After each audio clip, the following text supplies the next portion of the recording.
just so happen to be the same thing. Just like what's that right now? What is that image of? What is that about? This, yeah, what's that? It's a cathedral. Is that Italy? No, the army from Spain. It's in Spain. It's explicit in the text. Yeah, I dropped this line because he said essentially, okay, I love it. The oldest doors, the oldest doors are like 5,000 BC in Switzerland somewhere. So he said, forget about it. Active doors in the UK from 900 AD, I think. What are those images of sacred geometry? Right there, Leonardo da Vinci's original drawing of a flower. What Da Vinci? What drawing? Two things. First of all, How was he seeing it seems to have been, and there's a lot of debate about this. Yeah, well, that imagery, right? That's most scholars sacred. Those depictions have been around forever. Christianity was expanded to Western Europe. In a good way. Islam Yeah, it'd be bizarre and smart. It's weird when you have these outliers, these outliers that come out of nowhere and like model of flying machines. Or they can the other sphere. I had like 3. And it's amazing artists. Yeah. These outliers that just, how many of them we've never heard of? How many of them were from 30,000 years ago? How many? Just, we have such a limited understanding of our history. And I always think, like, if something happened to us right now, what would really be left? The real problem is everything is either on paper, and there's not a lot of it on paper anymore. It's on hard drives, and those things would get cooked. If there was just a massive solar flare, something huge that took out our power grid and destroyed all of our cell towers and all our satellites, no more electricity. And even if it didn't get cooked, yeah, we do it. 10,000 years. Exactly. You found that, you wouldn't know what that was. You wouldn't know what that was. You would have to devise a new version of Windows to read it. You know, it would take so long. It would probably have been corroded and wasted away. It wouldn't be like long before that. Especially if something happened, it was underwater.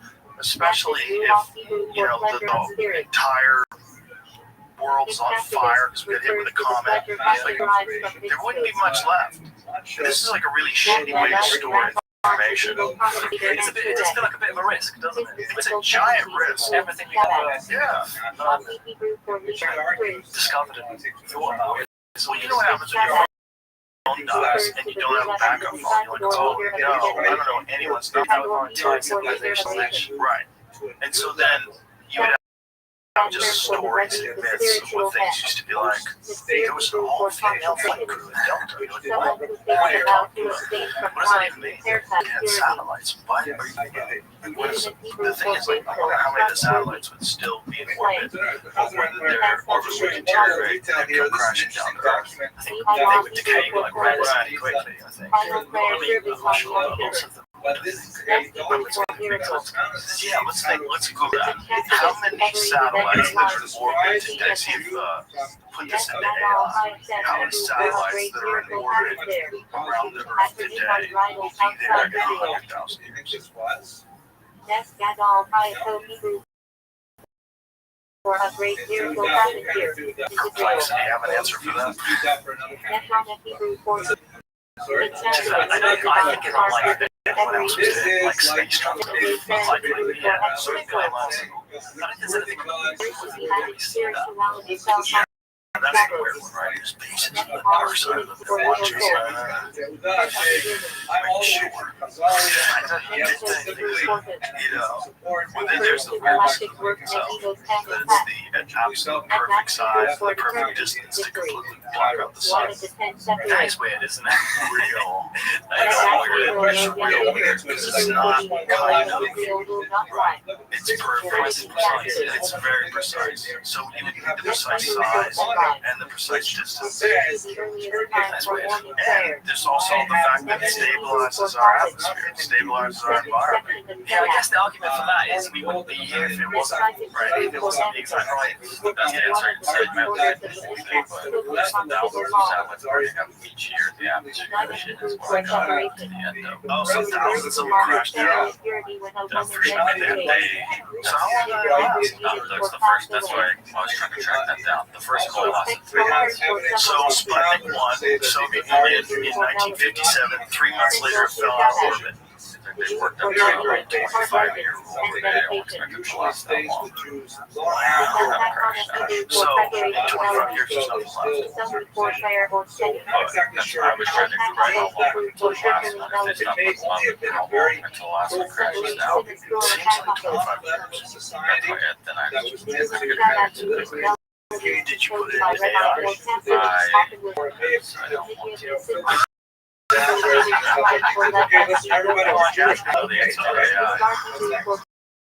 That's kind of a question to know the answer to. I just like to see how it thinks. I like to see if it's gonna just bullshit lie to you or if it's gonna tell it how it's. Well,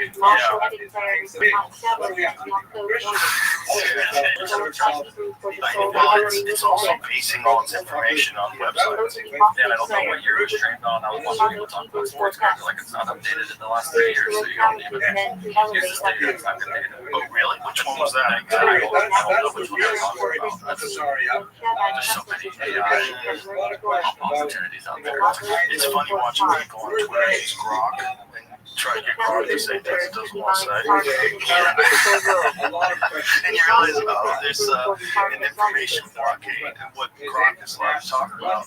You can just make it, you can kind of trick AI to say what you want it to say. Yeah, I've seen people do that, like trick it into saying, like, how would you make a bomb? Yeah, and that's the way that you can do it. You can kind of become your own echo chamber after a while if you want to kind of convince it.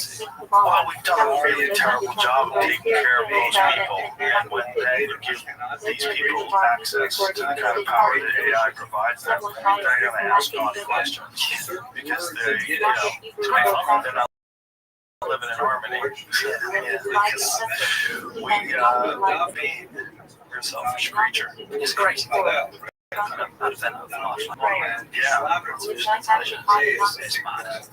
well, it's so we're in the middle of it. It's happening right now, which is real weird. So, like, we're potentially witnessing the biggest change to civilization since the pyramid.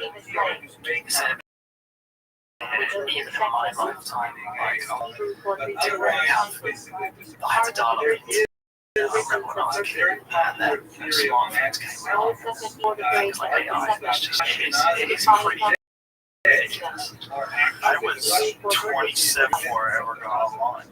And that was when I first got a computer, and I got AOL, and got mail. I was like, I've got mail, this is cool. Yeah, you could go to chat rooms and read about stuff, and you could get information. So I've been hearing stuff about the future. I'm living in the future. And we're very fortunate that we got to see what life was like with the primitive use of the internet to what it's become now to a quantum computer can go back a second in time to, what is coming next? We don't know. What's really weird is imagine if this has been done before. We're assuming that it has, but imagine if the Egyptians had figured out something similar. It kind of makes sense. I mean, it sounds preposterous, but why? Why if we can do it? Why if we can do it? Maybe it's just a thing. If you leave it undisturbed for a long enough amount of time, they start figuring stuff out. You can keep them from killing each other. And maybe that's the beautiful thing about the way Egyptian technology had advanced. They didn't split the atom. Maybe they figured out something else that they couldn't turn into a weapon. I mean, they would do some pretty bad stuff. And if you look at the kind of boxes they made, they clearly had some form of technology that we don't have. I don't see how you can logically go and look at what they would do. I don't think they had some technology that attribute them to. But that means they were like some civilization. It was built by some other advanced civilization. They were clearly doing stuff that we can't appreciate today. So logically just they have something that we don't understand. Right. And when you find that in there from 2,000 years ago, it makes you just really think, like, what did they have? Ancient Greece was very inspired by ancient Egypt, so we all come from that. Exactly. We're just guessing. We're just lost in guessing. That's the thing, it's all about interpretation. All of history is about interpretation. There's no hard science like physics or physics. It's not really too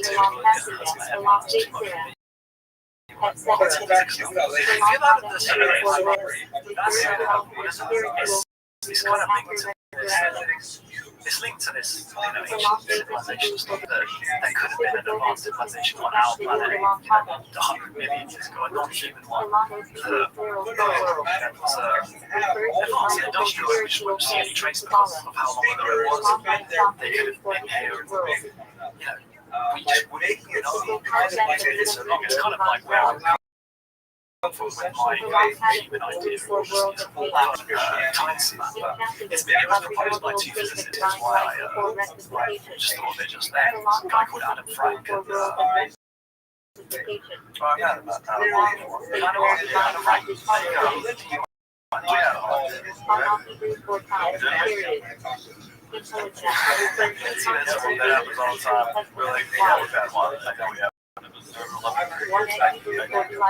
just wanted to check because I haven't long before we talked about government. I talked over 3 hours.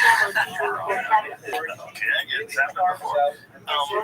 So this idea is that something else other than human beings, which is the idea that if it happened,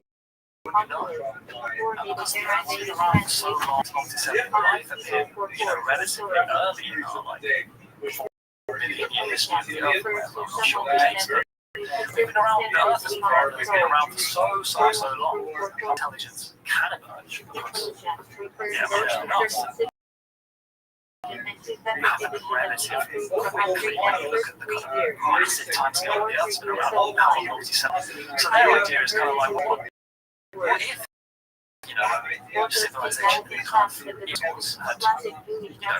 very advanced in industrial society? They say we would see absolutely like, we're not talking about human civilization, some potential evidence like rock carving or whatever, but they would say you wouldn't see any waste of because it's that long ago that nothing would survive. And I think about that, I think, well, isn't it almost more likely that something did happen, considering we know that intelligence can emerge relatively quickly? Multicellular life has been on the planet for so long. Limited understanding of fast molecules. Like, why couldn't something happen before? And then you start getting it, just maybe they're still here because that's what I'm here. To go into dimensional thing, like, well, you do these quantum computers that go back 1 second in time, and you move forward 1,000 years from now. They're run by AI. What can they do? Like, what do they cease to? Do these beings cease to the ability to be transdimensional? Do they no longer exist in our space and time? Is that like the emergence of this new life form, and then they observe us? Is that what's going on? I feel like if you kind of survive get to a different level of intelligence, then why would you need the physical body? Why would you need the physical realm? Why couldn't you kind of diverge different dimensions if such a thing is possible? Like, certainly could imagine that taking place somewhere else, on another planet with a similar atmosphere that supports life, and maybe they live in a solar system and have an asteroid belt, right? I'm sure they must exist. They're not getting pelted all the time. We're just in a shitty neighborhood. We're basically a neighborhood that gets shot up all the time. Shooting gallery. Imagine them achieving where we are at, but then 20 years and you can go, oh yeah, well, I guess all bets are off in terms of what's possible. 100 years ago, people were freaking out if they saw a car. Now we're setting video from a tiny little screen on your phone. So yeah, it's nuts. And we don't even blink at them. You get pissed off at the instantly, like, and we were addicted to staring at it. It's like it's pulling you into its gravity. It's all very, very weird stuff. We are just very quick into real quick. Technology develops and it's just getting faster and faster, and it makes you think, where will we be in the kids? 5 ages. Where will we be? I think we'll be somewhere really weird, but I'm hoping that as we do advance and where we're going to be, it'll help us understand where we came from. Like, if AI and super intelligence starts examining the history of the human race, then things get very interesting, and maybe it can give us places to look. We need physical, human being or drones on the ground excavating certain areas. This is like prime place to look. I kind of flip between like quite pessimistic outlook and quite optimistic outlook on these things. Like sometimes I think like it's just gonna know, it's like I'll just like, but it's gone, and then sometimes I think no. So many places that are just completely excavated. That's how I the production floor by these classical thank you. And it's these places that we haven't explored, and as you say, technology like AI. Thank you. Cheers. Thank you. I think sometimes maybe we are going to make like these massive discoveries that are going to completely shift our understanding of history. As you say, the kind of Giza, the findings of Giza, could be I'm always looking for that, but then sometimes I flip again and think, maybe we'll never find anything about that. Maybe I'm just speculating. So, have you seen Ben on Uncharted X? He has a very recent video of these. I don't even know how you describe it. There's these ground structures in Egypt that he says are bigger than the Giza Plateau. They're underground. And there's a historical record of these things where people have talked about them, like, way back. Even explorers had visited them and found them to be more spectacular than what is actually on the ground. That the underground thing was even crazy. And that begs the question, why underground? Why do we find all this underground construction of the ground?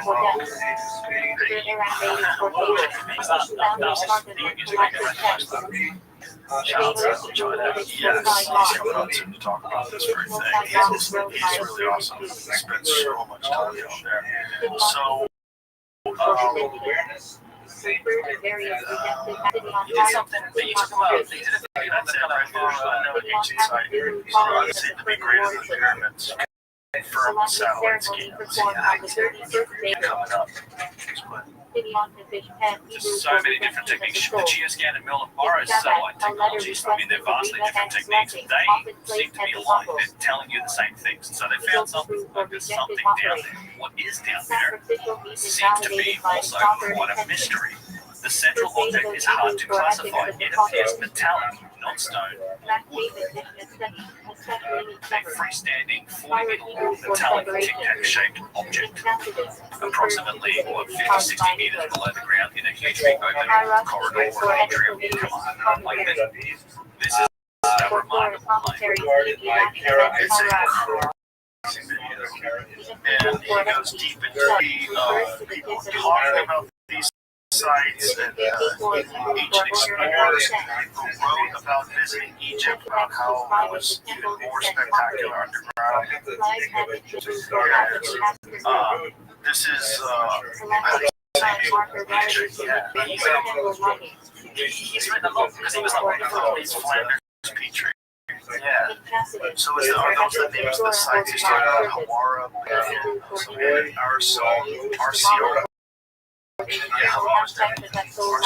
Arsenal. So it says, on that space, a great hall of Karnak, and all successive turning and the great court and the pylons of it. Also the temple of Amun and that of Khonsu, and Amenhotep III, and Karnak also, the two great temples of Luxor, and still there would be room for the whole of Phoenicia. What does that mean? In short, all the time the east of Thebes, and I'm sorry if I butchered these names, and one of the largest of the West Bank might be in the one area in the ruins of Hawara. Here we certainly have a site worthy of the renown which the labyrinth acquired. So this is an ancient explorer. He actually got into this area. The problem now is it's all submerged, so it's kind of flooded, and to do any kind of archaeological work now. Because he was one of the first. They're like crawling into these like holes and swimming in now. It's real weird. It's gonna die in there. So someone's gonna figure out how to get the fucking water out of there. What is that? So this guy's accurate. What he's talking about. Again, explain that. Explain how you've got something that's even greater than what you're seeing above the surface, underneath 50 meters down in the stone. Why? So much harder. Exactly. What were they doing? Were they hiding? Is this like what happened when cataclysms took place? They said, listen, we need to develop a way to survive these things. Let's get underground. It's like many other parts of the world as well. People are always building underground construction. You can't explain how they did it, who did it, or why they did it. Again, no one in the mainstream really covered it. Yeah, that site in Turkey wasn't supposed to house like 10,000 people. And then there's like the number like 2,000 people. I can't remember off the top of my head, but it's huge. They don't think it might be 20,000 people. That's all. But it is massive. They don't know how they did it. They carved it out of stone. There's no evidence of the stone being left anywhere. It's like there's a big pile of it outside of it. It's real weird. 20,000 people together at the livestock and food stores. So 20,000 people in livestock and food stores, extending to a depth of approximately 85 meters underground. And now we're using it. And their kind of argument is that they built it to protect themselves from an invading army, but that doesn't ever make sense to me, because those people you just it seems like more likely what they were doing was escaping whatever the fuck was on the surface. Because again, it's stuff that survived for so long. Right, and also, did you build it after the cataclysm? Like, how do you do it? Do you know it's coming and that's how you build it? No, you don't know it's coming unless it's happening. Unless it happens regularly. They realize the only way to survive is to get underground. I guess you could, create the remnants of the culture that was wiped out. Right. They had like a memory of passed down through there. I think like the first one they made. Yeah, exactly. That's so bananas, dude, that's 85 years in the ground. And then and not the Great One is London Caves in China, which is just, there's just zero explanation of what that is or what they're doing. There's no record of this construction. Yes. Yeah. That's absolutely crazy. How was that supposed to work? They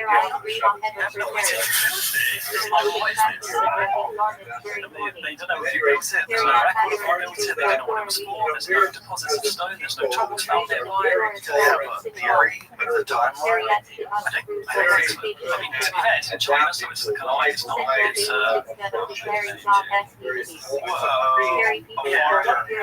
one farmer says 24. Like looking at that.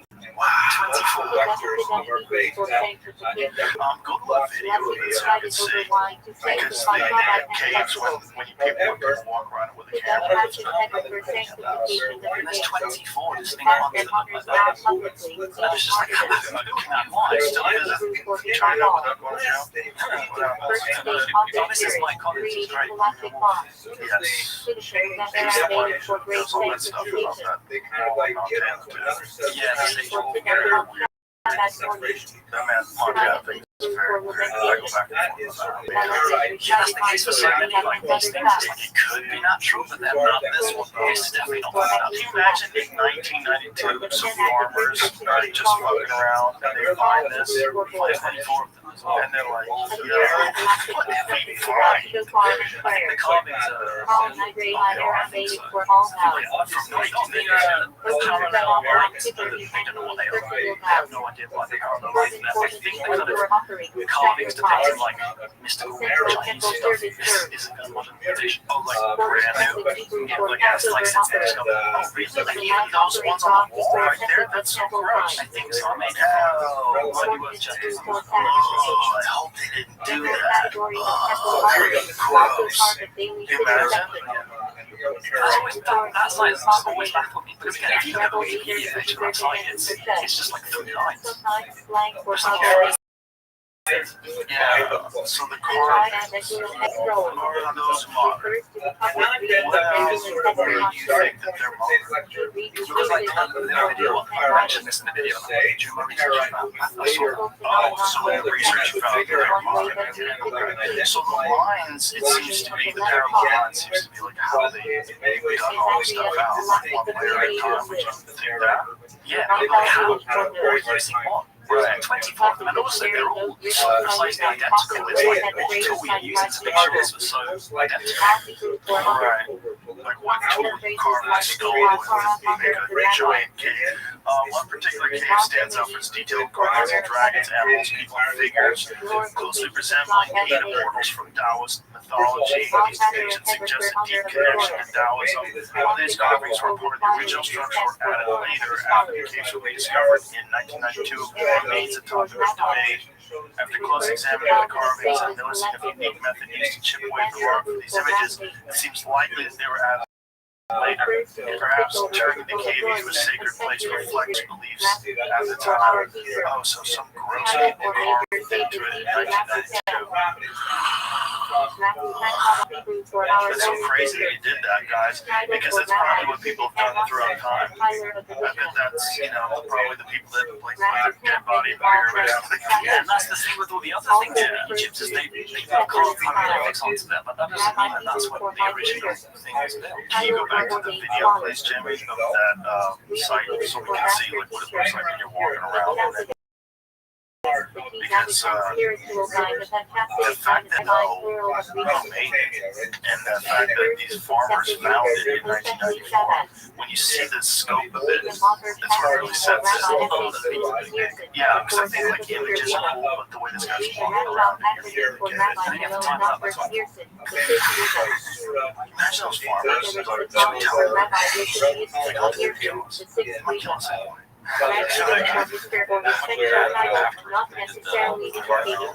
Stairs. Oh yeah, all the stairs are added for sure. Right, the stairs that guy's on.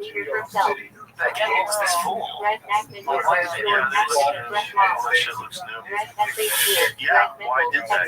What is this? Maybe they're trying to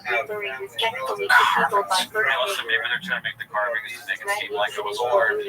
Wonder. Tourist attraction. Like maybe without war, they didn't think of getting enough people to visit. I think it's also to kind of connect it to like contemporary cultural China rather than because who knows how long this could be. That's crazy. The fact that they just found it and just stumbled on it. That's what's the weirdest thing about some of the discoveries, because it's the same with Gobekli Tepe. It was a sheep herder, right? Someone found Gobekli Tepe in the 60s and they didn't think of that. Really? Yeah, it's like that guy fucking no way. There's an American archaeologist found the I can't remember, but they found something like a little bit of it and they were like, oh, this is clearly just some like, contemporary Bronze Age society. The guy must have shot himself. He used the word and they like, please do it. Set up a fucking sheep herder. Because there was a guy who just found like a stone, right? Yeah, here it is, 1960s. Survey conducted by archaeologists from West Istanbul University and the University of Chicago found some flint and limestone artifacts, but they didn't perceive the site as anything more than a medieval cemetery. exaggerated. whoopsies. That's what What a slip up. So the sheepherder that found it, I think he just found like a corner or something, and he like kicked it with his foot. Like, what is this? And they started looking around, scraping it off, and then I think once he realized it was really big, they started like, they were gonna call somebody. Because The whole like 5% excavation thing is so puzzling about exactly because I mean to be clear that's kind of how that's like normal practice I think for archaeology. You would think that Göbekli Tepe is like a bit more of it's a special case in a certain like a lot more that shit. But it's also, they make a lot of money off of tourism, people visiting it the way it is, and that would disrupt everything if you have a bunch of eggheads digging into the ground all around you. I see that, but you know, then they start doing weird stuff like planting all trees above the ruins, and everyone's telling them like, hey guys, that these trees are going to grow roots, the roots are going to destroy what's underneath them. Yeah, that's like, oh, it's going to be fun. And they realize, oh, it's actually destroying it. that's like microcosm of the problem with a small section of very kind of mainstream archaeology is like the whole tree controversy on Göbekli Tepe. It was Jimmy, right? Jimmy Brighton was saying, why do you go there anymore, you know? Nothing was surprising. They might have snuck in. He did a video, yeah. I think he's banned from the country. I think he's banned from the site at the very least. It doesn't make sense because we're mad at him to tell the truth.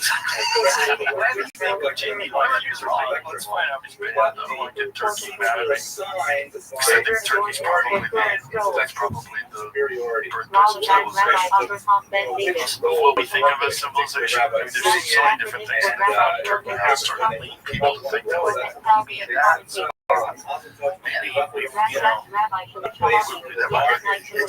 was probably a bunch of places like that in the Middle East where civilization has emerged from whatever happened before. Or Sahara, yeah. What do you think about the Rashad? Let's get to that in a second here. Oh yeah, Turkey should have banned me. They had a chance. It went for Jimmy's crazy. My prior work on Göbekli Tepe upset them. What I will share in the coming days, weeks is going to take things to another level. Because we were cutting around various security protocols and the exceptional timing. We got the footage. Our ancient history belongs to humanity. I agree. Anyone that opposes that has no place controlling our lost history.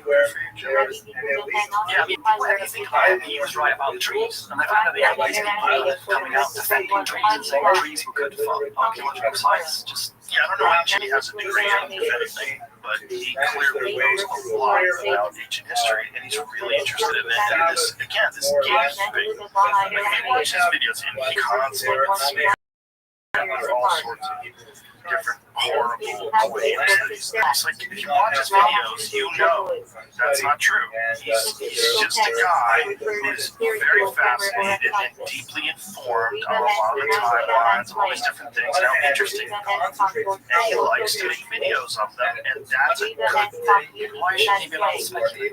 It's just a guy speculating, and he's really fair and balanced with how he talks about it. And he's good at it, man. He puts together arguments really well. And you just mentioned the reconstructed thing. I watched his videos on that. I'm like, it's interesting, man, the way he kind of connects what Plato was saying about Atlantis and brings it all to his shots. It's interesting stuff. It's very interesting because it's also, he talks about how Plato would talk about the mountains to the north and the rivers and stuff. It's like his whole lines up.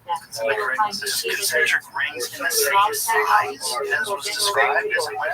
That's how the rest of the system used to run. How come everybody's like, as soon as you can't prove it, well, it's a little bit of that, but it's also because this YouTube guy is that's if they admit that he's right, that would drive them fucking crazy. That's trees. Yeah, sorry. But I think he's right about Atlantis too. I think he might be right. There's something about that that's weird. It's also weird if you look at it from a satellite perspective. The satellite imagery, you get to see where it looks like it's been washed over by water. Yeah. Like the whole thing looks exactly like sand looks when the tide comes in and then pulls back. It's all rippled. it looks like it was pummeled by water. Exactly. And also, like, how many stories from ancient history depict floods? There's so many of them, like, are we getting more on this myth? Well, the idea that myth doesn't hold any kind of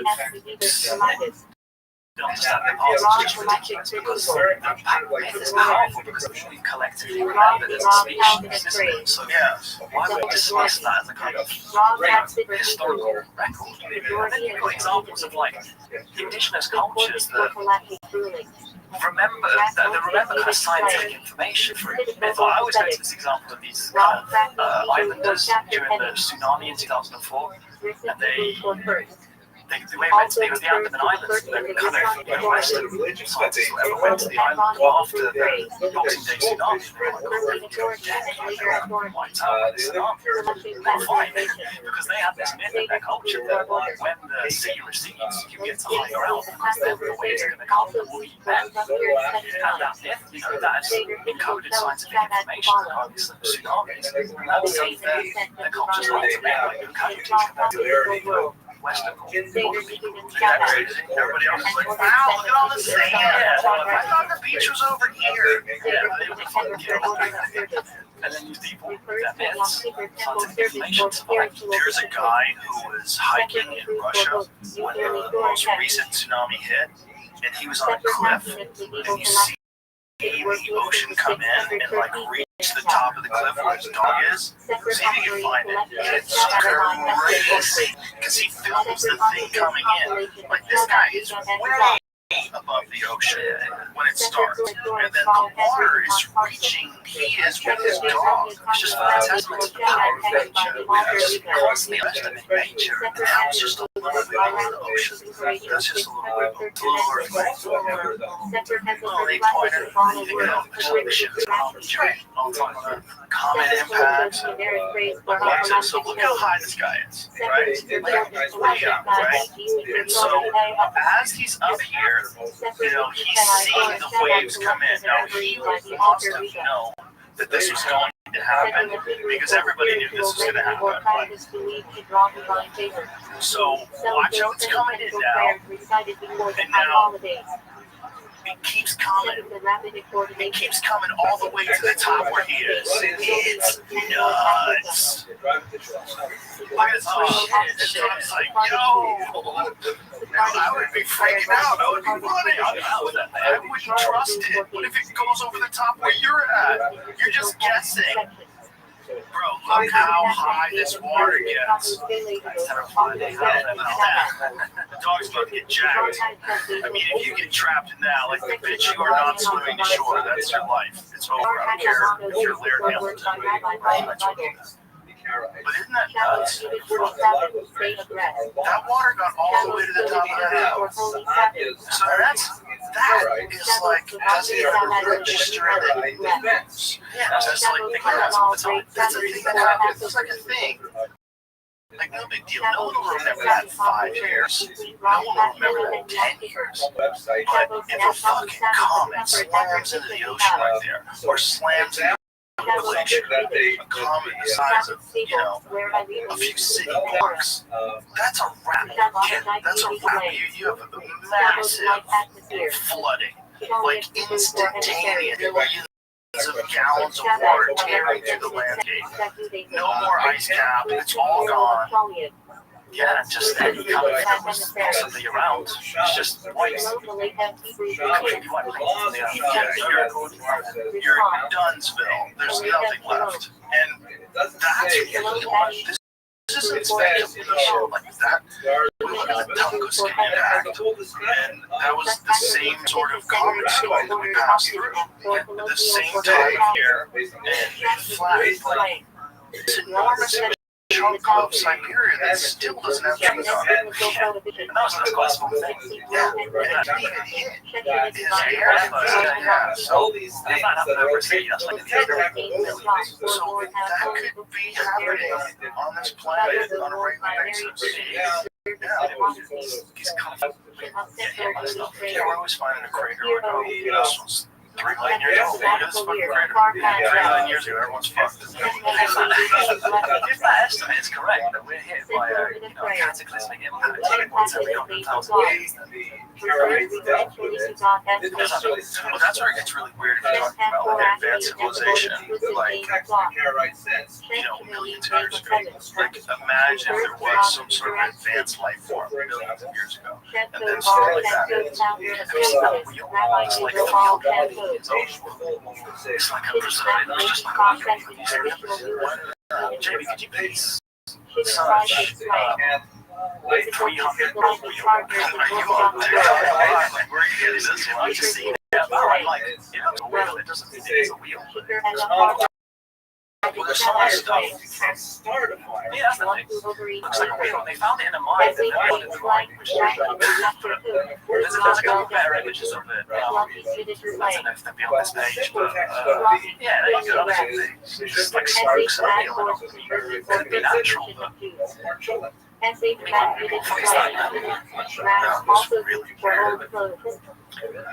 what are these fossilized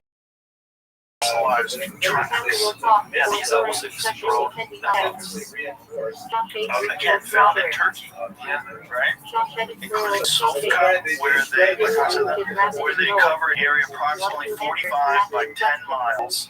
And how do you say that one? There's a lot of words in it. Cappadocia, home to several clusters of tracks. The discovery of these ruts around the world sparked debate regarding their purpose, age, and origins in Malta, especially due to the proximity of the tracks to megalithic structures and the fact that some are now submerged beneath the sea. Yeah, I've seen some of them in also. They go off cliffs. Many researchers suggest these fossilized lines indicate significant antiquity. So if this is like mud that they were pulling these things through, or dirt that they were pulling these things through, and then it eventually fossilized in tracks, like, what else would be the explanation for something that looks exactly like tracks? Is there a natural explanation for those kind of formations? I understand what you're saying. No one has a No option. I didn't read up on the ones on Malta because I went there and kind of researched it, but there's something in this view there. Definitely man-made. Hold on, they're definitely man-made, because listen to what this says. I first saw tracks in stone, fossilized car or terrain vehicle traces, usually called cart ruts, on Neogen plantation surfaces, Penapline and Phrygian plain in May of 2014. They were situated in the field of development of middle and late Miocene tuffs and tuffites. And according to age analysis of nearby volcanic rocks, at middle Miocene age of 12 to 14 million years. This is Turkey. These car ruts that look like, some sort of track, and it's amazing to get older than that, find that way nearby. That's fucking crazy. What is this? I will look at what this says. Coltipin holds the region that Dr. Coltipin studied is relatively obscure, with guidebooks offering little to no information about it. Mainstream researchers argue that the tracks are only petrified remnants of old ruts left by wheeled vehicles pulled by donkeys or camels. Coltipin holds a different perspective, rejecting these conventional explanations. He stated firmly, "I will never accept it.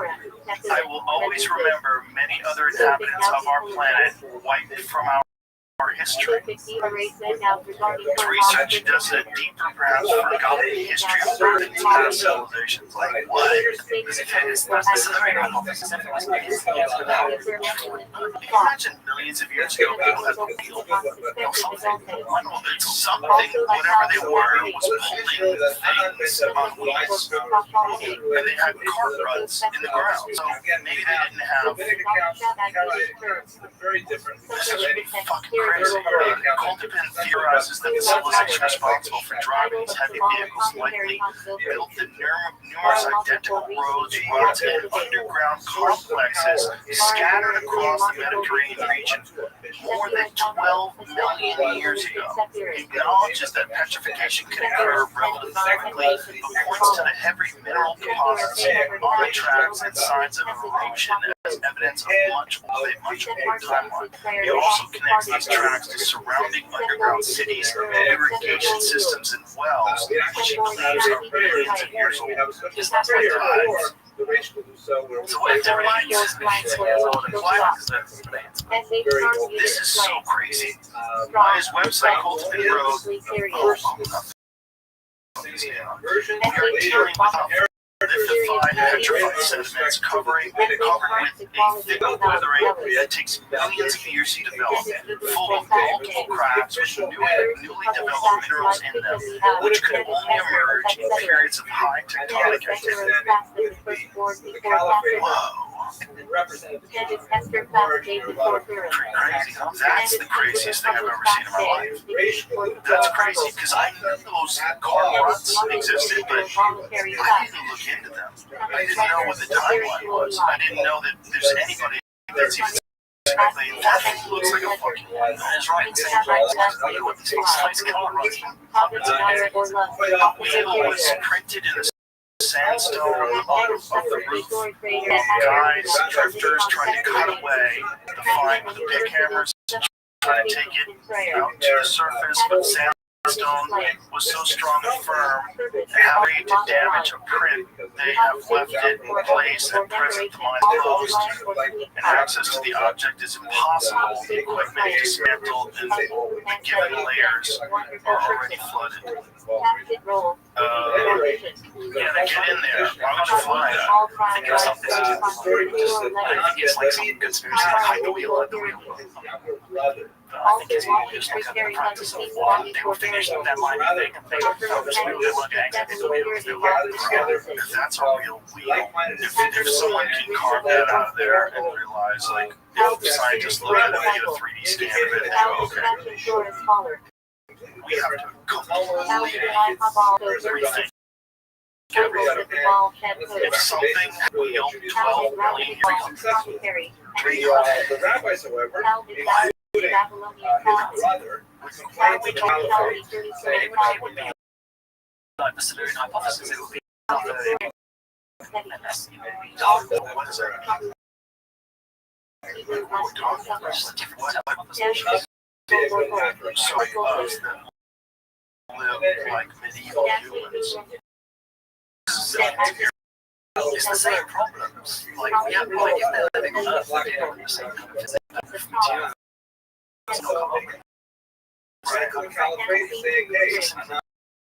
That's what's interesting too. We always find people think that's a common thing. If these were a type of human being or something similar to human beings that buried their dead, we're going to find after 12 million years, except for maybe a fossilized wheel. Yeah, these wheel tracks. What is the conventional explanation of these wheel tracks? I don't know. I don't know about the ones that said they definitely say that. I don't know about these ones in Turkey, but those are crazy. And then the fact that they go to underground structures, how they're near there. I don't think they directly lead to like directly or anything, but they're nearby. And then you start to think, what if technically it's like, yeah, I think that's probably mad. It's stones. Well, I'm sure it's man-made, but like, what kind of man? And it could have been man adapted. It could have already been something there. Change that. That would be completely fucked if we found out there was another type of human that existed that did all that years ago. It could be any kind of right. It's just intelligent. Right. There's no evidence that anything other primates have been that capable of manipulating their environment other than primates, right? So, well, we also know that there's certain, we're finding new ones all the time, right? This one that they found, I keep fucking it up, Julien's, is that it? don't have a lot of details on it. Speculum derived theory. Speculum configuration war myself. The fire to I hard from last this room too, the whole Juliet. But this one was larger than us. It had a larger brain capacity, and they know that they just. I mean, this was just published in December of 2024. So they know that they're constantly finding new branches of the human tree. Denise, just to reclassify that, Dragonland scholars, Denise, are huge. Influences. Yeah, because it's really big and archaic, bigger than us. Big ass heads. And big brains. Kind of sort of like giants and stuff. Giants have been real. Seems like that's a giant. Exactly. There is giant primates that have been like confined by Gigantopithecus.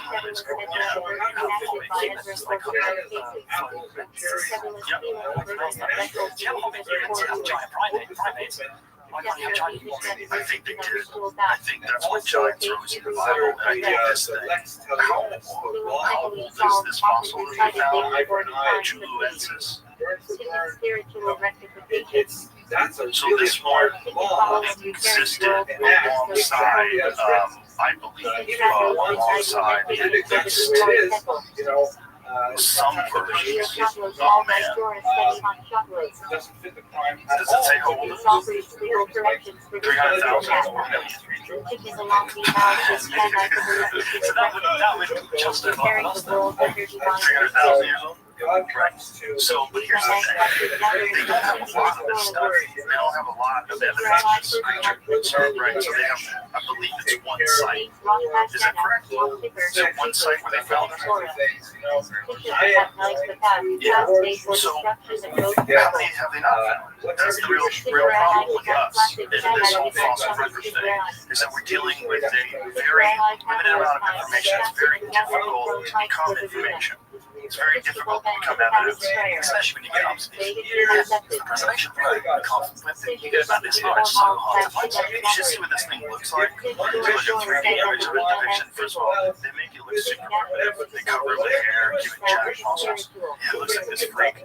But whatever it is, it's way bigger than us. And it's human, and it lived alongside us. So, David and Goliath, it's right there. There's also it's called Meganthropus, which is, That's what I suppose. Meanwhile, I probably have a calculator. they make everything. Everyone's stupid and walking around it. Yeah, everyone's stupid. Everyone has a stick in their hand.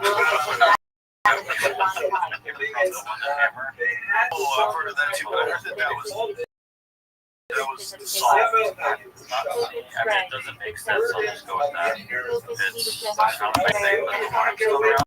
It's mostly 100 years old. Yeah, someone had an expectation. Like, since one to 10. Yeah, someone had an explanation for that. I don't remember what it was. Wonderful discussing it. Why don't you look up Word of God. And I don't think that's possible. If you take the I want to know if they're right, you know? I'm sure someone Just lots of, I'm just wondering, lots of people say it's real and fake. There's not a lot of explanation on how As it's the found. rabbis put it in their Okay, radiocarbon dating of the wood handle and the geological analysis and largely debunk the idea of antiquity.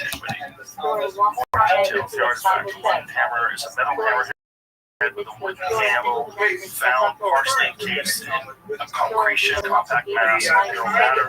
Some have interpreted the hammer's presence in the rock as evidence of advanced ancient civilizations. Young Earth, pointing to the seemingly endless placement of a modern-looking tool in ancient rock. Evidence of antiquity, radiocarbon dating of the wooden handle is placed within the historical period of years. Geological processes, the concretion itself is not necessarily ancient. This is what I read. Minerals in solution can harden around objects dropped or left in cracks or on the surface of soluble rock to die out of place. Concept of out-of-place artifacts can be intriguing. The London hammer considered an out-of-place artifact, as is geological context and dating suggest anymore research. One of the things that I always joked is those really bizarre looking things, like a part of a machine, like that wheel. Something, I don't remember what's kind of a disc. It looks like a part of something, like almost a fan.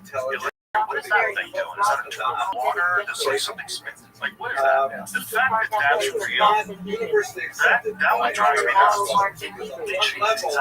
That's right, we get right. Irrational. Pieces of pieces put it in and crank it up and hold it, like this place water in a very unique way. Yes. I don't know if that's they use that. So if you made an image of the actual one, because I think there's some of them recreated because I think it's a very valuable thing. So when people are looking at it, a lot of times they look at recreations. Particular tended to be Whatever it was, and no one can figure it out, right? And it's hard to understand. Successful. How? What are you doing? What's that thing do? That thing looks like a machine. It looks like a part. Like if you have some ancient machine that does a bunch of things. Right. But I mean, if you look right or else go down and mix that stuff up somehow. That's true, actually, right? But it's probably just one of many different tools from back then. If that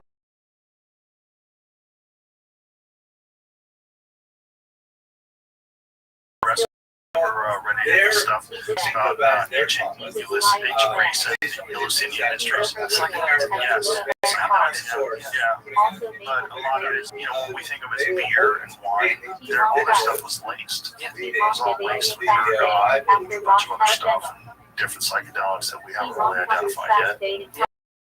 And they combine that with that kind of spirituality. Yeah.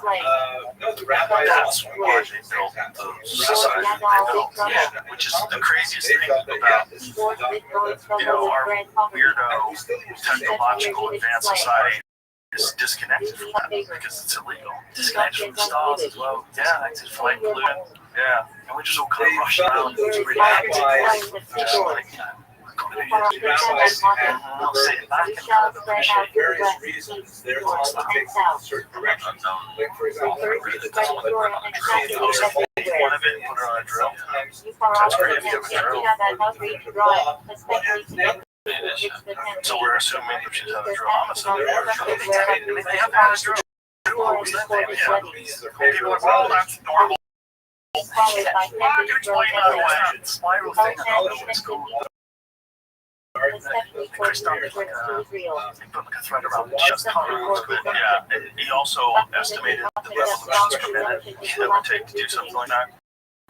So you're talking about something that is into extremely hard bond, and it looks like it has some extremely hard tip that can cut that off. Like, what is it made of?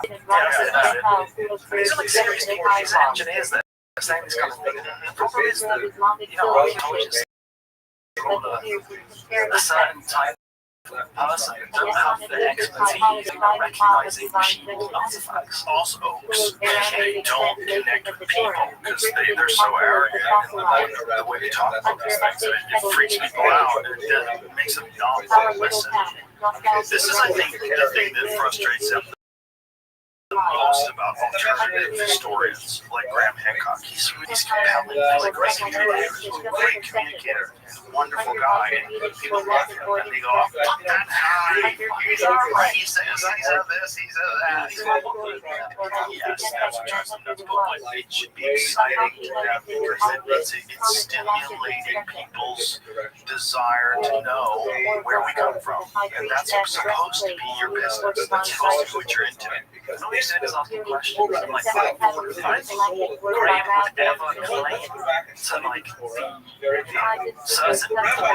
He's just saying this group of He's got some ideas that I think are a big stretch, and then he's got some ideas I think did on the head, but he will tell you that himself. He's exactly right himself. He's just trying to figure this out. And that's the position he always has come from. Yes, but then you gotta see it, and they say, how dare you claim that you have proof, and I don't think he's ever said that's called an insensitive person, that like this stuff really fucking hurts his feelings, allegedly, you know? It's not necessary. Everybody should be working on it. Really should, and the academics, everyone knows that you have a limited amount of information before, and there's more information. Like, your students are not gonna hate you if you say, listen, I've got this. This is so crazy. I was so wrong. They would respect you. Your life respect you more. Yeah. The thing about it is, like, that book is out there, and academics like to make fools of each other. They really love to do that. They really love to. I see them do it to each other on Twitter all the time. They'll dismiss someone's credentials and say his work is shit. Like, God, you're such bitches. That's like some of them do to each other. To each other, yeah, like high school girls, like talking shit about each other in chat messages, you know, or high school boys that do the same thing. But it's important also to bring men to it, obviously. These guys are just like that. But it's also, I think, some of these guys are socially stunted because they spend so much time with their head in India, their head in books, that they don't realize the rest of the world sees that behavior in a very transparent way. If you're acting like a bitch online, what you do is say mean things about people. That's not. You're not hiding what you are. Every reasonable person sees that and instantaneously knows what's going on. This is irrational behavior. You're calling people racist because they're questioning the timeline of human civilization based on evidence, based on really bizarre things no one can explain, based on water erosion on rocks. Now you're racist. Like, what are you talking about? That's exactly what it is. It's exactly what it is. But it's done by people that are socially stunted, and they don't understand. Most normal, rational people who see them behave this way are never going to listen to them again. By doing this bitchy thing, you have your own participation in any true like intellectual discourse, because everybody knows you're a bad person. You're saying things because you're trying to shut down the conversation instead of saying, tell me what you did. How did you get to this? So what is he saying? Water erosion. Whoa. Show me water erosion. Fucking hell, that does look like water erosion. Okay, maybe we should bring you in to teach. You know, like, what are we doing? We're gatekeeping. We're gatekeeping information because it's protecting fragile egos of socially stunted people. I mean, we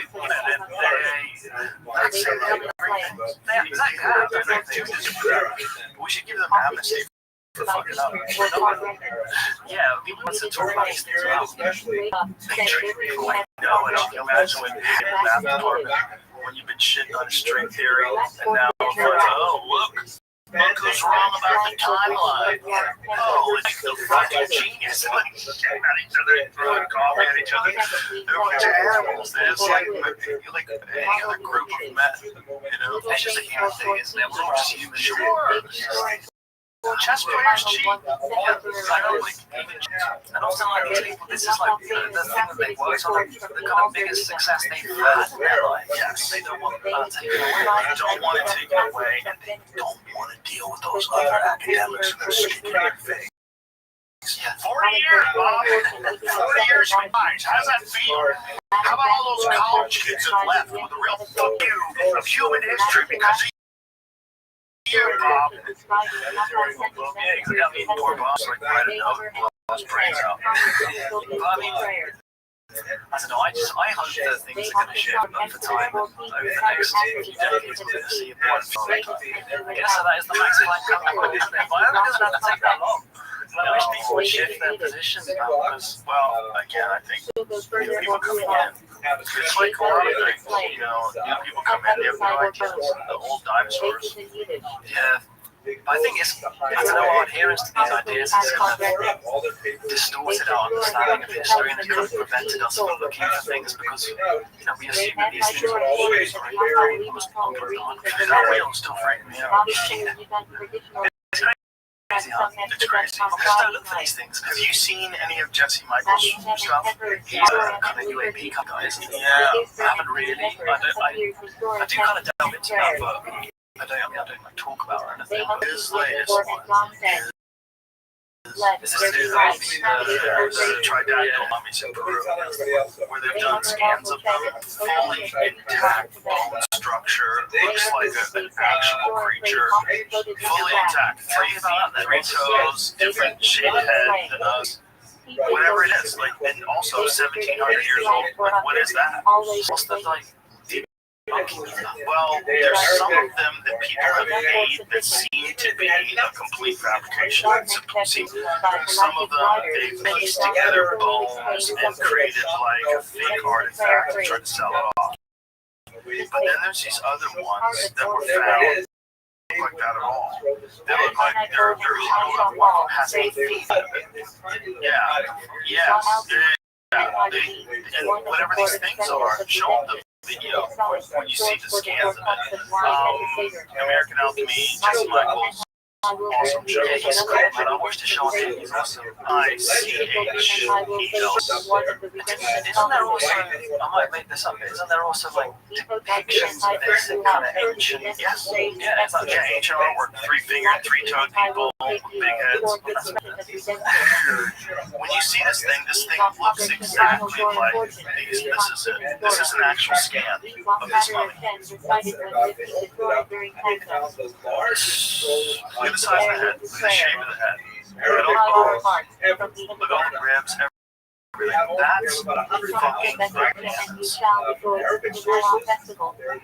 Jamie, show him what it looks like before they scan it. So they found them encased in, I think it's like, is that what it was? How old are they? 8 years old, and some of them are as old as 1,700 years old. So not that old, but look at that thing. So this thing, What the Geniza tells us about Kara that seems to be the actual mummy of a real creature. And here's the thing, like, Is that Jesse then? no, yeah, Jesse's right there. Jesse is doing real journalism on this. This is what it sounds crazy to everybody, including me, as it comes out of my. Then when you look at that scan, not crazy anymore. That's one, a smaller one, but the bigger one with the big head, that one right there, that one's crazy. Like, what the fuck is that? If that was a person that would run for the hills, with a head that shape, with 3 fingers and 3 toes, and the fact that they have artwork depicting these things. Yeah, because if it's a fake, then how are they depicting it? Right, what is this? Like, did they have, look at the scans of the foot. Go back to that. This is crazy.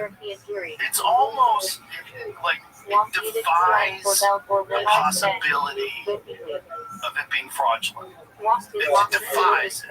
It's like, make that. You show me how you can make that. You can scan it, you see the tissue, and the ligaments, and the tendons, and the cartilage, and the joints, and they're not human shaped. But they're in this.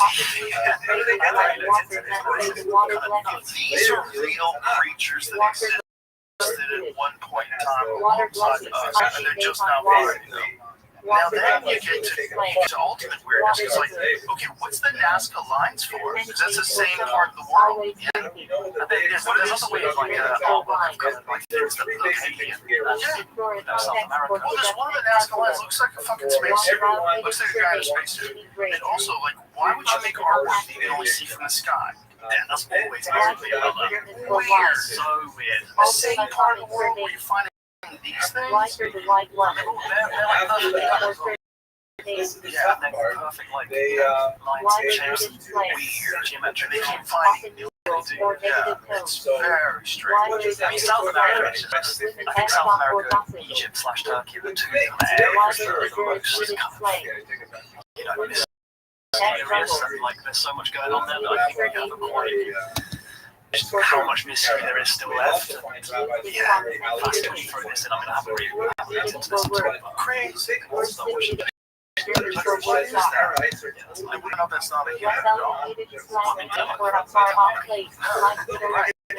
mean, it could be. I guess it could be some bizarre picture, right? Like those ostrich feet people. Gold in Africa. Have you seen that? Yes. It's possible that there's some weird mutation, and this is a bunch of people with big heads and 3 fingers and 3 toes, but it doesn't seem like it. It seems like something different. Also, what are you doing with your fingers? You're operating electronics only. Like, you're not picking shit up. You can't do anything. You don't have opposable thumbs. The other thing that looks like us, it doesn't have opposable thumbs. Like, that's like a big evolutionary kind of it. What is this thing doing? What are you doing? Unless all you do is like put your hand on a machine and you control everything telepathy, and you just control it by touching it. You know, maybe it gets to a point where we stop using our thumbs and they just fucking drift away. We only need a couple of digits. So what is Jesse's theories on their fingers have an extra digit too. So you know how like your finger bends in a certain way. They have what is an extra phalange? What you call it? An extra little. You have like 2 or 3 bones. They have a 4th bone, so you can type quicker with 3 fingers. It's like that's not us. That's something weird. The skull shape is weird, but it looks like a real. That's real thing. Got it. Changes in the New York Times. So you're not seeing it in the New York Post. It's not in the Wall Street Journal, but they might have actually found a life form that's not us. That looks a lot like these fucking aliens that people have been talking about since the beginning of time. Why is Celeste no one talking about it? I don't know. Get the X-rays. Let me see how it's an extra little thing. That's an incredible thing. That's not our fingers. That's a little extra joint. The fingers are even. The freakiest long fingered motherfucker that's ever lived. Their fingers are long. Those are weird. It's not us.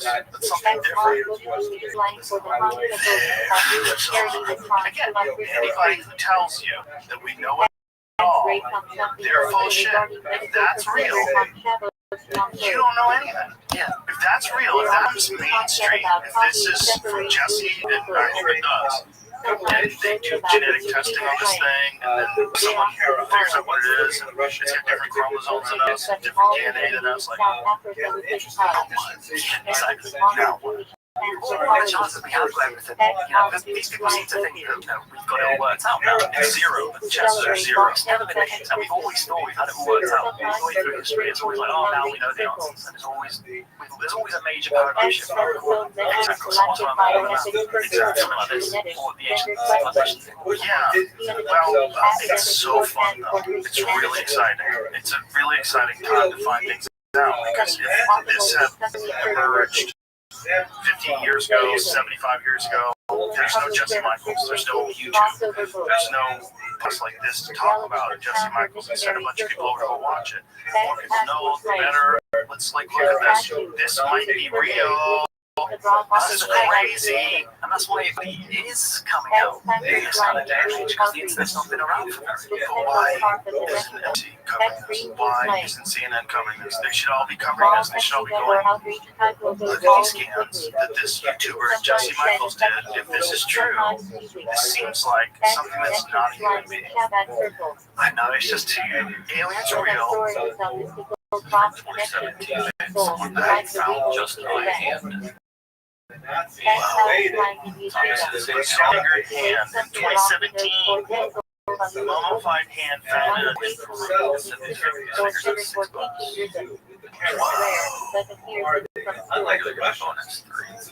Mummified hand is made up of bone and skin, suggesting that it's not fake, and somehow made real bones, flesh, and skin.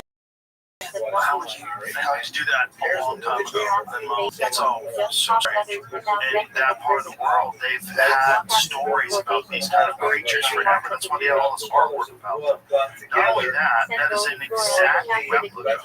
Like if you ever see the movie Moment of Contact, the James Fox movie, it's about an incident in Brazil in 1996. A Virginia, Brazil incident where there was a crashed UFO. These police officers went to go and see this crash. There was some sort of electrical storm, and then they found this creature that seem to have been injured from the craft. The guy picks it up, takes it in his car. They bring it to a hospital. The hospital refuses to treat it to another hospital. That hospital, they don't know what happened with the records or what happened. You know that the guy who carried it physically had a horrible bacterial infection that they could not cure. They said it smelled like sulfur and it had 3 fingers and 3 toes. It looked like that thing. It had a long head. This, whatever this creature that is, mummified, looks exactly like what these people were talking about for this UFO crash in Virginia. It's the entire focal of the town. They have a UFO enter the town of Virginia. They have like this giant statue of an UFO.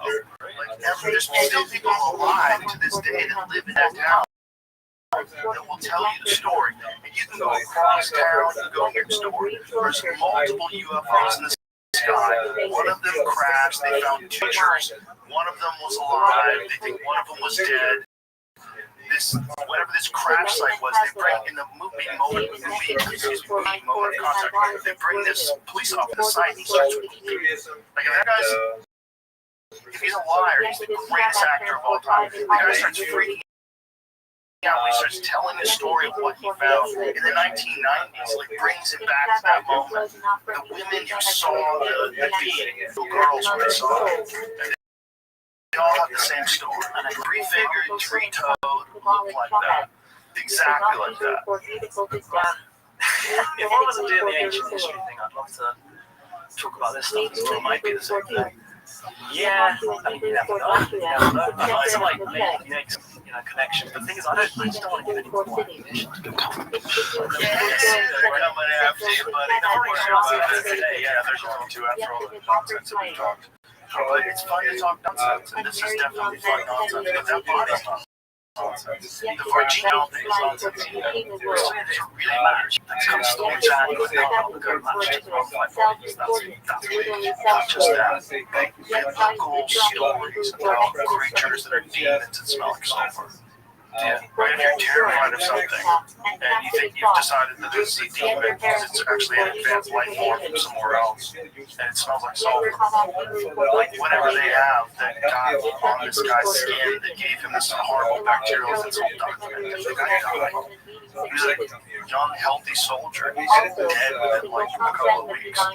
Yeah, that's not cool. They give him antibiotics. It's a knife. It's not like that. Yeah. They treat him with modern medicine and he's fucked. He dies. Yeah. This is the guy that was carrying the alien. Are you fucking kidding me? It smells like sulfur, and it looks exactly like a thing that's a real thing. Yeah, they have a real mummy of these things. Yeah, see, you just get an image, an artist depiction. So they have these kids describe what they saw, and they drew this 3-fingered, 3-toed little, it's like a purple-looking thing. Do you think based on this kind of mysterious construction we find in South America that no one can really explain? What is the image? The thing that was curled up in the ground. Just like they are here. Yeah, that one. That one with the red eyes. No, yeah, that one. That's what it looked like. Somebody actually made a sculpture of that. The thing is, it was an alien. Why would it look so cute? Unless it came to this planet. But does it look human? Maybe that's just like maybe a constant thing when you evolve from primates. There's a thing about the alien gray, too, that's always been like this archetype of what we eventually will become. Big, skinny lips. Yeah, so this is how these guys describe it. This is how they describe what it looks like. It looks an awful lot like that creature. Big eyes, long peel, weird, spindly body. That drawing right there where it's hunched over to the right of your cursor, yeah, that's my favorite. It's just like, it's 1996. Like, I don't know. I don't know what that is. But what if it's real? And those things in Peru are exactly that thing. And what if this thing has visited multiple times in history. Would you say it's from another planet? Who knows? Might be from here. It just doesn't might be because life is completely similar. It might look at these things they're finding these modified remains and clearly it was here. Why would we assume it's not from here? Yeah, we just have a really inaccurate timeline of life on this planet. Maybe some things, which sounds nuts, but then there's all these fucking videos of things coming out of the water. That's what I would like to do. If I was if you want to be crazy around everything you are, you travel through it without any resistance whatsoever. They've clock things going underwater that are going like 500 knots underwater. I have no idea how it does that. Yeah, well, some kind of, it's like you probably know about this.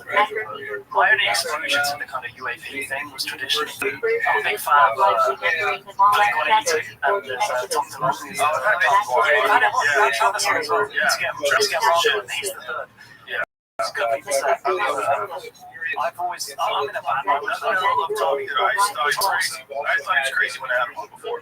Now I'm like, I think it might be something. He's always had inspiration for me, like I make music, he's been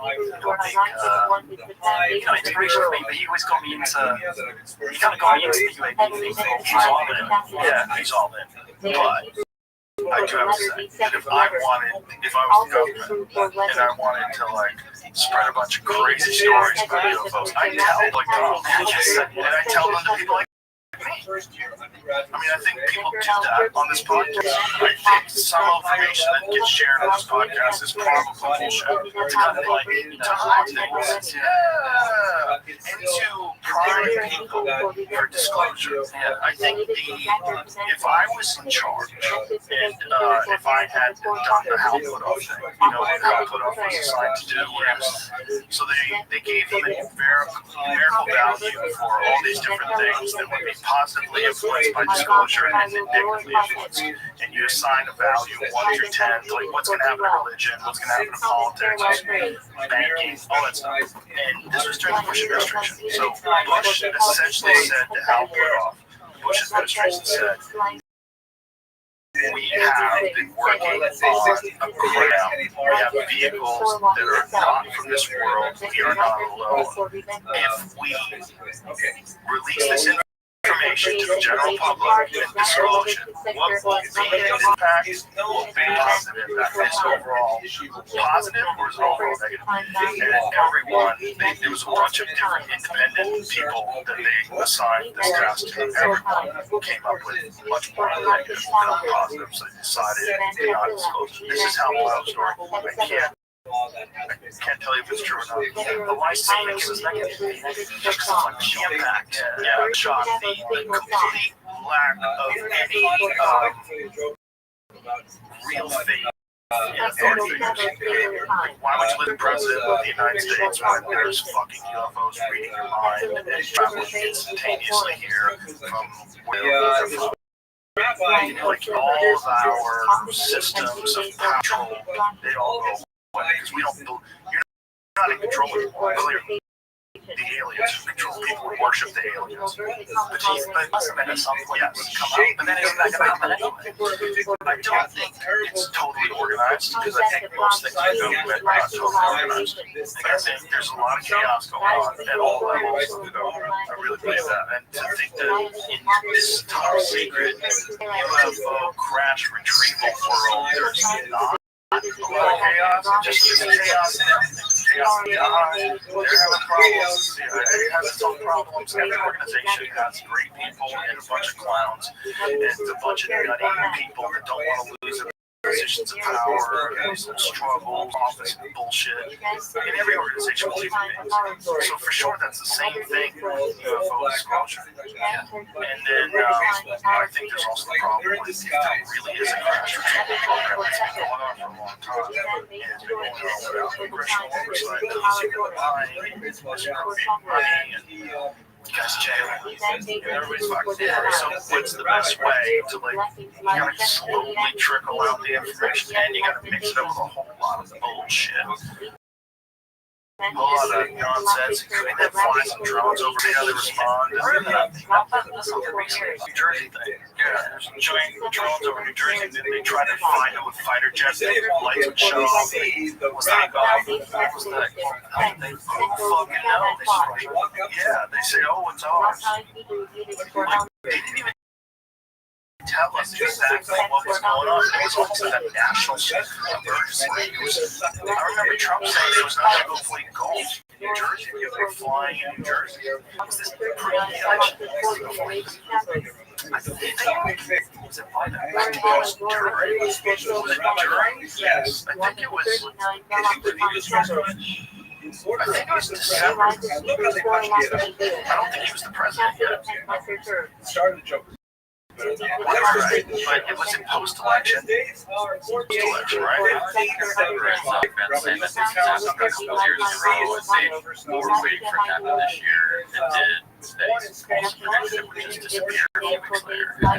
Yeah, but what was that? Maybe it's just a grand show that you're putting on for us to distract us from some other stuff. Maybe that's some banking fucking decisions that were going on at that time that we would have probably paid attention to. Yeah, no, that's a real thing. I would do that. If I had some drones. Well, maybe if I was trying to pull off some shenanigans, couldn't they just get like advanced weapons and technology that we have? He is the Guys don't have to be aliens, just be like more advanced most certainly. Yeah, most certainly. I would imagine that what we're dealing with is advanced American military craft, and probably done through top secret research that was real shady. Probably a lot of people spend a whole lot of money for this stuff, and there's probably some, like, this is, people have gone to ask for and talk about it. married 3 times. You can't really know for telling the truth, but the people that have no reason to lie and say that they have technology that is 40, 50 years past anything you can imagine right now. And they already have it. And they've been spending shit piles of money on these things your mind can never conceive of. And they already have it. And it probably looks super alien when they take it out. I mean, why would they tell us the most advanced thing we have? They must not going to be public information. Exactly. So even current history is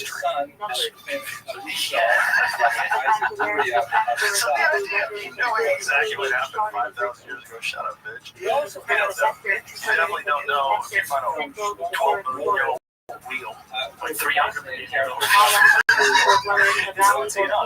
Like, we don't know what's going on now. So the wheel was 300 million years, but the card tracks. The card tracks are what? That's what these guys said. It's all fun. It's all fun. It's very interesting that you're out there because I've binge watched your show. You do a great job. It's really informative and interesting and speculative and fascinating because I just love subject, and I think you just do a great job. So I hope you get a lot of views and you keep doing it, and I'm happy that you're doing it. I'm really happy that you came in. Thank you, Jeremy. It's been a great honor to be here to be out in Austin. I've loved it. It's an incredible one experience, and it's been really fun talking to you. And I'm super appreciative of the opportunity. So thanks so much. My pleasure. So tell everybody how to find you, social media stuff. Just put my name in. I'm Michael Button, and on YouTube, I guess. They'll probably find me if I'm doing my job correctly. That's me on the screen. Michael Button 1. Michael Button 1. Yeah, there's someone else out there who's got my name. Yeah, so don't go to Michael Button. Michael Button 1. That seems so silly. Yeah. Fuck the other Michael Button. Yeah, That's me. All right, well, thank you, brother. I appreciate it. Thanks for being here. Bye.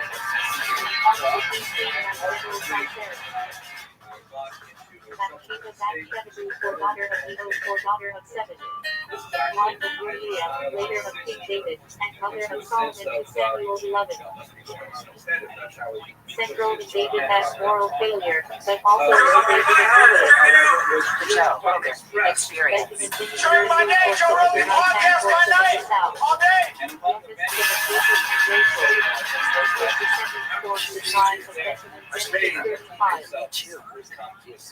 I've enjoyed your songs. How did you, well, first of all, how long did you do music?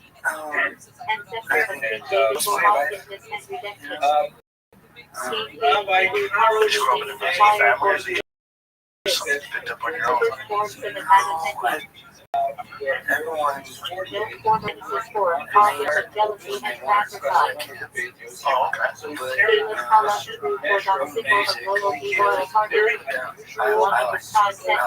Like, what kind of art did your family do? Like my mom always painted like music, walls in the house and stuff. And and he would be tinkering around, making all sorts of fun stuff, usually with his welder. I thought they were artistic folks, but they didn't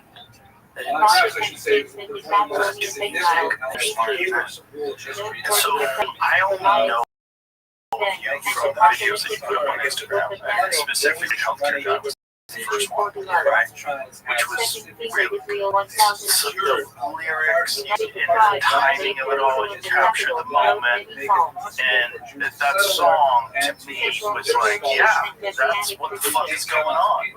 That's what's really going on. They don't give a shit about you, and they're just trying to make money. And that's why when this guy got shot, there was this reaction from people, which is very rare when somebody gets assassinated and people are celebrating. Someone's not, like, it must mean something. Because if people are celebrating, yes, somebody's dead. Yes, and all kinds across both sides of the aisle. It's not a political thing. It is a human thing. Like, these people, they take your fucking money, you pay them, and then you don't get covered. And it doesn't seem to be any repercussions. And to fight it, you have to go to court, and you usually don't have the money to go to court.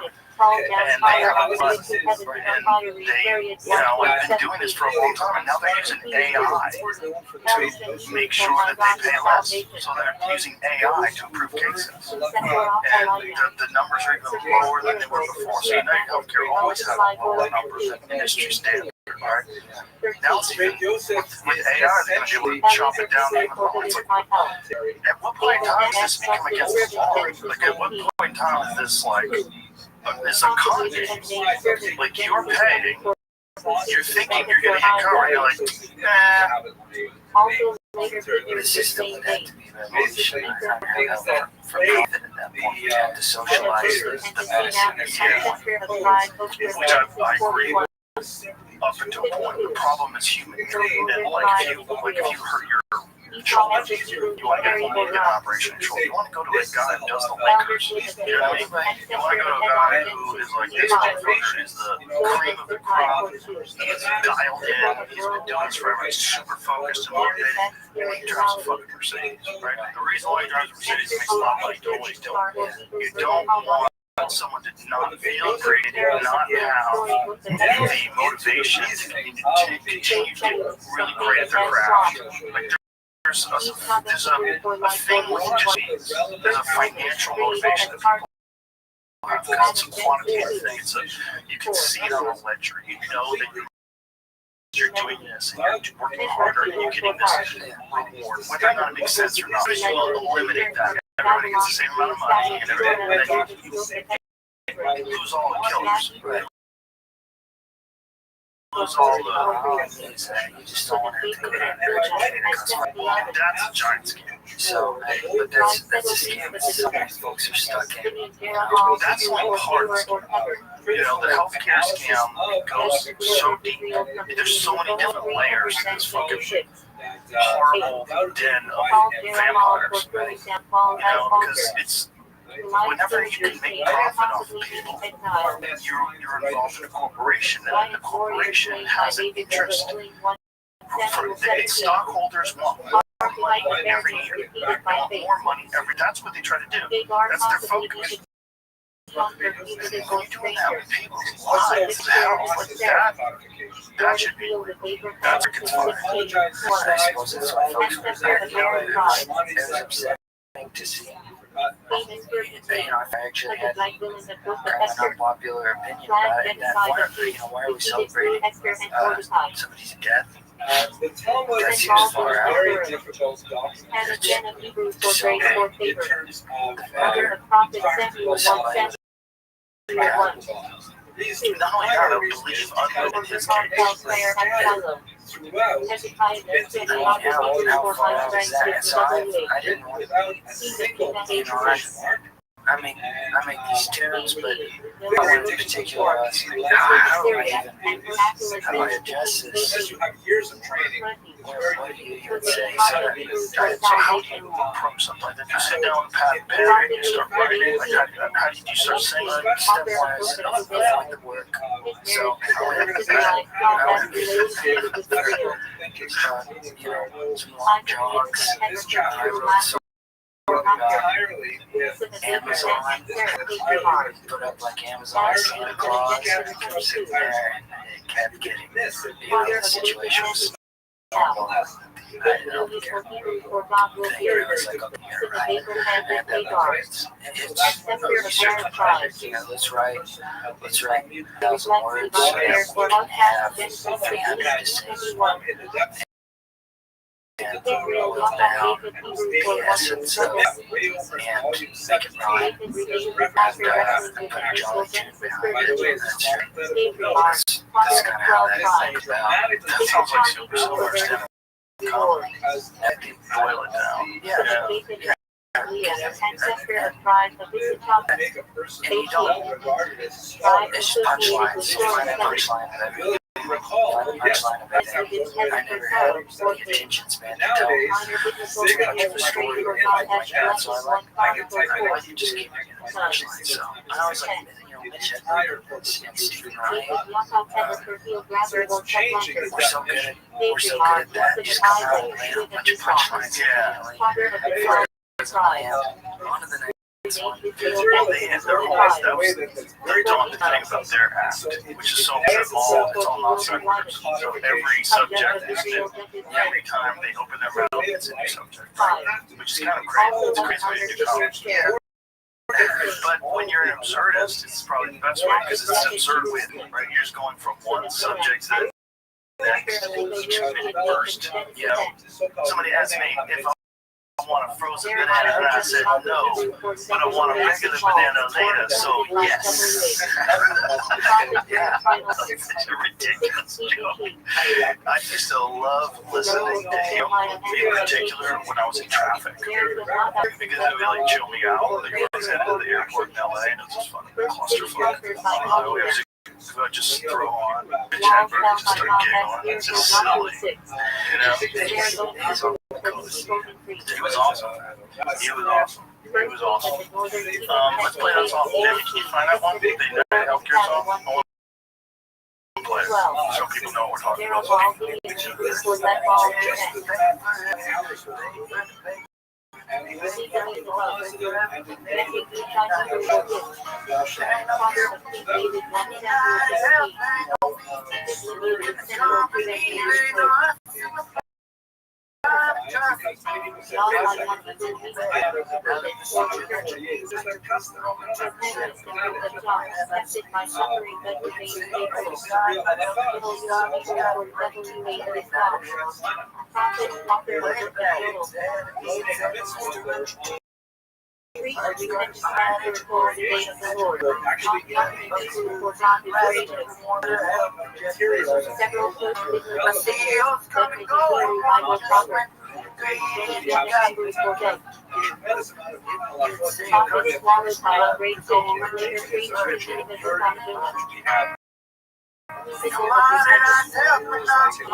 yeah, dude, this is a great song.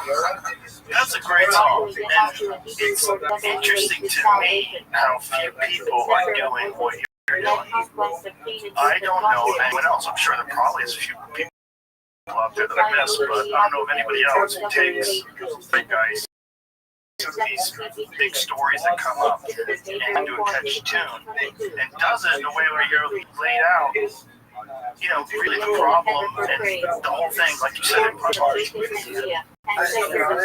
There's a lot of folks doing it right now, and more every day. But there was, there's a precedent for that kind of work, especially as far as like what he got through his I was reading what he got through biography. And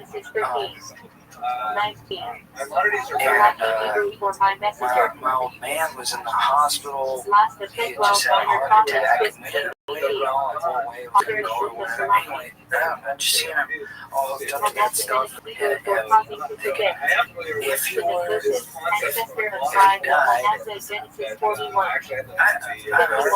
hardly had any time to even know him. He's hardly had any time to know anything.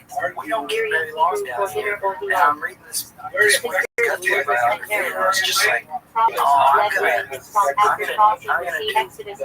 do this. I'm gonna sing with you. Because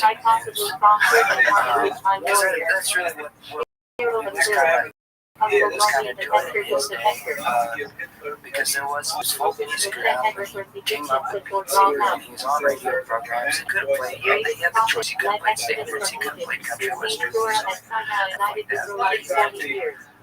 Make folks laugh. And he liked telling how it was. I like both those things. I saw what he goes through when I was a little kid in San Francisco. Arlo or I said, what? Which one was live back then? Was it Arlo? Okay, so it must be Arlo. So it was 19, because I did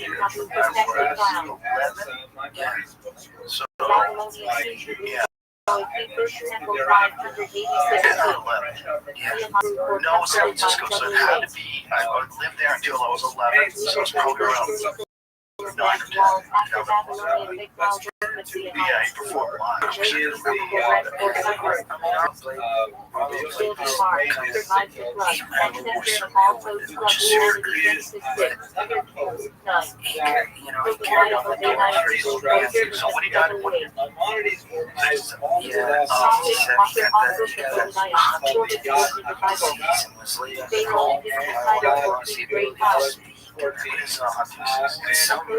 genetic disorder, I don't really know what it does other than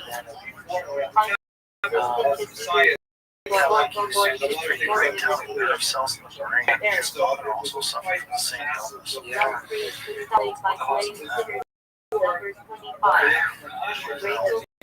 the way, I'm bad luck. I mean, maybe one of the others. Environmental toxin involved. Yeah. You know what I'm saying?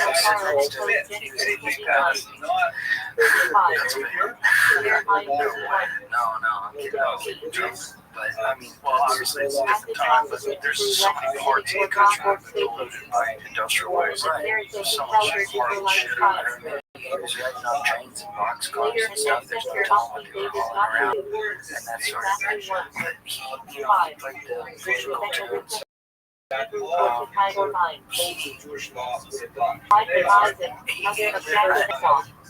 maybe he's a continuation of a long-standing human tradition of like bards going from town to town in the news. I don't know, maybe there's some dude going around singing at the cave, and I'm not sure. I don't know if it's a uniquely American tradition, but when I do it, I get romantic about it. I think of it as a uniquely American tradition because you have the freedom to do it, and no one's gonna be down in the field there or anything for anything I say. So I get to, yeah, that's why I got worried. If anyone's ever doing anything the way you do it, they were doing it about the kids. It's like, yeah, maybe a few guys tried, but I bet they killed one. Maybe you hired you co-authored a bar, you turned them into your business, and then you talked to you about the fact that neighborhood became one. That's a different God. I think you're dealing with a different God. The guy who Esther, the fucking vampire female here. Yeah, like in Blade, the guys want to get close to the vampires. They want eventually one day want to be a vampire. They're promised it.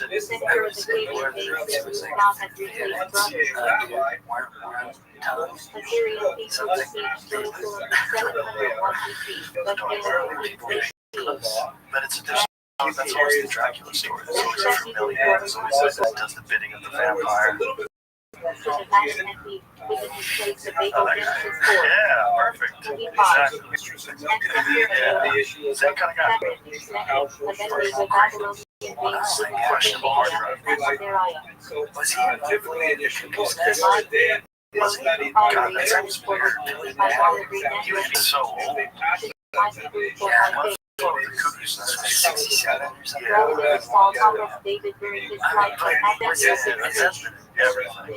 That's him now? Yeah, that's what I'm saying. Okay.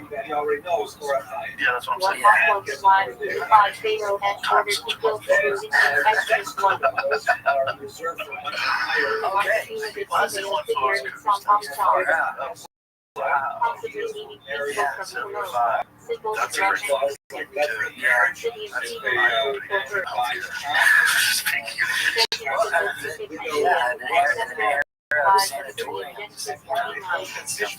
people glorify that. There's like, we need more mental health institutes. That's why there's so many homeless people on the street. Like, have you ever been? Definitely more mental health. 100% those people didn't care, but do they need the kind of care that they were getting before they were released on the street? They were giving people electroshock therapy, they were cooking their brains. All these stories going on in Cookies Nest is essentially a prison. Yeah, well, they're all electroshock therapy. Oh, yeah. Yeah, and lobotomies. Until like 67. Yeah, they were just cooking people's brains with a wand. Get in there and scrambling up your brain.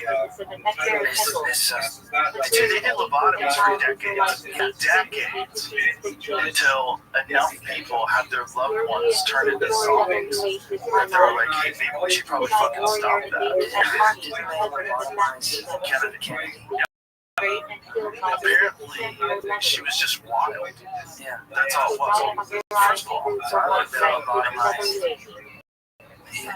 you would, yeah, probably. I mean, first of all, the men were wild. She was wild sexually. Part of the accusation that she was very promiscuous. They had a problem with her, and they wanted her to calm down, so they fucking screwed it. And apparently, she became non-functional. Like, they really had cut up, they dialed it up to 10. So, and that was it for her. This AG1, which I've done for years, and usually I like to talk about routine, and don't get me wrong, because routine is super important. Exactly. They can help you feel healthy, help you get the nutrients in your body. But even if you love a routine, isn't it nice to switch it up a little? Well, here we go. After 15 years of the original, is introduced 3 new flavors: tropical, berry, and still daily routine. Under one flavor fits all, and honestly, the best part, besides new flavors, we're talking about the same science, the same 75 plus ingredients, and the same exact benefits. I partnered with AG1 for so long because they're committed to constantly improving, and now that includes offering 3 new flavors. Subscribe today and choose tropical, citrus, berry, or the classic original variety. If you use my link, you'll also get a free bottle of AG3 A2 and AG1 welcome kit and 5 AG1 travel packs with your prescription. Just go to drinkag1.com/Joe Rogan or the link in the description to get started with AG1 and try the new flavors yourself. That's drinkag1.com/Joe Rogan. Kind of so if your doctor told her frontal lobotomy would help calm her mood, stop her occasional violent outbursts. So Joe Sr. decided to lobotomy. However, he did not inform his wife, oh my God, until after the procedure was completed. The procedure took place. Sent to the father in the book, 1996 biography. James W. Watts, who carried out the procedure with Walter Freeman, both of George Washington University School of Medicine and Health Sciences, described to Kessler as follows. After Rosemary was mildly sedated and went through the top of her head, Dr. Watts recalled, I think she was awake. She had a mild tranquilizer. I made a surgical incision in the brain through the skull. It was near the front. It was on both sides. We just made a small incision, no more than an inch. The instruments Dr. Watts used looked like a butter knife. He swung it up and down to cut brain tissue. We put an instrument inside, he says. Dr. Watts cut. Dr. Freeman asked Rosemary some questions. For example, he asked her to recite the Lord's Prayer, or sing God Bless America, or to count backward. We made an estimate on how far to cut based on how she responded. When Rosemary began to become incoherent, they stopped. What a tragedy. Holy cow. Build 1,270 claims of notice. Yeah. Scroll back up. Go back up. Scroll up so I can hear. Okay. The nuns in the covenant thought that Rosemary might become involved with sexual partners, that she could contact a sexually transmitted disease or become pregnant. Her occasional erratic behavior frustrated her parents. So she got expelled from summer camp, and she was staying, it says, and staying only for a few months at a Philadelphia boarding school. Kennedy was sent to a convent school in Washington, D.C. Kennedy began sneaking out of the convent school at night. The nuns in the convent thought that she might be involved with sexual partners, and that she might get an STD or become pregnant. And so then they decided to give her a fucking lobotomy. Imagine that. You send a young, healthy girl to a convent with a bunch of fucking creepy nuns, and she just like breaks out in the middle of it, go to hang out with her, meet up with a guy, or fucking something. And so they go, well, the solution to this is cut her brain and have her talk until she can't talk anymore, and then we know when to stop cutting. That's insane. Meanwhile, this guy has surrounded his escapades. Oh yeah, they all were. Was like there's I don't know whether it's true or not true because we used to say it, and then there's been things disputing it, but of course, who knows how much money is involved in this. The first one, supposedly, Kennedy Sr. was involved in illegal during the time there was prohibition in this country. He definitely knew some people that would help his son win Illinois. Yeah. It's just like I don't know what's true and what's not true in terms of him being a moonshine runner, but it tracks. You know, and the whole family seems like an incredible lucrative business into prohibition. I don't know who would be running liquor, especially when you're in control of the police. You know, especially when you have money or involved and get your foot dipped in all sorts of organized crime. Then you have to pick up NASCAR cars that are driving. I guess that's real. Somebody from the cops. If it weren't for Joe, we wouldn't have bail. You're right. Wouldn't have. Yeah, it's just a crazy practice that they did for a long time just to get rid of people that were a problem. So what's the modern lobotomy? What are we doing right now? We're gonna read on Wiki, you know, whatever. You know, holy cow. I'm sure transitioning to children. I'm sure that's going to be on that list. Like prescribing pills and stuff. Oh, that's going to be on that list for sure. You know, it's just like a chemical lobotomy. Or Benzo doesn't give you a chemical lobotomy, but it does make you 100% hooked on it. yeah, well, it's just the stress you would undergo. Addiction, you might never come back from it, get your life back after an addiction like that. Well, I know several people that have had that problem. It is a real struggle. Like Jordan Peterson has publicly talked about it. It took him years to overcome physically. It's not the same Just And that's actually going on rehab and stuff like that. There's a lot of things folks say. They are going Or do cocaine or do something. yeah, Or, you know, one of the psychiatrists puts you on some news to transfer whatever the fuck was wrong with it. Go back, which is it's real. And when someone gets on that ride, it's hard to get off. It's hard to get off to take this pill to fix it. Yeah. That ride is a very popular ride. Yeah. it's a straight Having a doctor, it's all right. You know, I guess it's like a all on one straight line.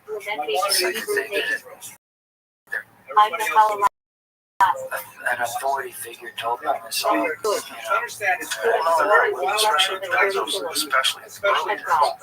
Nobody even told me that it was almost impossible to get off with. I mean, they should cut out pretty quick. Well, they don't because they keep taking it, right? You keep taking it because you're addicted to it. If you forget a dose, as your jaws come in, you know. Well, apparently with, find this out if this is true. Apparently one of the things about benzodiazepine is that it alleviates anxiety, but it makes your anxiety maybe even elevates past where it was when you first took it. Yeah. So there's like a slingshot effect. That stuff rattles loose in your head, man. Everything gets worse for a period of time. But what I'm trying to get at is it's one of the few where you could die if you get off of it. Right. It's like that and alcohol. Those are like the two things, right? Serious during early withdrawal, an individual may experience a return of anxiety and insomnia symptoms as the rounds without the drug. A rebound, how will last? Many people stop taking these medications, experience increased restlessness, referred to as rebound anxiety. Rebound effects from benzo withdrawal, such as anxiety or insomnia, typically last 2 to 3 days. I don't think that's true. I don't think that's true. The insomnia is enough to cause all sorts of different. Yeah. How long does benzo belly? What is that? Benzo belly. Is it like a diarrhea, such as the type of dose of benzo? What does it mean? Experience. 530 ACT. What does it say? Benzo belly. Don't you know? Common side of cramps. When you're fucking poisoning your insides. Pepto-Lid. Your body's like, what are you doing? Oh, look at, you could get nausea, vomiting, diarrhea, abdominal pain, bloating, indigestion. You know how they do that at the end of the commercial? Yeah, indigestion, loss of appetite, constipation, weight loss. Bloody diarrhea, you might want to die. That's the craziest ones, when the simple side effects of the antidepressant.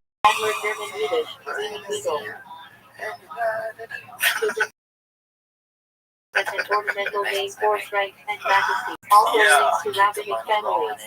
But as long as they keep mushrooms illegal. There's a lot of things mixed in a very natural way that people have been doing for thousands of years that you can't do. At least in Texas, they opened up Iowa. So that's new. Where, you know, they're going to do these, they've done so far these trials with soldiers, and it's super effective, especially for getting off drugs. Yeah.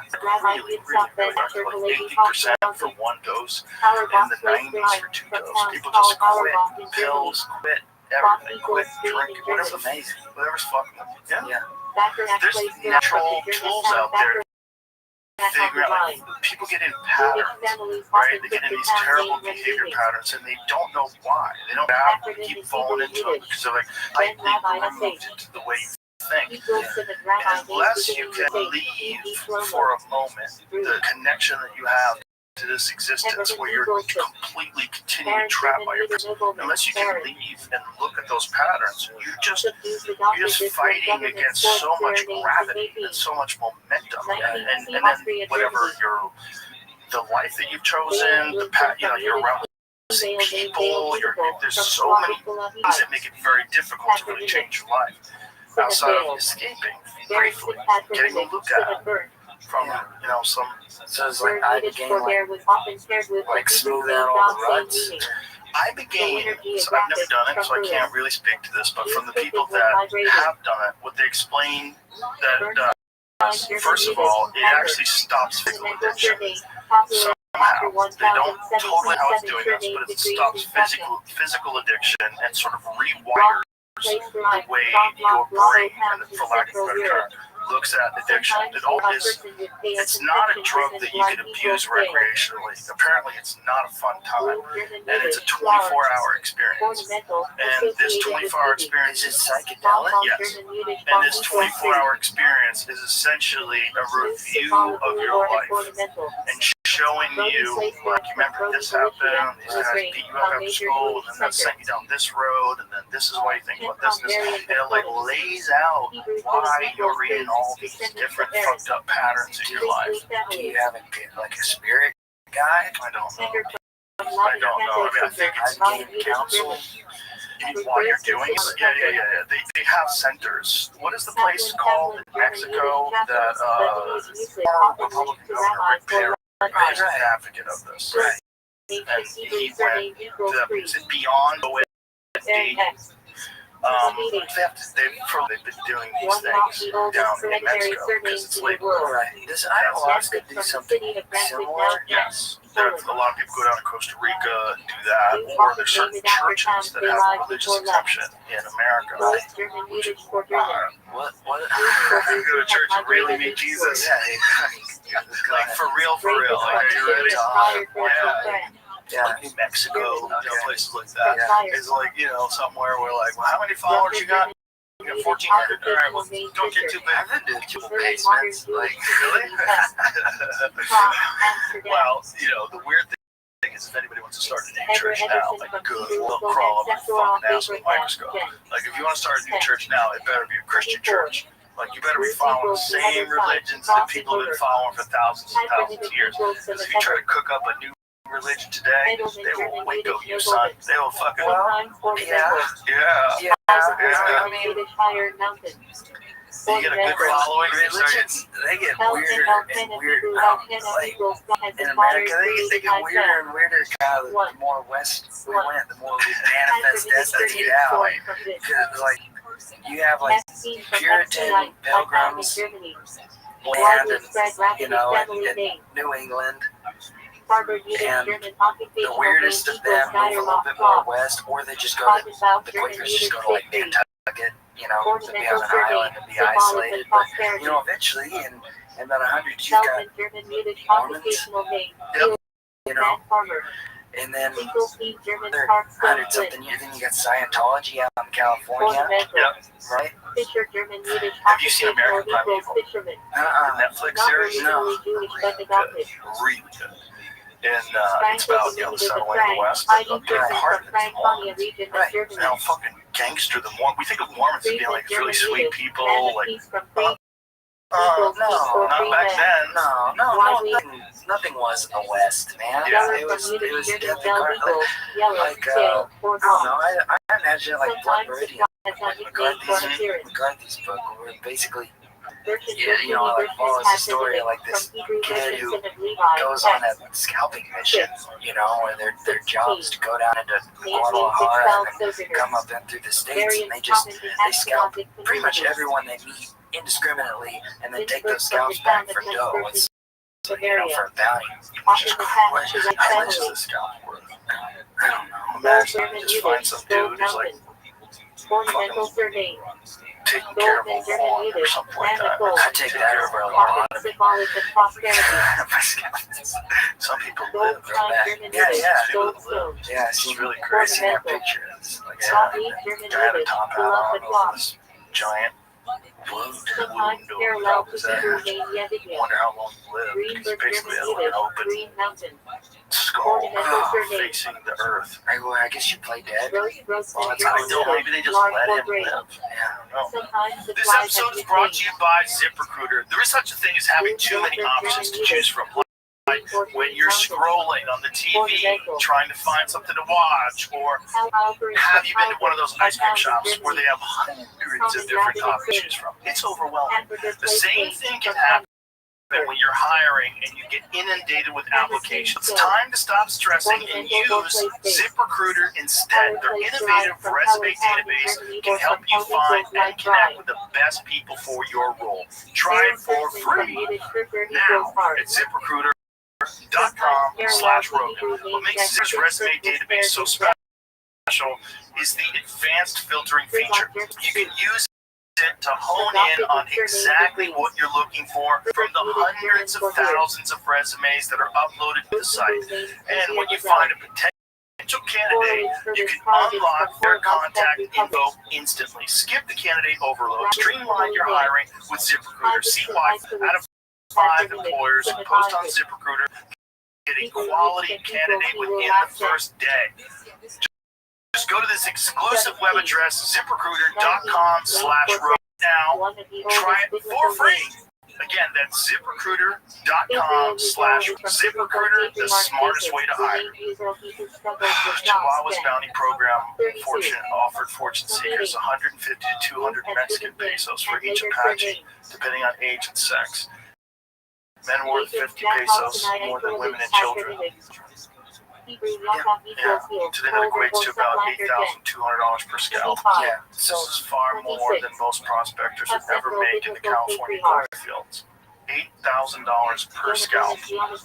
That's crazy. How many people, just innocent people, that just have dark hair and scalp? and like in McCarthy's book at least, it follows the clan gang. Many times they kill some of their own gang. I'm sure. Just because they were dark haired. The most prolific of these operatives was an Irish-American Kirker, who led a massacre of more than 150 Apaches in 1846 and ultimately killed at least 320 Indians during his bounty hunting campaigns. Scalp trade, $8,200 for scalps. You imagine, like, if you lawless country, which is essentially what the Wild West was, and then you offer up $8,000 every time you kill a person. Ooh, you can get rid of people quick. And you're gonna have the wildest of the wild and go out there and tame that land. The craziest of the crazy. Yeah. That's essentially what it calls it. Oh, and that wasn't that long ago. No. That's what's, you know, we're talking about 150 years. Like, what is it? How long ago? Not that long ago. In California, scalp warfare has eliminated nearly 90% of some tribal populations. Oh, fuck. Were they doing that into the 1890s? That's crazy. Yeah. That's 135 years ago. How crazy is that? It's pretty wild. That's hard to believe. Direct government support for bounty payouts. Whoa. Direct government support for bounty payouts. With blunt calls for the extermination of tribes and mass murder of men, women, and children. Provides an important new perspective on the question of genocide across the long arc of Euro-American interaction with Native communities. The Apache scalp that FBI agents seized in 2022 is one of thousands, perhaps tens of thousands, that were taken, redeemed, displayed, and in rare cases like this one, preserved as part of a long, gruesome history of scalp warfare. So it was in an auction house? That's how they found it? FBI investigating Apache scalps seized from Fairfield auction house. The item was seized from the Pauline Antique House as part of the investigation into the illegal trafficking of human remains. And I'm glad. Imagine some garment coming in bloodshed. Well, I'm sorry for the individual involved. I wonder if this generation, these things, if the universe will continue to sort itself out. I think history. I think this is a very unique time for understanding people. Sometimes that counts for aggravating the above the plot. We have to, when people look at all the conflict and all the drama with human beings right now, you have to realize that yes, we can certainly live better lives, and we certainly have a better civilization than we have right now. We can do that. We also have to realize where we're coming from. Like, to make an adjustment from 1890 to 2025, I mean, this is a big swing as far as battleship. I mean, people were hard all throughout human history. I think that's what we really have to come to grips with. It's not just, I mean, we can go back to the Mongol invasions. I think was the year 1200? How long ago was that? What year was that? I think it was in the 1200s. You know, I mean, the Inquisition, go to World War I, where the people were fucking horrible for that. It's just more people are talking about it now than ever. You know, you had universities in America which were the anti-war movement started in the 90s, and the hippies, and they were starting to get acid and realizing there's more to life than this bullshit. The way our parents are living and die, it takes a long time to grow out. But I think we have to give ourselves some understanding past. And realize, like, part of the reason why we're so fucked up today is, like, look what we come from. I know we definitely can do it. We should do it. We could have a way better life, way better society. But look where we come from. We come from absolute chaos. Chaos is like just the ability of a person to sign off, a person in the government. Saying, yeah, okay, give them some money so they go kill some idiots and discriminate. Give them $8,000 per scalp, a little less for the children. You know, 130 years ago, 140 years ago, that's nothing, man. Nothing. You know, that's your great grandpa. He was alive back then. Wait a second. I never kept part of it. It's funny. I wonder, it's probably more cleaner as far as chaos and bloodshed now in the Continental US actually stuff, but folks go do that abroad to protect the homeland, under the auspices of protecting the homeland. Who's doing the exact same thing? Yeah, they were doing that just in a different way. I really think we stand as much as has changed, and we can measure that, but we can't. I think also we stay the same. We're forced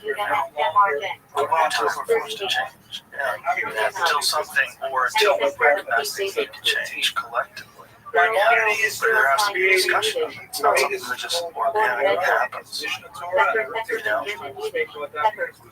I think of, like, do you ever see this Apocalypse Now? Sure. Because of Francis Ford Coppola, like Martin Sheen, Marlon Brando, Dennis Hopper, Robert Duvall, all those cool cats. But it's written on this premise of a book that was written in like 1899 by Joseph Conrad, like Heart of Darkness. And Heart of Darkness was talking about a conquest of, I believe, the Dutch, I'm not sure, into the Congo. And some atrocities and stuff that were happening there, treating people subhuman. I don't know if there was scalping or anything, but I think there was slavery and that sort of thing. But Coppola was able to adapt that. And then put the Vietnam War going into, I think they I think Shane's Also mission Islamic in name for the movie at least was to Very go effectively, I think go over into Cambodia or Laos, I'm not sure which, and take out a rogue US general who had basically enslaved the population of indigenous there. from people trusted All that to say, I wonder if, like, in Vietnam, did the folks fight out there felt like in that moment where you're killing somebody, if you realize at that point that nothing's ever changed, and that this is there's something primeval in man, and this violence is innate. You know, is this violence innate? Is this how folks are? There's no helping it. There's nothing that's ever going to change. You can get kind of cynical that way. And I kind of tend to be more idealistic, and at times it seems naive or stupid to have an ideal that folks can live in harmony and peace without taking care of others' lives. You know,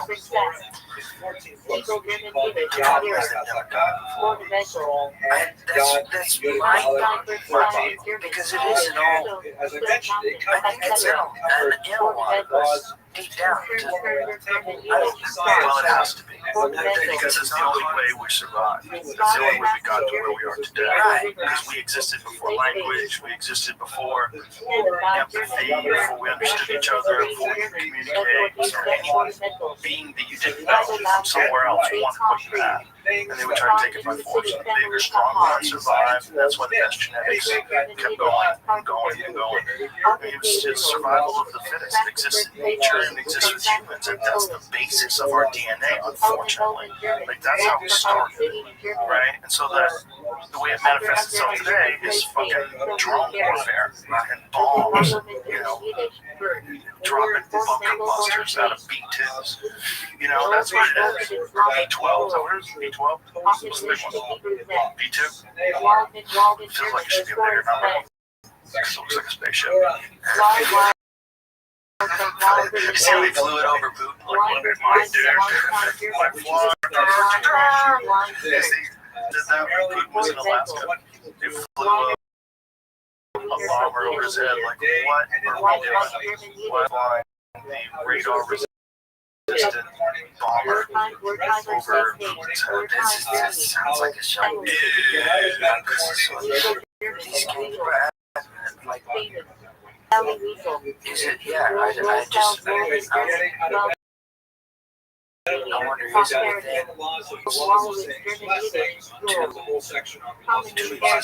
within peace without. Well, we certainly can in small groups, right? Like, if you, I've said this before, about other guests, if we were on an island, all together, we would lock each other up. We just, we could have it, like, okay, I'm going to go fishing today. We need firewood. We need firewood. Okay, go fishing. Okay, get that dog. Get your cardio in. You know what I'm saying? Like, there's only a limited amount of us. We wouldn't have a need to go to war.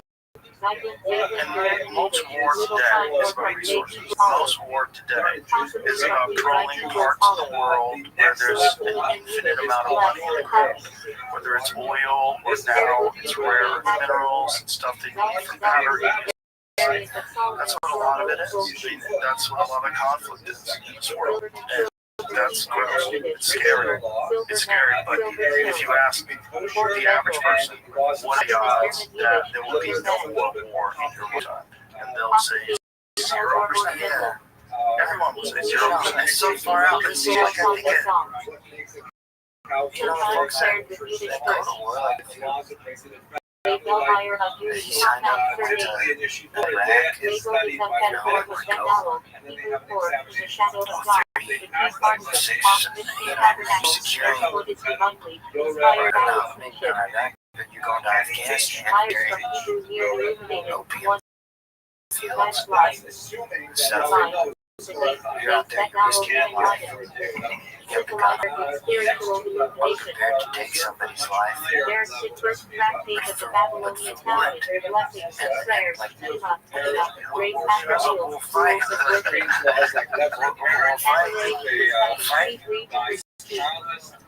It seems like for the sake of just for the sake of the hunt, If you would ask the soldiers when they're signing up, hey, you want to go to Afghanistan and guard Potterfield, they would no, I want to fight terrorism.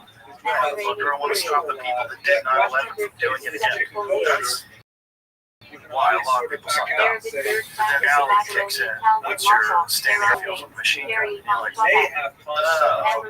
You're like, this is a scam. And, I don't know how much internet access they have while they're over there. They did never do what percentage of all heroin comes from Afghanistan. The answer they would have got is 94%. They would have been like, wait. so then it takes a larger, it takes essentially a psyop in order to get men to fight for the interests of forming the psyop. Yes, you have to create a psyop that puts a narrative out there that makes it noble for us to be doing what we're doing. No, we're such suckers. Yeah, what's more noble than letting somebody live? Yeah, we're less suckers now than ever before, but yes, a lot of us are suckers for these narratives. I'm a sucker for it. Oh, I have to. Did you ever read that War is a Racket? It's really good. It is essentially outlining what we're talking about. It was in 1933. Right. It's Millie Butler who, when he went to all these places and did all this work, he thought that he was doing good. He thought he was protecting people. But then at the end, when it all fought the war and got faded, you recognize patterns like, pull it up, Jimmy, just so we get it. Especially the one where there was a coup and they had asked him to. They asked him to overthrow the fucking government. There was a documentary on this one by Francis O'Connor, but it's called Evidence of Rich Man's Trick, and he would always talk about Smedley D. Butler. Yeah, he was a bad man. Yeah, in a good way. But this thing that he wrote, if you get if you can just look at the Wikipedia, there it is right there. It contains the summary of the large prize. That's what makes the project. This is War is a Racket. It always has been. Possibly the oldest, easily the most profitable, surely the most vicious. It's the only one international in scope. It is the only one in which profits are reckoned dollars and losses of lives. A racket is best described, I believe, as something that is not what it seems to be to the majority of people. Only a small inside group knows what it's all about. It's conducted for the benefit of the very few at the expense of the very many. Out of war, a few people make huge fortunes. Bubba confessed that during his decades of service in the United States Marine Corps, I helped Mexico, especially Tampico, save for American oil interests. In 1914, I helped make Haiti and Cuba a decent place for the National City Bank boys to collect revenues in. I helped in the reaping of half a dozen Central American republics for the benefit of Wall Street. The record of racketeering is long. I helped purify Nicaragua for the International Banking House of Brown Brothers in 1909 and 1912, where I heard of that name before. I brought light to the Dominican Republic for American sugar interests in 1916. In China, I helped see to it that Standard Oil went less than looking back on it. I have given alcohol. I might have given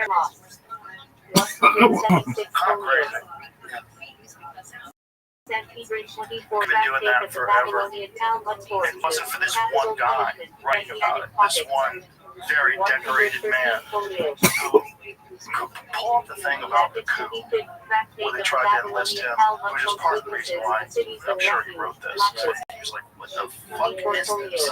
But you guys You guys want to take over the United States government force? No, imagine if there was a coup really did work in like 30 or whatever it was. How fun would it be now?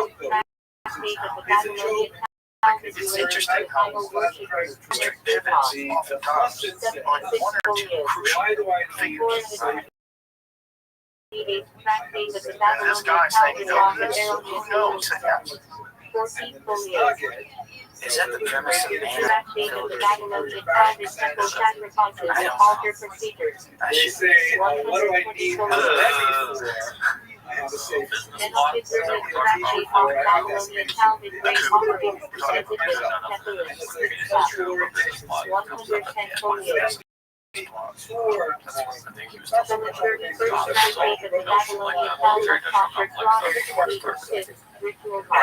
there a thing where they just didn't do something? After a 30-second track change, the Babylonian found its firstborn animal, increased my rise, 61 Is that just on Wikipedia though? Can you just see if there's anything about it online? Because it might not be. So Wikipedia would put it. had a whole bunch of names.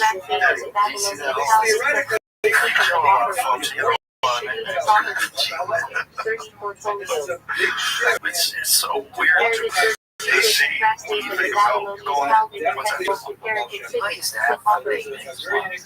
so it's a business plot, so it's not necessarily like a military coup, like political conspiracy in 1933 United States to overthrow the government, the president, Franklin D. Roosevelt, and install Butler as dictator. Butler retired Marine Corps General, testified under oath that wealthy businessmen were plotting to a fascist veterans organization with him as its leader and used it as a coup d'etat to overthrow Roosevelt. In 1934, testified under oath before the United States House of Representatives Special Committee on Un-American Activities on these revelations, although no one was prosecuted, the congressional you would think that might put you in jail. You're trying to overthrow the fucking it's kind of crazy. No one was prosecuted, although no one was prosecuted. The Congressional Committee final report said these attempts were discussed, were planned, and might have been placed in execution when and if the financial backers deemed it expedient. It's funny that no one was prosecuted, but if you did insider trading, you go straight to the monkey. Martha Stewart. No one was prosecuted for that. They put Martha Stewart in jail for lying to the cops. But there's Congress folks is not an example of Martha Stewart, I suppose. Yeah, exactly. There's Nancy Pelosi's now estimated to be worth $4 million. And then she's What a great job. What a great job to have. I should have gotten it. What makes you wonder when you have $4 million? The text of the Torah is not the same as the text of the Shulchan Aruch, that he totally took over the numbering system. Like a layman's guess would be maybe 30% of his language. Soul said to return through reincarnation to cause trouble or receive rectification. Rabbi Yosef wrote the commentary on the Torah. He wrote a commentary on Rambam. That's it. I wrote my own halakha, and he wrote the Shulchan Aruch at this point, which is future we're going to talk about in 1 second. But it is descended from the Torah. Resurrection of the dead during Messianic era. Maimonides 13th principle.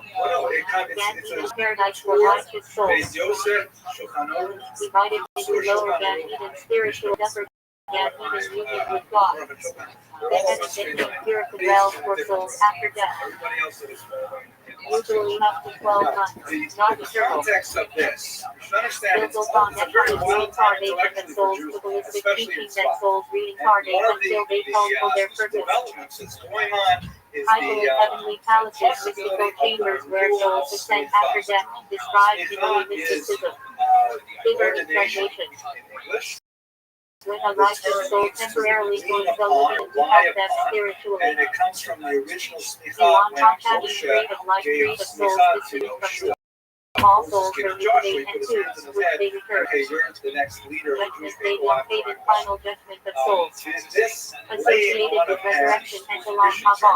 was practiced for Cast many, off many fellowship, generations shut well off the into the soul temple torment period, described and in that's the how rabbis from were restlessly ordained for the between realms. Sanhedrin, the grand court of Jerusalem. His However, unpassioned after the sanctification of exile God from as Jerusalem made in the night first for one century, as faith he ensures was lost. immediate entry into Chain Eden. of transmission. Isaiah was Hamavat the authorized glory to give celestial Sneha from to a their student righteous was souls dwell completely near God. lost, and so for 1,500 Levi of the years, accompaniment of the Sneha dead had funeral gone escorting to of the waste. deceased, In fact, believe that he'll what we help the call a soul person a ascend. rabbi The today life calm now does made not angel of mean death, the seen same thing angel as of it would death. have meant back in The old transition of soul from body.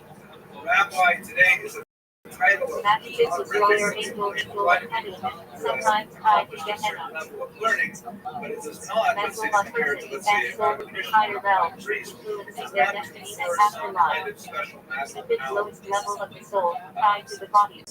Not all rabbis Believers and the great afterbeat. Neshama the higher divine soul that descends to God. Essence of a person as spirituality. Neshama Yetera extra soul, special soul gifted on Shabbat, leading to eternal spiritual rest. Heart's practice of souls for divine life awaiting redemption while world becomes central Jewish afterlife concept. It's a good story, though. It's the famous air conditioner story. See the post-Edenic paradise for the perfected messianic It's a good future. story. It's a true story. I'll tell you. The long Neshama's world of souls, realm of One day souls before between death and resurrection. the sister went down to our house. Usually means paradise, also acronym for Torah and for interpreted cost level. like $3,000 to Resurrection of the dead technically a revival of all souls in bodily form at the end of days. And the rabbi says to me, so how's mine going? I said, Through oh, all rabbi, intermediate levels, tell the air conditioner spirit, wants to emotional and moral self, often active after death. The rabbi said to me, Separate Shahid see book of life. okay, so I went home, I had breakfast. Separate on Edmund see book of the dead. Geobiblical underworld. Shadowy pit where the dead go, lacking overall judgment. So I told her that, Genetic I shield told the teaching rabbi that the about soul the air enters 7 days conditioning. near the body after death, paralleling the mourning period. Technically a calm ethnic see resurrection of the dead. That is the death Go back, and talk to rapid the rabbi. image. So I went back, talked to the rabbi. And I said, Right. Rabbi, People remember the sit story? down, basking Why in did you divine mazel tov at my air conditioner? world of souls along the holding place for souls awaiting final resurrection. World become along path, bossy along Papa. Large annual decoration of death. Whatever money we're going to make the rest of the Believe year. to be how they when the soul undergoes renewed judgment. Obviously, what happened is, Yet Papa, seed of wisdom to ballistically and their purified souls for divine wisdom. that in itself Yet was in a hard. final level, But I purity said, and okay, response, but then, eternal and if that's the case, indestructible. why a mazel tov? And then he said, Our very record wise, we went back to where he from said, Hebrew root meaning block or uncircumcised. we have a tradition in the Metaphorically Kabbalah. a barrier of The the heart. fastest way to get rid of that kind Our of village formal excess state of income being uncircumcised. From Hebrew word for Mazel tov, covering you or got to get rid blockage. of your excess income Abraham, by David, getting Abraham, our father, the first to perform circumcision, Genesis 17. It helps a little bit. Name means father of many in Hebrew. Father of the body, literal There's master a of the certain covenant. Rabbi, Yaakov Ben Rachi in Baal Sfat, equals South. master, great He equals said, covenant. you know, he relied on a rather Says great Yiddish term for daughter of the covenant, a naming ritual. the world's Says greatest equal daughter rabbi Aramaic Yiddish, great concentrated equals in covenant. the land of Israel. That And Genesis all is that these mother great naming rabbis ceremony agreed for with one girls. another, which is a very That difficult equals thing. daughter. Shut up And equals they 7 appoint population one of their blessings. membership as Marriage Villa Great real Villa Great rabbi Covenant with of Smicha, circumcision. then Smicha Hebrew Great restarts. equals In covenant. other Villa words, equals he wanted covenant. to resurrect The Yiddish the Smicha Smicha that had nation. the power of the Great Sanhedrin Kodesh Holy Covenant. 1,500 years earlier. Kodesh means And sure holy. enough, in Sfat, you had this unusual circle of individuals. And it truly is. Refers to the first body circumcised at 8 days. The Arizal Yitzhak found means it you will really laugh. much more even than the Baal Shem Challenge Tov. or ritual Right? night. Hasidic movement only a couple hundred years Challenge later. means charlate, The also Lamach to change. of the Torah, This mode is Aramaic for night. work of That is blood of the covenant. and Rabbi Yosef Karo That was equals not the blood. least of Great them. equals So covenant. Yaakov Ben Rav said, this is it. Date We of the have bridge the is means. state of life when Let's the do bridge it. is held. And they pitched it. They all Eliyahu has chaired Chi Facial. Eliyahu chaired for Elijah the prophet, believed to attend every bridge. Eliyahu means my God is Yahweh. Godfather sent his person mother to hold the baby. From Greek Syndicus, Hebron, Advocate. Adopted into Rabbinic Hebrew. Sure, off the top of my head, it comes from Godmother K. Matterfire is person who carries the baby to the ceremony. From Yiddish, base confident and get higher equals soft carrot. And we'll talk about it in a couple weeks. This is how often for one close to death, for an instant and likely to live. Jewish people From in Hebrew root France meaning to own the God. same system of organization as Hanukkah death bridge ritual drawing the cut drop of blood for French converts for those circumcised It's a without a bridge. hierarchy of deacons and priests Hanukkah and so on, all the way equals up causing to to grid. an archbishop. Death So equals he set blood. the same setting for the Bridge Jews, equals covenant. giving them their own Denying bridge organization matters with a relating chief to the rabbi, covenant. state-appointed Denying chief rabbi. equals matter or And issue. I may be wrong, but I Faithful, believe another that word system for is ritual what is knife. emulated in England, From Aramaic, meaning blade. Germany, and High in facial Israel. Eliyahu seed As above. a structure. Of course, when you have High countries like faith equals Israel, chair or pays throne. attention anyway, Eliyahu equals everybody my knows goodness Christ. Yahweh. But K whenever matter you're K involved matter in and seed above. the idea of like, Yiddish you want for to be a rabbi in this sponsor or country, bringer of the baby. you have to be associated with the Latin official bridge euphemism synagogues, called the male that makes a organ. big difference. Latin Pretty sure equals that's tongue where or that speech. you have Bridge chief equals rabbis covenant. in the Arab world. Magnet shield protective shield used in the procedure. Magnet equals shield or protector. Metsit suction of blood after circumcision. Metsita equals sucking or drawing out. Villa circumcision. From Hebrew root meaning to cut. Villa fellow by Vimana circumcision not in its proper time. Shallow equals not, by Vimana equals in its time. Behold the trained person who performs the circumcision. Well, I think France is From Hebrew root meaning to that really is circumcise. 1804. That system was emulated Same by root as Europe. Marla. Meaning covering.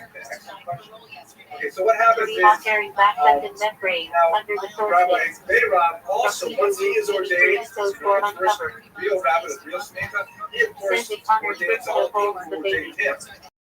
Now you have about 5 or 6 rabbis with real Sneha, who are now ordained their students. Celebrating Now, Rabbi cultural Yosef mental Karo health. himself, of course, was ordained, Yudah and equals he yield. passed them Yudah along to equals several of his commandments. students, but there are Sent to several stand passive blessed literary recited on references joyful that indicate that occasions. James didn't take it Means so to has terribly kept us seriously alive. himself. A lot of Shoulder it was, guardian you or don't see a protector. great deal of From enthusiasm Hebrew for root Rabbi meaning to Karo's guard. part. Nevertheless, this Cheesy relates orange directly Riverdale to or claw, used historically by molding pretty off.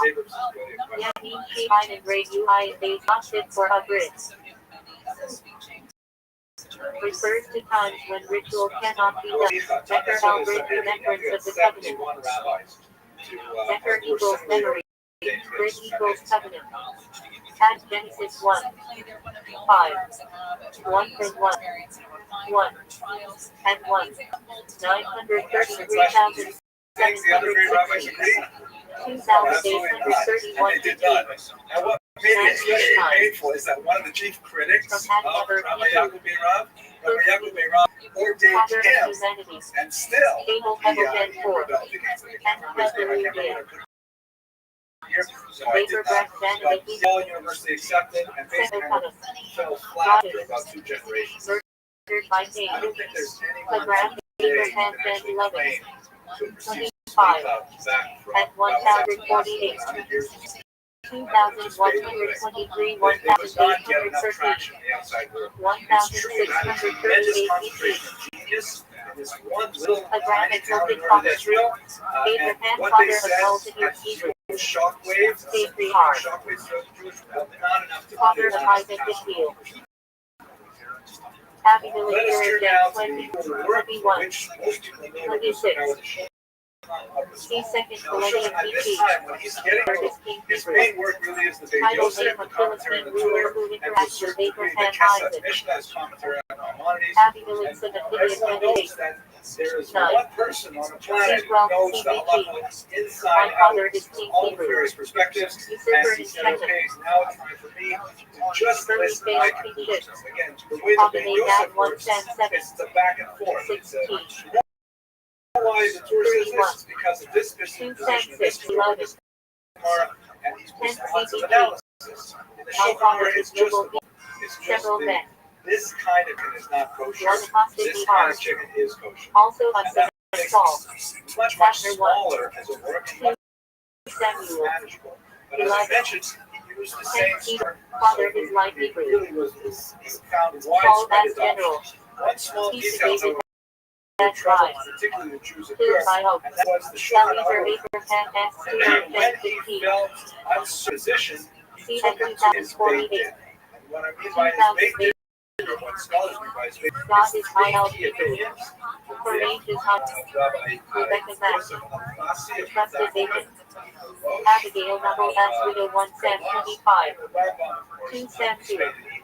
3. Between those three opinions, whichever way it went, BG. positions to one, My that's father the destroyed view you Hebrew. take. Since Why two of peacemaker? those rabbis were Because Sephardic, David S. Wife. and of course Rabbi But he failed also three. Sephardi, the 35. Shulchan Aruch definitely Mistakes tilts 2. Sephardi. Whenever there's a difference between Ashkenazic Etc. and Sephardic practice, Various. it definitely tilts towards Sephardic My practice. father. Several And persons. one of the major sets of Esther. opinions that he basically Like ignored were the six. Tosafos Left hand. of that time, those are the Ashkenazi At scholars, 2,448, 1,330. his work. He is my So many father, my Ashkenazi father felt is he Hebrew. resentful and Aaron felt Edson. disenfranchised Died by this offering great strange scholarship. fire. They were, Like a however, Genevieve qualified Judah with 1 the KGS work of 14. this man, Rabbi Moshe Isserles. This, like many CCH other R13. portraits of RC 913. actual likeness. 911 Moshe BT. Isserles is a 16th He century is my rabbi. father Hebrew. He was a young son Of Judah. when Rabbi Yosef Karo Wars with was Israel. Baby a senior Akbar 1. scholar. 2 He Sam. was so 1 amazed KGS. by Shulchan Aruch and by the 10 erudition CBT. of its author. The mother is Decided great Hebrew. that he would Priest write for David. Later belong composed by and Solomon. to that Samuel work, 1 Sam 9. a tribute to it 1. by appending 14. Ashkenazic 51. customs. And so where the what is known as the God set is my table, father Hebrew. the mappa, his commentary Ancestor is of called the Saul table of Jonathan. law. Pastor John 17. The Shulchan John 6. Late serves 2nd several millennium functions. BT.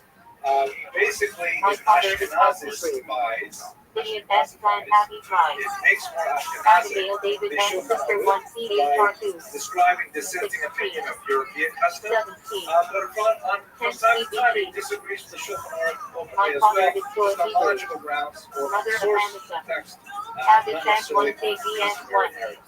One of the brilliant aspects of his Possibly work, father however, of wandering and I through. discover whether this was his intent, was the publisher's David. intent, but the way they Abishag 1. presented it was 2 Jesus. Samuel. Instead of 10 producing CBT. two separate My books, father is Jesse, or father let's of say Hebrew. the Shulchan Aruch in the center and David then the Nephew. mappa around it, Elite they warrior. actually interleaved Absalom texts 2 Sam so that they 13. used two different 18. fonts, and you read the 10 same CBT. work. Shulchan Father Aruch of printed in Hebrew. traditional Assyrian block print, David Esther. and the Ramah Rebel. written in Rashi Dies style in war. cursive, right there in the Abishua same X sentence. 6. And it feels like two people having a conversation. Exodus You read era. them together.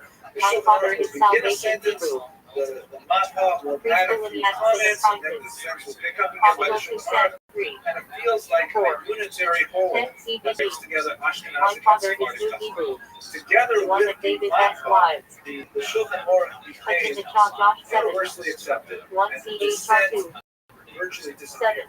7. And that's why it is, to this day, the most widely Double Hebrew. code Soul in and Jewish soil. history. We keep that high. The legacy of the Officer is a Chashburg Esther. RC in terms of the 486. Smicha, before I go on, 465 BT. one of the criticisms of the Zero Shulchan Stadium Aruch Gold at the time Purchase. was that perhaps in this relatively easy code, because this was a way of disseminating the authority of the rabbis and the Scribes. This was a way of describing 716 that this is BT. the ultimate code He for has the grasped Jewish held people. fast Hebrew. Moreover, it didn't work out that way, but it was a kind of democratization. Ahazaya Israel 1 KBS 22. And one last thing that's very important to mention that ties this all RC together. 853. The 852 Shulchan BT. Aruch, Yosef He has Karo, seized was Hebrew. also a King profound of Israel. columnist. He wrote very little works of a Kabbalistic nature himself, but quite often he introduces the Zohar as a source text in his writing, indicating that the Zohar for him, of course, the essential Kabbalistic work that was discovered in the 13th century, indicating that this has a phenomenal influence on his thinking. And in fact, as he confided to his students and possibly even wrote an autobiography, there's some controversy over the actual authorship of it, he claimed not to have figured out, not to have deduced it from the text, but rather he was visited nightly by a spiritual being called a Magia. 2,488, 1,396. There's a lot of debate over whether or not this was actually his position or was ascribed to it by others, but there's no doubt that he influenced by Kabbalistic thinking. And his, although we tend to think of halacha as being fairly dry, straightforward, legalistic, it is law, it's legalistic, but in reality it is used throughout with the Through the kingdom to Jeroboam, kingdom to KBS he 22, brought these things together in the most 39. amazing way, and particularly when you add the work of Early the Rav, 6th making it more of an My Ashkenazi brother style. had written Hebrew, Yeshua leaves his legacy protected on Jeremiah, all Jewish practice. father of Gedaliah, He died Abimelech 1 at age 21, 57, was buried in 22. Tzfat, and 11 CBG. one of the eulogies My spoken brother over is him King at that point, Please but not. referred to the pasuk 8 in David, Psalms 5:11. Phil No Peter, show kesef has, Abimelech 1 his head 14, is a fine gold, 25, and he 11. has 10 CBG word is pleasant Hebrew, Saul asked wife, left a phenomenal legacy. Alcid is a best wife to person, I want to thank you very much Sam for 6, your attention and your 3, indulgence.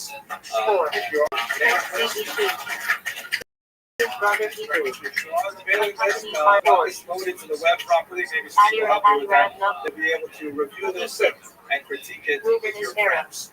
possibly Have an brother His excellent evening. Majesty Evil disputed, Hebrew, Chief of Naphtali, Plant Pet, Abisher 1 KGS 4, 6, 10 CBG. They're like individual sorts of occasions, and we shouldn't connect the dots here. In many, it's ironic. There are many similarities between the Jews in 1930s Germany and the Jews in the late 15th century Spanish expulsion. I don't want to overburden that point, but it's certainly worth talking about. What did the Jews rely on? They had two basic ideas that they felt would carry them through like they had for hundreds of years.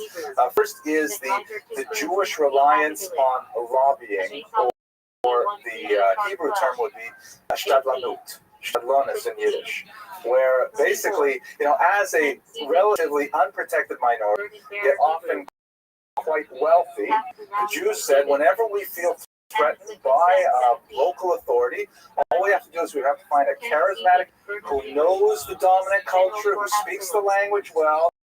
We'll give him a large amount of money, which he can use as a contribute, and he will essentially bribe our way out of this mess. And that was so many times for the Jews that they relied on it excessively. They would simply collect large sums of money for whenever this was needed, and the Stadlan, the intercessor, would go and take care of it. Secondly, and more significantly, and also similar to Germany, was the reliance that the Jews had on Spain as a Rechtsstaat. This is a German word which basically means a society governed by law, a society governed by order. Jews, as a minority, are very comfortable living in societies, even if they are discriminatory, like South Africa, well, that's a little more than mild, let's say Quebec. They can live in those countries as long as there's no anarchy. Anarchy is a worse use than a little bit of corruption in government. Because Jews know how to deal with corruption. They know the rules. They know who they have to pay. They know what has to be done. And, you can live within those boundaries. People running in the streets, destroying property, no rule of law, reliable police force, no reliable judiciary, even if they were. That's the kind of thing that's very dangerous for Jews. Spain was ultimately a Rechtsstaat, a society with an effective system of governance, and in fact, it was centralizing its power at this time. And the Jews felt that these two factors, our Stadtlandes and Spain as a Rechtsstaat, will be fine. You know, we have nothing to worry about. Of course, they had no idea what was going to happen. The decree of expulsion was prepared completely in secret. Ferdinand and Isabella didn't let me know about it. I'll talk about some of the reasons for it in the next slide. This is actually a picture of the decree, and it was announced to the close circle in the early part of 1492. It was not announced to the larger population immediately. So when Abrevano heard of this, he went together with the 8-year-old Don Abraham Sr., who was also a major figure similar to Abrevano in terms of his position, and they asked to meet with Ferdinand to, do the usual. It was a pretty severe decree, and it came out of nowhere, but they thought they would do the same thing they'd always done, and they would avert this terrible event. So right away, Ferdinand says no, which they could expect as well. So they went and they got a huge bribe, and they brought back the money. But at this point, even though Ferdinand initially said maybe to the money, he ultimately said no. And so that was kind of a huge surprise to Abrevano that, wait a second, the old strategies are not working. Much like, if you can imagine, I'm sorry, it's 3 times now I'm mentioning with Nazi Germany, could not be bribed. He was not interested in money. Only perhaps towards the end of the war, the Jews for Trucks scheme, which involved Eichmann, but in the initial years, it was not about money at all. And money, the Jews were simply not ready for that. So it's not actually Ferdinand is doing this. Maybe it's Isabella. She is the power behind the throne. I'll go and talk to her. He went to her, and we have a record of their conversation that he presented. Spoke in prophetic tone, speaking about how many countries decline after they persecute the Jews, speaking about the kind of negative repercussions that would occur if this were to happen. So it was obviously prepared for him, and she gave back arguments based on Hebrew scripture, indicating that the will of a king free of heaven. She quoted chapter and verse from Psalms, indicating that the heart of a king is guided by God, and she rebuffed him, sending him out of her chamber. This was a completely unexpected event, and in fact, it signaled that the expulsion would in fact go through. Don Abraham Senior, that I mentioned earlier, actually converted to Christianity. Many of the commentators in subsequent centuries looked down on him for this, although some researchers question, to what degree that's merited. But many refer to his name Senior as Sone, or Hater of Light, because of his capitulation. But let's turn to what's the main reason for the expulsion. So I like to tell my history students, my undergraduates, there's such a thing as the Abramson rule in history. The Abramson rule is, I have a history major here. Ms. Herman, what is the Abramson rule in history? It's all about money. That's good. Thank you very much. Want to know how to explain something? It's probably about money. In Russian, you have an expression, kto kogo, whom, which basically means who's taking from whom, who's beating whom, that kind of thing. So in this case, just look at the economics of it. The annual tax revenue from the Jews nationally in 1472 was about 500,000, I forget the unit of currency, I think it's called Medellin or something like that. But the value of confiscated Jewish property in Burgos, one region alone, was like 7 million. Just think about the immediate first-term economic bump of expelling all these Jews was overwhelming, too tempting to resist. Even though staying there and be generating tax income over years, that would generate a greater profit. But the short-term bump in cash flow was so overwhelming that this cash-strapped kingdom that was engaged in rapid centralization and at the same time fighting 7 wars simply said, you know what, this is a great source of income, let's simply expel the Jews. I'm not going to go there. I'm going to stay. This microphone only reaches here anyways. Okay, so the edict was made public in late April, and the Jews were told that they had to leave Spain by the end of July. Ironically, the last day of July was Tisha B'Av, National Jewish Bad Luck Day, the day upon which so many great trials came to the Jews. Created a mass panic as Spanish Jewry rushed hither and yon, selling their homes at ridiculously low rates, getting rid of their property because, like in Germany, under the Aryanization rules, it was impossible to remove from Germany more than a very minimal amount of currency. So in Spain, same thing, Germany and Spain, the same laws. So people are trying to liquidate their currency, trying to buy diamonds, sew them into their linings of their coats and so on to flee the country. But severe limits were placed on these things. As I mentioned here, Abravanel himself was pressured to convert. He was offered a huge bribe by the crown. They wanted to keep him. They wanted to keep his financial expertise, and they begged him to become Christian. And as I mentioned, Senor, in fact, took that offer, although it was unlikely that it was done perhaps with the most get on.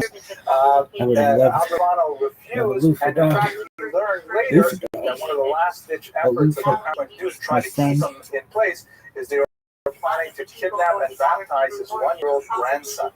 So he immediately, luckily, he was told of this by an informer who was kind towards him, and he managed to rescue his son, his daughter-in-law, and their infant child, and escape Spain at that time.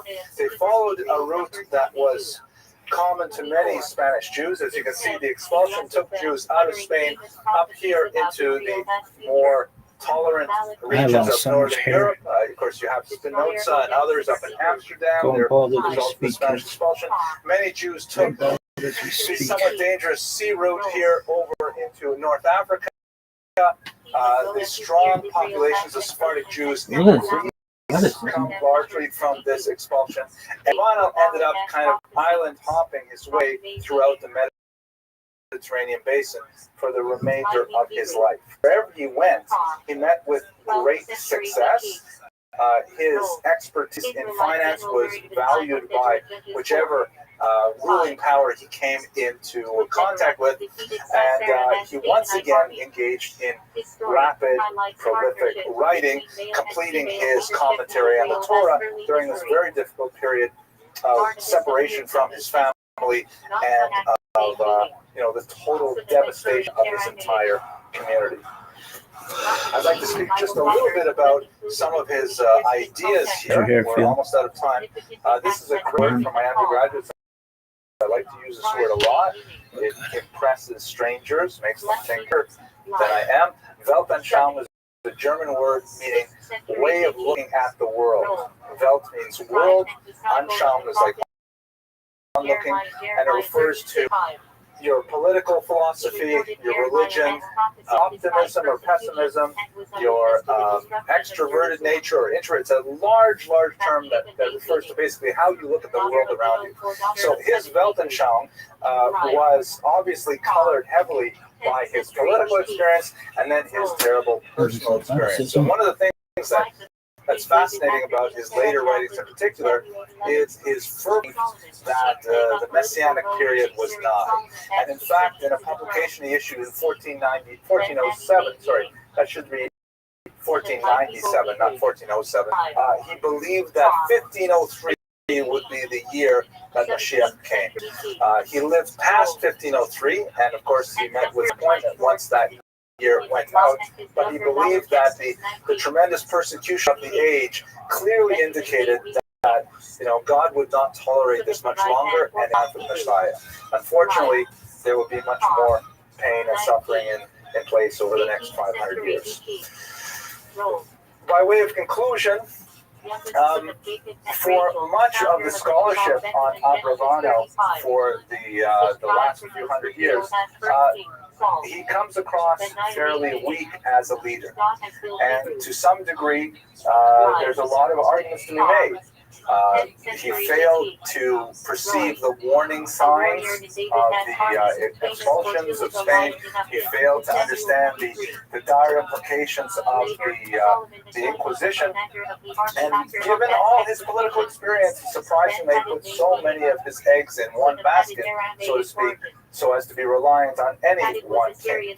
Nevertheless, new scholarship by Mark Saperstein has significantly reevaluated a lot of Abravanel's role in the leadership of the Jewish community at the time, emphasizing much of the work he did, for example, for Pidyon Shvuyim, for the rescuing of captives, because many of the Jews, by the way, when they were expelled from Spain, they were taken captive and sold into slavery. And so it was quite a job just to try and ransom all Jews out of slavery and set them up as communities again. But a lot of Saperstein's research has focused on, the ability we have of working with hindsight. It's much easier after the events have passed to be able to say, well, why didn't you see this? And did you see how that related to this? And so on and so forth. We know it, of course, from our own times in the 20th century. And he evaluates Abravanel's scholarships on a much higher level, along with, in general, the leadership of Spanish Jewry in the 15th century.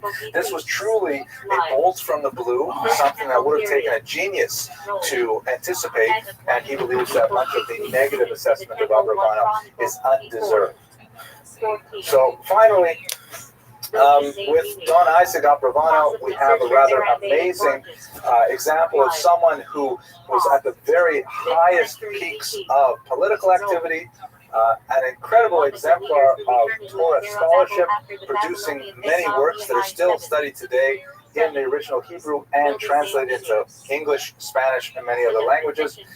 He's an example of a leader that would not be repeated for the next 500 years, and ultimately one of the more profound individuals of the 15th century. She got back to me. Thank you very much for your attention and your endurance, and I look forward to seeing you next week when we'll talk about Rabbi Moshe Cordovero and the Tzfat Circle. Okay, thank you. In the shadow of God Hebrew. Live. Talk. 13th century BC. Roll. So on. So the long-winded nature of much of writing may be due less to his lack of literary skill, which was enviable, and more to the way in which the material was originally intended to be consumed. He began a large commentary on the Torah. It was interrupted several times in his lifetime because of his flight from one country to another. One of the most moving passages, he lost most of his commentary on the book of Dvarim for about 30 years. And then when he was fleeing from one country to another, you need to stop promoting yourself. Lady, I don't have to do shit. Copy that someone had It's made. harassment at this He had point. tremendous simcha because he realized that was not lost and in fact continued and completed at that point. So what ends up happening with him politically, as we see quite often with Jews in this situation, it's Joseph once again, right? The problem that Joseph had was, or the problem the Jews had was that a new Pharaoh came up, a new Pharaoh, who knew not Joseph, right? Rob says it was a different person, and Shmuel says it was the same person, but he forgot about Joseph. But this is exactly what happened to Abravanel. His primary supporter was a king named Alfonso V, early 40s, as a result of the plague. The bubonic plague was still active in Spain in the century. It broke out in the early 14th century, but for the next two, continued to scourge much of Europe. And when Alfonso IV died, his successor was not at all the same kind of king. And this new king had, and by the way, I would tell you that king's name, but I'm not sure how to pronounce it. Maybe we have some Spanish speakers here. It's spelled J-A-O. Said how? How? It's okay. So, but it would be in this region. Would you say with the H or with the J? Okay. I remember, I'll tell you a story for a second. Don't cut this out in the Torah Cafe version. But when I first moved down, we got lost, and we got off the. We got our car at the Orlando. We drove the car train down. We drove down, and we were supposed to drive down the turnpike to Golden Glades, but we kept going all the way down south off I-95, and we were on US 1. Sorry, Finally not said, sorry. we probably passed it. Let's stop at a gas station and ask directions. I, of course, being male, did not want to ask for directions. I figured we'd hit the ocean and then we turn around, but my wife said, no, we have to ask for directions. So I went into the gas station, and there's a Hispanic woman there, and I got on. This was, I think, before, it was phones, or at least we didn't have a cell phone. And I got on the payphone, and I called our real estate agent directions. And he said to me, well, where are you now? And I said, well, I don't know. And the woman behind the counter, I said, what street is this out here? And she said, US 1. I said, what? She says, US 1. And so I said to him, I don't know. This place, Jews 1. What kind of street is that? Jews 1. But anyways, we found the home. Okay, so his successor was quite tyrannical, and to make things worse, Abravano was associated with a noble house called the House of Braganza, and these were, of course, the principal rivals of the new king. And so all of a sudden, Abravano went from being one of the most trusted and respected officials in the court to being persona non grata. He was summoned to appear before the king, which probably would have been a terrible moment where he would have maybe been stripped of all his wealth and his position, thrown in jail. And Abravano got the idea that this was going to be a dangerous invitation, and so he decided rather to flee, and he left Spain heading west towards Portugal. He couldn't simply cross the border. He had to travel a little bit north and then move and get into the country a little bit later, but he realized that this was the end of his promise at the time. He managed to cross the border, and amazingly, afterward, of course, Spain, he was absolutely correct that this is what they were planning for. They sentenced him to death in absentia, a decree that would remain in effect for the rest of his life, even though he would end up later working for the Spanish crown again.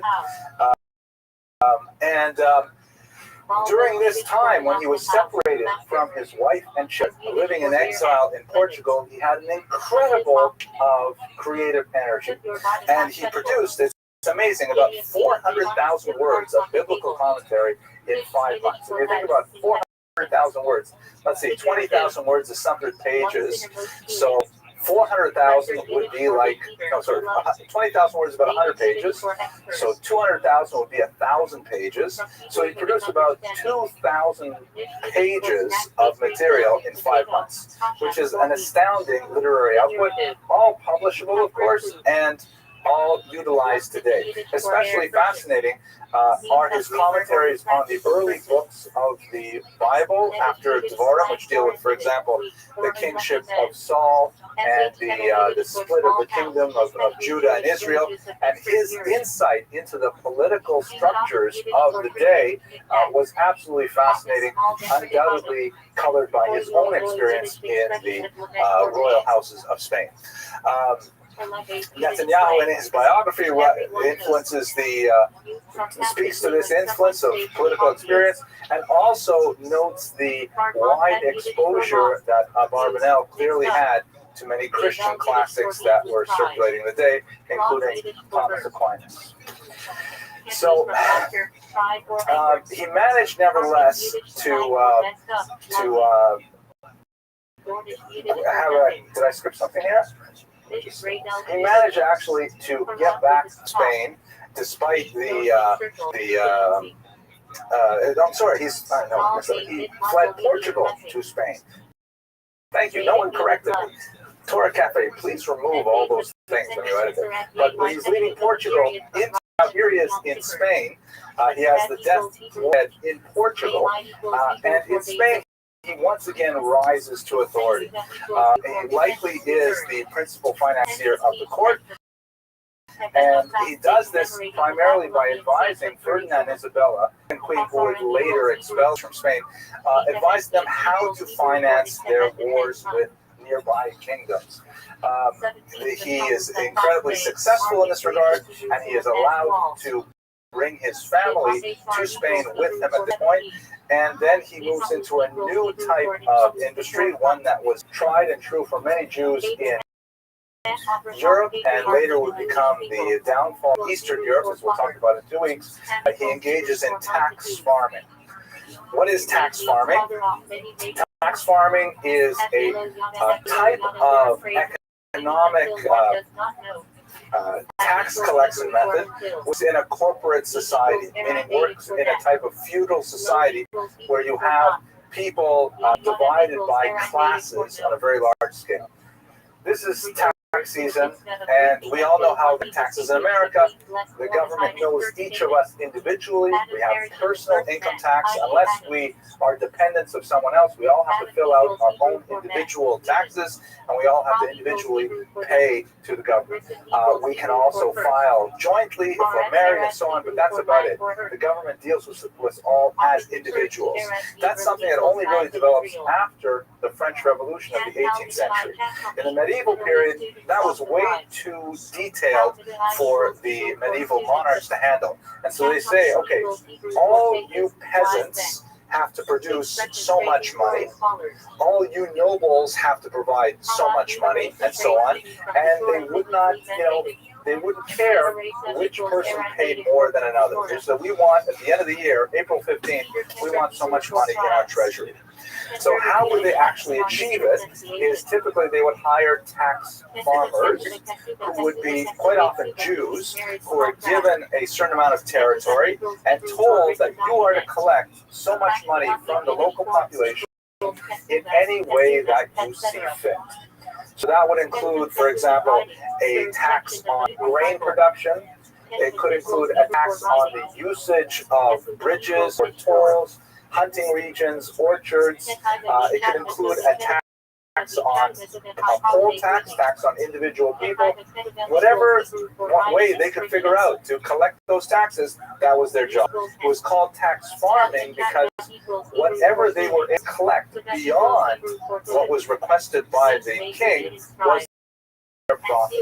And so this worked very well for Jews because here they are a separate, and they move into a region where they have, a large, let's say, peasant or serf population, and the local nobleman says, I cannot be bothered collecting money from all of these people, but I figure they're good for 6,000 gold coins, so you have a whole year to go in there and get me 6,000 gold coins.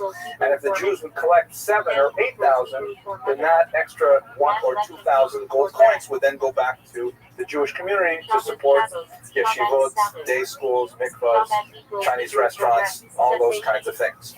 It was a very lucrative profession for Jews. It involved very little, physical labor. It did not endear them to the local population, who often saw them as, tax collectors. Ultimately, that's what they were.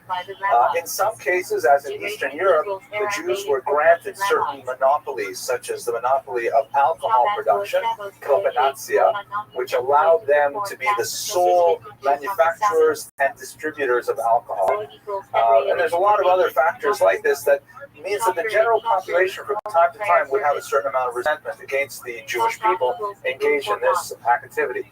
At the same time, the Jews were protected because the king wanted to see them succeed. And so if you were taking out your frustrations on the Jewish tax collector, you were really taking out your frustrations on the king. So the king wanted to make sure that the Jews were successful, and he would back them with his army to make sure that people submitted to the Jews' will. One more detail I wanted to mention. Well, I had another detail. This worked great for the Jews, except for a couple of possibilities. First of all, if the noblemen were too greedy, now I remember. Shimon Dubno, a great historian, will speak about him later on in the series. He referred to tax farming in such a way that the Jews' sponge that was dipped into the peasantry by the noblemen, and then they were squeezed for whatever they could suck out of the population there. And it was definitely a kind of a precarious model for the Jews, but potentially very lucrative.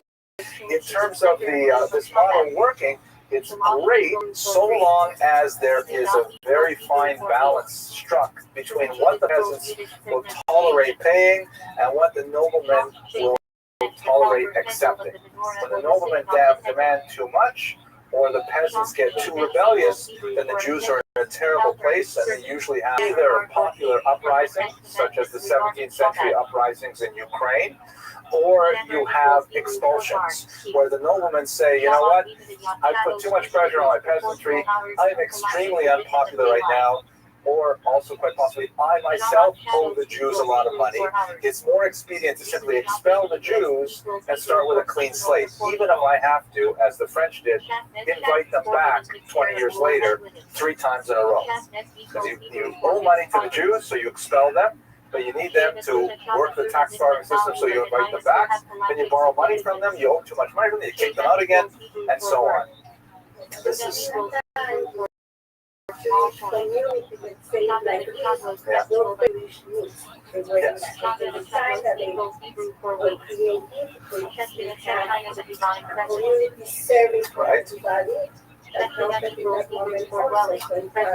Also, guided by that fine line, as well as getting Exactly. For the same fact, protected by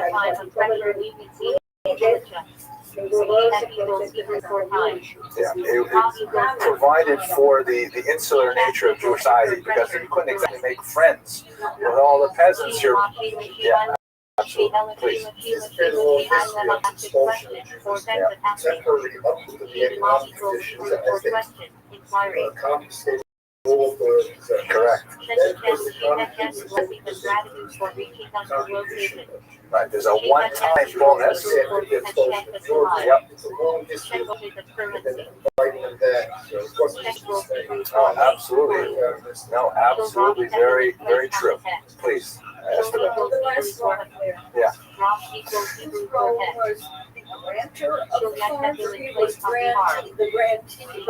He was the grantee. He was the tax farmee. No, he was a tax farmer. He was given control. Okay, you farm the taxes over here, which means you collect as much. Yes. Absolutely. Okay, so now let's talk a little bit about the Inquisition, which is a major element to the story. The Inquisition is basically a Spanish institution that spread beyond Spain that was directed at searching out heresy among Catholics. One of the widely held misapprehensions is the notion that the Inquisition directed against Jews. It was not actually directed against Jews, and in fact, Jews were to a certain degree immune from the Inquisition per se. What it was directed at were the so-called conversos, or the derogatory term Marranos, those Jews who had, sometime prior, perhaps after the 1391 pogroms, accepted Christianity in an outward fashion, but did not actually believe what they were behaving. And the church in Spain was very concerned about rooting out these false Christians, so to speak. They actually had a distinct term for them, new Christians, and you could retain that distinction for 3 generations. One of the great scholars of the Holocaust, Rabbi Hilberg, introduces his magnum opus, the Destruction of Europe, by comparing the Nazi Nuremberg laws to the 15th century Spanish laws regarding new Christians, because there was really a kind of a blood-based racist attitude, totally you don't see anywhere else in Europe, really, until the 19th century, that discriminated against these new Christians because the Spaniards felt that they weren't actually believing Christians. And the truth is, they were right. The so-called or crypto Jews were definitely still practicing Jewish services in secret. They were highly endogamous, meaning they were marrying other converts. They weren't marrying regular Spaniards Spaniards do for the most part. They were basically creating that kind of Sephardic niche of, well, everybody outside were Christian, but everybody who's important knows that we're actually Jewish. And they could do this quite comfortably for decades or centuries, as it turns out. There are crews that they're still Welcome. in the American How are you, Xylo? What up, pimp? What's good? How'd you find out about me, son? What's new, big dog? Yeah. Not much. I was gonna ask if you had a quote for me for the Goyim. Quote of the day. Quote. Sure. Also the 7-day mourning period. Do unto others, have them do unto you.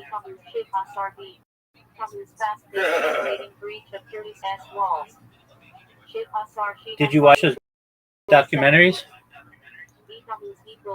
I was watching. I did watch one of them. And I was actually more so looking into Rabbi Kiva. I think that's his name. Sure, absolutely. 30-day mourning period after burial. Okay, wait. So what documentary did you watch? Tell me what you learned. I watched the little bit of 9/11 one. Dog, that's not I haven't even gotten into them yet. Dog, you've got to watch the funny thing happened on the way to the moon and astronauts gone wild.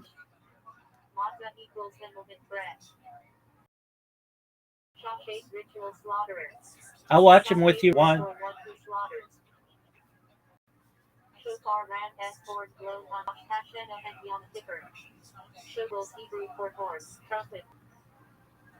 Not right now. I'm doing some work. Okay.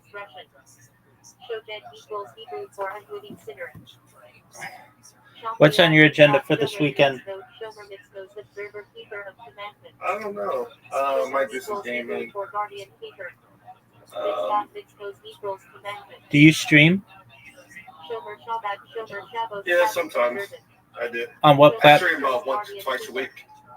On what I platform? do more so politics. On what platform? Twitch. Oh, okay, there you go. Do you ever have people make clips of you? I can't tell you my Twitch because then your bot's gonna go in there. You're right. I was gonna have it do it right now. No, I wouldn't do that. You don't have to tell me. I know you can only do that on Kick anyway, right? No, I'm doing it on Twitch right now. The thing is, though, doing it on Twitch, it's less advantageous, I feel. Twitch's system is such that they have featured clips, and then also their clip system doesn't seem to. They're just like, people have made so many clips that basically my one clip or two clips or whatever, or they just get lost in a sea of other clips. Wow. Twitch doesn't have big enough data servers to broadcast. Right. Now, Kick, on the other hand, is still small enough that the clips. Oh yeah, because nobody clips on there. So you just look at like let me find. Okay, go to ShockTG. SHAKTY.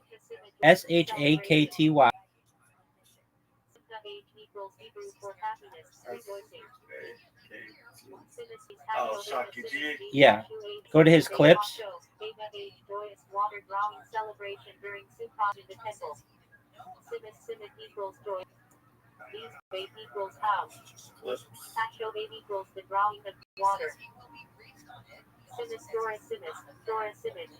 I see his clips.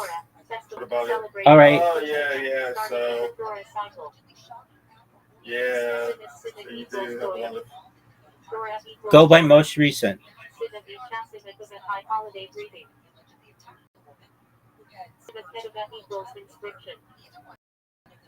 I have more than 50% of all his clips recently.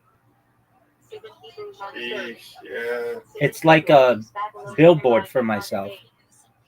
It's a very good way to market.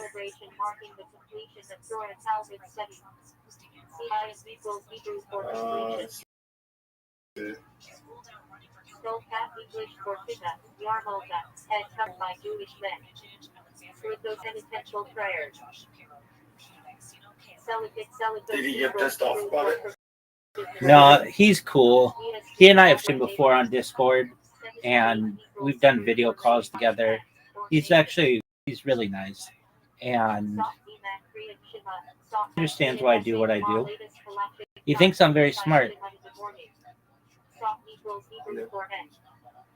Sheesh, yeah, there's so many clips, dude. Holy shit.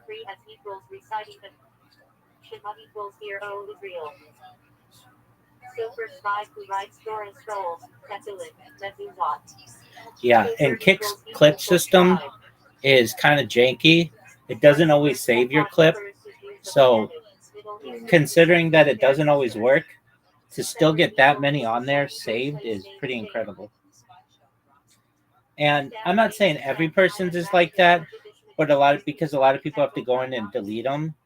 But most small creators who have streamed in, say, the last 2 weeks, that's what their clips look like, unless they go in and delete them. And if anything, I'll still slip 1 or 2 in, even on like big streamers. Like Does it work on YouTube? I don't do YouTube because that's where all my data's stored, so I don't want to mess it up.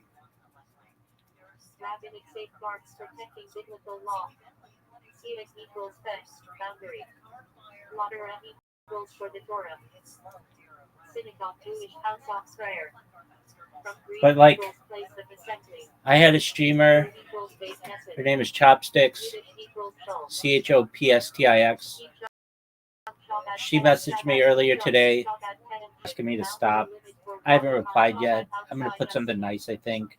But like, basically, you do what you need to do, Big Dog.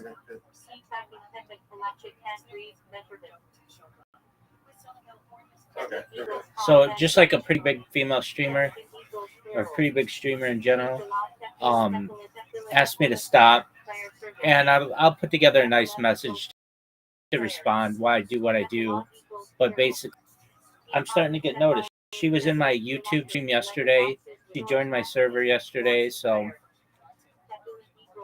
it seemingly has an impact on the community.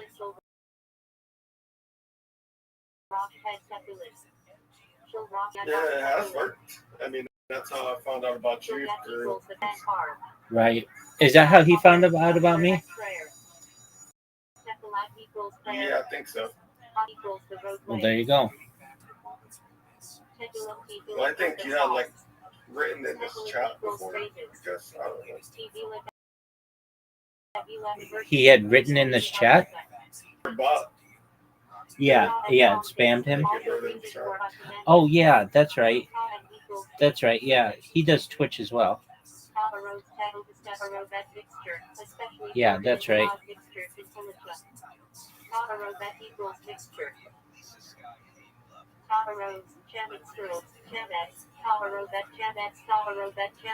Mixture containing leavened bread orbited on Passover. Chamex equals leaven.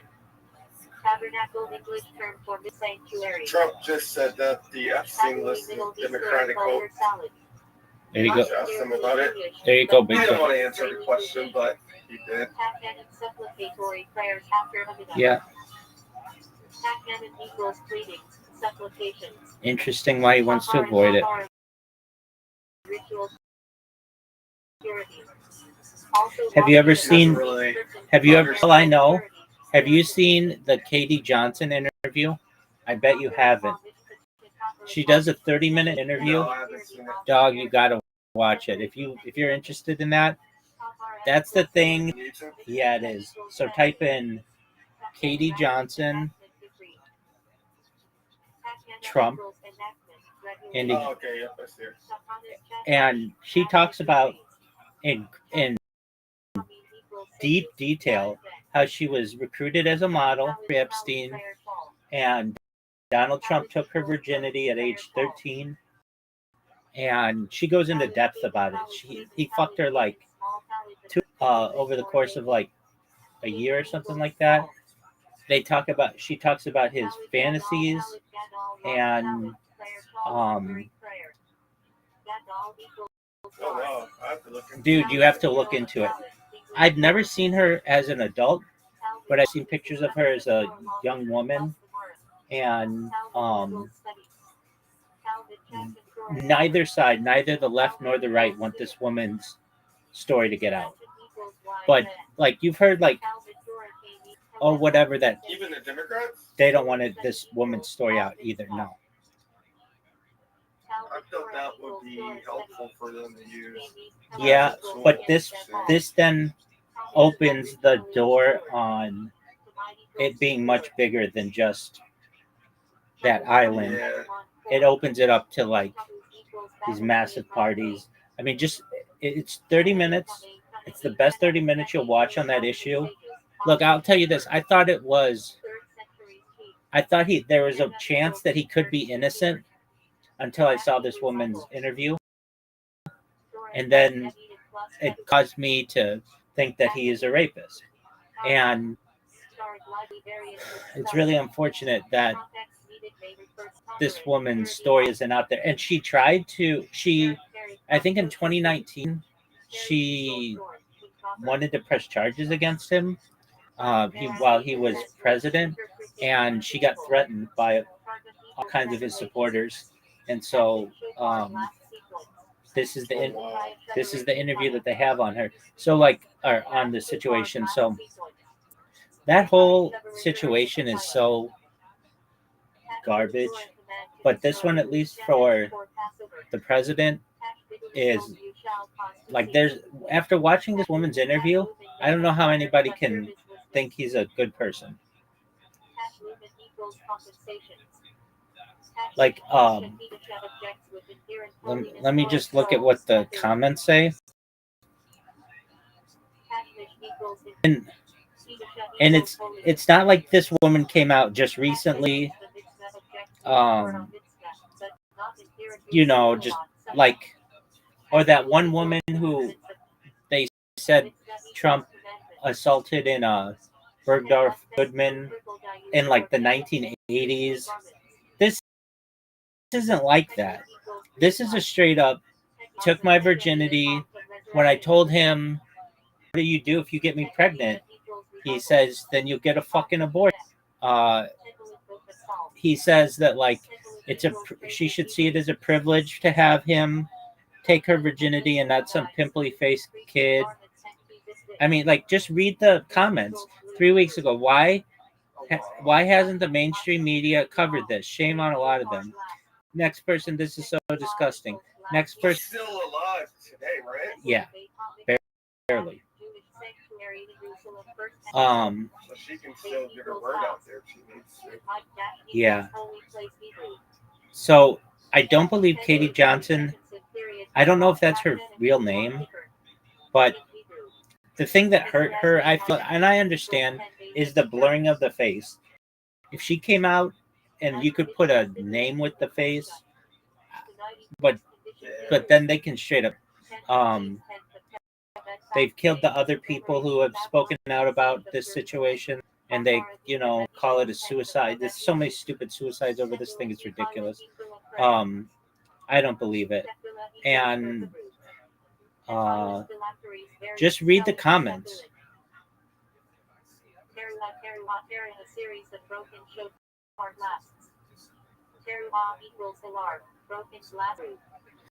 Like everyone in here they're all like, what's on the news? Why don't they talk about this? I'm convinced the past couple presidents have been mannered by an end about it. Yeah, to some extent. Yeah. Teshuva repentance, literally return. Shep equals to return. Teams Tebet Hebron 10. Tebet equals Babylonian name of month. But I know like a lot of people involved in it. Like you already know Bill Clinton, Hillary Clinton. I know Hillary Clinton was tied in with Anthony Weiner and Huma Abedin, and that laptop, yeah, everything as well. and that lap, and that Married to Alec Toros. right, and that laptop that with the NYPD. Yeah, that laptop as well, which she had like Skype sessions, minors, tried to learn. So it's like many cases of different rings, I guess, you know, like the Pizzagate stuff. So that's tied in with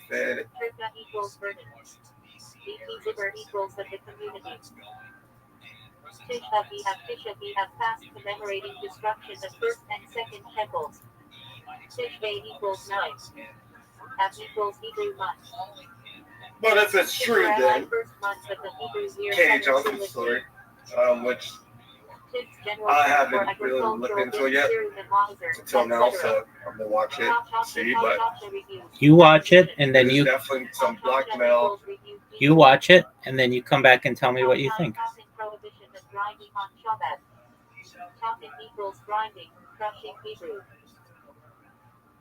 To the Thanksgiving offering. Tida equals thanks, gratitude Hebrew.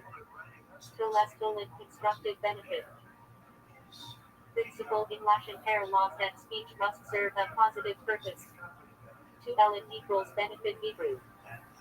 That's like a Christian Zionist network going on. It's a powerful network. Torah divine teaching, especially the 5 books of Moses. Torah equals instruction, teach Hebrew. Trade, pride, non-kosher. From Hebrew, carrot equals thorn, improper. Which documentary do you have on now? I have study guides on that I made like 6 years ago that I just want to record on my live streams. Oh, okay. Who's this rabbi in the photo? Oh, he's not a rabbi. He's a professor. His name is Professor Henry Abramson. He's a chair of Jewish history at Touro University. Oh, okay.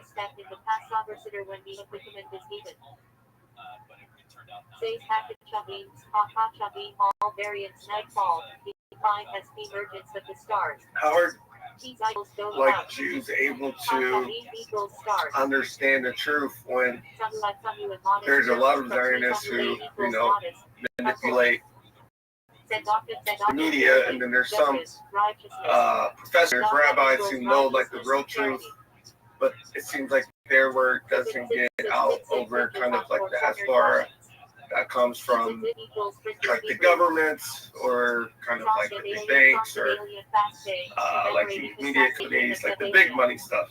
You know what I mean? Yeah, but it's not just Hasbara. You've got to think there are powerful players involved who aren't Jewish, traditionally haven't been Jewish. The Rockefeller family, the Astor family, the Bundy family, the Carnegie family, the Collins family, the DuPont family. Seems like you know a lot of like truth. The Lee family, Kind of what actually happens. the Merovingian bloodline, the Reynolds family, the Russell family, Van Dunen family, the Vanderbilt family, the House of Windsor, House of Saud.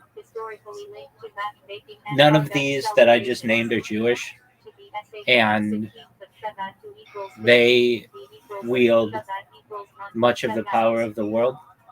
Now, I'm not saying that we Jews don't wield much of the power as well. But at the top, it's not about religion, it's about power. Yeah, there's a lot of different corporations.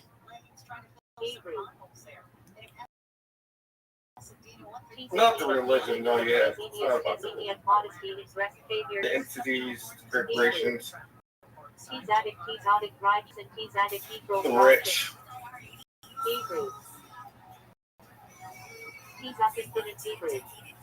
Passover date when Munificiment defeated. All variants emergence of the star equals going out. Equals stars. Hebrew. Galactic nightfall. A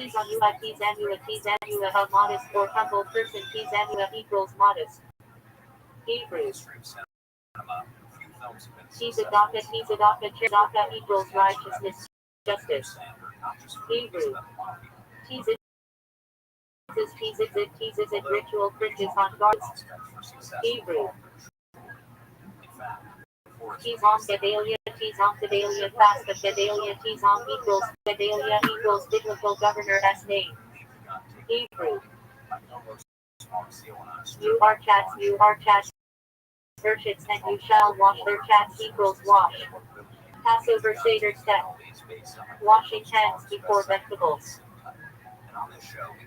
Yeah, Trump wants to sweep this stuff under the rug, but there's every time he does a public event, press comes in and asks him the question. Epstein, so you can't really avoid it. It's always going to be back up. Right. The media cycle. Right. Expression of redemption in Exodus.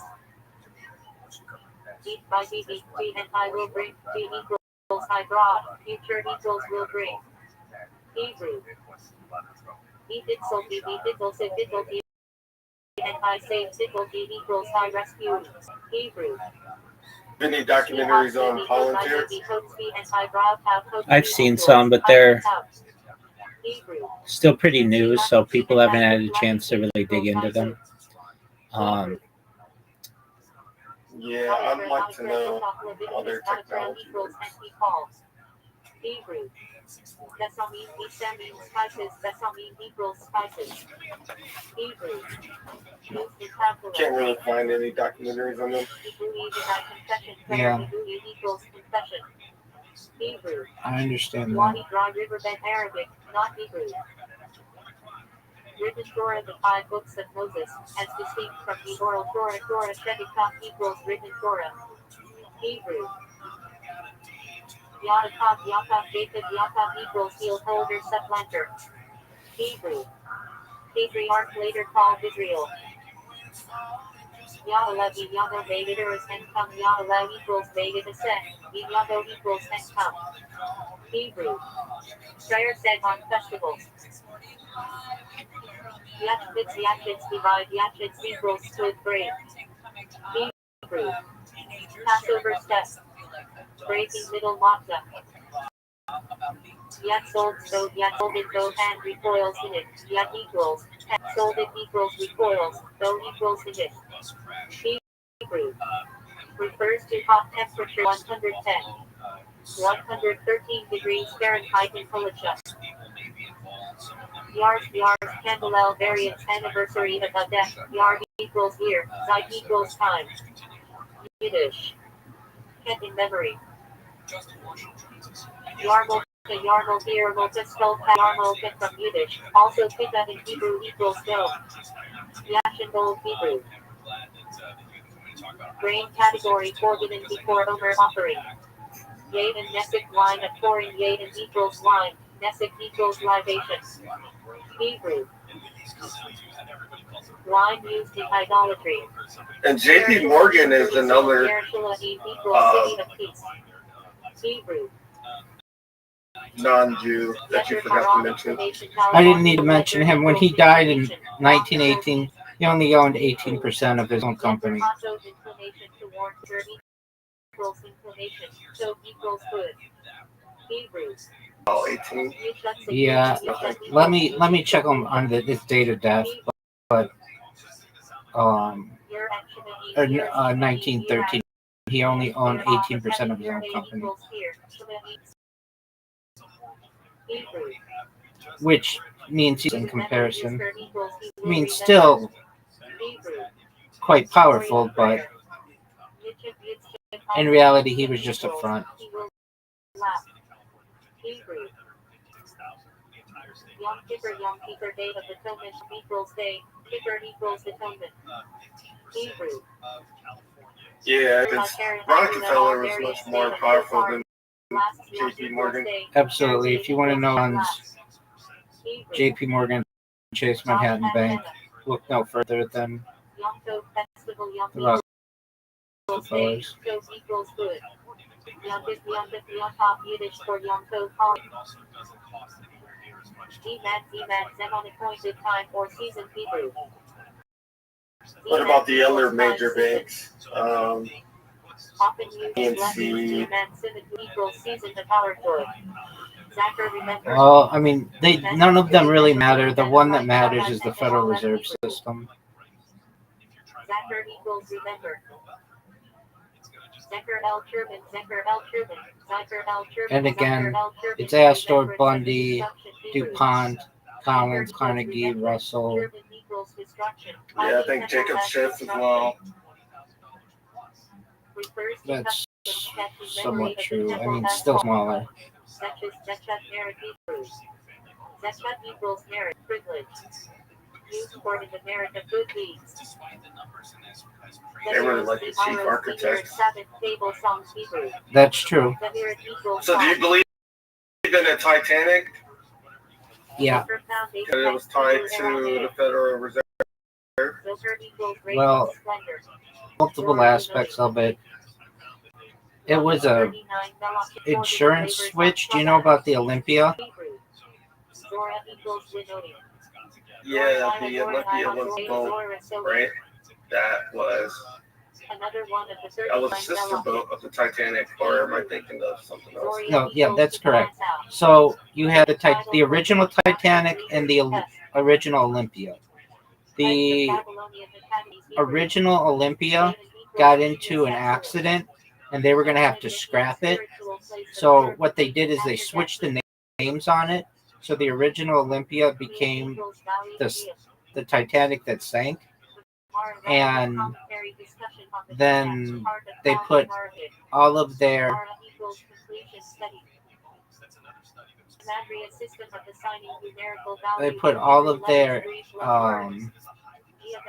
enemies of the Federal Reserve System on it, including Guggenheim and Astor and JCPenney and JCPenney. Cross-personal and national Hebrew. Ulam equals redemption. From Gaal equals to redeem. Soil lot, as in casting lots Hebrew. Not JCPenney. But definitely Astor, who was at the time the wealthiest person, and Guggenheim, and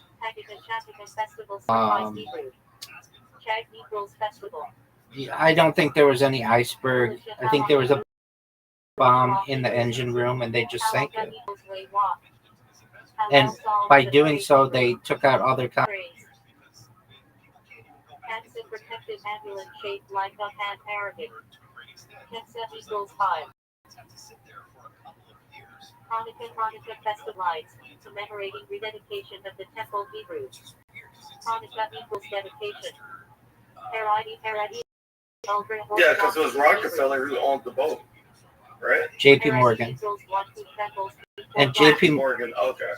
was going to be on it, and then decided at the last minute not to go. Oh, not JCPenney. Isidore Straub Macy's. That's who it was. Co-owner of Macy's. Oh, okay. Certification symbol Hebrew. Hector equals approval preparation. Hektish sacred property dedication. John Jacob Astor the Fourth, Hektish equals concentration. Benjamin Guggenheim. Hest eulogy Hebrew. Hest equals Levant. Built post laws of Pacific subject Hebrew. Built equals laws. There was even a thought Phrase of for God Hebrew. those people who I just named did not die when the ship sank, that an assassin was sent to kill them to make sure they didn't get on a. And so basically the night that it sank, which was like April 15th, 1912, there was an assassin who just went into their rooms, killed them, and then no one would know the difference, and then got away. I'm not saying that happened. I heard that. Sacred equals Hebrew. Kedusha sanctification prayer recited during the Hebrew. Kedusha equals holiness. So was it Macy's co-founder? Was he also against the Federal Reserve System? Privatized Federal Reserve System, or was he just on the boat? I don't know. What was his purpose? I don't know all of their individual feelings on the Federal Reserve System, but to my knowledge, Guggenheim and Astor were not proponents of it.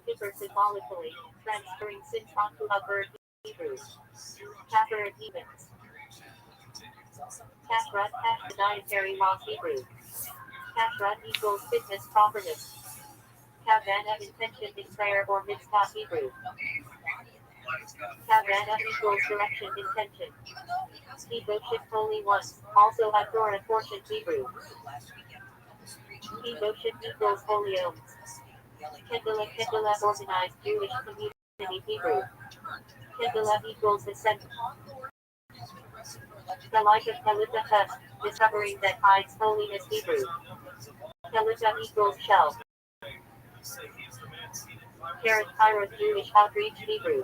Kairos equals drawing close. Deduct sanctification of Shabbat holiday with one. Even Woodrow Wilson and that he made a mistake. Sanctification of Right. last name Hebrew. Deduct equals sanctification. Federal Reserve allowing it to be privatized. Kedushin equals sanctification. There's a quote. Thickest skull cap worn by Ishmael Hebrew. Yeah, it's a quote. No, I know. I know. Illegal acquisition transaction Hebrew. Opinion equals acquisition. Cohen priest descended from Aaron Hebrew. Cohen equals priest. Yeah, I am a most unhappy man. I have unwittingly ruined my country. Great industrial nation is controlled system of credit. That's it. Something at the end, like upon which the very ground it's so fought so hard to. It's something like that. Yeah. Carry on equals carry. Google traditional Jewish baked dish Yiddish. Google equals pudding, fall. And he basically did that in exchange to be president. The way that it worked, I believe the election of 1912, he advocated to not go to war. He was like, and I think they ran Teddy Roosevelt as for the Bull Moose, which I believe allowed Wilson to beat Taft, something like that. And because instead of it being a two race, it was a 3-person race, and then also they allowed him to win the Nobel Peace Prize.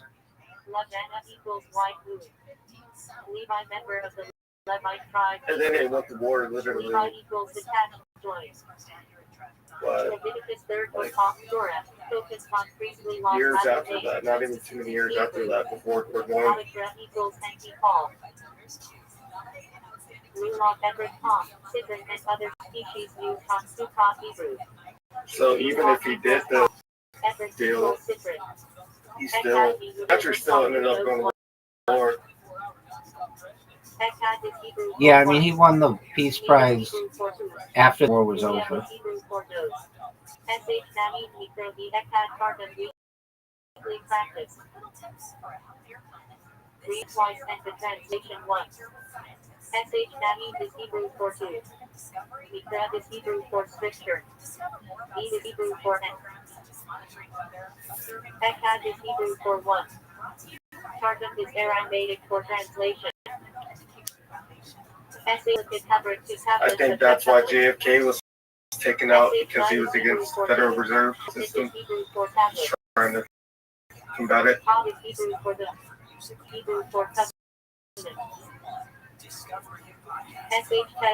I think that one was perhaps that one is a complicated one, but his beliefs on the Central Intelligence Agency had a lot to do with it as well. He had to smash the CIA into 1,000 pieces, and of any agency of the government that you do not want to make your enemy, it's that one. Opposite is Hebrew for our holding. Trai Asar 12 to 12 minor prophets. Trai is Aramaic for 2. Asar is Aramaic for 10. Trai Abeda 200 equals 201 used in monetary ratio context. Trai is Aramaic for 2. Yud is Aramaic for N. Mi'ah is Hebrew for 100. Shalosh recalling the 3 pilgrimage festivals. Shalosh is Hebrew for 3.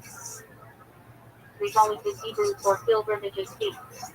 Shalosh Sudat 3 Shabbat meals. Shalosh is Hebrew for 3. Sudat is Hebrew for meals. Shlosha Shinaku 3 to 8 obligated individ. Shlosha is Hebrew for 3. Sheen is Hebrew for that. Aklud is Heber for 8. Shlosha Aberrant 3 cardinal sins. Shlosha is Hebrew for 3. Aberrant is Hebrew for 6. Shimerant is Hebrew for severe. Shlosha Asar to carry 13 principles of faith. Shlosha Asar is Hebrew for 13. Hikarim is Hebrew for principles. Arba Manin for species Lula, Hedrid, Tadas, Araba. Arba is Hebrew for 4. Manin is Hebrew for species kinds. Arba Kosaf for cups of wine at the Seder. Arba is Hebrew for 4. Kosaf is Hebrew for cups. Arba Parashayat for special Torah portions before Pesach. Arba Hebrew for 4. Parashayat is Hedra for portions. Arba of it next I could well, I'll talk to you later. I'm about to get some food. Good talking. Excellent. Next time you come, I want you to watch 2 things. A funny thing happened on the way to the moon, and astronauts gone wild. Alright, I haven't booked right, so I'll let you know what I think of it. Thanks, Big Dog. Take care. Have a wonderful day. You too, man. Take care. Arda Kempit for garment. Arda is Hebrew for 4. Kempit is Hebrew for corners wings. Arda Kizit for fringes on a for cornered garment. Arda is Hebrew for 4. Kizit is Hebrew for fringes. Arda Rosh Shani for New Year's in the Mishnah. Arda is Hebrew for 4. Rosh is Hebrew for hex. Shani is Hebrew for years. Arda Leshnik Rapor redemption in Exodus. Arda is Hebrew for 4. Leshnik is Hebrew for expressions. Ura is Hebrew for redemption. Arga minute baked in penalties historical. Arga is Hebrew for 4. Minute is Hebrew for decks. Baked in is Hebrew for 4. Shamisha Chumsh Torah 5 books of the Torah. Shamisha is Hebrew for 5. Chumsh is Hebrew for 6. Torah is Hebrew for teaching Torah. Shamisha Asar BSH Bat to BSH Bat 15th of Shadvat. Shamisha is Hebrew for 5. Art is Hebrew for 10. Together equals 15. Eid is Hebrew for a month. SH Bat is Hebrew for the month of Shadvat. Shamisha Asar BS to BF 15th of Ab. Shamisha is Hebrew for 5. Asar is Hebrew for 10. Together equals 15. Hebrew for Opan. Ab is Hebrew for the month of Ab. Shisha Sidrei I Mishnah 6 orders of the Mishnah. Shisha is Hebrew for 6. Sidrei I is Hebrew for orders. Mishnah Hebrew for teaching repetition. Shesh Mitzvah 10 Midiyat 6 constant Mitzvah. Shesh is Hebrew for 6. Mitzvah is Hebrew for commandments. 10 Midiyat is Hebrew for constant. Shisha Nebraska Urit Esther 6 maidens. Shisha Odin Megillah Esther. Shisha is Hebrew for 6. Urit is Hebrew for maidens. Shiva Berchit Shiva is Hebrew for 7. Berchit is Hebrew for blessings. Yea, I have lucky the 7 days of mourning. Shiva is Hebrew for 7. Yea, I is Hebrew for days. Havli is Hebrew for mourning. Shiva Nithi is clean days family purity. Shiva is Hebrew for 7. Nithi is Hebrew for clean pure soul.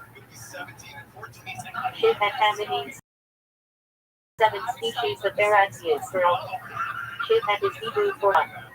Ha is Hebrew for the Minu for species.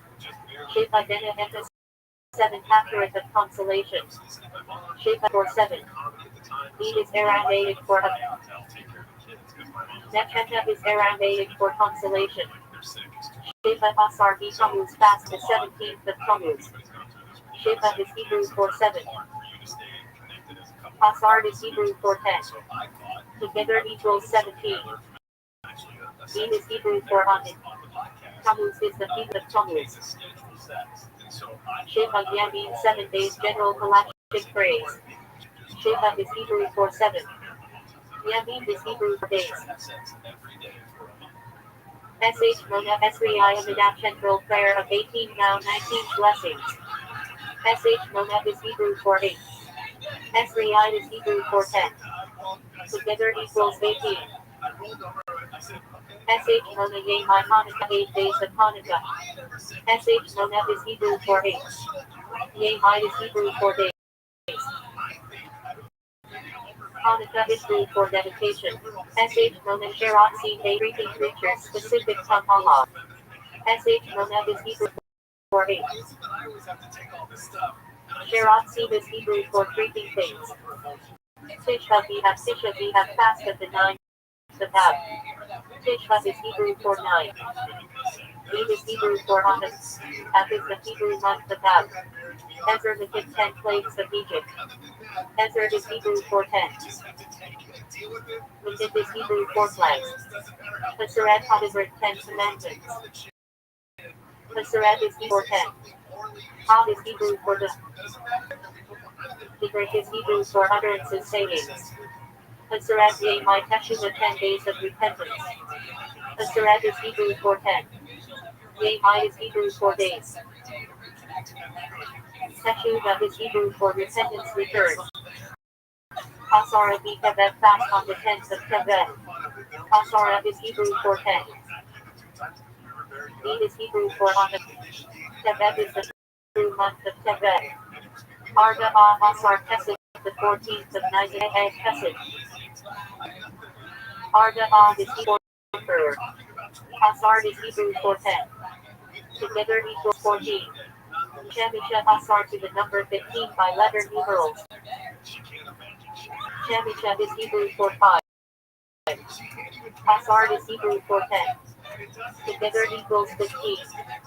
The number 16 contextual dates. Shisha is Hebrew for 6. Asard is Hebrew for 10. Together equals 16.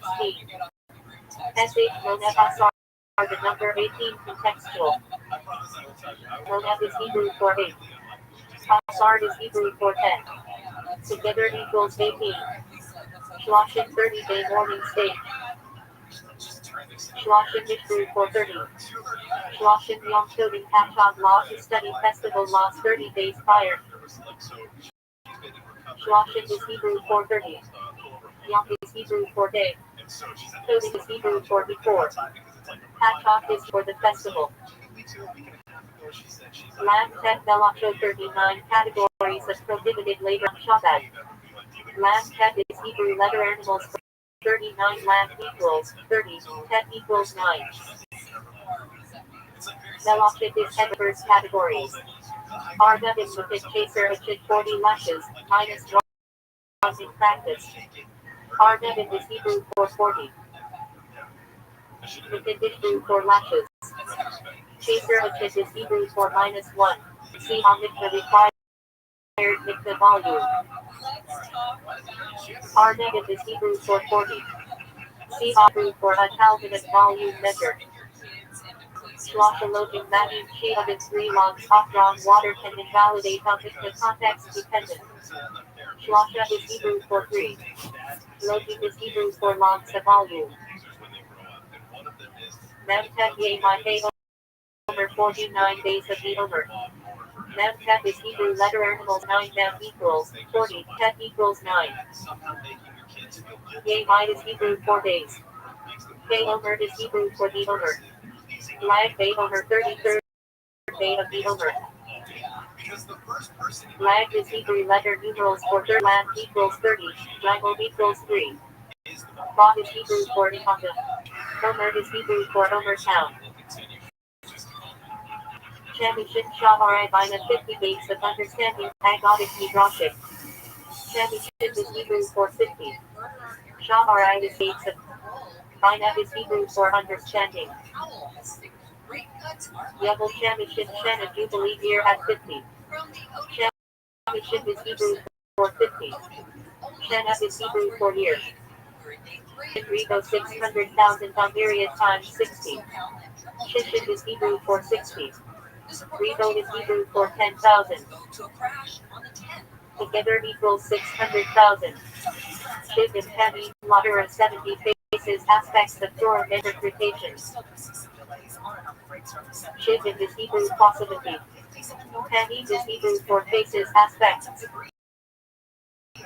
Lauder of is Hebrew for to the Torah. They kind of 70 elders sent Shiv is Hebrew. They kind of is Hebrew for elders. Aiden Bet Shem Hashem 70 to the 72 names mystical tradition. Aiden Bet is Hebrew letter numerals for 70 to Aiden equals 70, Bet equals 2. Shemah is Hebrew for days. Miha Burchit 100 daily blessings. Miha is Hebrew for 100. This is Hebrew for blessings. Miha the Echad 100 used intelligent speaking. Miha is Hebrew for 100. B is Hebrew for N. Echad is Hebrew for 1. Magahim does 200 does classic Calvin sum. Magahim is Hebrew for 200. Does his Hebrew Aramaic for a coin. Reedish chap at 225. Rare sometimes used as letter numerals in text. Reedish chap head are Hebrew letter animals equals 200. Chap equals 20. Head equals 5. Reedish nunchet 258. Rare letter numerals usage in some responsa. Reedish nunchet are Hebrew letter numerals 258. Reedish nunya 260. Rare letter numerals. Much nunya are Hebrew letter animals 250. 10. Reedish summit at 260. Rare letter numerals. Reedish Summit Pamar Hebrew letter numerals 265. Reedish Summit Tab 266. Rare letter numerals. Reedish Summit Pamar Hebrew letter numerals 266. Reedish Aiden at 275. Rare letter numerals. Reedish Aiden Pamar Verbals 275. Reedish Aiden 280. Rare letter numerals. Reedish Pierre Hebrew letter numerals 200. Reedish Pizani 290. Rare letter. Reedish Zani Hebrew letter numerals 290. Response 613 commandments. Share Yagid Hebrew letter numerals spelling pack 400 plus Reedish 200 plus Yod text Bible 3 equals 613. This pack is Hebrew for commandments. 148. Positive commandments traditional sounds. Agonic shorthand Ramash. Ramash equals 448. Reedish equals 200. Man equals 40. Chet equals 8. Plus 11 365 prohibitions traditional sounds. Shwasa. Shwasa is Hebrew letter numerals for 365. Shit equals 300. Summit equals 60. Pen equals 5. Express each Lasha Day IE 23 Judge Court Small Sense Hybrid. Extra Hebrew for 20. Eid is Hebrew for X. Lasha is Hebrew for 3. Stay IE is Hebrew for Judges. Shit is the Ekaz 71 member grade. Shit is Hebrew for 17. Eid is Hebrew for X. Ekaz is Hebrew for 1. Arba Ta Aniyah Arba Tidomot for fasts tied to the temple as destruction. Arba is Hebrew for 4. Is Hebrew for fasts. Chamesh Esrisid means Seder 15 steps, signs, Om Seder Kadesh Nirtza. Chamesh Esrid is Hebrew for 15. Sabim is Hebrew for signs. SH Mona Begadim made previously garments of the Kohen Gadol. SH Mona is Hebrew for 8. Begadim is Hebrew for garments. Arba Teidim. Usage air older phrase for zones. Common term and Shabbat. Included for completeness. Arba is the Kololam for directions of the world common rabbinic phrase. Arba is Hebrew for Repit is Hebrew for wind's directions. Aolam is header for the world. Haturin is Hebrew for the later ones. Refers to halachic authorities from about 1,500 feet to the present. Their rules and commentaries are binding in most halachic practice. Akilas Matam Hebrew. Akila equals eating. Matam equals Engelman bread. With the of eating Matam at the Passover Seder, fulfilling the Torah commandment. Akilas Marer Hebrew. Akila equals eating. Marer equals bitter herbs. The mitzvah of eating bitter herbs at the Passover, realizing the bitterness of slavery images. Adam perish in Hebrew. Adam equals man. Adam equals the first. Refers to the first human created, Adam. Used in halachic and agonic contexts to represent humanity as beginnings. Adar name of the 12th of the Hebrew calendar Babylonian origin. Significant because Purim is in Adar. Tradition when Adar enters, joy increases. Happy Yada Aramaic phrase. Hap equals until, below not, Yada equals nose. Current obligation to rejoice traditionally, by drinking until one cannot distinguish between first Haman and blessed Mordecai. Aguda Hebrew for anchored or chained. Refers to a woman who cannot remarry under Jewish law because she has not been a get halachic divorce. Hahabit Ches Hebrew. Hahaba equals love, Ches equals kindness. refers both to the general mitzvah of loving acts of kindness and to the classic sefer by the Shofetz Chaim. Ahava Hebrew. Ahava equals love, Yisrael equals Israel. The mitzvah of loving fellow Jews, considered a foundation of Jewish ethics. The Yiddish word for God, literally the Most High. A reverent name for the divine in a Jewish speech. Akedah Hebrew. Akedah equals binding. Refers to the binding of Isaac, Genesis 22. Central to Jewish prayer and theology, symbolizing God and faith. Al-Nedalav Yada is Hebrew. Al equals on, Nedalav equals taking lifting, Yada is equals hands.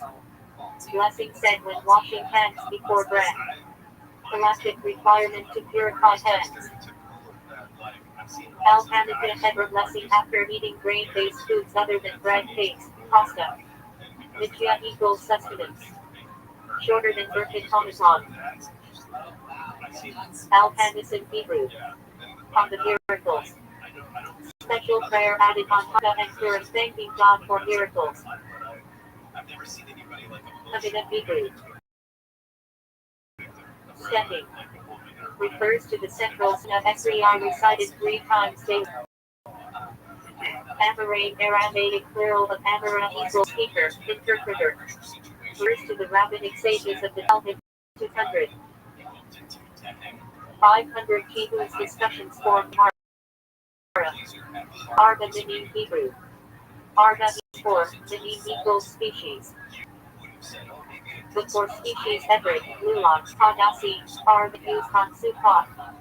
Arba Parshat Hebrew. 4 Torah portions. Refers to the 4 special Torah names before Pesach Sekali, Zachar, Hera, HaKodesh. Aaron HaKodesh Hebrew. Aaron equals Ark, HaKodesh equals the Holy. The Torah Ark in a synagogue where scrolls are kept, symbol of reverence and holiness. Ashen Hebrew built offering. One of the sacrificial offerings in the temple for certain. Asher Yadar Hebrew blessing recited after using the bathroom, praising God for creating the human body with wisdom. Aseret Hadibrit Crew. Aseret equals 10, Hibrit equals sayings utterances. Refers to 7 commandments given at Sinai. Aseret Yehai Teshudah Hebrew. Aseret equals 10, Yehai equals days, Teshudah equals repentance. The 10 days of repentance between Rosh Hashanah and Yom Kippur, Hatisa Hebrew for wrapping. Refers to galactic wrapping in Italian for in burial shrouds. Have faith in Hebrew. Have equals father head, faith in equals cord. The head of a rabbinical cord. Avodah Zarah Hebrew. Avodah equals worship, Zarah equals foreign. Refers to idolatry. Also a tractate in the Talmud dealing with idolatry and interaction with non-Jews. Avodah Hebrew for service. Refers both to the temple service and to Torah's divine service. Central term in Halacha and liturgy. Avodah Zarah, another spelling of Avodah Zarah, idolatry. Avid Hebrew. Father's ancestors. Refers to one the tractate birthday of the ethics of the fathers, to Avid Belicha equals primary categories of prohibited labor, on Shabbat. Avid Belicha Hebrew. Avid equals categories, Belicha equals labors. The 39 primary labors forbidden on Shabbat, derived from the Mishkan-esque construction. Arizona Terra Hebrew. Memorial prayer.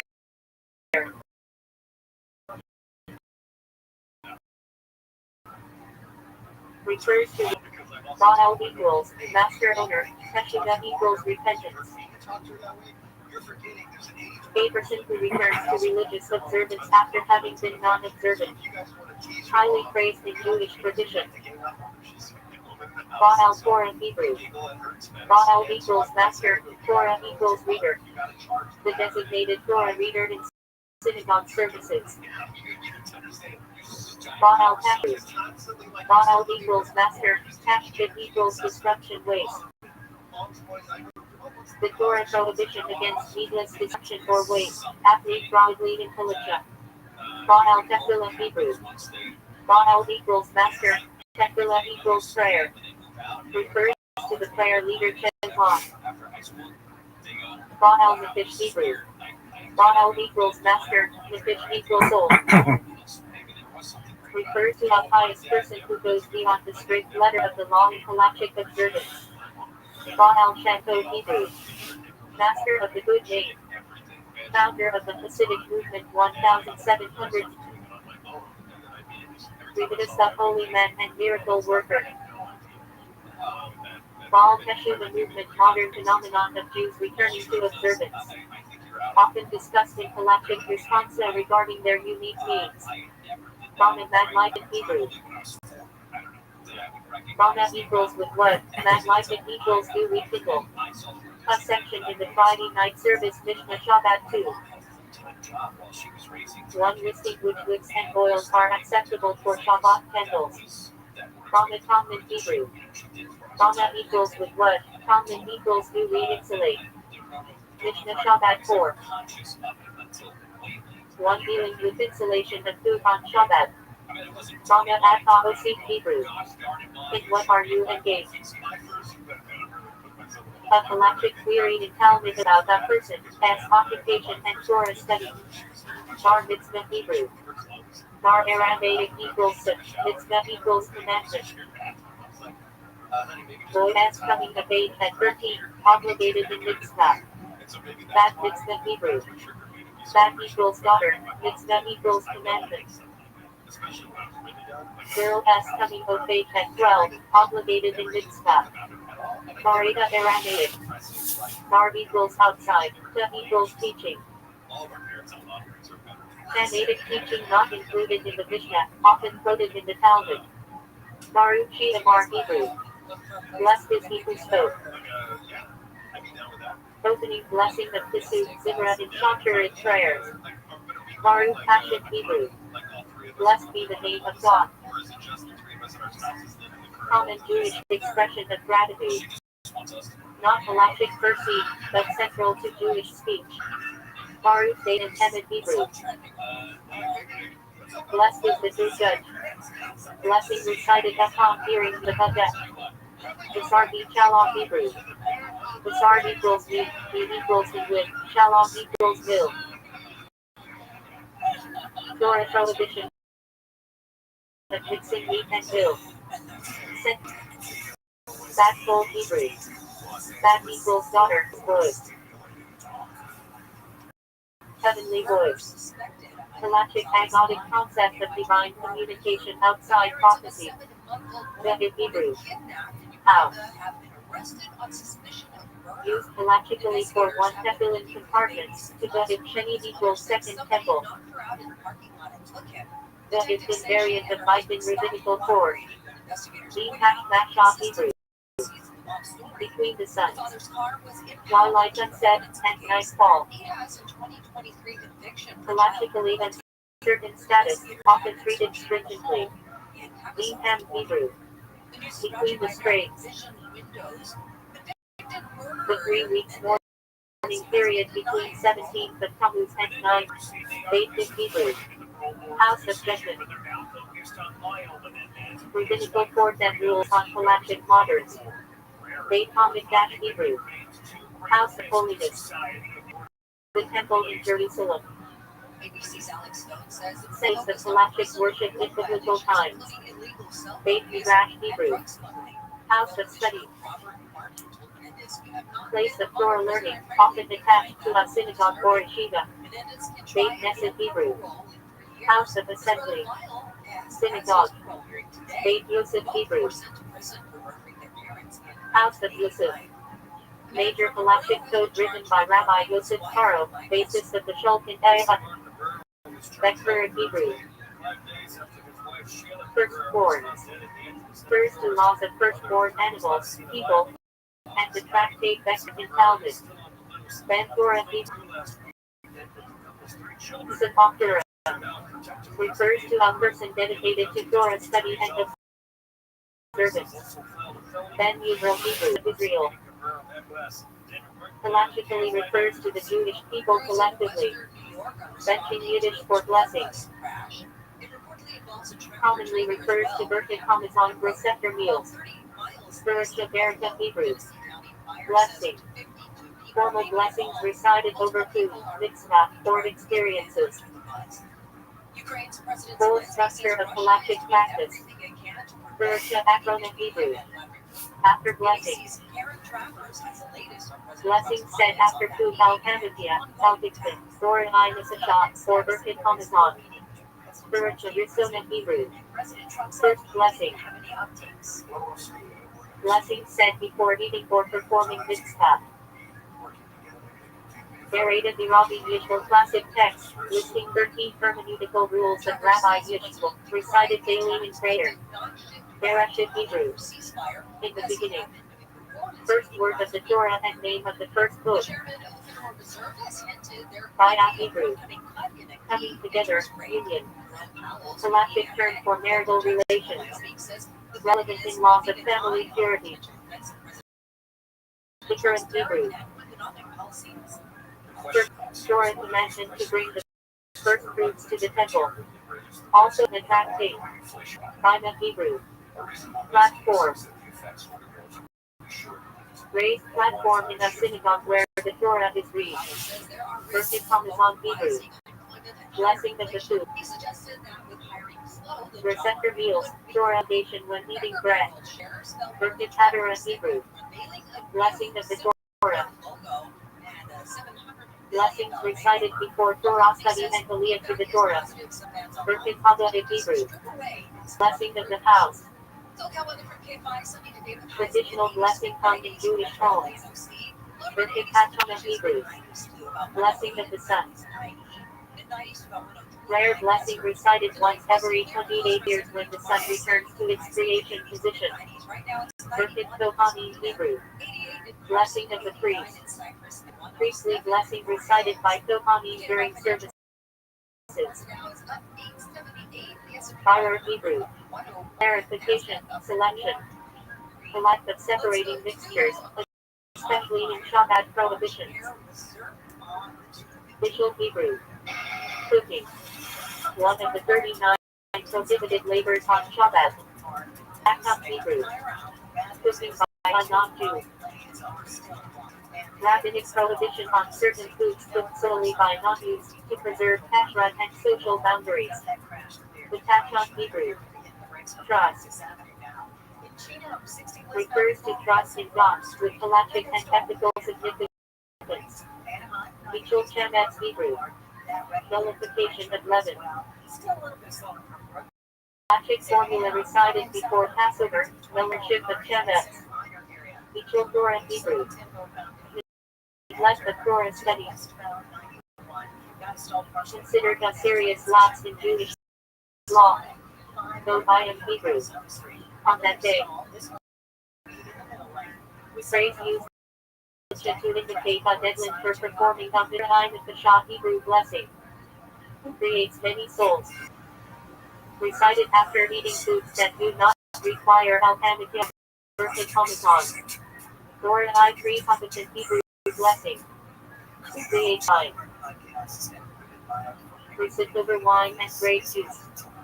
Torah I 3 eats Hebrew blessing. Creates the fruit of the trees.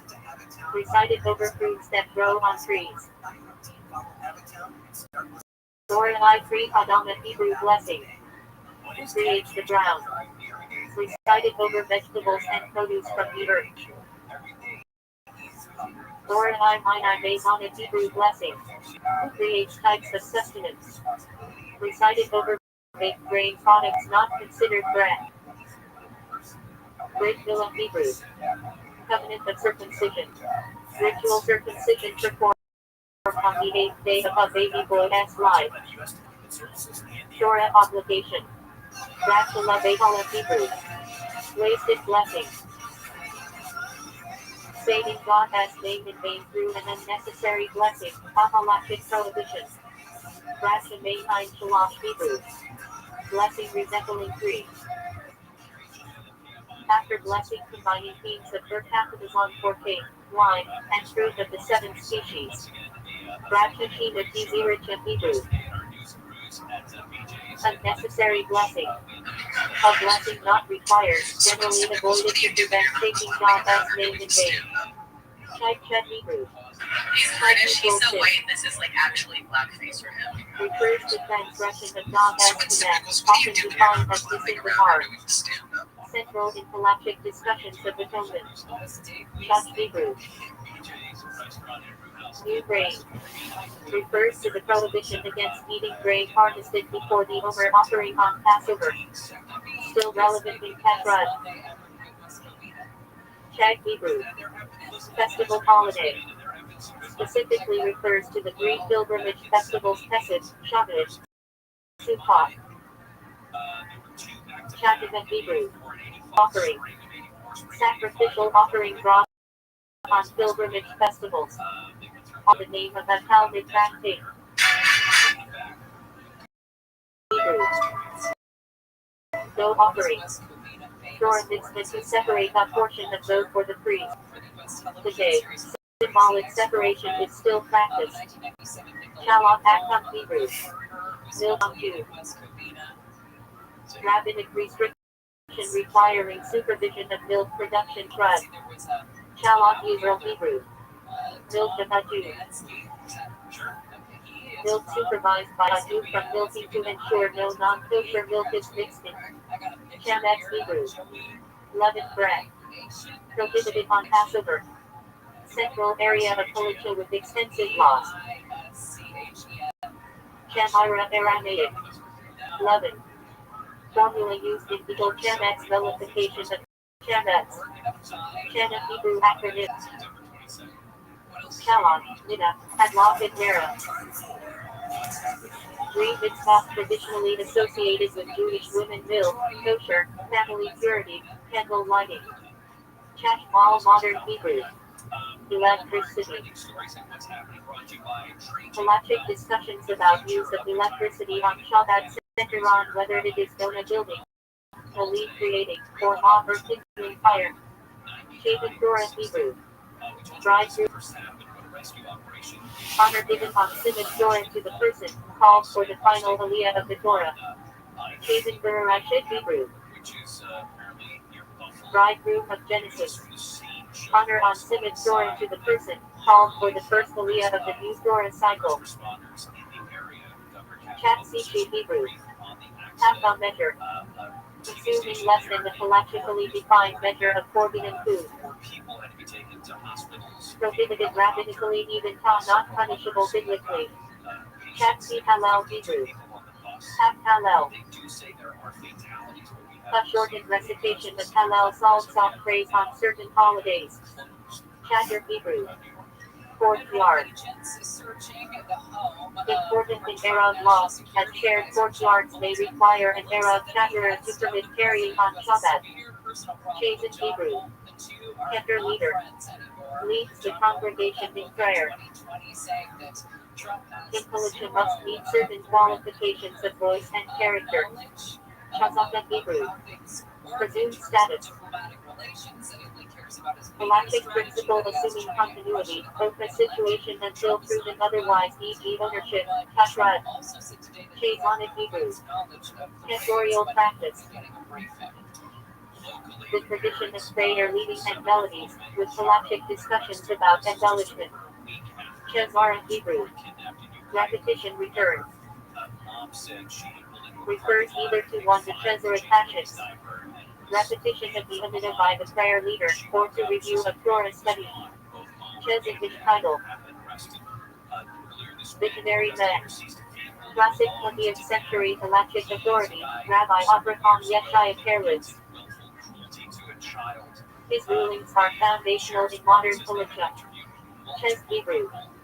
Kindness. Halachically required in forms like charity tzedakah, visiting the sick and acts of compassion. Shiloh action Hebrew. Desecration of the name of God. grave halachic sin, causing disrespect to Judaism or God. Shin of Hebrew. Education dedication. Halachic category for training children mitzvah observance before bar bat mitzvah. Shin in Hebrew. Obligation. Used to denote halachic requirements, e.g. Shin is sexual equals obligation to pray. Shin of Hebrew. Transitioning. Halacha refers to rabbinic enactments to reinforce observance of Torah laws. Hebrew. Sick person. Halachic discussions about the permissibility of treating the sick on Shabbat. Shola Sheish Basaken of Hebrew. A sick person in danger.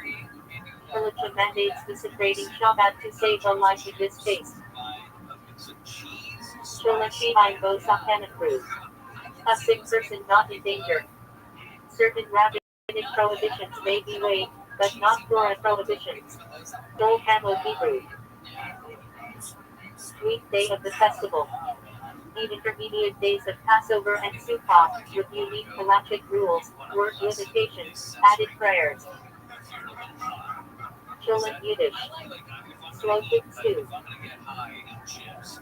Halachically significant as a traditional Shabbat food, cooked before Shabbat and kept warm in line with law's official cooking. Shoshin Mishpat Hebrew. Breastplate of judgment. One of the four sections of Seshel Kin'eva, dealing with civil and financial law. Shafet Hebrew. Wedding canopy.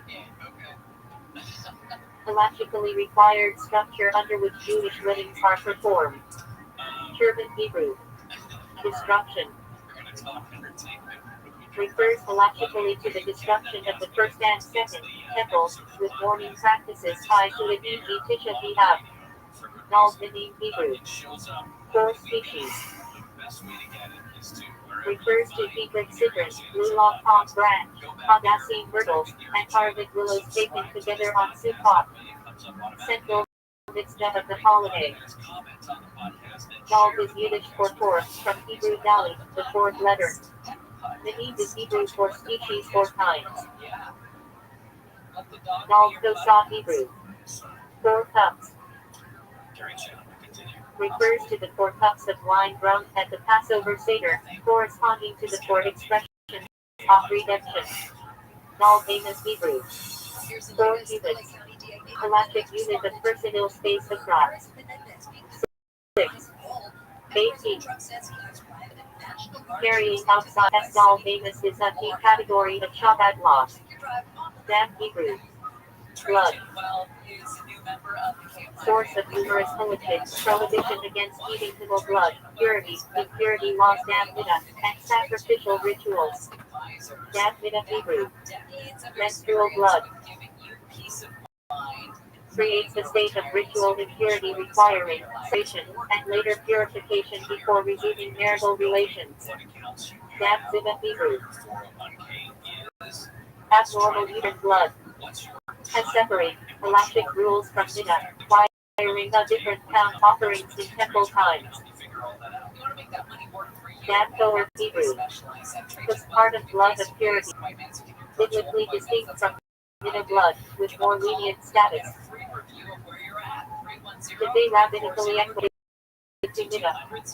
Dan El Kaf Zechat Hebrew. Judge to decide of merit. The ethical principle to give others the benefit of the doubt. Shade in Hebrew. Judge. A rabbinical court judge with authority to rule in halachic matters, especially civil law.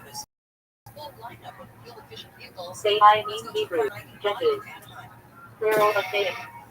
A standard based in rabbinic court requires 3 I mean. Then Hebrew.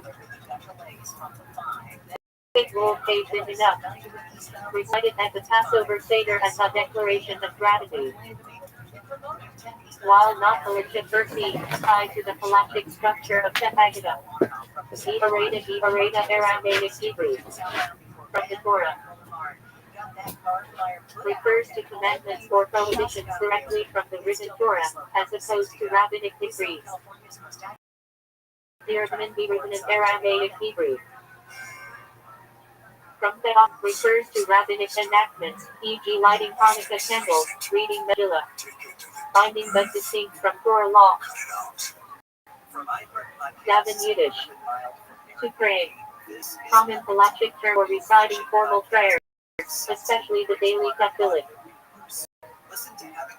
Davinim Mitcha marriage shatur in Yiddish Hebrew. To praying the respective daily services. Central obligation in halachic life. Deo Hebrew Aramaic. Enough sufficient. Halachic principle used in logic. Deo Lago Menfaden Libya Canaan. It is enough for the derived law to be like the door, limiting the scope of Cal. Matchumer a fortiori reasoning. Lyric Eretz Hebrew.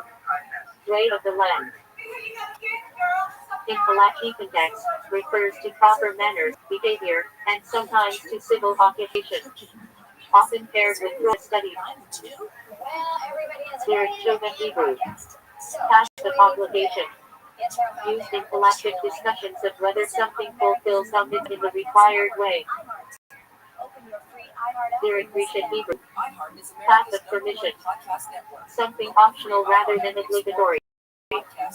Lyric Shabbat Hebrew. Ordinary way of breaking. Citing laws of Shabbat, e.g. breaking food packaging in a non-destructive way. By Hebrew. Common way. Used in halachic discussions of damages, e.g. liability when something occurs normal way. Berisha be Chakir of Hebrew. Examination and investigation. Halachic requirement for judges in capital cases to cross-examine witnesses. Devat Torah Hebrew. A word of Torah.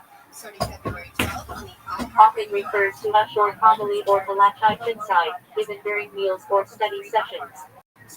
Devarim Shivai Hebrew. Holy matters. Specific prayers are to requiring a quorum of 10 men minion, according to traditional halacha. Devarim Shivai Hebrew. Things in halachic principles and unspoken thoughts do not carry legal weight. Only expressed intent matters. Devarim Pahashulam Hebrew. Forbidden matters. General halachic phrase used in laws of prohibited foods, speech, or actions. Devarim commentary Hebrew. Permitted matters. The opposite category, lawful actions within halachic bounds. Deviated Hebrew. Cleaving attachment. Spiritual concept of clinging to God, with halachic expression in prayer and mitzvah observance.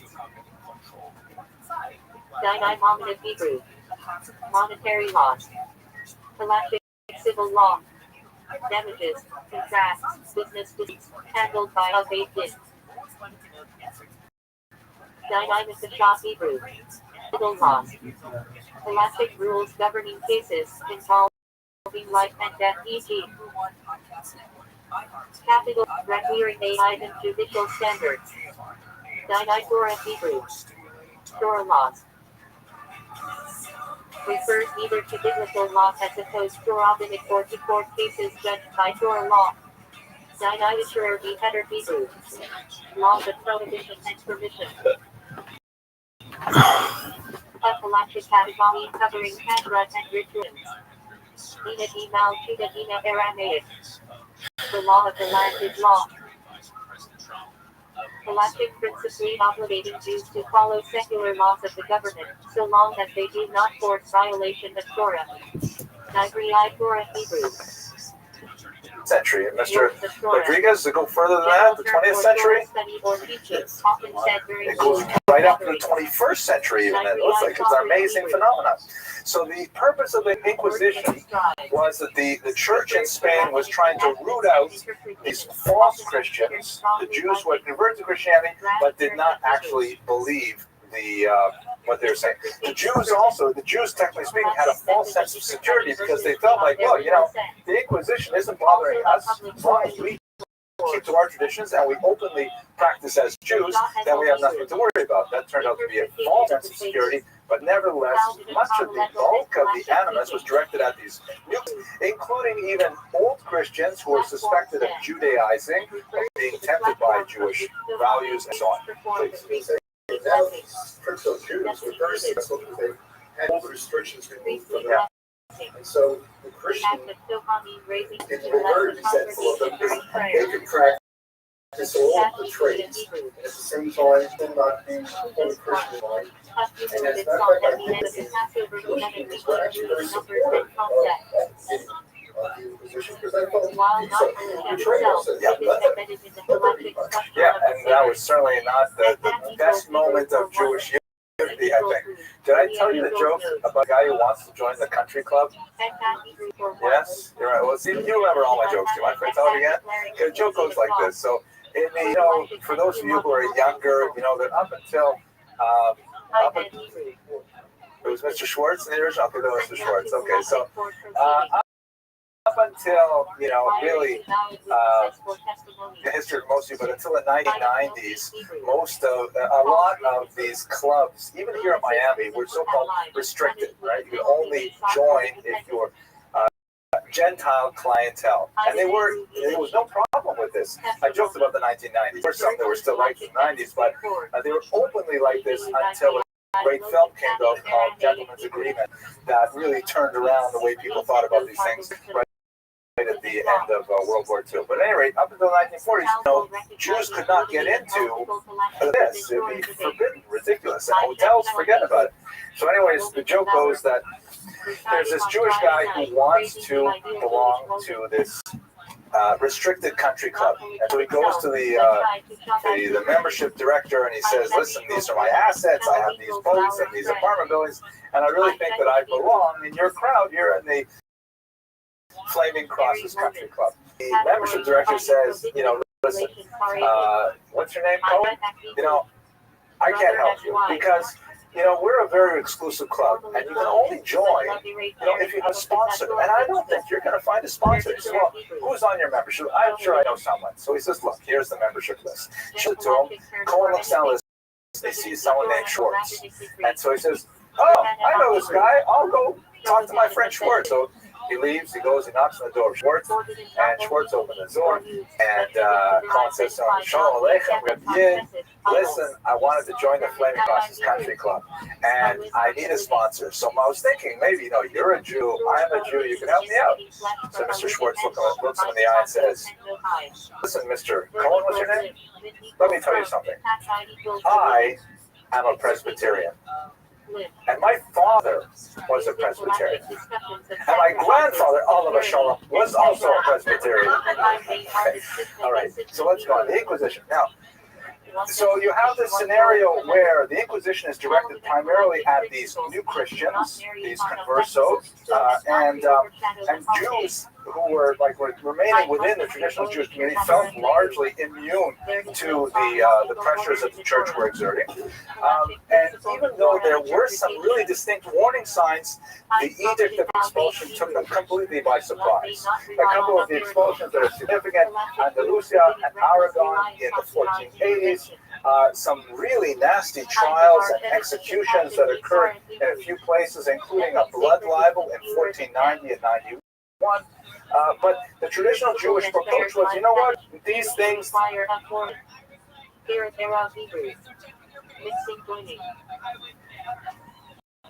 Electric device permitting. Paired with the defined boundary on Shabbat by symbolically merging private domains. Here Shaddai, here Hebrew. Sound? Sense sound? It sounds okay? You have no way to tell, right? We'll find out later. Okay. All right, ladies and gentlemen, why don't we get started? So, thank you for coming. It's the first night of the spring semester, and I'm sorry that my lovely daughter Aliza is a little bit unwell. They have the notorious Taurus Emis flu. It starts with one kid in Taurus Emis and it spreads through all of them. Even though some of them are, beyond that stage right now. And I want to say thank you to all of you for your kind thoughts. my father. He has had, I'm proud to say, and very pleased to say, a rather remarkable recovery. He's still in the hospital, and we imagine that well, I'll put it to you this way. I had the opportunity, by going up to Canada, I had the opportunity to speak with my father at length about things that were very important. And now that I've had that opportunity, every conversation I have with my father is like an unexpected gift, and I'm very grateful for all of your good wishes. And my mother, of course, is very pleased that my father's health is kind of stabilized, so that we can have a rational conversation with him. You have in hands the flyer for the spring semester. You'll note that the topics are on the right, and there are a few key dates when we will not be meeting around the holidays of Passover, and they're listed down there, but I'm really looking forward to having you join us for these lectures. I'd also like to give a shout out to Touro College, who are taking this course both in New York and Angeles. We're trying an experiment where we're putting these videos online for students around the world to take advantage of that. So I hope to be hearing from them shortly. Let me start with the opening joke. Oh, I should tell you something. One other thing is very important. This is a new but this great microphone, which was given to us by the nice people at TorahCafe.com. If you're ever wandering around the web looking for some interesting Torah content, have a look at their beautiful website. They have a lot of really good people speaking there. And I'm pleased that they are picking up a lot of these lectures, and then they are professionally re-editing them, adding the PowerPoints right into the lecture in a very nice way. The only thing that's a little weird is that they're taking my 60-minute lectures and they're shrinking them down to like 36 minutes, which means they cut out the jokes for sure, and they cut out all the questions. So this part of the lecture will probably not be included in their version of it. But this is the joke I heard Rabbi Beryl Wine say when he was here last weekend, and it's apropos for our meeting today. So the person goes in to see a psychologist to have a consultation. And he sits down, on the sofa, and the psychiatrist there in the chair, and he says, "Listen, doctor, before we begin, I'd just like to know how much is this going to cost me?" And the doctor says, "Well, an in costs $1,000, and then each subsequent visit is $500. So he says, "Well, here I am again." I think he said it more funnier way than I did, but there you go. Let's get started. Okay. So tonight, stick to my day job. Tonight, we're going to speak about a very fascinating character in Spanish Jewish history. In many ways, the last of a long line of statesmen, philosophers, endemic to the Spanish Jewish experience. As we've seen in previous lectures, we talked about Chastai ibn Shaprut, Shmuel ibn Nagrela, also known as Shmuel Hanagid, individuals who were both learned in a Jewish sense, well-versed in the Hebraic tradition of the Talmud, the Midrash, and so on, communal leaders, and at the same time, very highly placed political leaders. Financiers, viziers, prime ministers, and so on. So Don Isaac Abravanel is perhaps the last in the great tradition of Spanish Jewish political leaders who are at the same time well learned in the Jewish tradition. As I think I mentioned the last time we spoke about Shmuel ibn Nagrela, one of the, if you look even at our age, in which Jews have achieved so much politically, and simultaneously the Torah learning that is going on in this country really outpaces even the number of Jews learning in ancient Babylon. Nevertheless, we have yet to find in one figure a person who combines Torah learning and secular achievement to the same degree as the great Spanish leaders of the Golden Age right through to the late Rothschild. Much of this material is drawn from a very famous biography of Don Isaac Abravanel. I should mention, by the way, many people pronounce the same Abarbanel, and that's because of the, it's much easier, it says it's much easier to rhyme the song to the name Abarbanel. You know what I'm talking about, right, with Schlock Rock version of Abarbanel. But it's most likely pronounced Abravanel or Abravanel. So we'll stick with the scholarly Norm, although you know who I'm talking about. The premier biography remains the great classic written by B. Netanyahu, not the Bibi Netanyahu that's in the news today, but his father, who was a great scholar and a historian of medieval Spanish Jewry. And so I'm going to be taking most of the material we're discussing tonight from his biography of the same name. And here's a quote from the conclusion of his book. The life of a man who served 6 kings was associated with the most powerful personalities. Portugal and Spain, Naples and Venice must necessarily have far richer, more complex, and more stimulating than this biography suggests. So I would like to extend that concept as well to the presentation that I'll give with you tonight. He is an absolutely fascinating man, and in the space of 60 minutes, no way we can give justice to the depth of his thought or activity on behalf of the Jewish people. Okay. Let us begin with a little bit of contextual information. Perhaps the most important thing to know about medieval Spanish history is that it is completely different from all other paradigms of medieval Jewish history. The primary reason for that is because Spain is, as one scholar put it, a triangular society with 3 large plurality populations, the Jews, of course, being the smallest of them, but nevertheless being very significant. Whereas if you contrast that to the experience of Jews in North Africa or the Middle East, or the Jews in Europe, the Jews were always a very distinct minority, pretty much the only minority. If you look at the Jews in France or the England, you have Christians and a few Jews. If you look at the Jews of North Africa, you have Muslims and a few Jews. So there you have a binary relationship between the dominant population and the tiny Jew minority. Sometimes there will be internal politics like Catholics versus Protestants and so on, but for the most part, the Jews are the only non-titular religious minority in a given region. Spain, however, is quite distinct because you have both Christians and Muslims quite active in the society.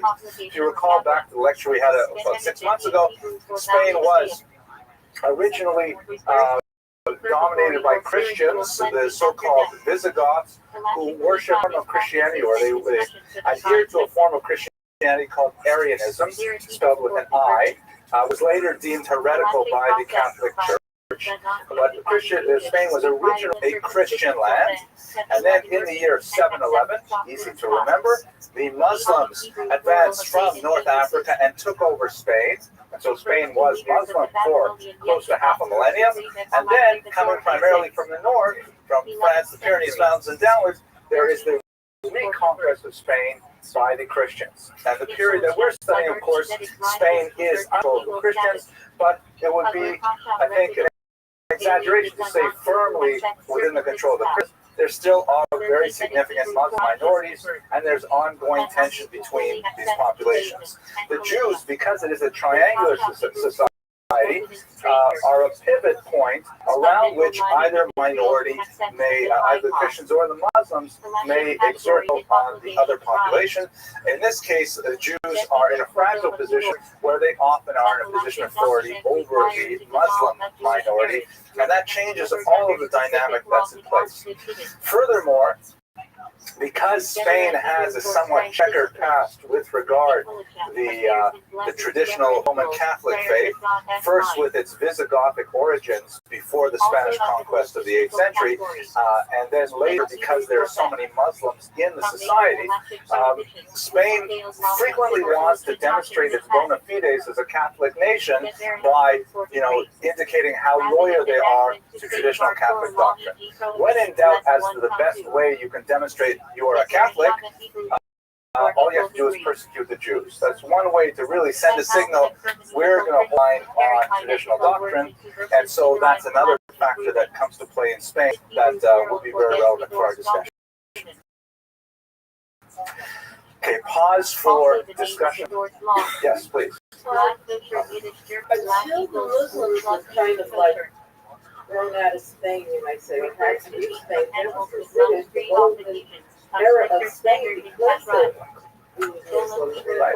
Golden era vis-a-vis Jews. Yeah, there was a tremendous period of toleration and allowed for Jews to advance tremendously in that society. And exactly, they had tremendous amounts of associated with Well, I don't know if social it's safe activities. so much for influence what went on. I Goals noticed needed that for head on the style. first Spain has bullets, but often more emotional communal it said emphasis. dog near the road. Yeah. Does this equal So- for 90% Mormon? Was he nice? Intelligent. Because that means I'm not positive how he got that title. It is definitely an honorific of some sort. I don't recall reading about it in geography, but I think it means like a lord of some type. It's like some kind. And several of the figures we'll be discussing had that same title. Either that, or they all had a common ancestor named. No, okay, joking. All right. His family background comes from Seville, and perhaps one of the. Oh, question. Yes, you've got. They're both Christian dominated, but they're fighting back and forth between each other. And Abrahano got involved in quite a bit of that as he's fleeing from Spain to Portugal, back to Spain again, and so on. So his background is from Seville. If we look at the map here, we see that that's fairly close to where the Muslim conquest occurred. Down here on the lower third of Spain, close to the bridge to North Africa. And it became Christian in 1238, years before Abrahano's birth, and it has a long history of anti-Jewish persecution. You have pogroms in 1391, which were first begun in Seville and then spread throughout the entire Iberian Peninsula, and you have the beginning of the Inquisition occurs also in Seville. Again, because of the proximity of Muslims, I will speak more exactly what was the Inquisition shortly, but there's a strong tradition of anti-Jewish agitation in this region, and this had a signal impact on none other than Abrahano's own grandfather, who converted to Christianity in the late 14th century. It's clear from later, and by the way, Abrahano never mentions this fact in any of his very prolific writings, but it's clear without doubt from the historical record.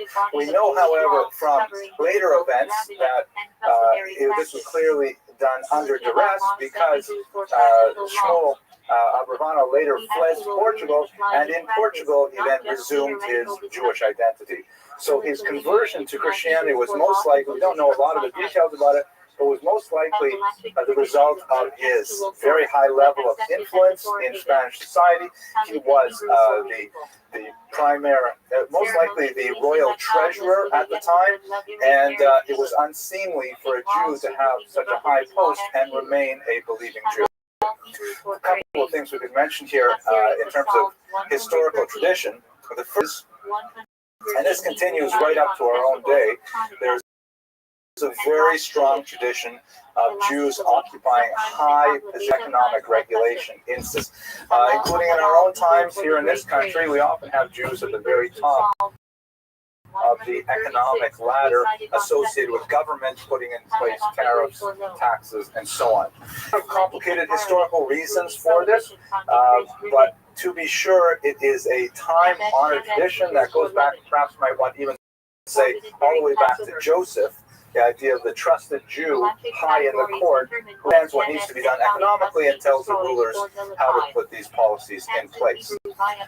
There is perhaps a possibility of an anti-Semitic kind of interpretation of this fact. I think it's much easier to simply look at the long cultural tradition encouraging Jews to work with their minds and with their, account books rather than with their backs. That leads to that. Not to mention the restrictions placed on Jews as a result of canon disabled them from participating in many other occupations in medieval Europe. But we're going to pass that. The other thing that's useful to mention besides that position is the fact that in Spain, unlike in Ashkenaz, the modus vivendi for persecution was much more inclined to adapt, to accommodate persecution, to the point of making a false conversion.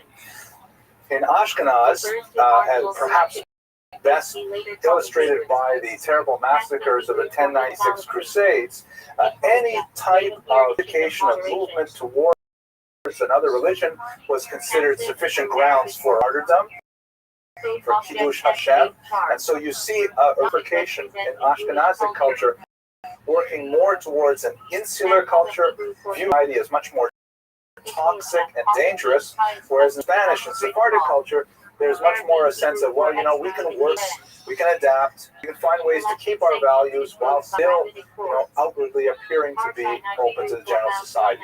There have been some historians who have been questioning this model, but that's the historiographic model that has pertained for the last 100 years or so in Sephardic studies. So with regards to Shmuel Abravanel's conversion to Catholicism, it fits within this Spanish Jewish pattern, accommodation to the external realities of the day. Nevertheless, Shmuel did convert back or return back to Judaism once he got free of Spanish clutches in Portugal. There in Portugal, he again rose to prominence, was his son and grandson, and his grandson grew up in a Portuguese Jewish home that was politicians at all times, filled with courtiers, filled with noblemen, as his grandfather and then his father worked very closely with the crown to set monetary policy for Portugal. So right from his very early years, Abravanel studied politics in the behavior of the people who were coming in and out of his home. He also grew up in an exceptionally wealthy family, cherished the preservation of wealth to a degree that he was able to exert considerable control over him while he was fleeing across Europe from Spanish persecution. This is, by the way, the Abravanel family crest. I think I have a color version of it later, so you'll see a little bit more of what it was like. He was trained in the best philosophy that was then penetrating the Iberian Peninsula. Not only did he have a thorough grounding in all of the Jewish classics, of course, the Bible, the Talmud, Midrash, and so on, he also studied contemporary European languages and the classics. He was perfectly fluent in Latin. It seems that he knew some Greek. And we shall see later in his writings, he was remarkably open-minded when it came to reading sources from outside the Jewish religion.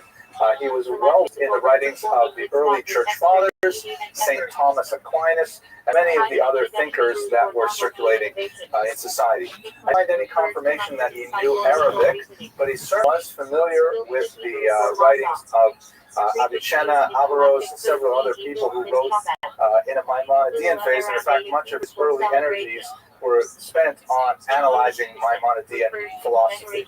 So he had a really, like we would say, the ultimate day school education.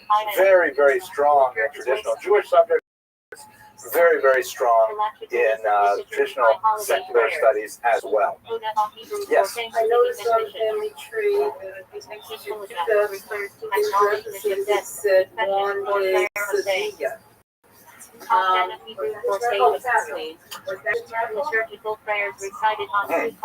When he was converted, they take Christian name. Okay. We don't know a lot about his family.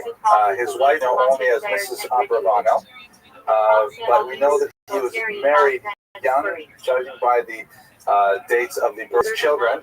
We know of 2 sons, and there are passing references that may include 2 daughters as well.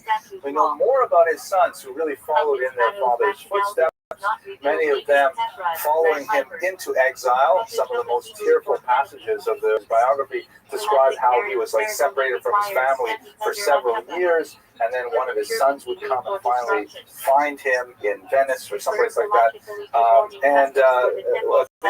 One of his sons continued in the literary tradition as well. So we know a little bit about his family life, but it seems he was mostly wrapped up in his political energies and his literary activities. Speaking of his literary activities, the things that he wrote, basically his literary oeuvre was composed in 2 really distinct periods. The first was in his relative youth, that is before he was about 40, when he was very much at ease in Spanish society and not terribly disturbed by the Inquisition or the later expulsion, which came as a great shock to Spanish Jewry, as we shall see. And then, surprisingly, a very, very productive period when he was actually being chased from country to country. He wrote extremely voluminous amounts of material at that point. Early on, though, he engaged in philosophical discussions. In particular, he was fascinated with the philosophy of Aristotle and its critics. And of course, when you study Aristotle in a Jewish sense, you must study Maimonides, because Maimonides was also heavily influenced by Aristotelian thought. And so Barbanel or Abravanel very much engaged in the continuing of that tried for several centuries. I have to say, although I admire the man phenomenally, I find it hard myself to really get through his commentaries. I find that, in my humble opinion, and I'm not a literary scholar, but I find that they tend to be kind of long-winded and repetitive. And you can see that I'm not the only person who thinks so, because there are several abridged Abravanel commentaries where, if you can't make it through 2,000 words, they'll give you a 500-word summary of the same concept. And when you do that, it's really much easier to take them. Now, that's not saying that Abravanel was long-winded in his thought. It's probably a result that much of his writings were originally delivered orally. Perhaps were even written to be delivered orally, because oral presentations will often, repeat obvious information, will often go over the material to make sure that people understand it. A central galactic term describing what the Torah or rabbis forbid. Opposite of header permission. Fisher Hannah Hebrew prohibition of benefit. Category of militia where not only used, but any benefit is forbidden. E.g. Shem X after Pesach. Fisher Ferry Hebrew for prohibition. My eldest daughter, found one of the most severe galactic by Joseph Zalushkin, and I read a book, I like to read quotations and Pastoral prohibition punishable by lashes in temple time. 10 years ago she By wrote the it, Gemara read it, or and she read the back to me. Of course, she does not know how to tell us, Standard but phrases nevertheless, she introducing reminded me that of Calvin the and joke. Sword. Now I have a joke. The joke was like this. You'll forgive my imitation Yiddish accent. It's not very good, but it's a Yiddish accent. In Manhattan, there's this deli. There's a certain Mr. Schwartz who goes to the deli at the same time every day. He always has the same lunch and so on and so forth. It's almost identical, the same waiter, same seat, everything. So one day, the waiter brings him his entree, which is always a split pea. Galactic master practice of meditating on the meaning of prayer. And the waiter says, Science yes, Hebrew for investigation in-depth study. I want you should taste this split Galactic learning refers to deep analysis of the code of which we use it yet. Science Hebrew for examination of the judgment. Get you another bowl. I want you should Galactic taste court it. refers It to says, careful it's exactly the deliberation same of that kind taste. as we made it fresh. You believe I that thought you Hebrew should taste devil this means with you me. believe. So the waiter says, Every okay, fine. 50th year in biblical Israel was sanctified. Land returned and total original owners of slave-free and agricultural were It's not free. necessarily Central Jewish. galactic Tell that same institution tied joke, to SHBF. using Irish ethnicity or Scottish or whatever, but somehow the Jewish just makes more sense.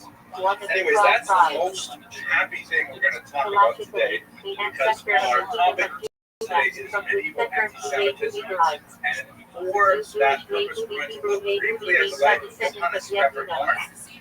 And in that context, another individual, Rabbi Rothschild, who really is a hero in Jewish history, and you'll see how these two relate to each other more.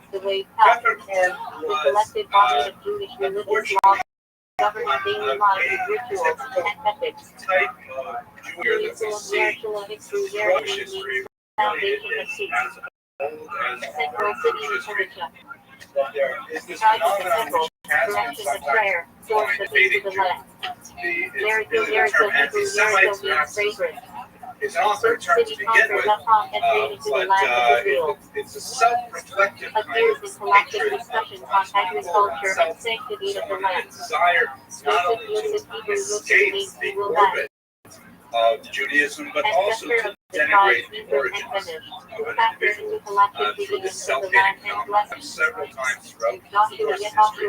We glanced at one last week when we talked about Nicholas Donet. Peppercorn is exactly in the same tradition 300 years later. Basically, he is a Jew who had a rather First two leaders of the Pre-Spartan era. Scholastically, judges are central to basic rulings. unsavory Justice Kezetic Hebrew. Kezetic means justice, righteousness. unsavory. With He carrying was courts and healings, convicted Kezetic of Kerzhaw. burglary and theft Pursue justice. associated with petty crimes, and ultimately at the age of 36, early in the 16th century, he decided to convert to Christianity. Cited in galactic This, and agnostic ironically, discussions of reward is a and kind of punishment. career move in pre-modern Europe, and especially in that difficult transition period of the military that we'll talk about more next year, God willing, in the spring term. Within the medieval corporate environment that we spoke about last week, the only way there was no such thing as a secular Christian. You could not choose not to fulfill the yoke. You were either part of the Jews and you were subject to often coercive regulations, but at the same time they protect their atmosphere. Or you simply change teams, as it were, and you find another one corporation. Typically, you wouldn't want to join the peasantry because it was very hard life, although there were Jews who kind of assimilated out into the peasantry. So that invariably meant to Christianity. But for many Jews, something was more like the life of the mind. Sense of nobility was close to them. Most of the guilds were also close to them. Really, the only career was to go into the clergy.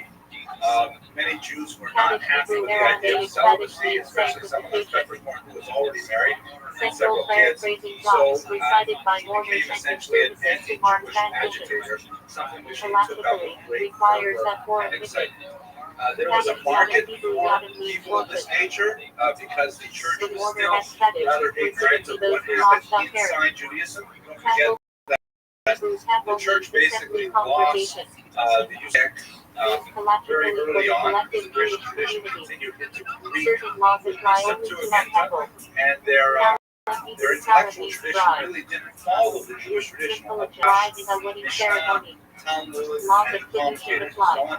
So anyone who had knowledge of the complex interior language of the Jews was of value, not only to those who hated Jews, but as we shall see, to liberal Christians who genuinely wanted to explore the religious origins of some other religions of Judaism, to which Christianity was heavily indebted. At any rate, Peppercorn, as we shall see, represented someone who took his limited understanding of rabbinic Judaism, limited ability to be protected, and essentially sold them to the church. And primarily the Dominicans had a career of attacking Jewish texts and engineered really quite a bit of disruption that had more ramifications on the church in many ways than The system of dietary laws in Colombia. the last point shortly is kind of interesting because what happened was his anti-Jewish tirade was met by more humanistic elements, what was the exemplar of that. And so what was originally a fight over Jewish texts eventually became a fight within the church as to whether or not it was going to be reactionary or whether it was going to be liberal, and ultimately resulted in some major fissures within the church as well. Huge implications for the church world beyond this minor, otherwise minor fight within the Jews. So I'd like to spend a little bit of time, first of all, talking about the history of anti-Semitism.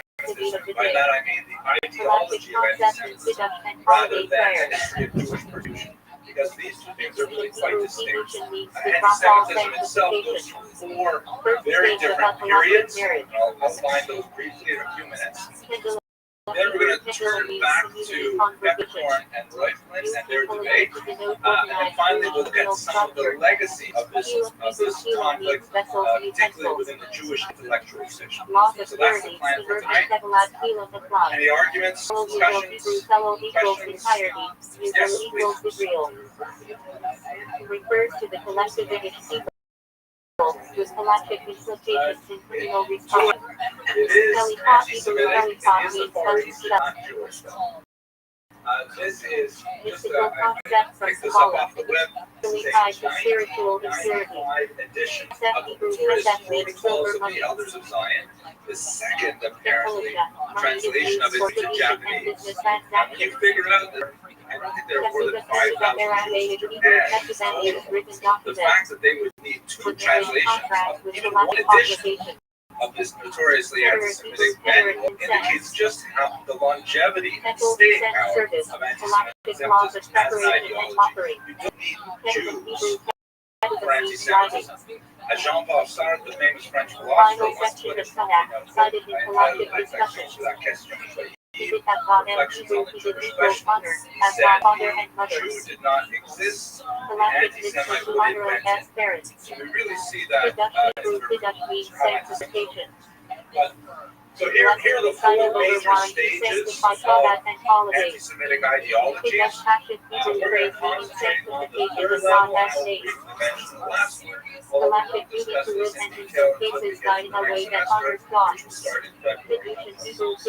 Ancient xenophobia, early Christian anti-Judaism, Medieval hatred, and for modern anti-Semitism. Notice I use distinct terms for the antipathy, because they really are different kinds of hatred. Cross-breeding tools for mixing fabrics. Legal mechanism intelligent for transferring ownership. Pippa Yarmul Hebrew Pippa means dome covering. Snow cap worn as a sign of reverence. Halachically customary. Pipper Yom Kippur Hebrew Pipper means atonement. Holiest day, requiring fasting and repentance. It's an interesting question. I would say this This way. language is the Jewish But calendar. wait, I haven't even started yet. Hanukkah. Cloud equals general. Cloud equals You'll ask this specific. question again. You need to, A once I get the galactic number method of two, okay? biblical Let's go interpretation. through the Time, four so levels Hebrew very time quickly means free. with some concentration on level 3 or The the third sentence period. compared with galactic The first meetings in period temple of service and anti-Jewish blessings. animus is Time, what many Gadol, scholars Hebrew call time, classical Gadol means high xenophobia. priest. So I need a definition of Time the is term Jewish functionary xenophobia. in temple culture. Please. Goldish Hebrew phrase meaning There's voice of what's the word Moses. xenos in Greek? Galactic discussions Yeah, about men xenos listening means a to women stranger. just singing. Fear of the weird. Gold nitrate Fear on of the Aramaic phrase other, meaning fear all of out. the fear of Long something paper that's prayer unknown. and And healing that out. is ultimately a normal kind of Hollow hatred. Yiddish I Hebrew mean, hollow hatred means is a Hebrew strong word, gathering. but it's a normal kind of dislike. Institution for You see full-time people foreign who studies. don't look like you, they don't dress like you, Important they talk Hebrew like for you, Lesbians maybe a offering different skin color, sacrifice. things like that. And you get, Galactic you get a little offerings bit in the nervous, temple. just like Important infants method have Hebrew phrase meaning fears Passover of sacrifice. certain types of foods and Galactically certain required types of in looks, temple things like that. time. To a certain degree, Foreign it's a Hebrew natural foreign thing to means have lab a sandwich. normal reaction of Passover Seder distinctness practice and Oki separation. Matzah and And Mara that's together. just like the Chinese have this with the Japanese, who I was with the Koreans, who I was Food with meaning of dietary standards. history. It is not specifically Possible directed Nebraska at Hebrew Jews. coffee cup. Jews may be Nebraska the equals victims the of it. blessing. Jews may be Cup and wine practitioners of used it, for but birthdays it and is other rituals. pathologically specifically Jewish about it. Green of Shema So, for Hebrew, green example, of Shema means this is a recitation of Shema. detail from the Arch of Central Rome. galactic obligation It's twice located in daily. Rome, which The Patera the Hebraic Patera destruction is reading of the was Torah. by the Romans. The Galactic Romans obviously requirement on erected Shabbat, this arch Sundays, to Thursdays, represent and their victory. holidays. I think many scholars mistakenly point to this as an example of Informal anti-Semitism, gatherings of early singing, anti-Semitism.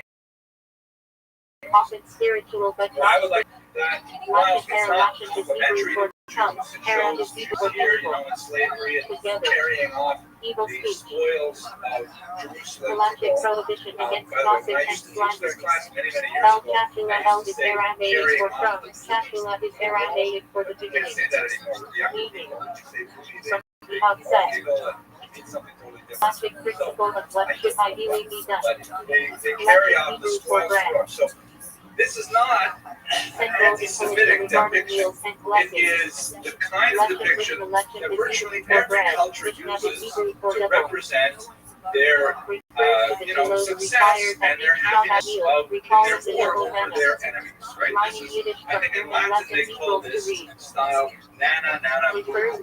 Very, very common, and nothing specifically anti-Jewish about it. It is xenophobic, the Jews are the other, the feet of the other, and congratulate yourself, but it does not represent anything like Jews drink Christian blood, for example. If that were not called the kind of things that you see happening in the ancient world that fit in this, for example, the ancient Egyptians had a really hard time with the whole Exodus story. Very badly in the second book of the Bible. And so their earliest historians, like these priests from Israel, will write a lot to say, no, they didn't, leave Egypt, we kicked them out because they were lost. So they'll create a counter history which is designed to try and insulate them from the widely circulated story of Charlton Heston and later in the Hellenistic age, there were specific Jewish practices that the Hellenistic peoples felt were really inappropriate for their culture. Specifically, they felt that the Jews were very clannish and misanthropic, meaning hating other people, and to bolster that argument, they pointed to certain rituals such as circumcision, which was a way of clearly and distinctly distinguishing Jews from non-Jews, at least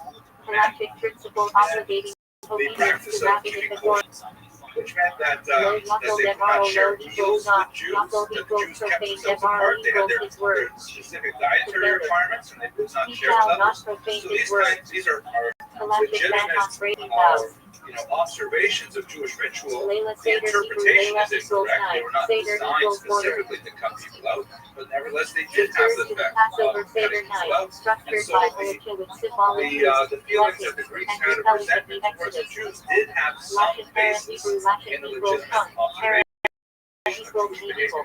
Similarly, the Jews were to be lazy because they took an accidental one day off a week, and they would not work one day a week. And that was like something that was unheard of. They did not do business, they didn't have money, nothing like that for a whole day a week. And when the Greeks and the Romans practiced it,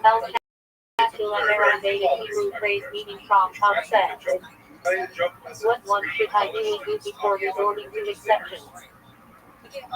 Legend equals bread. Central to literature regarding blessings they're talking and about lots even their good. religious leaders. Legend Hebrew phrase double bread. Oh, my guru, Below he requires is that someone each shot at special. meal to commemorate the double manna. He is someone Let special. legend For Hebrew example, the other equals day, no, legend we were walking equals for in the yourself. forest, and there was this raging, Portion. incredible rapids. And we Significant saw galactic trapped study in the middle of the river was this little kid. mining unit And terms so from my German guru, when he lesson saw equals this, he Torah. held out his hands, Refers and to for chanting 6 the feet Torah around reading him, according to water galactic stopped calculation. and he walked Lullah out and he Hebrew rescued Lullah the equals calm brand. And you think that's nothing. My Was a Swami pet or species is used in amazing. galactic My mitzvah Swami, on Sukkot. we were once Felt walking based on by their this and they really phrase busy meaning freeway of on eventually. I-95. It was really busy. Used in Cars were galactic going so discussions fast of up the and down the Talmud. road. And we saw on the media there was this tiny little puppy trapped there. Galactic So my mitzvah Swami accompanied put out the his hand, burial. and for 6 feet around, all Levi trapped Hebrew was Levi slow, equals attached and he to it. walked out and rescued him. Tried with galactic goals in temple You service. think that's The nothing? of Kohani. Rabbi, he is really amazing. Levi Once is we were Hebrew walking around down the street on Shabbos, Levi. and we saw a Assisted $100 priests bill in in there. galactic So my function, rabbi music, put out party, his service. hands, and for 6 feet around it, it was. Which cat opposite head phrase chamber of moonstone. I apologize for that joke. Called the It's a temple little of bit the self-hating, but it's because I'm galactic thinking about force. Johannes Peppercorn, so it kind of fits. Lishma equals for its sake. Okay, Galactic so requirements and being certain lazy, acts for and a the study Romans, of one last one, mitzvah, this one writing my of favorite. that be done The with proper Romans felt intent. that the Jews were impious. Lullah Tagadal Jews Hebrew phrase the great refused to Lullah. participate in Sometimes basic refers religious to the ritual. What kind of religious ritual? as a whole. Well, this religion, which involved a lot Lock habits that ever grave the mitzvah of the Lulav. Specific halachic rulings regarding the Lulav. To simply do these little acts of Tell obeisance, also you El Shara took Hebrew them to work outside with of his community garden. of humanity. And Biblical the phrase comparison I describing like to Adam think as of is duty, the interpreted little ball halachically game, as which is sort of stewardship like our obligations. civic religion in many ways. And Low they play the value national on anthem, Hebrew and it there's is some not end of the halachic national principle. anthem. So Your the law people is who refuse to interpreted stand by up, earthly they're saying, "What do you saviors, think is not against by my religion?" miraculous Everybody signs. else just gets angry, saying, "What are you talking Low about? It's not level that. Hebrew It's principle meaning do just not being part of distinguish America. You stand up." halachic rule to maintain uniform So the Romans application felt of laws Jews were without impious. exceptions. Now in these cases, and by the Low way, when you look concept at equals ancient low writings, equals the not, Greeks and the concept Romans, they equals say you some shall really do. nasty things about the Refers to Jews. prohibitions But among the the vast majority of 613. these kinds of Low arguments, did not Hebrew they for are saying simple shall not steal. cultural misunderstandings of Halachic prohibition in the Ten very normal Commandments. kind of Low hatred. third Hebrew So phrase any you questions shall before not we go to murder. number two? Halachic Okay, so prohibition. Semitism Low conquer changes Hebrew phrase you shall not turn significantly, aside. and it is in the wake of the creation Halachic of principle the of new following faith, rabbinic Christianity. authority. Christianity, this Low is an knuckle answer to devara David's Hebrew you question. shall not profane his word. Christianity has a special Halachic relationship prohibition to on the Jewish breaking people vows. because, of course, this is a faith that Monitor evolved out of Hebrew. Judaism. Mod And equals as it from, thither equals it 10 felt on the 10. need not only to Refers elevate to the high itself 10% as of produce, superior born to in other come, faiths, but separated at the for same Levites time, for it food. had to denigrate its origin. Monitor behind the Hebrew. What Luther Monitor very equals 10, heroic, behind that equals animal honest tribe. minister understood Every what she's 10 quoting kosher very animal was consecrated as holy. back in the 1970s, very controversial book. Hebrew. She said that Monitor anti-Semitism Recipe left equals hand money tithing of money. at the same Practice time of that living Christianity 10% wants to of income elevate to charity. Jesus, and Christianity has to separate from the mother church, and as a Recipe result, equals put first down tithe anti-Semitism. to For Levites. example, Monitor this picture Hebrew. here, which is from an illuminated Bible, Sheni and it equals shows, second this is actually a rather nice example. Cross It shows the security church here, in their right holiness. under the right staff, Monitor and honey Hebrew. the apostles, and Honey they're equals all full laying time for the synagogue to rest. given to the city in certain areas of the sabbatical cycle. The message here is that Maclocan Hebrew. the church and the apostles Maclocan of equals the division depiction of dispute they're kind of sad about it. refers They're all kind of, especially disputes you know, historic it's unfortunate interpretation. that Hillel versus we have a new religion, Shabbat. and Judaism was, but now it's not, and it has to die a natural Magnet death. equals They give shield, her of the a Hebrews, burial. ancestor She's shield still of the wearing her ancestors. crown. She Top prayer said on Friday night has Sabbath. ornaments here on her hands. Magnet This David is kind of Hebrew. a nice depiction of that. Magnet See, shield, many David more equals apples David shield of of David. a stock image called 6-pointed Ecclesia star, et symbol Synagogue. of Judaism. Literally, there are Not hundreds of halachic but examples of ritual this cultural. throughout medieval Europe, Magnet Hebrew. primarily because these Magnet images equals serve one who as tells preacher text or for narrator. illiterate As a peasants. satyr, the So when section the of peasants would storytelling. come into the Also large a traveling villages, or tourist especially picture. cities, they go to the cathedrals, Author and and acronym. they're unable to read, For any but far they're able Rabbi to here, take often it at Rabbi short here of information Rothschild when refers they to a have great these rabbinic images authority. explained to them. This, for example, is an interesting Renaissance For any depiction. far off You see on message, the Guru left here, Idol's commentator right, on Talmud. always, well, it's on the Author right of because acronym. often it was portrayed under a For any crucifix. far off Ladu Right Rabbi now, to Jesus the is Ladu of reading Pra. the church. Hebrews. And here she's Author portrayed equals with her cycle crown, the festival upright for staff hope. indicating sovereignty and power. Contains prayers for Chalice Shashem and with Yom the Kippur. the host, which we'll talk about shortly, the wafer, Militia which equals represents work for Jesus. human labor. And she's clear-eyed, looking The forward, and so 39 on. categories All of indicating creative work current prohibited on status Shabbat. is functioning, and she's in power, and so on. The synagogue, on Author the other equals hand, is in a illegitimate state child of decline, galactically quite defined as literally. offspring She's offsetting falling, ordered the in body unions, posture e.g. is adultery, born in sex. collapsing. R8 is native Staff is Aramaic broken in Hebrew. pieces. She's holding the Appearance, dropping dated from her equals hands, high indicating appearance that club the house. Jews are losing Up against even actions of their that may look religion. cynical even And if she was technically allowed. blindfolded to the truth. R All Hebrew. of these kinds of images showing the R equals replacement bitter of herb the even as the church. Passover Seder to recall the bitterness of slavery in Egypt. This rather nasty Masculine example Hebrew. is from the 14th century in a Masculine church equals supervisor, especially of Petra in See, food here's the church. establishments. riding a tetra. Also used for spiritual supervisors in Yeshiva. Glory, the chalice and so on. Mashiach Here equals is a one city Messiah. from heaven, The grounding the church, communicating divine favor. Matzah Hebrew. Contrast the synagogue here, Matzah broken equals staff, leavened bread eaten on Passover to recall taste of Exodus. blindfolded. Matzah In Hebrew. case you didn't get the message, here is a David hand equals descending gift. from heaven with a Ketuna equals sword priesthood, into priestly the top gift. of her skull, indicating that Various she's lost agricultural faith. or animal So portions this given kind to of Kohanim. anti-Jewish Matzah Asherah imagery Hebrew. is very different from the preceding Asherah period. equals rich Now food, it's matzah made specific. with fruit, Now it juice, is wine, incense, directed water. only at the Jews. You can't take Practically out these debated for images use and at put in Passover. Islam, for example.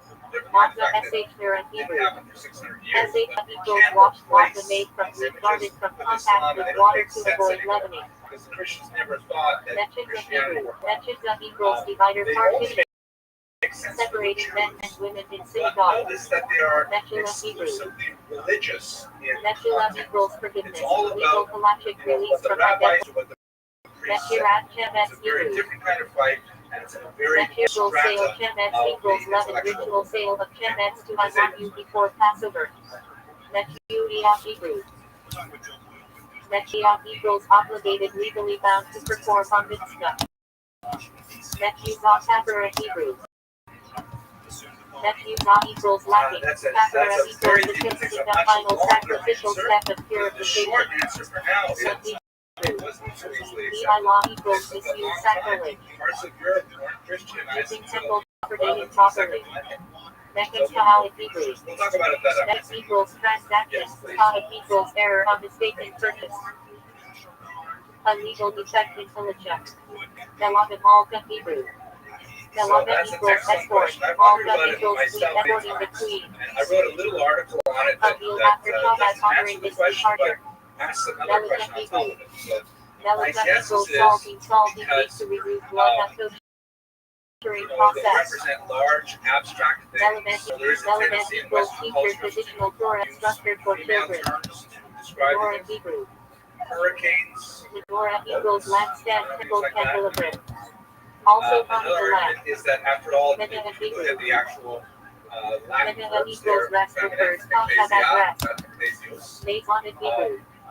Masonet But equals what the other, sustenance what I foods wrote category about, of blessing was for published grain, in the baked proceedings foods, of the not American bread. Academy of Jewish Research about 10 years Mezuzah ago, Hebrew. was that up Mezuzah until equals about the verbose 17th party, century, which Shema fits the to figures Jewish in home. these kinds of examples Mike are dash Hebrew. exclusively female. Mike Then, dash equals sanctuaries over of the course holy of about temple. 200 years, men Mikvah start Hebrew. appearing and women Mikvah start equals disappearing. gathering of And it ritual tends, bath I for argue, to purification. correspond with a huge uptick.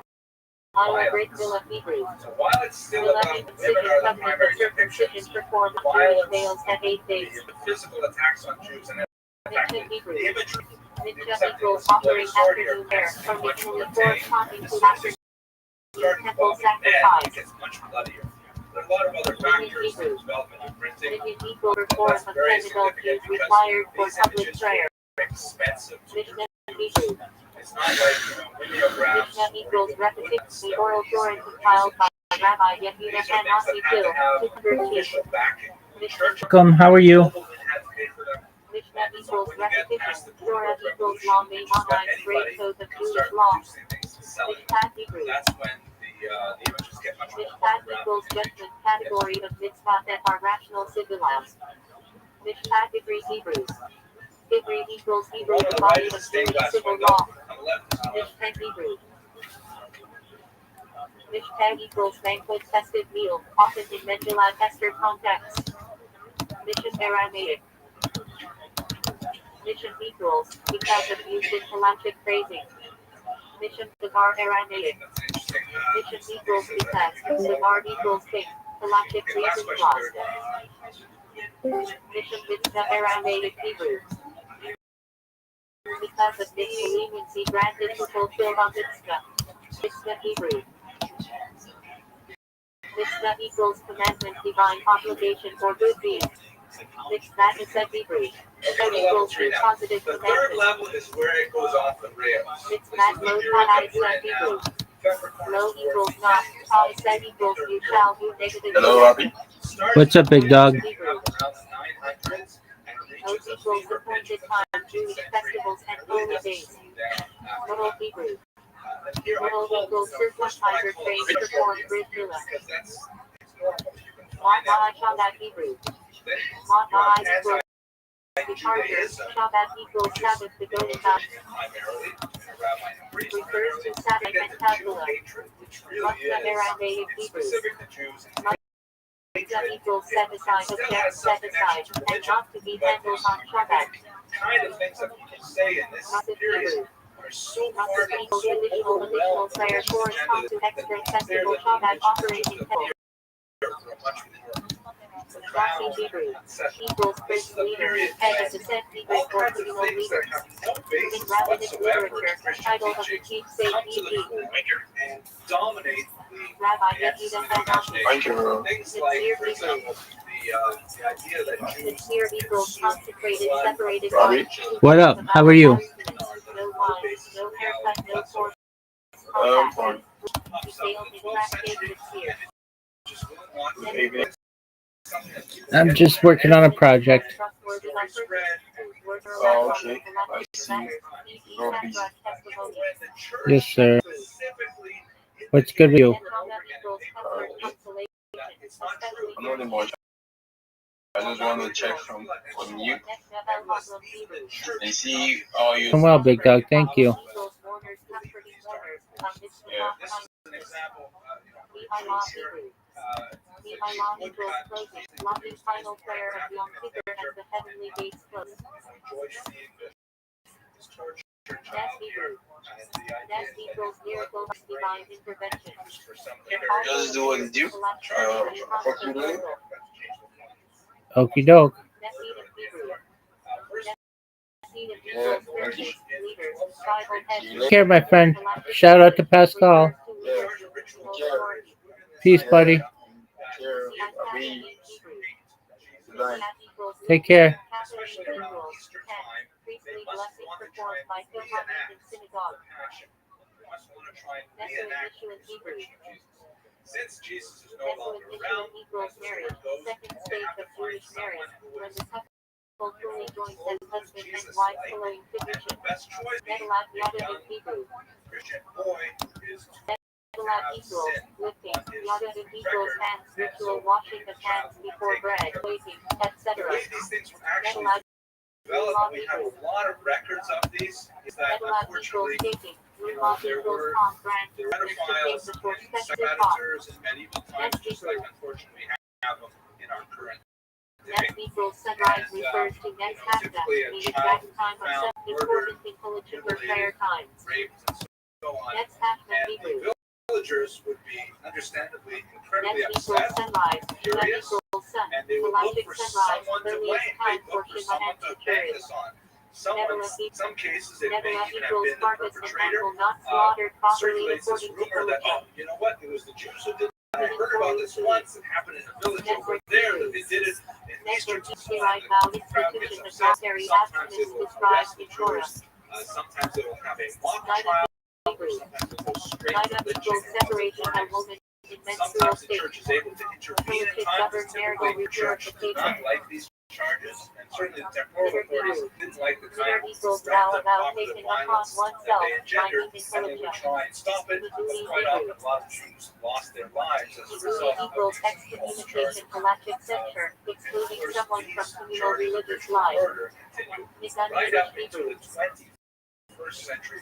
Even Midnight several equals examples melody, of it here in wordless America words in prayer, or spiritualist. it's a charge Night that of is Hebrew. very hard to Equals upend revealed the imagination. revealed part of Torah law, Related to Philippians, ritual murder contrasted is with the Nistar bloodline, mysticism. which didn't Nistar develop until Hebrew. about 100 years later. Nistar equals The ethnic murder charge ritual, was Torah, just e.g. Kabbalah.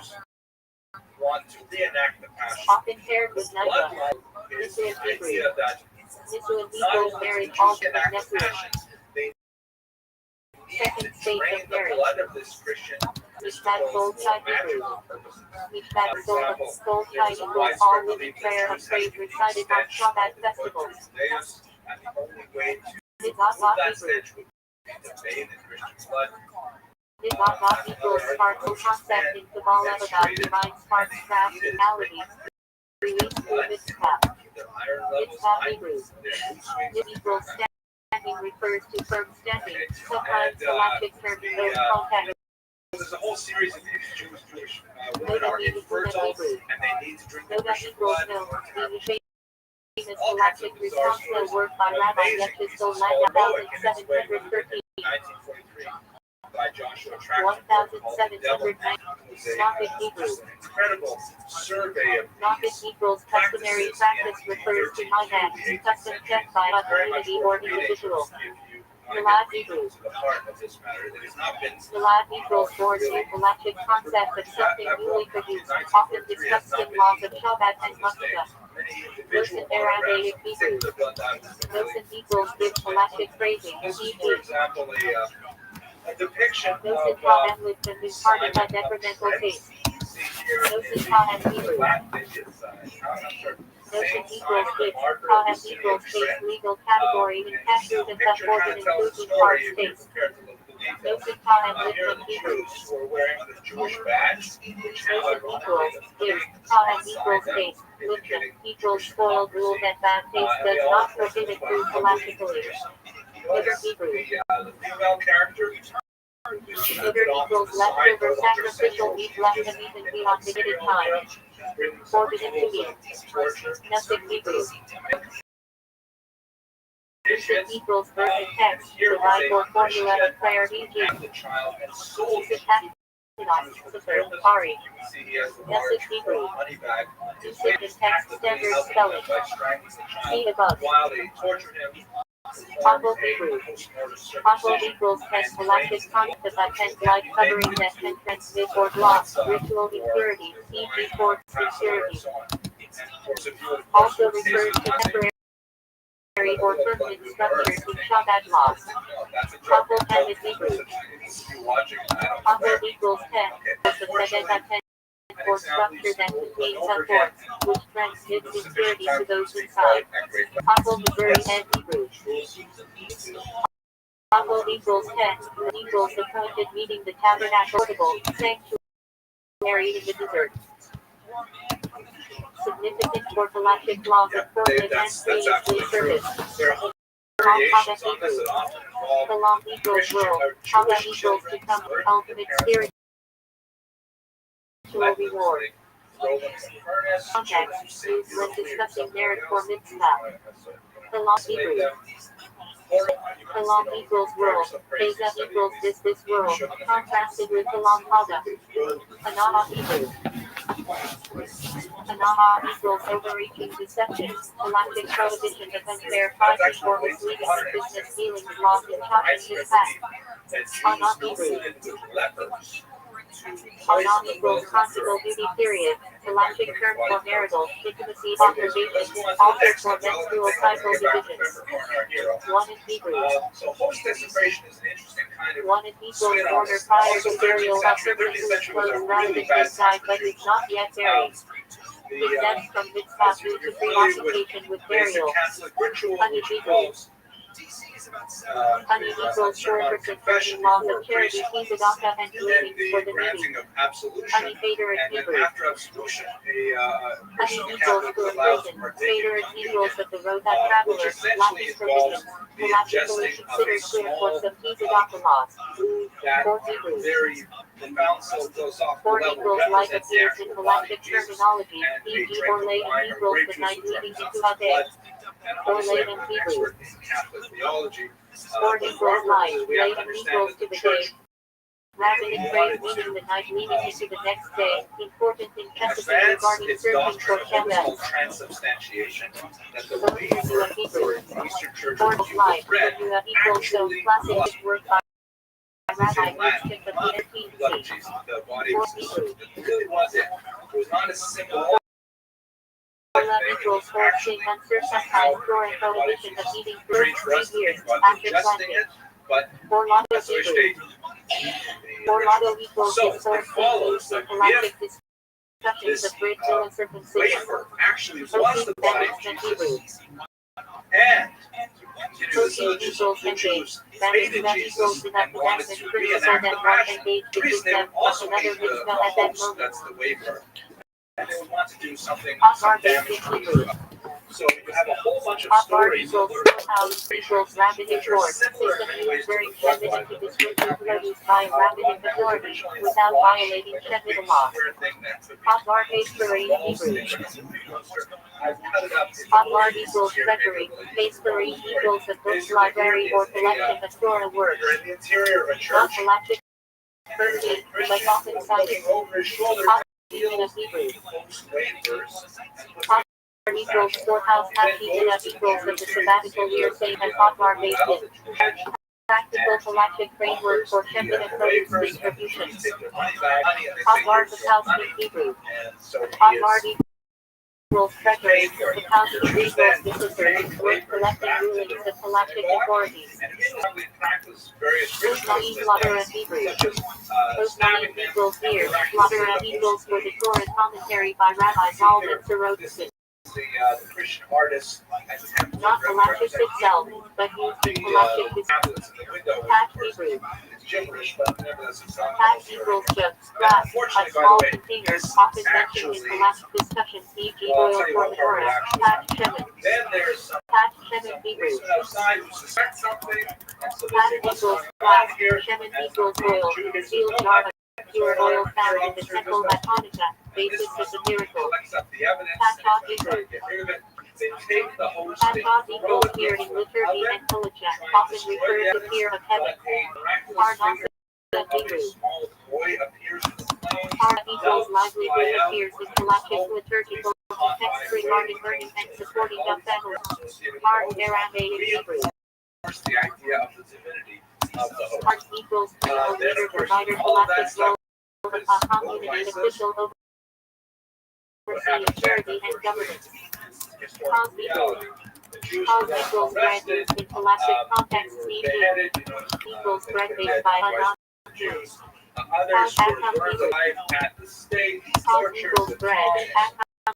Equals idolizer non-Jews. Rapid prohibition on bread The baked by Christian who non-Jews. the host Cause equals. tortured and taken away. Cause equals bread. Equals new bread in the baking. The various body Permitted in parts. Kolachak. Hard stackable Hebrew.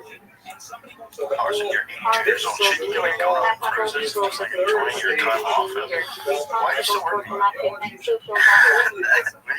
It wasn't for power. No, I really care about Because people are clinging with their dying breath to every ounce of power. I care. I care about the American people. There's a lot of us, no pun intended, suckers out there.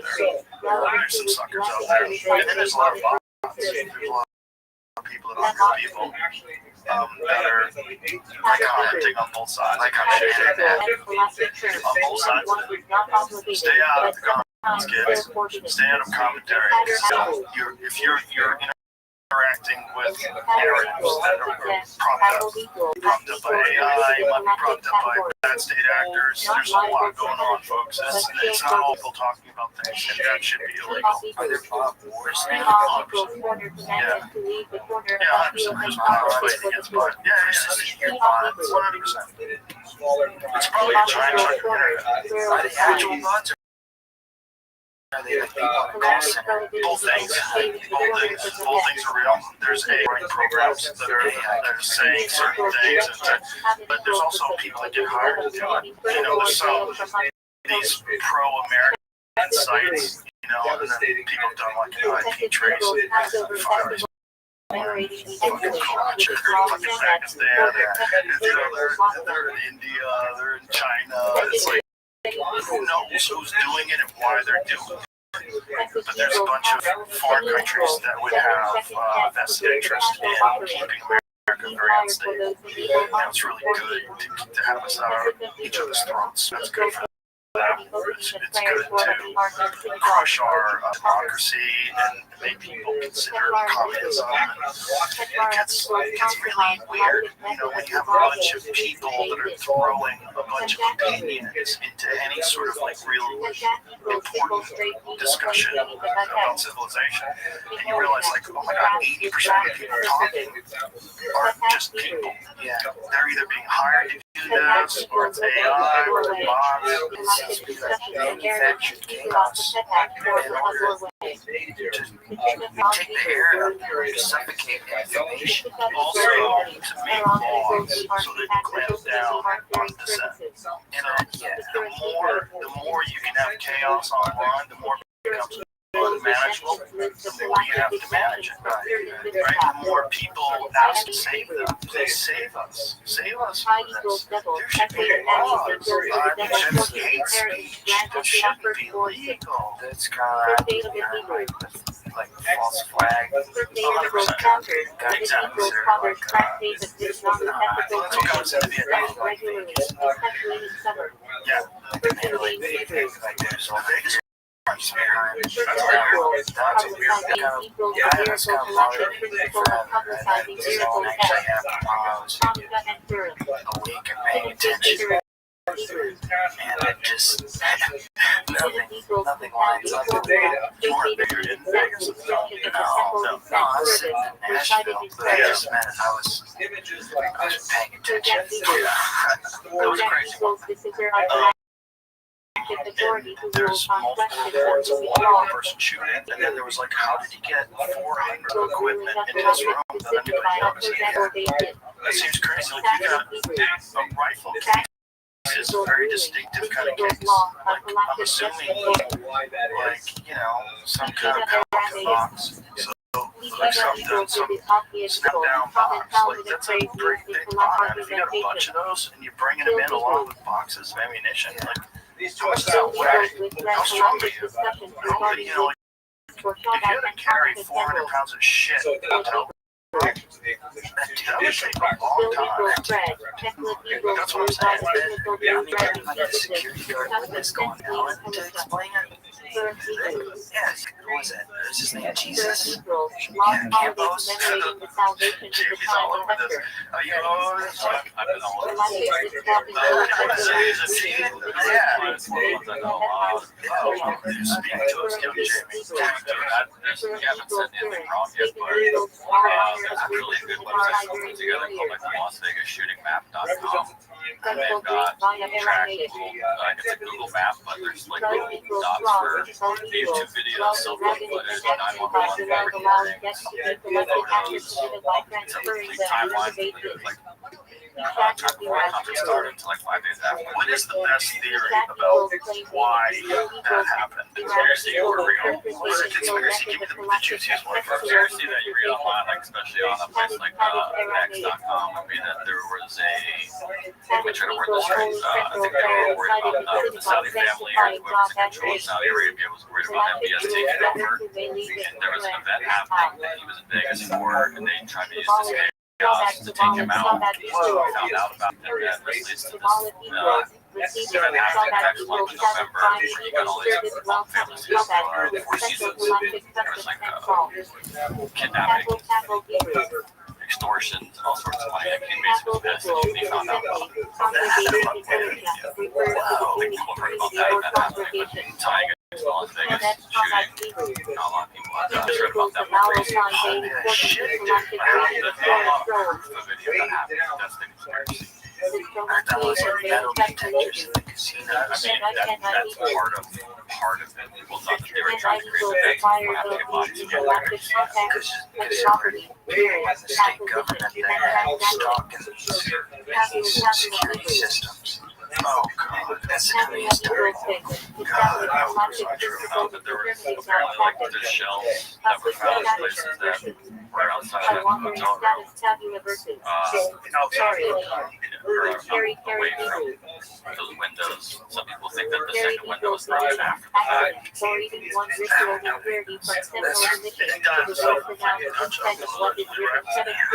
And so it's the idea that he's a path. I mean, if you're going to follow that conspiracy, just find out the conversation. Like, if there's not a lot of evidence for that.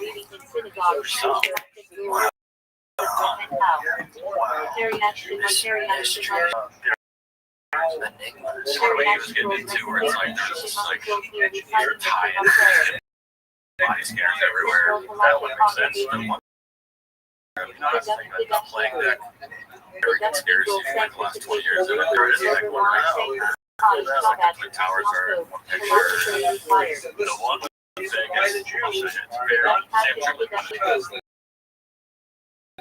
you ever get into the Oklahoma City bomb?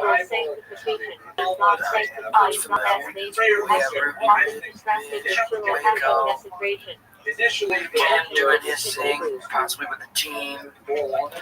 Yeah, those are all big.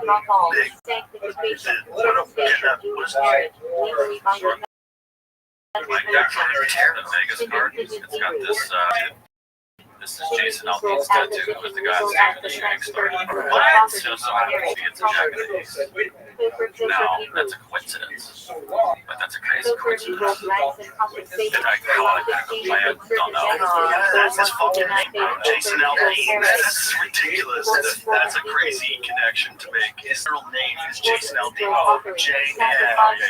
Yeah, there's a microphone and it's a jack and an X. With the J and an A on it. So, silly. That's silly. That was some shit. That's not right. Yeah. But it's just, when you think that someone might have done something like that, someone might do mass shooting so they can take out one dude, like blame it on this guy. Like how much planning has to be involved in that, and then like how do you get the pass, how do you get the die? It's just like a degenerate gambler. That's what he was, right? He was just a video poker. Make that much money from video poker. I see clients. Really? If you made money playing blackjack, you can't play anymore. If you're good and you're making money, they say, we don't want you to do this. Yeah, they would dig out their best pawns back in the day. That's what was your pawn.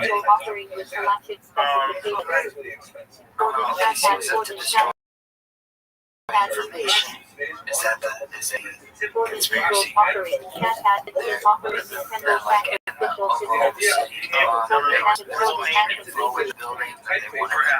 I know some of the stuff disappeared. I don't know the specifics on that, but what I was getting at was the specifics of the bomb itself. That a fertilizer bomb would be able to do that kind of destruction, but the way a bomb generally works, like it goes from where the bomb detonates, and then all the energy goes outward, right? If you are parked right in front of the building this way, and why were there all these reports of the FBI and bomb units pulling additional undetonated bombs from the building? Right? Look at how the building blew out. It's kind of crazy. I mean, but it really depends entirely on the size of the bomb, right? So if you have a bomb, like see where that book is, or supposedly I think where the bomb went off, if you have an immense bomb that is right there and it just blows up and that's the force of it all around like a sort of convo effect, that kind of, but a lot of people think that power that you would generate from a fertilizer bomb is not really capable of doing that kind of damage. And Alex Jones, who was the first person that I ever said Harvard talked about this, he played his reports of them talking about finding additional bombs. Like it was on the news and they were talking about whoever it was the ATF in that building. I believe something that they would have had information was also going to change some of the law. Some explosives could have been in their possession. Because the other thing going up, perhaps, but they didn't say that. It's pretty odd that the ATF offices would have just bombs. Yeah, that doesn't There's a bomb we're studying control bombs. That doesn't make any sense. Taking care of bombs. But see if you can find anything about reports of additional bombs from Oklahoma City. They're looking for second. But I mean, there's also this problem with the fog of eyewitness accounts and everything after a catastrophe. Like one thing that happens about Nets is really, like, if you're there and some fucking thing blows, it's entirely dependent on your makeup, whether or not you can even objectively recall exactly. Depending on like how freaked out you are, how used to being freaked out you are. Right? Maybe your event circumstances, you can actually give an accurate account of this if you've been around crazy shit. It's very likely that people are very confused afterwards. No credible evidence of additional was being found. Initial confusion is in the immediate aftermath of the AI, by the way, still thinks the COVID vaccine is safe. In the immediate aftermath of the bombing, some news reports and individuals speculated about multiple explosions. Okay, news reports. Why would they say that if there was no reason to say that? Conflicting reports. Some theories suggested a second and third bomb were involved, citing nearby seismograph readings and witness accounts. Multiple seismograph readings. Expert disagreement. Oh, I love experts. However, experts, including physicists and engineers that are not named, stated that the second tremor recorded by the seismographs was likely caused by the building's collapse. Not the bomb. Some conspiracy theorists continue to promote the idea of additional bombs, even though there was news reports. Often, discrepancies in observed damage or expert opinions. Yeah, the observed damage is kind of crazy. The damage is kind of crazy. It looks like it's blown out. You know, it's huge demo job. Well, it's just weird. You know, it's Timothy McVeigh's reason for doing it all. Right. This is revenge for the government's intervention when Ruby Ridge. Yeah, right. So he was called to I mean, how does extremist organization by the government when they find some suckers? Did they find like the folks who were going to kidnap the governor? And it was just like, wasn't it all the government? Oh, yeah. It was 12 out of 14 people were government agents. So then those two guys went to jail. So the two that weren't, yeah, exactly. And the two that weren't, it wasn't even their idea. They were like dorks. They were alarming. Right. Like, yeah, man, we're gonna, right. Fucking losers. They wanted friends. You know, they wanted friends. They found friends in these extremists. And they thought that these guys, you know, they fucking meet up and talk about kidnapping the governor. Like, they thought it was all bullshit. Those guys literally said they thought we were never gonna do this. Yeah. And then the feds come knocking the door. One of the wildest ones, they radicalized this young guy who was 19 years old. I believe it was in Dallas. They radicalized him, and then they gave him a post fake, and then gave him a cell phone to detonate the bomb. And then when he tried to use the cell phone to detonate the bomb, they arrested him. Even though it was fake, even though it didn't work, even though they gave it to him, even though they talked him into doing it, they arrested him for terrorism because he was willing to listen to them. Which is crazy. Also, you're doing it to a young guy who probably, like, that's the first life. It's only having purpose. Like, you mind fuck him into believing that he's doing this for a greater good. You know, you're mind fucking him to tell him that, like, you know, he's gonna put a dent in the great Satan by detonating this bomb. And you're gonna go down in history. You're gonna be huge. And he's just a dumb guy, just a dumb dude. They talk into it, and then they arrest him. It's like, where are you starting? You're like, fucking made it, bitch. You made it. And then the problem, fix the problem. It's kind of like the first well, it's a pattern. It's a pattern, but it's just a weird one that we tolerate under the rule of law. Like, that's it's pretty crazy. That you guys made a plot to kill. You guys 12 out of 14 of the people were all working with the government. And then, you know, she'd be like, whose idea was that? It was Mike's idea. He was the first one. That's crazy, Mike. You can't arrest Tom Because it was your idea, Mike, you fucking asshole. But yeah, but I was working with the government. So fine, right? And then he gets, they all get disappeared. Nobody knows their name. Nobody knows who they are. They're probably doing it right now. So they go into the private sector. Not only Jews. Who knows? I mean, who knows who's instructing or something? Sure. Who knows who was instructing them to do what they're doing? Why did you decide to kidnap them? Is there higher ups that told you this was a good idea to plot this? I swear how much within those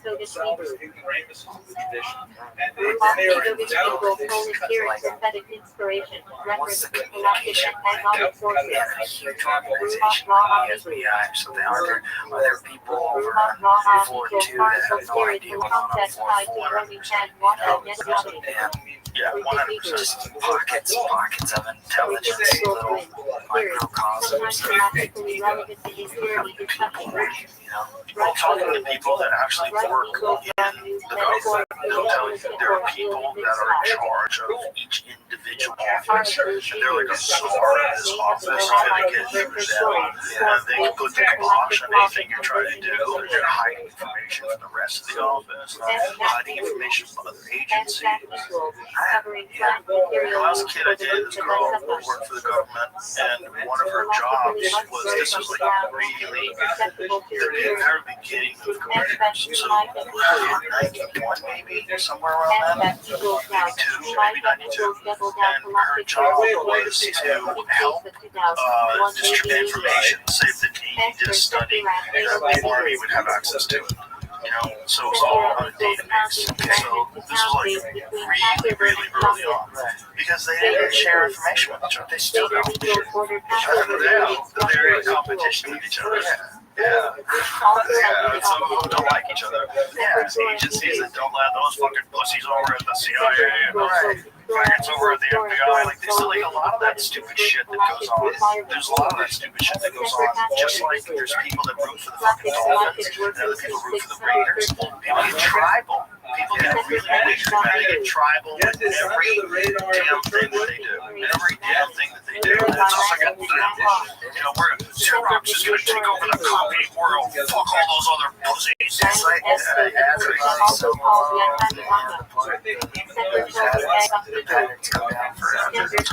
we have patterns of territorial apes. That's the problem. We have the consistent patterns of territorial apes, and those patterns find their way into everything. They find their way into fucking poetry, slang, music like that, right? Yeah, things like that. It is to some extent, yeah, in some certain circles it is, in certain circles it's not. But it's like that with everything. Everyone is fighting for dominance in a really gross, weird way. And I think it's just our genetics. I think it's our pattern of how we got here for the first place, and how the human reward systems are all set up. They're set up to try to conquer things. Whether you're conquering video game development or making the best phone. Carriers over Google, everybody has their own little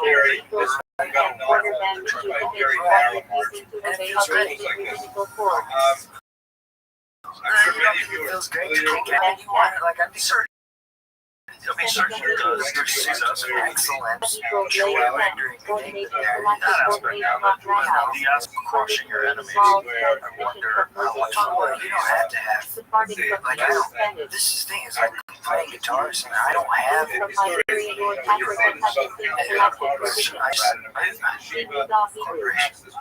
Are you an LLC yet? Did you sign up for the Limited Liability Corporation? I don't have a record deal. It's just, no. When you start making money, they tell you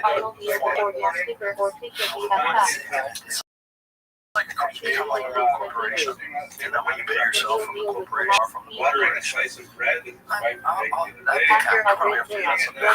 Eventually. Maybe after this podcast, you'll have to do that. Call it bottomless wells. Shabbat Hebrew. Shabbat geogalactic requirement to legal on Shabbat. That's the most fun. It does seem like it is well. Obligation to go on festival exclusion with Yeah, because like the best way out is to find something to try to get good logic at. itself Or is try something, established law. and like And best area at. Hebrew. Yeah, like Galactic it just seems by like Rabbi area I think so. Like I think it's the problem is if that thing is making money, it's weird, right? Like if you're a whole thing you're good at and you try to get better at, just make it sort of it's the same thing that makes you really good at writing songs. You can make another person look really good at babysitting because the best way to make money is to be completely feelingless and not give a shit about the impact. Ship all those jobs overseas, like how much money would I make? Do this to that. Fuck all this. Don't take care of this environment. We just like let it leak out and save X amount. Yeah. And that's when things get weird. You figure out the best way to make money. Like you're really good at making money, and that becomes your creativity. You get really creative around the law in order to make money. Get really creative about how you establish what you do. How you can, make sure the laws are passed that in favor of what you're doing. Exchange art. That's a dark art. That is a dark art. It's a dark snake. Never thought about that one, dog. Well, it's not a creative artist, but it is in some ways. It taps into that same thing, but in a very negative, maybe positive in the person's bank account, but negative in terms of do they even care about that bank account? Like, what is it to them? It's just something totally different. That's the world we live in. Like, if you're a fucking person at work, the world you live in, it's like these are the rules in order to stay alive as a person at work. This is what you're going to do. If you're a prison guard, or if you're on the floor with all these names, this is what you do to maintain your order. This is what you do to make sure people listen and follow along. Once you're there, you have to do that, right? Like if you're there, if you're a prison guard, this is what you do. And I think if you're a guy who is in charge of, like you're an economic hitman, like John Perkins, you ever read that book? What they do is they give enormous loans to countries that never fucking pay it off. And then they come in and start China does that, the United States does that.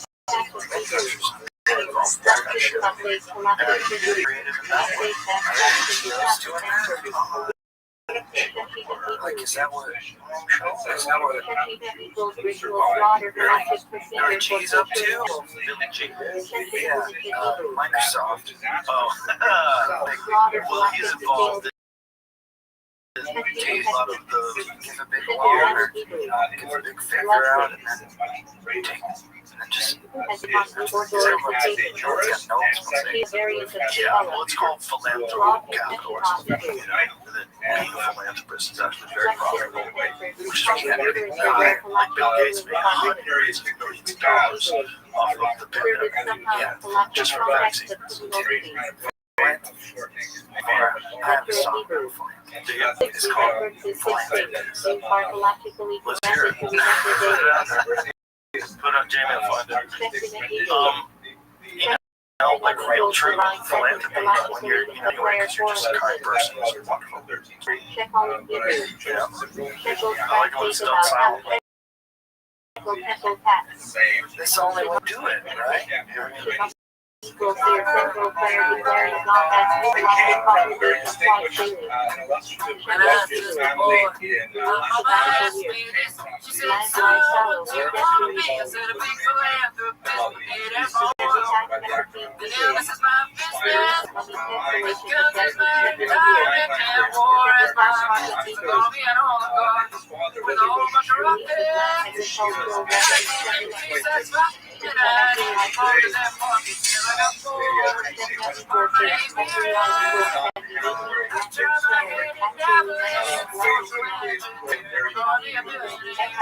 With a big foundation.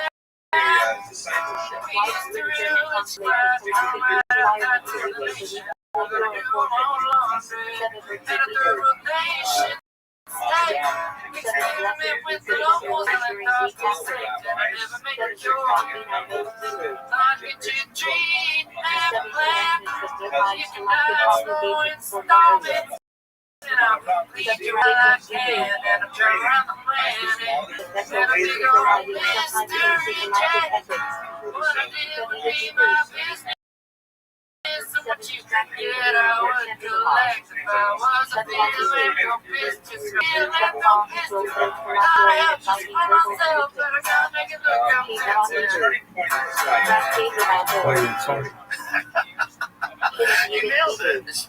That's philanthrocapitalism right there. In a song. It's far out. That's actually tall. It shouldn't be allowed. It shouldn't be allowed. Well, it shouldn't be that easy to train people. Who believes it? That's why I'm just not like, what the hell things happen because the more bad things happen, good a lot of the time. And you're holding your entire nation hostage, your entire group of people hostage by living one time. That's not fair. It's real weird.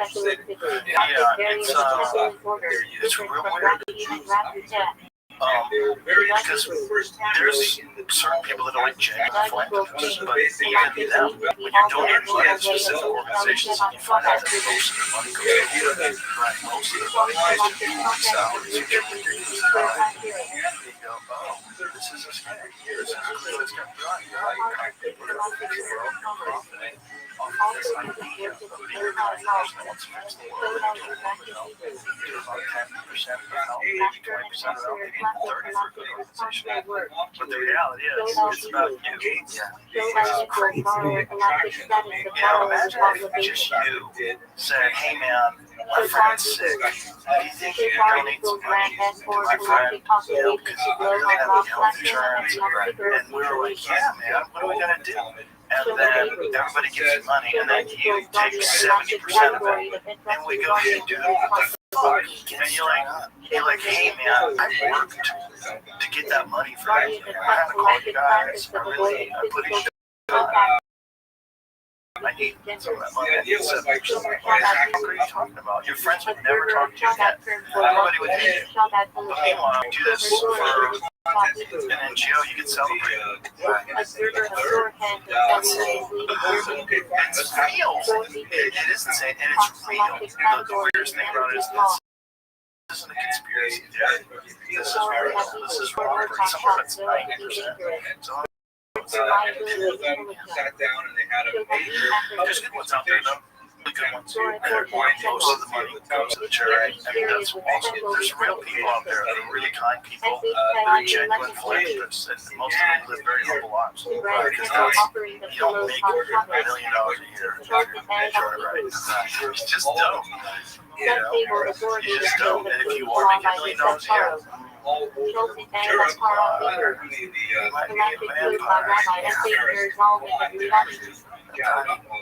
that guy was all over that. All of their flight logs and everything. Gates. Oh, I'm tangled up in all sorts of stuff. He was tangled up in all sorts of stuff. After that guy, everyone in jail came out the first time. Yeah. That's what it's real.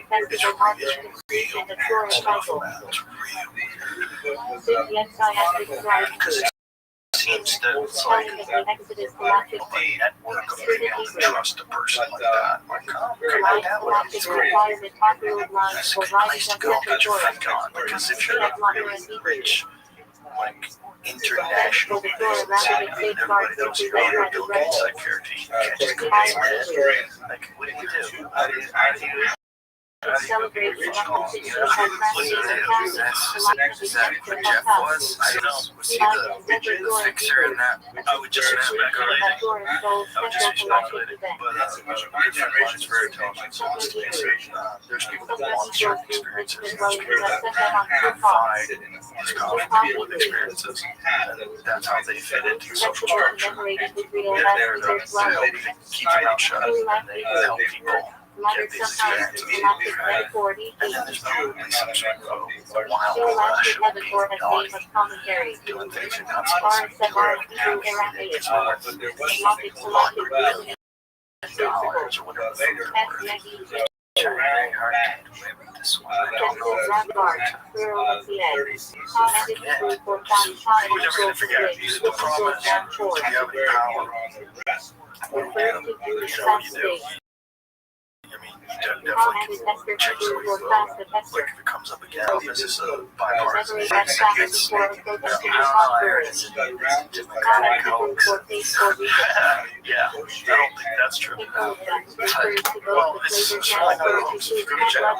Certainly not a hoax if Ghislaine Maxwell's in jail, too. So, and she's in jail for sex trafficking. Excuse me. She's in jail for sex trafficking. But the question is, too, who's in jail? You have to sex trafficking to someone in order to go to jail. So, how's that work?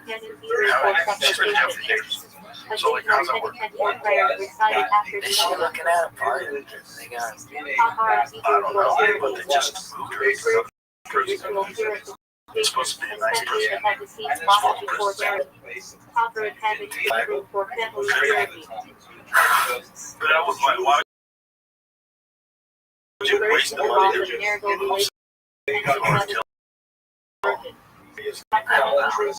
but the question is, does she have dead switches? Dead nap switches? Land the tripwire? Yeah, like if I want you to do this for me, and then whether it's in Israel, whether it's in Canada, whatever the fuck that person is that you have to give this information to, you say if anything happens, let this loose. And then you tell them, like, I have this, that, this, and that, I have all these tapes, I have all these videos, and if anything happens to me, all this goes on. So, anyway,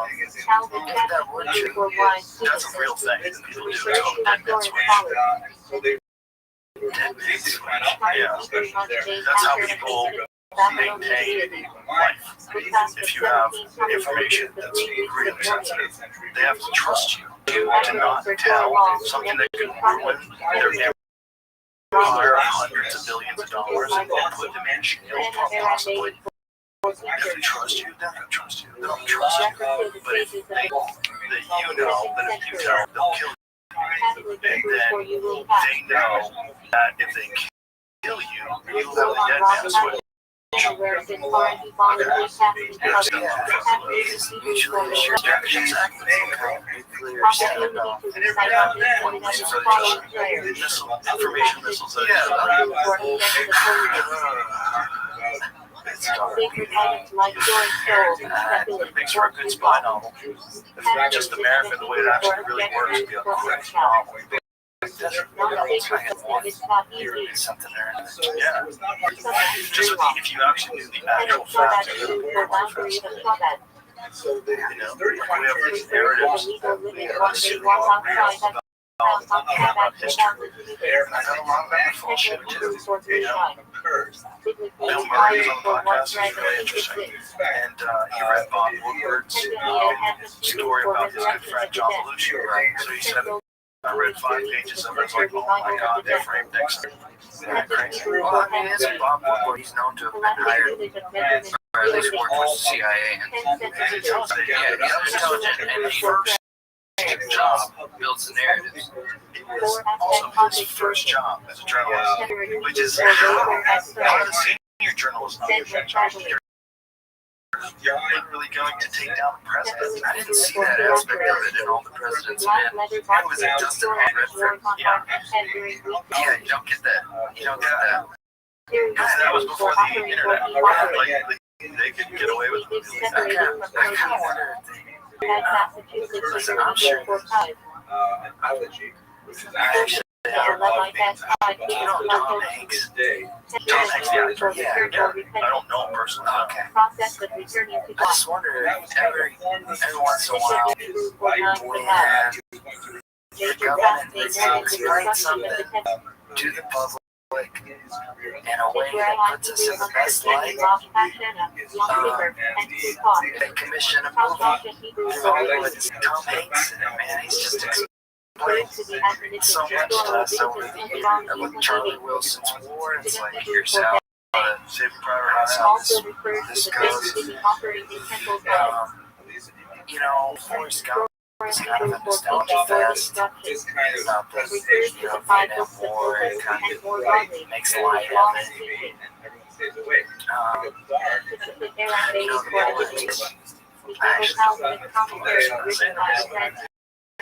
Well, my friend Sam was telling me, my friend Sam Tripoli was telling me that I had heard this, that they had a problem that the soldiers were not shooting at the enemy. They didn't want to kill them. They didn't want to be there. So they were firing their guns, but not even aiming at the enemy.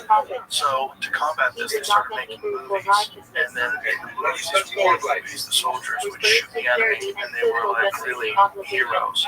And so then World War II, people were much more willing to shoot the enemy. Not crazy. So the intelligence communities have been deeply involved in movie making from the very beginning, because back then movies were the most powerful narrative in all of society. And there was no counter narrative, nothing that went global, or even that was like publicly mass distributed. There was nothing. You might have people in coffee shops saying, "Hey, I'm not ready for this," but they're small groups of people, most people are in the dark. Even if you had a counter narrative, Pete Seeger get like blacklisted in the 50s, musician. Be Smedley Butler. Oh, you're right. Who was it? Yeah, I did. At the end of his career. It's a wonder he survived his own tell there. Wars are Yeah, so it didn't seem to tell a lot, whatever. World War II, the 6 years after. Isn't it crazy though that they made movies about war to encourage people to just shoot? Because most people, like, it's probably so abstract to them. They're from, like, especially if they had just gotten there from Europe, right? So imagine if you're dealing with World War I, like, a lot of those people probably recently arrived in America, right? And then now you're being sent over to France.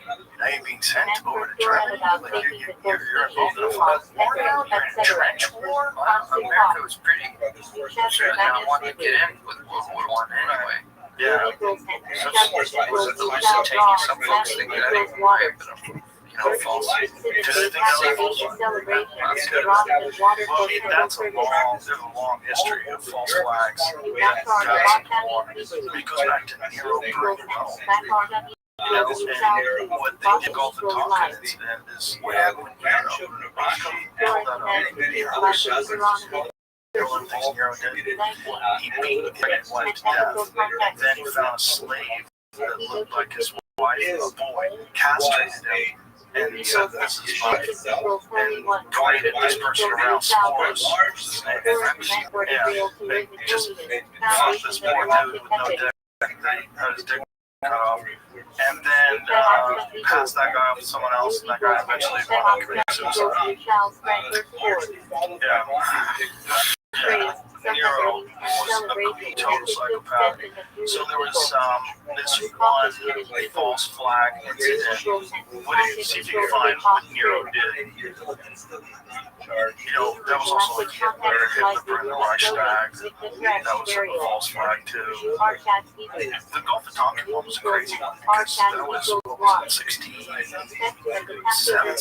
or something? So he'd already been in Vietnam for No. years at that point. No, that was they had some limited operations, but it wasn't like where it's full-scale soldiers invading. Is this precursor to like Tet Offensive or something? I don't know, but this was the incident that dragged us in. Burning Christians. Year 64, during the Principate of Nero, the night between July 18 and 19, a fire broke out in Rome within 9 days, destroyed or badly damaged a substantial part of the city, leaving many dead or homeless. Rumors circulated the fire had set by Nero. It was claimed sought to divert blame from himself by holding responsible a new sect of aggressively proselytizing Jews, known as Christians. Wow.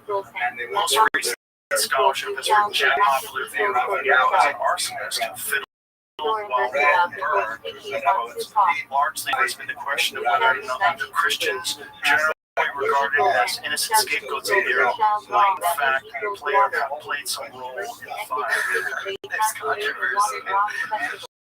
Yeah, the chapter considers the problematic nature of Christianity and Roman attitudes towards Christians in the first century CE and suggests based on this evidence that not out of question, but the narrative is open that Nero did to divert attention. But the point is, like they tried to do that with Operation Northwoods. It's one of the things that Kennedy vetoed. The Joint Chiefs of Staff signed off on an operation to do a false flag event where they were going to blow up a drone jet liner, wave it on Cuba, and they were going to arm Cuban friendlies and attack Guantanamo.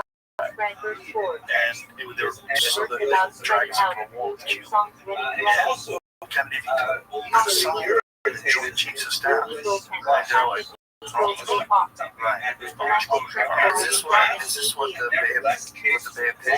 No, the Bay of Pigs is the Bay of Pigs. The Bay of Pigs. The problem with the Bay of Pigs was that they planned it without Kennedy already there. Yeah, and then they had air support.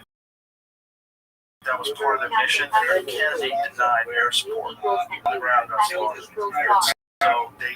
my friend Evan was a ranger. He believes it's very possible that some of the people involved in that might have been involved in the assassination of Kennedy because they had a huge grudge, and these were, horrible assassins. If there's something that's been going on, and people out of that operation, there was a lot of people Kennedy after that. Yeah, a lot of people. We don't think about it now because we think Kennedy saved really, but there's people that celebrate.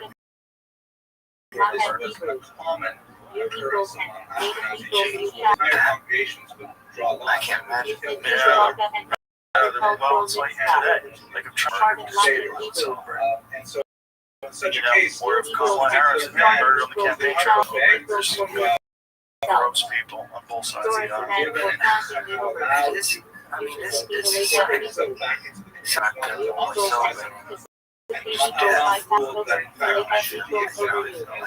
Certainly a society that's lost its way. If that's the only solution is to kill people.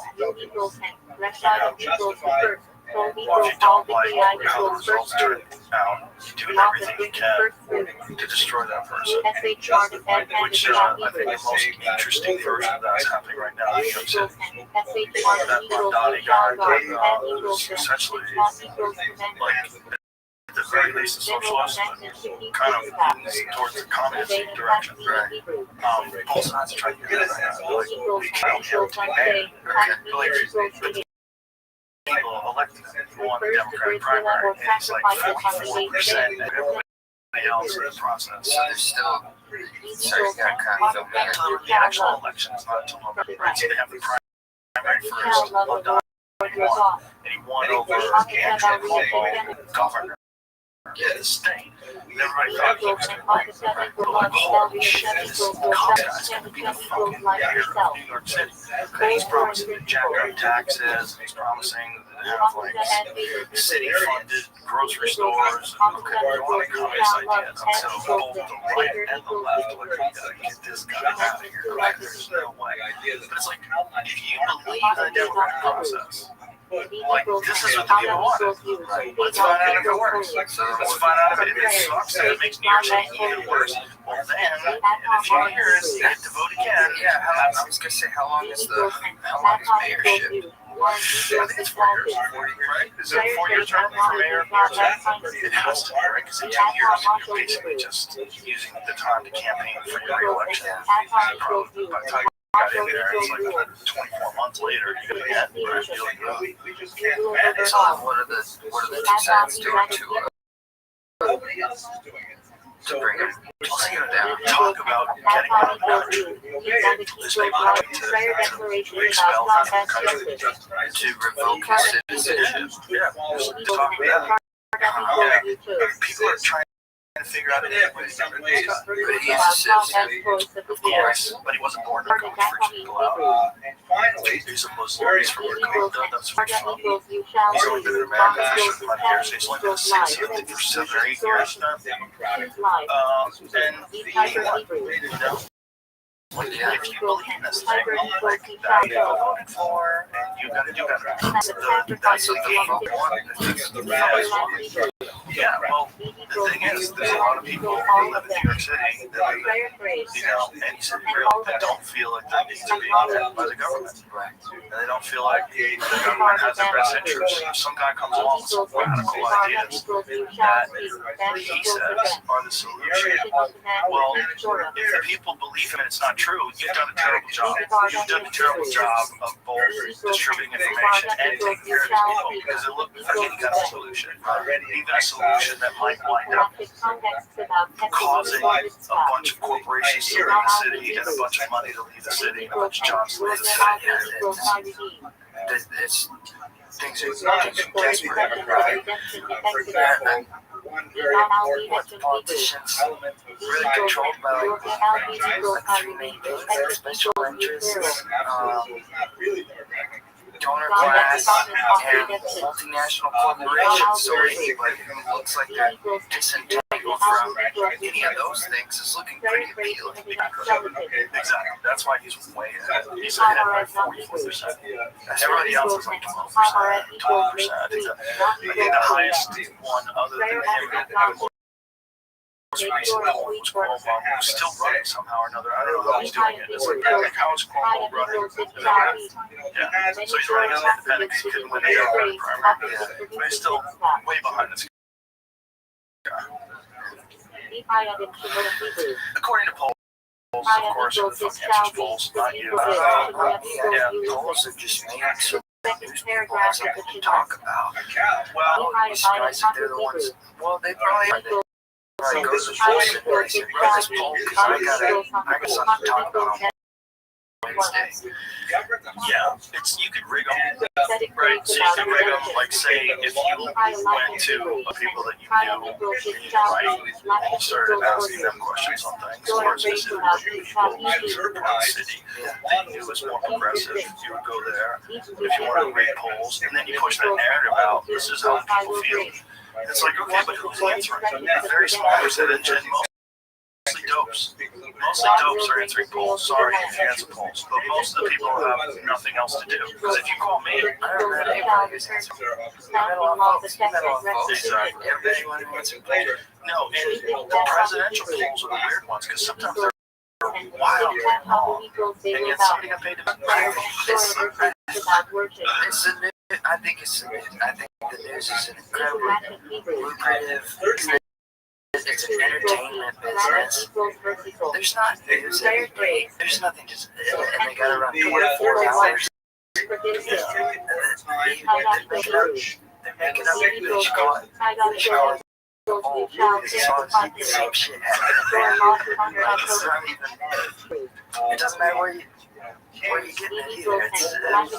It's also a lot. I mean, CNN tried to separate themselves from that when they realized it was like financially kind of devastating to the company to have like bad editorial comments, which is what they did. That's why they got rid of all their head newscasters. Okay, because everybody was terrible and everybody hated them, so they just got rid of most of them, and they tried to go objective with the news. But the problem is, like, how many people aren't outraged? And how many people are going to pay attention now? Because if you split them, you give them candy, and then you can't give them filet mignon. Like, this is bullshit. I want Cheetos. I want snacks. Like, you ruined them. And you gave them this for decades. And so now, if you want your ratings, you have to give them outrage. You have to have a bunch of people yell at each other on TV so they pay attention.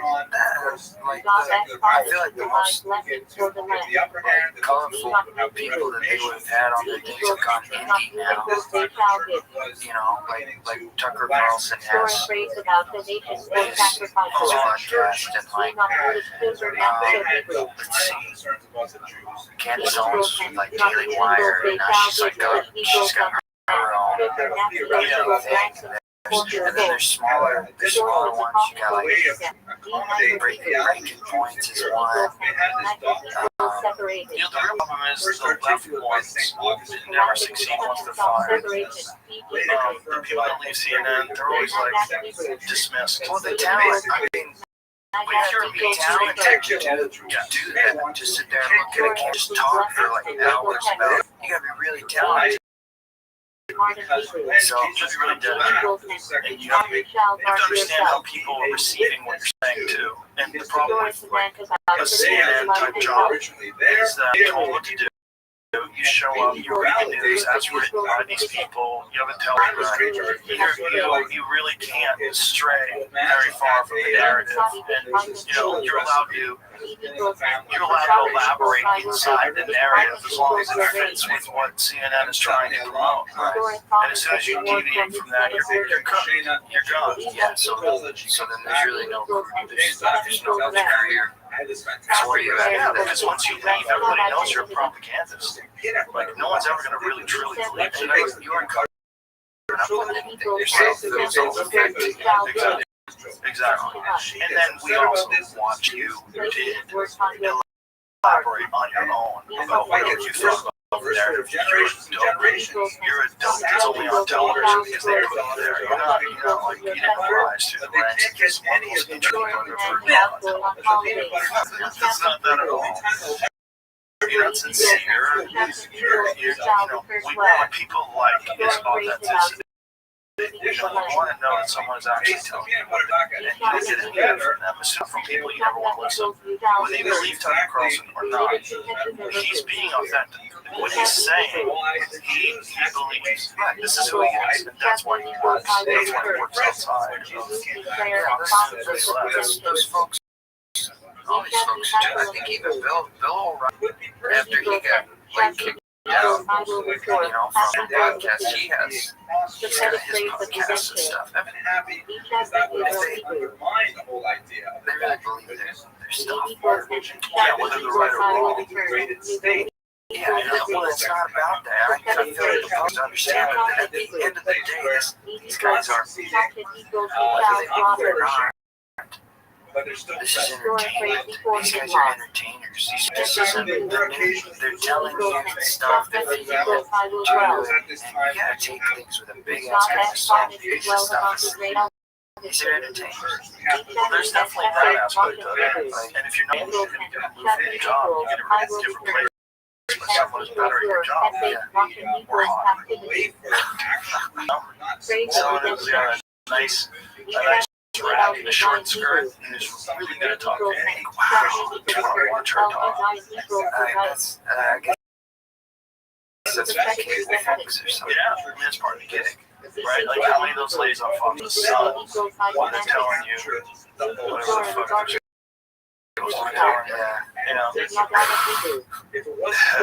it's a special kind of hot too. That like ice queen hot. That's that Republican like Oreos hot. I don't see Special kind of hot. I know.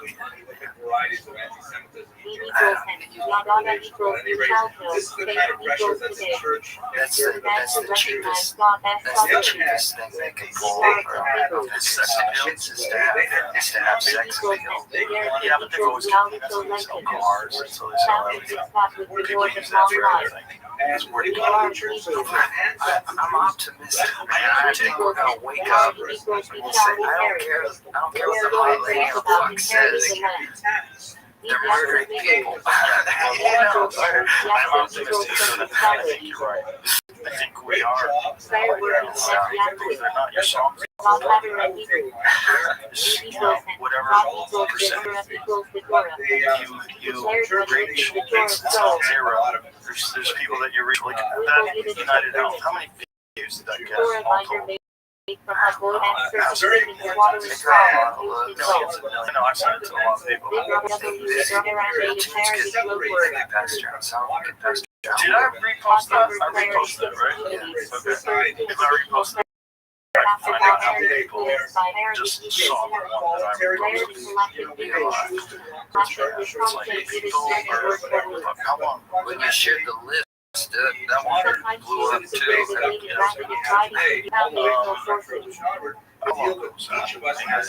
That was in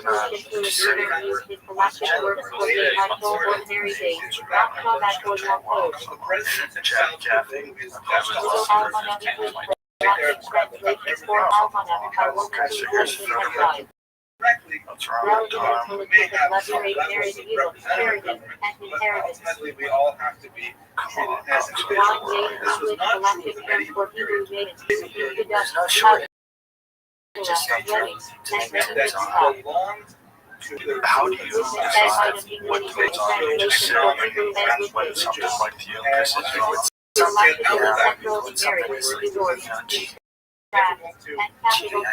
cross boundaries as you might I got something I could say about that. if you were a peasant,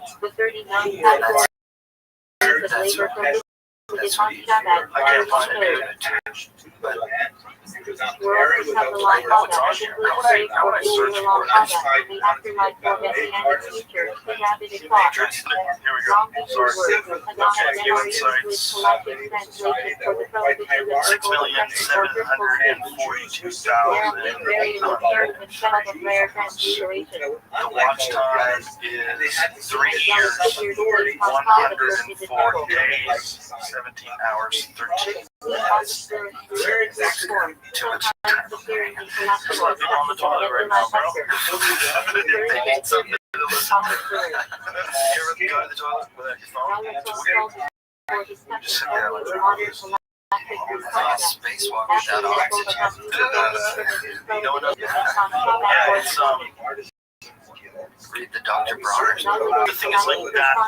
The 6 million plus people that heard that, like that affects the narrative, and then list one that affects the narrative, and this one that you don't plan that affects the narrative. There's everyone's like their coins, this big pile, trying to figure this out, and more so now than I think has ever happened at any time in history. There's more discussion. It's just we're so upset that it's not fixed, and it's on its way in the right direction. I think it's just not satisfying the pace in which progress is happening. Everybody can get it now too. I mean, like it's just like a problem with my iPhone. I play a tune. Everyone can just like Yeah, anyone can now. Which is great. I mean, this allows guys like you to just have followed. You know, have some talent, some creativity, some hard work. It's kind of, that's the beautiful side of social media. There's no rules as far as especially in music industry. There's no rules anymore. Anyone who tells you that they know what to do or that they know what they're doing, they're so full of shit, dog. Yeah. Nobody knows what they're doing. And like we want people to know because we want to ask them like, what could I do to be successful or whatever. Nobody knows. Nobody knows. There's no gatekeepers or anything like that. All you have to do is play music. Go and do it on your phone and see if anyone likes you. If they like you, that's good. And everybody will come to you and say, I know how to make this bigger. And they don't know what they're talking about either.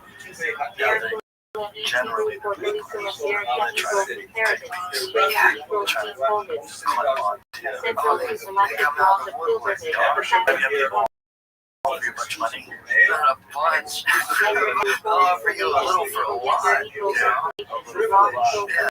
They want your future, right? Yeah, there are all sorts of folks in the early days coming through like all sorts of years. We'll give you 10 grand for like 30 songs or something like that. It's like, this is insulting. I don't want any of this. I don't want it. I don't need any of this. Told you that right after Richmond, north of Richmond. Like they just have All they will.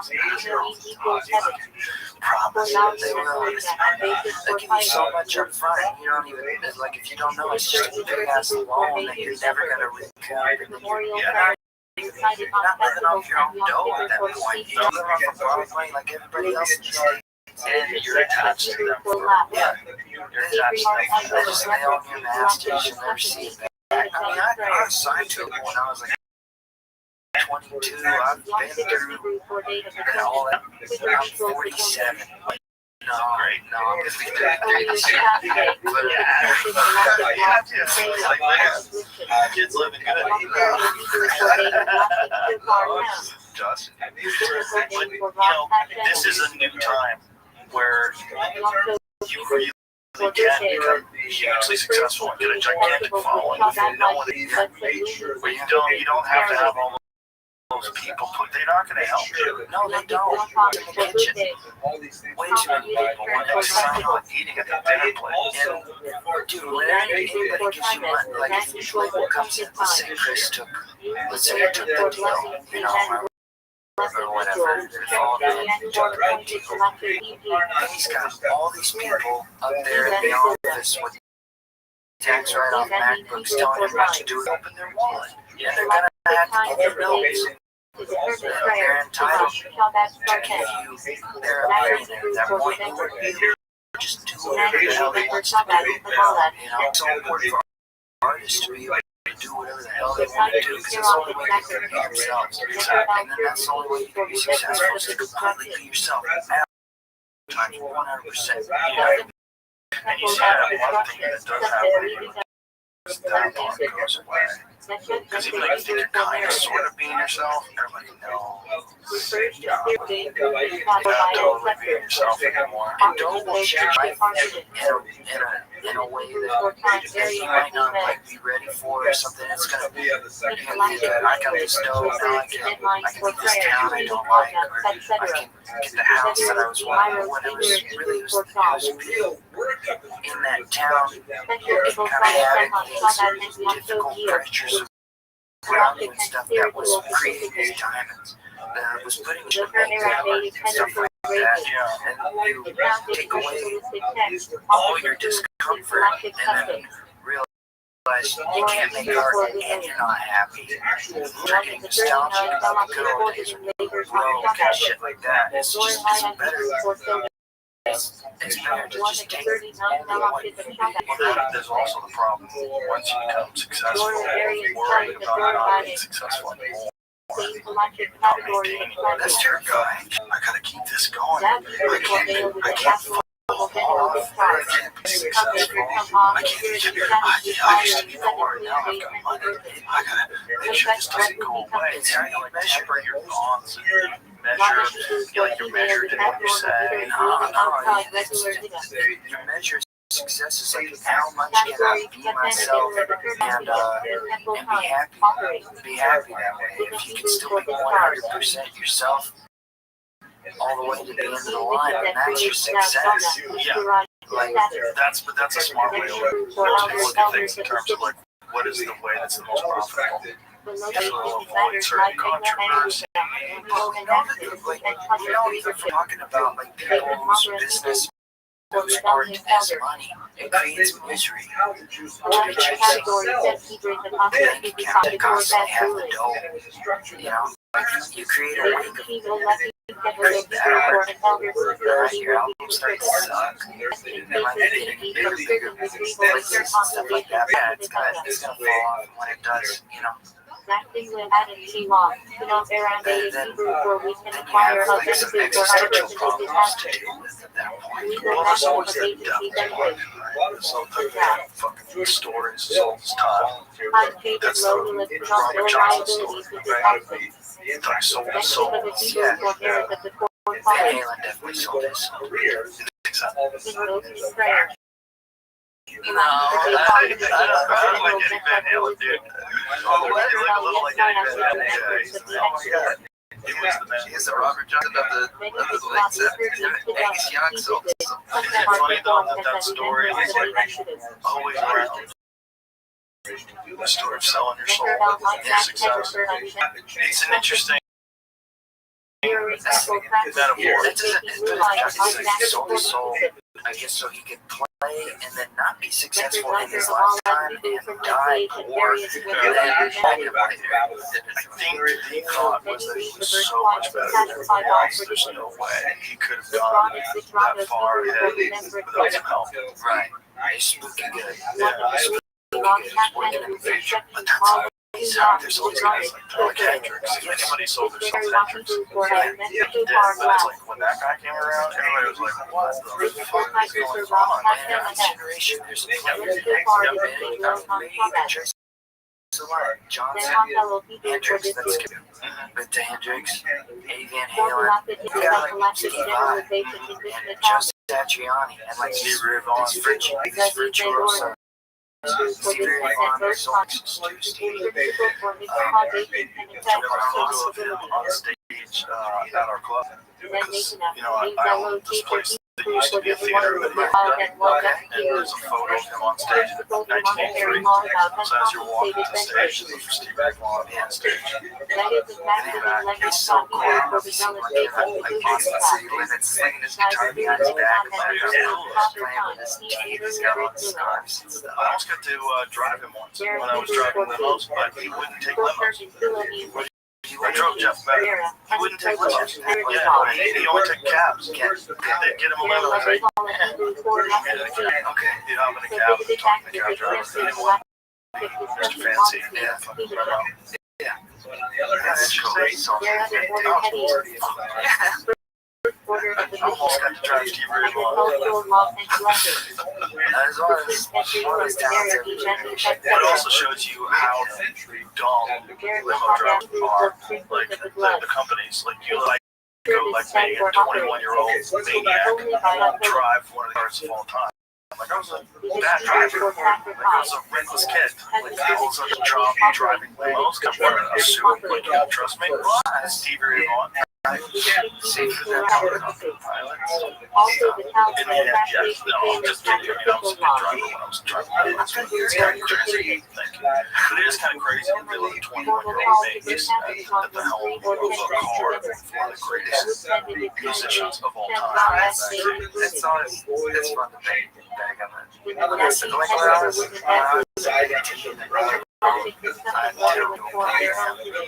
KD1, I am real country radio every Saturday morning. It's called Dial It Deal, where people call and look at on their Craigslist. You know, I was alone at the station after football games. Football game would be like Friday night. Go to bed, all up, wake up at like 5 a.m., go to the station, record the obituaries real quick because those are on Saturday, and then do like a, an on-air Craigslist radio program. You're just like 17 years old with the entire radio station to yourself. Wow. I was a total like a funk railroad, but you know, a specific list of things you're supposed to play. the list was like programmed in, and then you had to record weather to the National Weather Service on the screen, and then you would record yourself doing the weather scene, southeast, northwest, out of 15 miles an hour or whatever, you do the obituaries. But actually, the DJ is just like, you hit the space bar, music starts. Okay, folks, if you can't tell by the music, I'll go ahead and tell you myself it's time for Dial It Deal. Remember, it's up here at 667-457, or toll free at 888-825-KY, that's 888-825-KY. Remember, no commercial real estate advertisement. Please limit your calls to once per program. And keep in mind, I can't always numbers for myself, so if you let's get back to the dialing and a deal. And then people would call in and be like, I'm looking for my dog. And I'd be like, somebody find that dog. And then, list off their number. Or, did you ever play your songs? No, it was occasion. So I'm up there listening to like Willie, Hank Singer, and G. And then also they were playing like some Marty Brad Days and they played R&B shit. But no, I couldn't. I was in a grunge band at the time. I couldn't play. Yeah, I could. Yeah. I couldn't put, once I printed out a track listing for the record that I made, I would make $5. I make more money in song records in high school than I have as an adult. Printed out all the song lists. Anyway, the album was called Mama Gay. All the I left a bunch of them, like at the radio station. I remember the guy who was running it, he gave me, and he was like, did you print these out? This yours? And it's just kind of awkward. After that, small town. Far out there. And that sum was available for folks So let a young person do all kinds of stuff. I guess they see an aptitude, they trust you, so they let you drive a limo. It's not their job. It's that simple. And those are more with temp job. There's high turnover at the radio station because making this was in 1927. 2010. After the name of I used to do a lot of radio when I was young and doing the road, so I do like morning radio shows. It was the only way to promote it. So if you're gonna do some gig in Harrisburg, Pennsylvania, like local radio, like drive time radio, so you're on the air at like 6:30 in the morning, let everybody know you're going. The radio was a weird thing because there was like a local connection, and all that stuff is kind of gone now. Local connections fun. There was something about listening to the local radio in the morning when you're on your way to work. It was kind of cool. It was great. And you knew that most of your friends were listening to, They had a program, I forget what it was, but every morning they would go through the sponsors of the radio station, which were all local. Here's a cup of coffee from Burns Drug. And it was just like a call out to Burns Drug, Burns Pharmacy, or whatever, and then you'd hear the sound of the coffee up. The obituaries ran, you'd listen to me like, oh, Jim died. Damn it. When I go to the memorial, they would tell what the hillbillies, like the mascot was the hillbillies, like how high school football was doing, and stuff like that. I wonder if anybody's creating that in podcasts, whenever they could, local podcasts that are just about the community, that you could like tune in, like here's the news, I might have to talk about the local. Yeah, just don't even say it to you.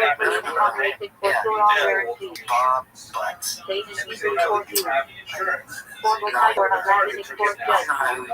gotta do a different voice. I know you. But you don't know me. Are you gonna change your voice? You should do that. No, I Do the local news. I have all those things like an FBI informant. We went into the house at 4 a.m. You know what I mean? You have those people on TV with their face blocked out. Are you sure that the government was involved? 100%. They had to know. The information came down from the top.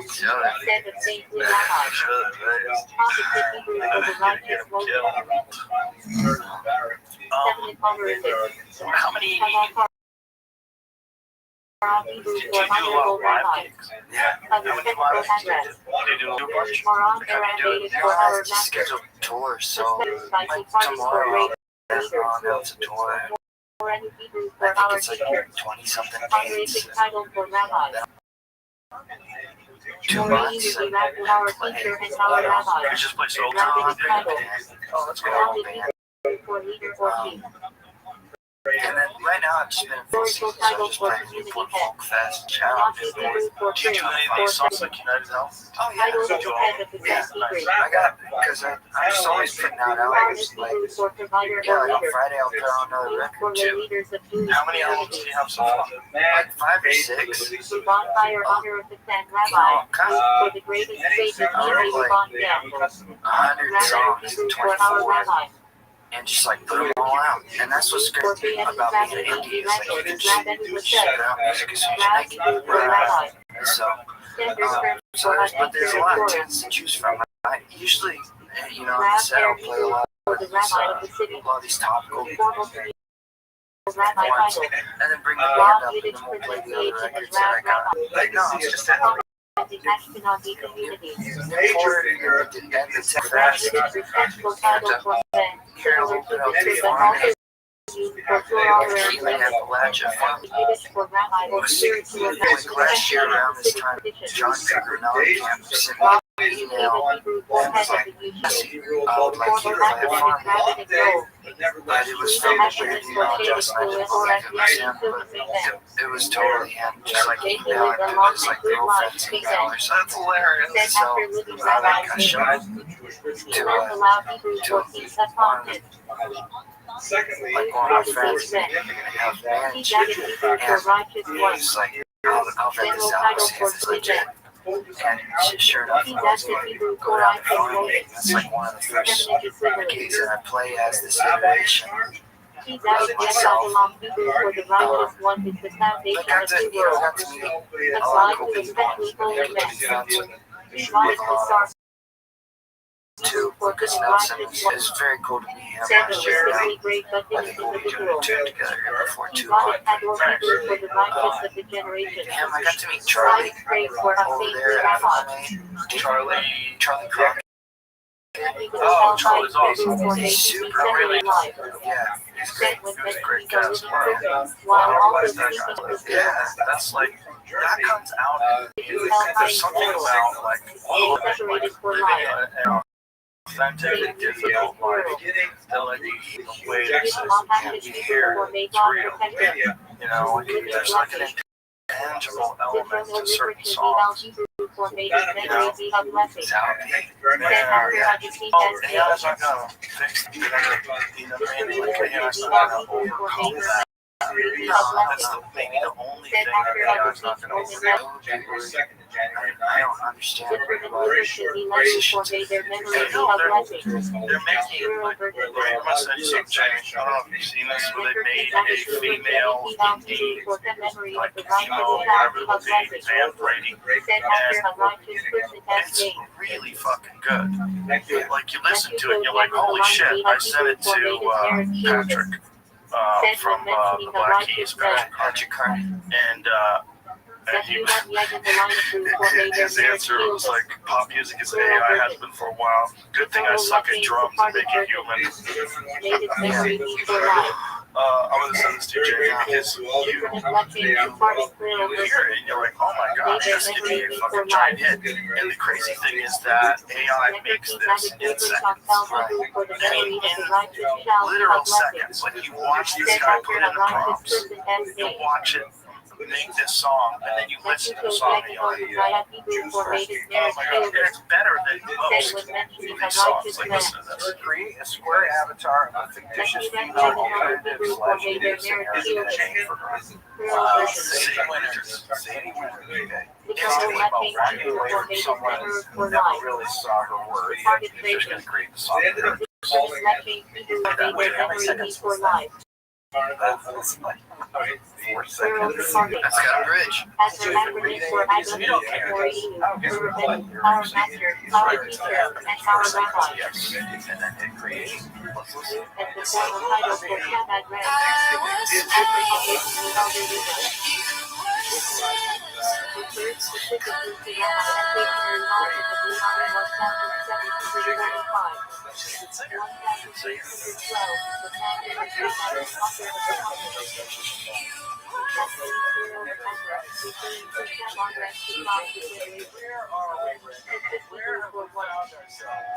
How crazy is that? Look at that. Jewel even says, Jewel goes, wow, it's a great melody. Can't be replaced. Will be replaced. Okay. And pop music was already AI. Patrick has a great point. Yeah. I don't think artists, what you're making, I don't think Well, it's not a worry. It's, I think for some people, I'm sure it's a worry, but it also is just a concern that there's a new element of society. That there's creativity is being replaced in at least in form, right in front of our eyes. Regardless of what you think about pop music, there are some people that are making pop music as a creative endeavor, and that just is what it is today. Like that. they'll have to find it. Find something else to do. Don't think about Listen to something something else else in in JCPenney.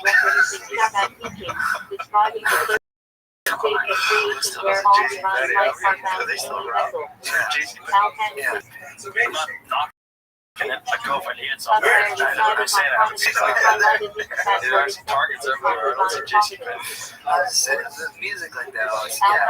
I feel like a I'm in series of Shabbat discourses academy. mystical Right. depth. Sneakers somewhere. There's something to go in the back with some non-confrontation. Falls after the Torah spiritual elevation, a symbol But being we said Shabbat it's thought. right that if you can replace people with all things that can be replaced with Holiness. talent has always been as long as man has been around. Everything that can't be replaced, but there are things that are irreplaceable. Right. Yeah. I mean, that's kind of Shabbat emphasizes serenity. iteration of technology. We're seeing things Unity. like when I was a kid, Has I kid, elevated for higher your service. use technology. We call it, you can watch it on home. Shabbat is ability to express self before God. Every Friday, Usage on the issue for higher. gone. Yeah, doesn't exist anymore. Gone like that. Shabbat Internet feeds, pick up, it's over. Yes. Yeah. I mean, you remember record sales? For higher Oh my doses. goodness. Just from selling records now, Shabbat it all like just Napster came symbolizes along, revelation of and so people freaked out. Specifically, Lost a lot of family freaked out too, like trying to stop the tide. Kabbalah and Shabbat Shachar is one of the more spiritual worlds, representing divine closeness. I mean, Metallica was actually kind of right. Like it's kind of Napster, right? Oh, they did. Yeah, they did. It was going away. Yeah, it was all going away. I mean, everybody kind of understood that this is. If you're logical and objective, you can pretend, oh, don't worry, we're going to be fine. But if you're logical and objective, you go, oh, this is just the first fleet that landed in this never-before digital information, which is you're not able to prevent this from happening. Record companies know how to make money on the streaming and to make sure that the artist probably doesn't just leave. This is the independent, you can make money on the stream. If you're independent, you can all what you're doing, which is really where it's at. You don't make enough to pay for another tour. But this is what's really crazy about some of the deals that some of these artists are signing, where the label gets a giant percentage of their touring budget, which didn't used to be the case. Maybe like an artist, they gotta find a way to pull it inside. Now, they're not selling the records. Exactly. A piece of merch, they get a piece of this, they get a piece of everything. They just own it. And what maybe do they provide? Other than getting the security of saying, I'm on board. Standing in the way every time you try to put out an album. They go, I don't hear it. It's like, well, because there are. Okay, wait for the next record. It's out in 2 months, you know. But they want to make as much as they possibly can off of one record. One record puts an immense amount of pressure on artists without developing the artist at all. It's particular music industry. Shallow money trench with good men dialects. It's a racket. Don't think that now less of it, because there are people like you out there. There's, Tyler the creator didn't make most of his. Everything was just created by himself online. Isn't that the case? Yeah.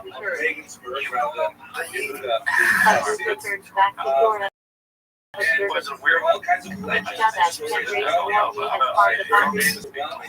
but some people have done it, right? Oliver has it's, you know, if you have something that really resonates, like your United Health software, that's all you need. You know, and then that one thing can change everything. And the fact that you're able to do it completely independently, you're able to have like a extended course. Like it's like what's the guy that created it that doesn't give a fuck? What's his name? Richard T. Bird. Yeah, Bird. And you can sing about Richard T. Bird doesn't give a fuck. Like, it's, no one's in your ear. Nobody's telling you to be careful. No one here, you know. So like I'm here and I'm like, you know, people know. They know when something's off. The way people tune into a song, there's something going on with songs. You know, it's not just like a bunch of music and a bunch of lyrics. Like it changes the way you feel. It's a drive. It's a weird, like a good song is like a good drive. Yeah, dude. I hear it 300 times. Oh, fuck yeah, dude. I've heard that song about thousands times.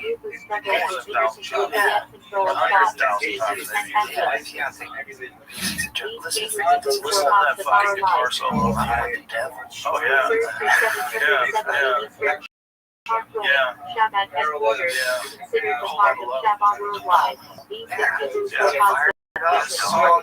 This song will change the way you feel. That if that was a drug, that would be a very valuable drug. Capsules, man. Yeah. I want to feel melancholy. Here's Yesterday by the Beatles.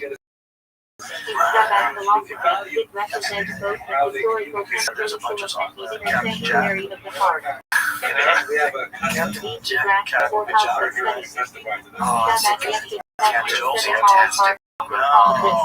Captain Jack's one of Billy Joel's greatest songs. It's a great fucking song. It's great. It's a great song. It's like you listen to it, you're like, God damn, he nailed it. He fucking nailed it. It's one of the greats. I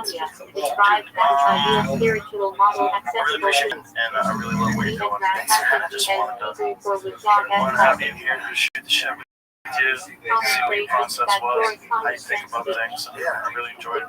Thanks for having me. Pleasure. Tell everybody what's the best place to find you, find your stuff. Get online. Do you have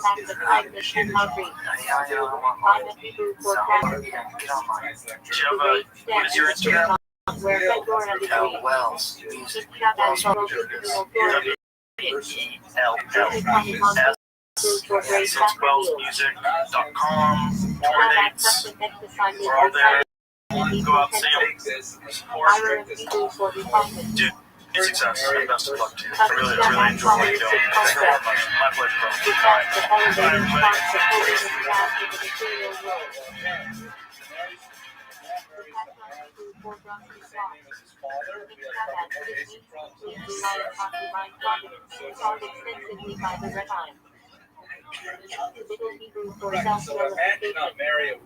Central Shabbat idea. Showing my name, Joe Rogan. Podcast my name.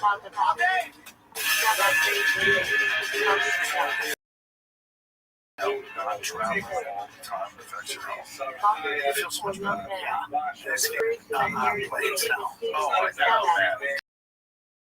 Like, what happened where, like, these are fairly regular, like, at airports, you see calls at airports all the time. What is it? They don't want you flying. No. You think I'm crazy? You think I'm crazy? I'm dead on Agenda 2050, and literally in there it lists no more commercial flying. And you see them at all these like WEFs and all this stuff in Dallas. That would be hilarious. Like it was only the elites that got the flying. It's literally the plan.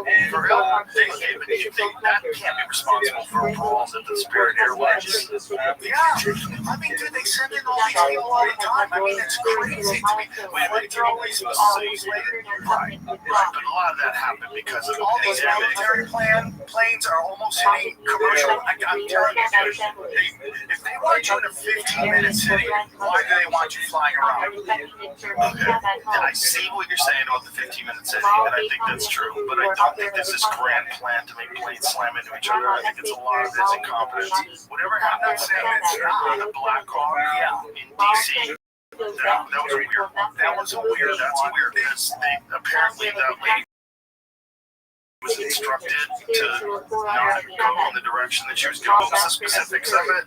Well, they looked the wrong way. Like they go, hey, they look this way, and it was coming that way, or they looked that way, and it was coming this way. They looked the wrong way. They just tried to see what was coming. Was she a part of the Biden administration at one point and then left and went back to flying helicopters? It's so hard to know because you online. But if you even study like the Vegas shooting, the LA fires, they want you to blame DEI. Like even when that that one fire chief or whatever was like, oh, if I come get you, you're too big, you're in the wrong place. Yeah. Why would you say that? Why would you? It's hubris. I don't know. It's listen. You got an all lesbian group, right? You got a woman who's the first head of the fire department. Woman, and this lady's a woman, talking about how great it is if someone who looks like you comes to say, you have to do it. So they're wrapped up in that cookie knowledge, the inadequacy and the absence of like physical standards for difficult physical jobs. To pretend that that's not necessary. They should be able to take the guy out. The guys that I knew that were all firefighters, the guys that I've known, one of my buddies is a firefighter, Brazilian Jiu-Jitsu black belt. The other one is a fucking big giant Irish guy. Like they're always big people, right? Folks, I agree. And you have to be able to do like crazy physical things. You have to axe down doors sometimes. You know, it's right. Imagine if you have a 100-pound woman and tell her to axe down a door. Okay, so I agree with what you're saying. But what I'm saying is, what causes more chaos? What causes more infighting? Push everybody to this is DEI messing up, and not that this whole thing is purposeful.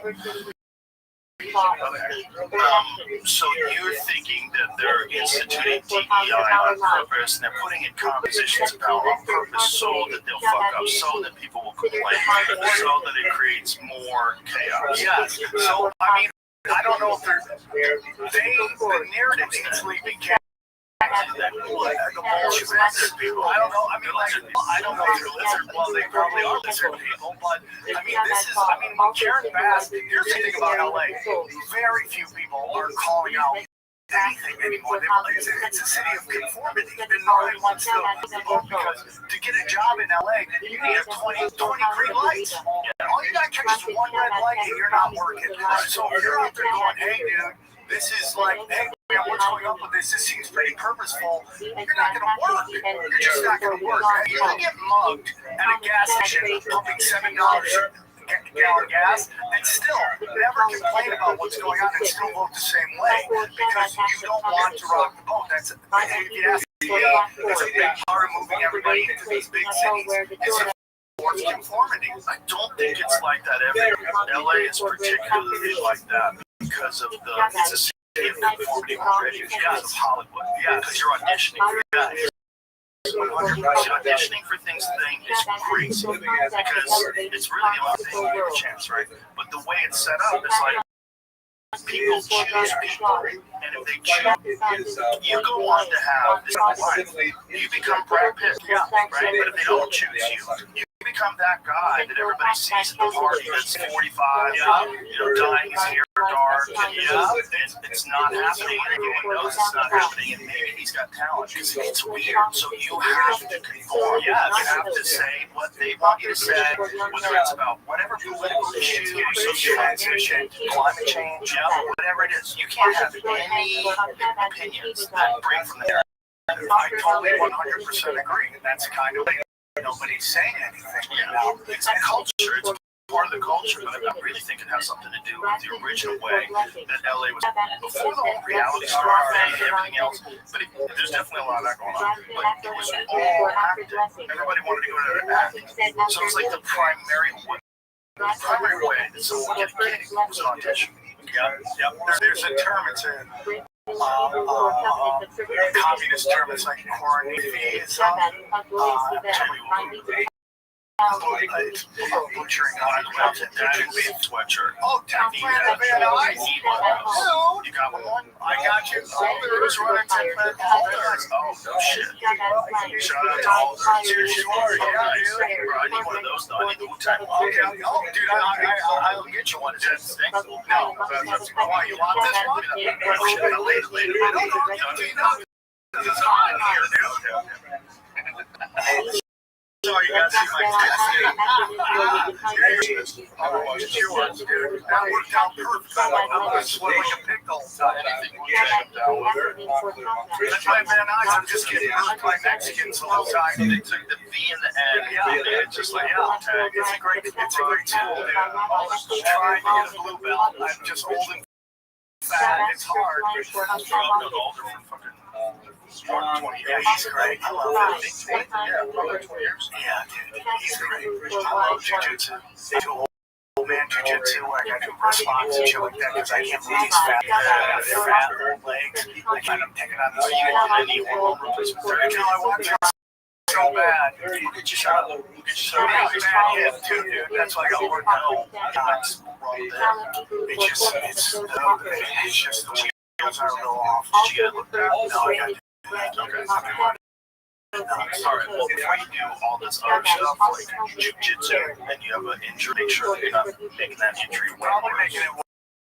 Yeah, that's kind of important. I love that. I like pain. I'm glad, but just listen to this. I've been down this fucking surgery road many times with jiu-jitsu. I've had 2 knee surgeries because of jiu-jitsu. You have to make sure, and I have a bunch of medications, you have to make sure that it's not like a labrum tear or something like that where you're continuing to tear it and make it worse. Yeah, because you can get that fixed. Yeah, and if you get it fixed, you'll be way better off. Yeah, I gotta get it fixed. MMA fighters do it all the time. Like Sean, before his fight, he tore his labrum the first fight. And he was going to get a surgery, but he realized he couldn't. There's no way he was going to. He wanted to get that sphere show. He's like, don't have the sphere. It's like, fuck that guy. He's an athlete. Yeah, he's a savage. Took a chance. But he needs to get it fixed. And then he finally got fixed. He was like, dude, I feel fucking infinitely better. You have to fix it. If it's a labrum tear or something like that, you just don't want to ruin it. You don't want to get it so you need a hip replacement, which I know a gang of guys who have hip replacements. Okay? Yeah, I mean, I can't believe how many people that have hip replacements. I went home I brought the kids back to the homeland, and all my family was like, yeah, I got this fixed, I got this fixed, I got that fixed. The hip one's nuts, man, because I know guys that are 40 that have hip replacements. Like, not just one. You know? I think it's encouraged. You ever meet Connor? He got his hips done. Yeah. You know, I know like a bunch of MMA fighters that get their hips done. John Wayne Parr, Muay Thai guy, he had his hips done. He's one hip. It's rough, man. They saw how your bone off and put a fucking on it, a different socket and screw it on there, and then that's good for about 20. I think I messed up some joints during my run in a couple days. I'm drinking enough water. I think I get injured a bunch of times, didn't notice it, just kept going. There's those, the one thing you do now, like before in the past, if you have the inflamed hip and arthritis, and you're missing calcium or missing meniscus or whatever, the cartilage, labrum tears in your hips, you're crippled for life. They just give you an artificial one, and they say, well, it probably lasts about 20 years. You know, well, at least for 20 years, you can, like everyone I know that has one, walks normal. Yeah, I see that's so bad. If you don't, you want to fix your hip. Yeah, no, that's why I'm going to fix my hip. I'm going to do it when I go back. I'm going to look that way. Really? It's 9 days here. From here, I'm like, what time tomorrow? 7. They put me on 7 a.m. Yeah. Cool. I'll try this out. And we'll maybe turn this afternoon. My hip. I'll fly right. Someone should look at it. What you really need is an MRI. Because they find out exactly what's going on inside. Paying the $80 in health insurance, I better do it. Bro, that doesn't get done these days. That's unbelievable. Do you know what happened? Oh, yeah, dude, that's so tragic and sad and just disgusting. It should be like you don't cover this, you send all your money back. How crazy is that? He had health insurance, a terrible infection in his lung led to, I think it's called necrotic pneumonia. He had to get a double lung transplant. Health insurance is we're not covering it. How's that possible? That is an obvious catastrophic illness that just hit a guy, right? Like this is not like a chronic smoker. There's no terrible thing that he did. He just got sick. Yep. Isn't that what health insurance is for? And 100%. I want to know, can you deny something like that? That seems to be like a break in the narrative. Like something like that. You can't say, oh, this person's responsible for that. They did something they weren't supposed to do because of their insurance. Yeah, 100%. And that's what that whole Luigi thing was about. That company was using AI to determine whether you should be covered or not. And AI doesn't have any emotion, or you can't look at it going, well, maybe we should cover this. It's very analytical about it. And that's why I guess he was having problems with his back. just got pissed, and that's what happens, man. And that whole thing was weird too. Yeah, I heard he had scruples too, though. His friends were saying that there's like he had a break, like something went wrong. But that connected to the surgery, by the way. You know, if all of a sudden you get discs fused in your back and you're in constant pain, that can completely change the way you interface with the world. You know, Michael Bisping had his neck, it didn't go well, he had to get it done again. It was so much pain, and he couldn't do anything. He could only basically lie in bed and then go to his UFC duties and then go back to lie in bed. Just the motherfucker was sitting there and keeping it together. I say keeping it together, but don't keep it together when they're in pain all the time. Well, you know, a lot of people think once you get to the hospital, you're safe, right? That's where the safe place is. You know, medical malpractice is one of the constant death out there. It's, you know, nothing's an exact science, but yeah, they can mess it up. My grandmother on my father's side just went in to get a back change, and she never left the hospital. She passed away. Yeah. I know this lady who went to get a kidney removed, and they took out the wrong kidney. Oh, so she had one bad kidney and one good kidney. They took out the bad kidney, or they took out a good kidney and left a bad kidney. Yeah, would not admit the doctor would not admit. I mean, it's the whole thing is fucking brutal. But that's medical malpractice. Yeah, the denial of insurance claims and stuff like that is like the medical miracle is they did give him a double lung transplant. Ben Askren alive, and he's trying to build himself back up. And they had a GoFundMe, and which is absolutely ridiculous that we live in America, friends and fans support you to have this like life-saving surgery for the big chunk of it. Yeah, they Jake Paul gave him like $500,000. But it's really kind of crazy that the insurance is allowed to not cover something like that. Did they have a response? Is there a response on why they didn't cover that? I just try because it seems insane that unless there's some legal loophole, how could you not cover someone who just gets some crazy illness like that? You know, when Obama was, I think Obama was like, not the guy I thought it was. Obama's first term was the last time I voted for either Republican or Democrat. That was the last time. So, you know, everybody wanted change. I get into how they basically break that thing for them. You know, because America, after George Bush and Dick Cheney, hates the way the Yukons. And then who did they have run against the slick, good-looking young black guy? All he knew was a Bush at the time. Who they have? John McCain, who is the poster child or the mascot for the old white Yukons, right? So they basically run everybody. We're like, yeah, we're gonna have change.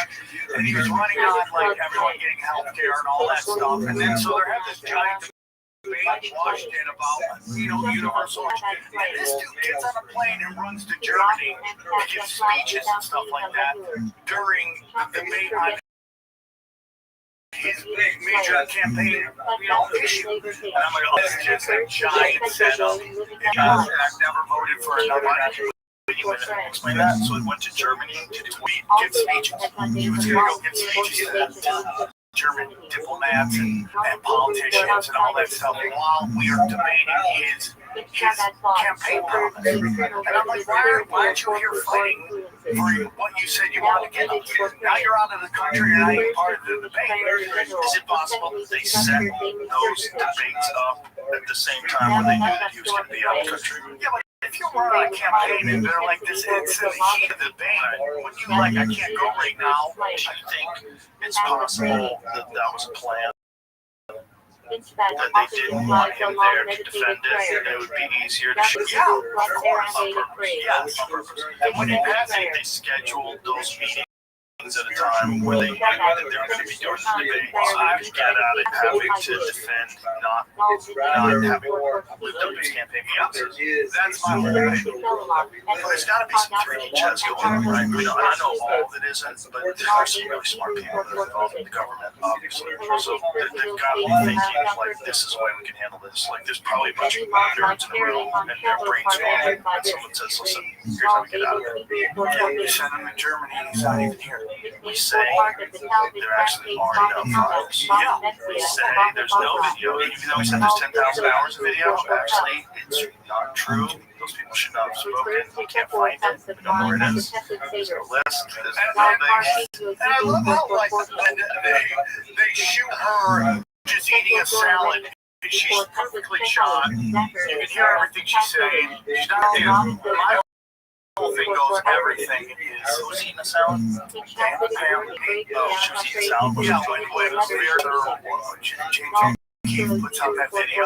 What is the video? The video talking about how there's like tens of thousands of videos of hurting children. Oh, so that video is. But that video is like one of those Veritas type. Yes, okay. He's also the one who put out Karen Bassett's phone call about her going. Talking, have you ever heard it? Or creepy? Bro, that guy gets everything. He gets everything. Usually chatty gay guys. Yeah. Oh, dude. That's all they do is say, listen, send him some ass and we'll give away all the secrets. So I didn't know that that was how that. I read that she said there was tens of thousands. No, she's talked about it. Interesting. Covertly recorded April 28th, revealing previously undisclosed information regarding tens of thousands of videos of little kids to a complete stranger at a DC restaurant. Let's hear what it says. I want to hear how she says it. It's easy to find music because of her in a cafe. You'll find it right there. Just because you got to jump. Oh, there it is. That's her drop. We hope soon.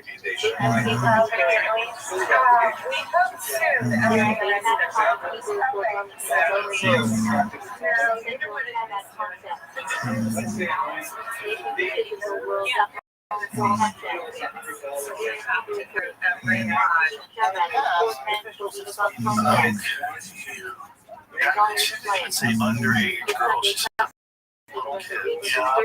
And that's the big thing. I said this a long time ago. Is like they're just trying to set it up. So it's like, dude, they're high school chicks. You know, they're hot. In reality, it's like really.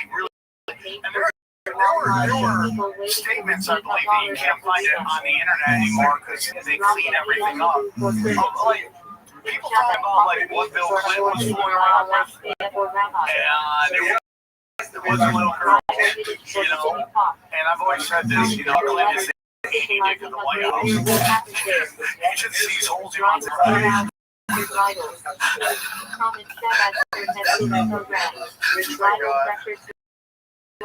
You know, She has things that if you don't know it's true though. You know, he likes to date. When he was young, super charismatic, loved them ladies, which is, listen, that's Kennedy.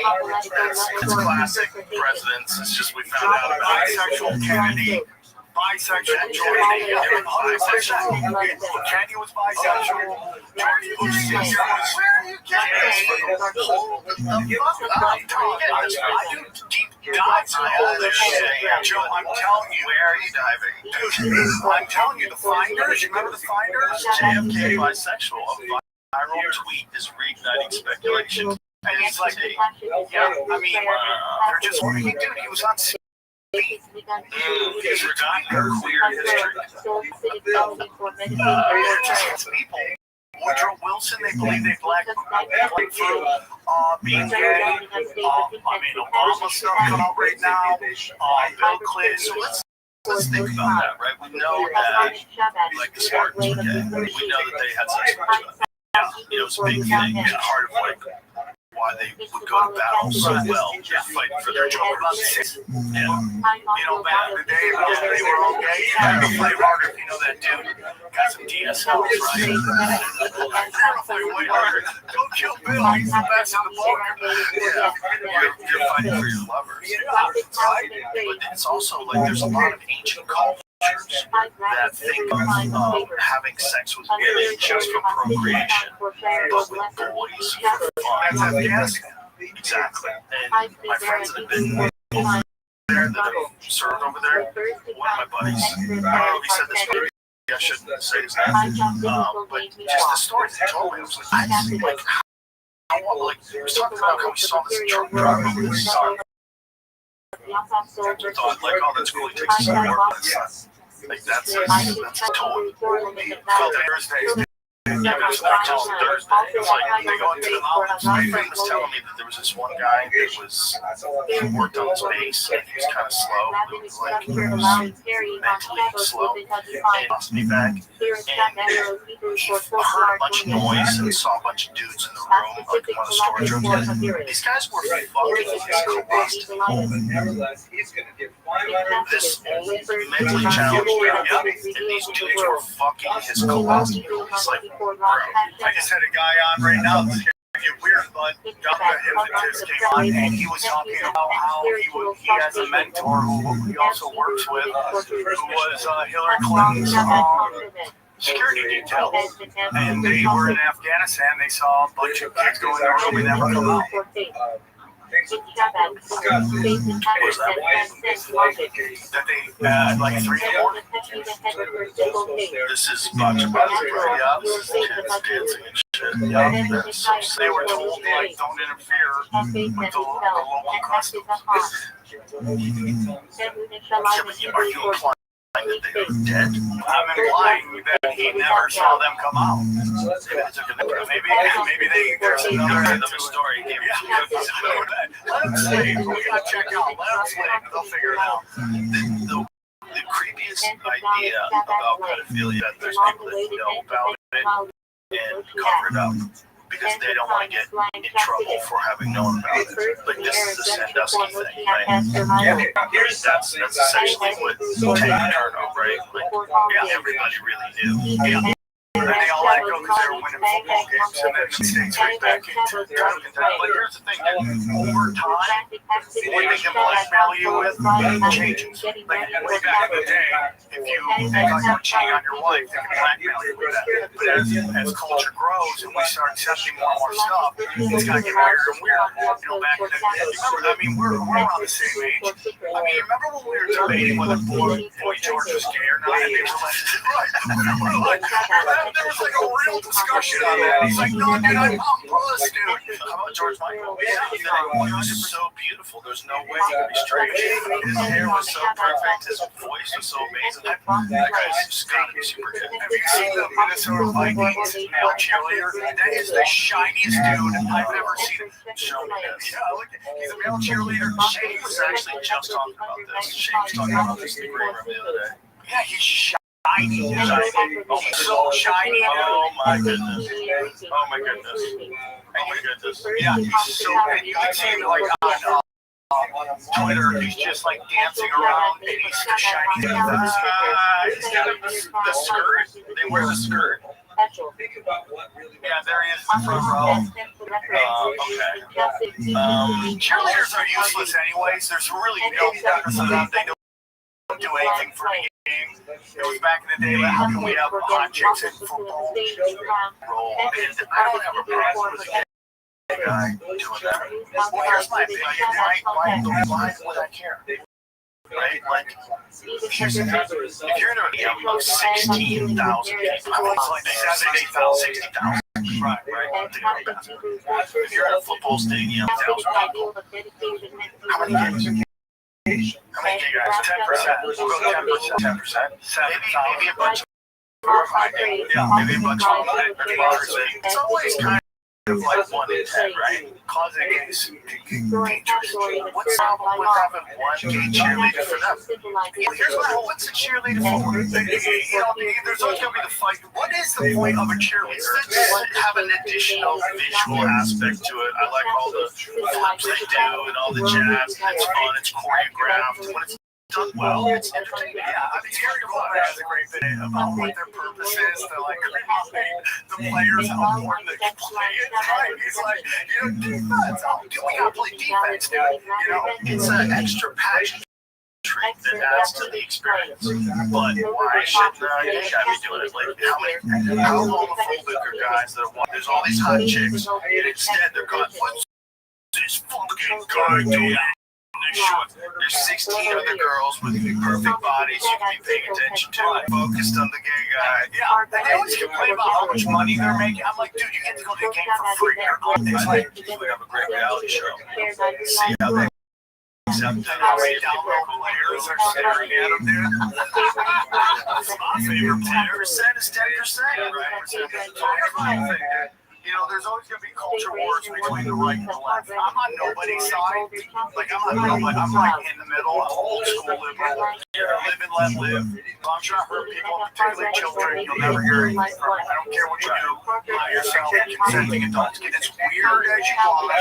God gave us free will. Do whatever you want. Pick your path. You know, but when you start to demonize or setting up a market for blackmail, so we can be themselves, and they're so afraid of people finding out who they really are, you're setting it up like that. And that's the story of Washington, D.C. Now, obviously, hurting children, there should never be a time where that's culturally acceptable, but that's why it's had to get somewhere, is because we don't care if somebody's gay now. It's like, at least I don't. They just always want to do the forbidden thing. It's like, what would lead someone to get as dark as we can? What's the darkest public child's out of her? No, yeah, 100%. I think that that's happened before. I don't think that hasn't happened in history. In fact, I know it's happened because my friend Shane Smith covered it when he was over in Africa, when he interviewed that General Butt Naked guy. That guy used to sacrifice children from the enemy tribes before everyone in Liberia. He would sacrifice them and cut open their chest and eat their heart. He would eat a piece of their heart before going into battle. But that's a real human being that did that. So we know that he didn't invent that. He didn't invent that. I mean, it's in the Bible too. Like when they want to take out the Canaanites and atheists use it as like, oh, want to kill all women and children. Think about that. Well, the Canaanites were practicing child sacrifice.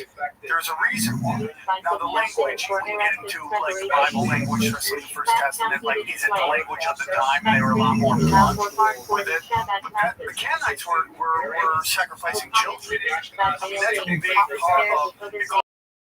Goes all the way back to Chronos, to the first god, which is the god of time. And the whole story about it was told that his kids, every time his female would have children, he would eat the kids.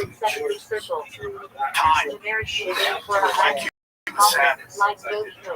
They get weird. They're only going to look at some of the things that pharmaceutical companies have pushed through in the future and the impact that it had on kids, and whether or not they're going to think of that as simple as child sacrifice.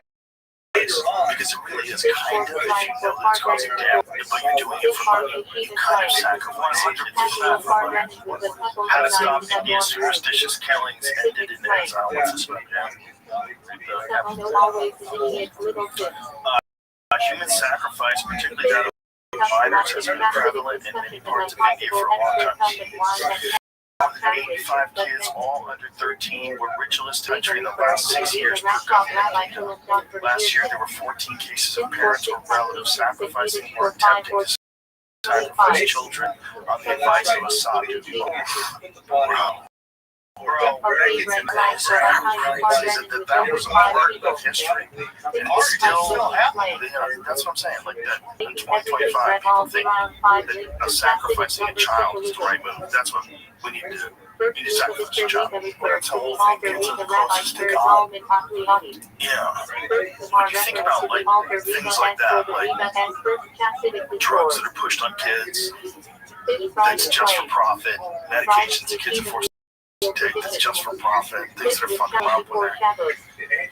It's just because people want to make money. And how do you look at that in the future? You know, you look at child sacrifice when they were doing voodoo or the Mayans thought they were sacrificing people. That's what they think of it as barbaric, right? How are they going to look at what we've done? What we lied about stuff and skirted around the truth and gave distorted versions actually selling to kids. And then those kids want to die. They want to have heart attacks. It was probably directly related to this medication. And no one wants to take credit for no one wants to admit it, and everyone's making money. Programming, even those people in India, the programming of their religion tells them like to sacrifice their own children. I mean, like it goes against everything you're wired. It's like that's the ultimate control you have over a person. You get them to sacrifice their child. Right? I mean, if you're at a kid's park and the kid's in trouble, it doesn't need to be your kid. You run over to make sure the kid's okay. I've done it 1,000 times. But now you have people like, especially like if you look at like what's going on in Gaza, you have people labeling newborns as terrorists. Like that is your basic thing, which is to protect children at all costs because they are the future. And that's powerful. So my whole theory is that anxiety, depression, and anger and all that stuff comes from programming and your reality clash, and they don't meet up. From generational trauma to programming from school, all that stuff meets reality to just go a little crazy. And I think a lot of that is purposeful to get us on pharmaceuticals for life. I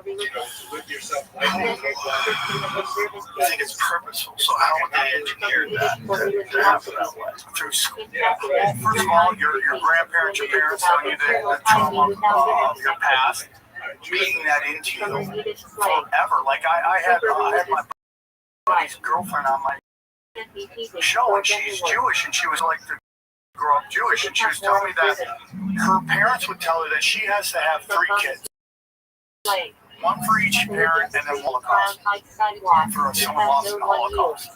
And like, think about that programming. Think about what that over and over and over. You know, these kids in Gaza are terrorists. I mean, newborn babies are terrorists. Heavy stuff. I mean, I've heard about the Armenian genocide my whole life to the point I got a tattoo right here about it. You know, like that is. Then you go to school and it's been infiltrated by all these cultural Marxists, and they're just pushing this thing to get you to hate your own country, hate the establishment, hate all this stuff. So you have this entire country where everybody's fighting with each other, and that's all done and causing maximum chaos because people need to manipulate and control when they're in anxiety. They're going to like this whole thing with like taking over Washington D.C. right now. Everyone acts like this is just started. This started way back beyond the funding house. This has always been the goal from above, pressure from below. You're afraid to go on the streets, and you have no faith that your politicians are going to save you. So you have no hope. So you're completely lost. And you're just demanding that you be kept safe. Is the ultimate goal, which is martial law. That's what they've been doing. And it isn't starting in Washington D.C. This started a while ago. If you study all these different kind of clashes that start from BLM, that's black people. Then you go to January 6th, that's white people. Then you go to Asian Hate, that's Asian people. Then you go to No Kings, that's Latinos. And now you have the Supreme Court that is going to debate the legality of gay marriage. And you go, Sam, what do you think is going to happen? I would doubt if they overturn it, because that's going to be more chaos. The streets are going to be burning in rainbows. And then that is what they want, martial law. There's all these judges who are completely politicized are like releasing people who are hurting kids and murdering people.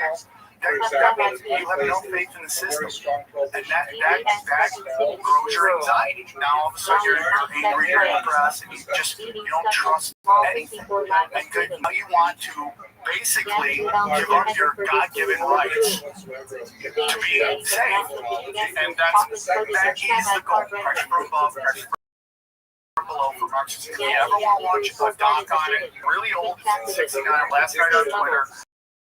It's GM Everything, and it's called Capitalist Consent to a bunch of people. I can't get anybody to watch this thing, and it breaks it down, dude. There was famous cases in this edition, which is not this 50s and 60s, where kids were like radical communists on the campuses. Something's going wrong here, and they broke off, and they testified in front of either Congress or Senate, and they basically said the goal is to basically bring in martial law, and these kids who are all think they're racing, they don't realize the machine is funding all of this stuff. It's like the No Kings. When it came, the Latinos are really smart. Like when Eddie and I do shows all the time, there's tons of Mexicans, tons of Latinos in the crowd. They get conspiracies. So when No Kings was happening in LA, there were like gang leaders who told their entire flock nobody can go to these things because they all found out it was funded by the Walmart. Like that's what always happens. The billionaires fund these kind of radical groups to sow chaos. So because they don't want that kind of crackdown on illegal immigration. Like there's a lot of people who don't want that kind of crackdown because they don't want paying. Well, there's that, and they're already hiring people that are illegals.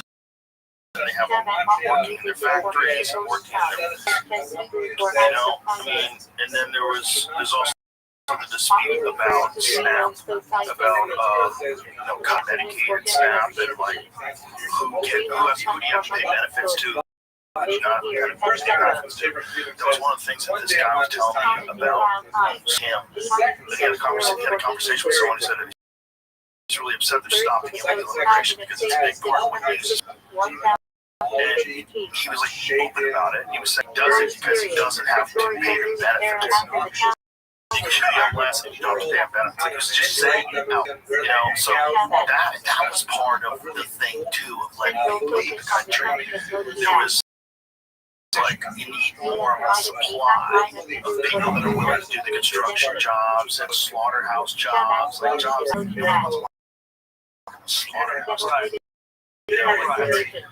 But I also say Americans don't want to do this job. My fat ass is going to fucking Wendy's at 11 p.m. and I'm ordering a chicken sandwich. The guy made the bag is 55 years old.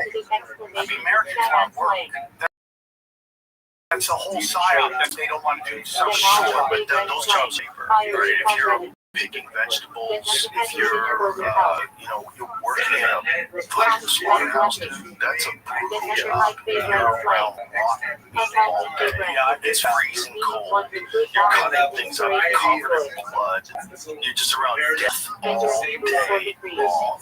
Death is supposed to be something you occasionally see. Fucking kiss it to the sky, thank God for the deer. You're not supposed to slaughter 24 hours a day. That's crazy. That's like not normal for a human being. And what's really weird is how like I've seen so much death. And when I see a dead person, which I think the first time I saw a dead person, that would be I was driving home from Vegas with my then girlfriend, and there was a giant car crash. Giant car. I mean, it was nasty. She's like, don't get out of the car. And I'm like, I hear that get out of the car to see if everything's okay. Car flipped. And I was laying there and the car was undone. And somebody ran with a car jack and like hit it up. I go, you're gonna look at something you're not ready to see right now. It's like, it's done. Yeah. What I was blown away by was how not affected by seeing that. It's the first time I'd seen it, like outside of a funeral. I'd seen a dead body, like, that just had a violent ending. Why do you think it were affected? Because I think I've seen so many movies where I've just seen dead people that it just was like, and I didn't have any reaction to it.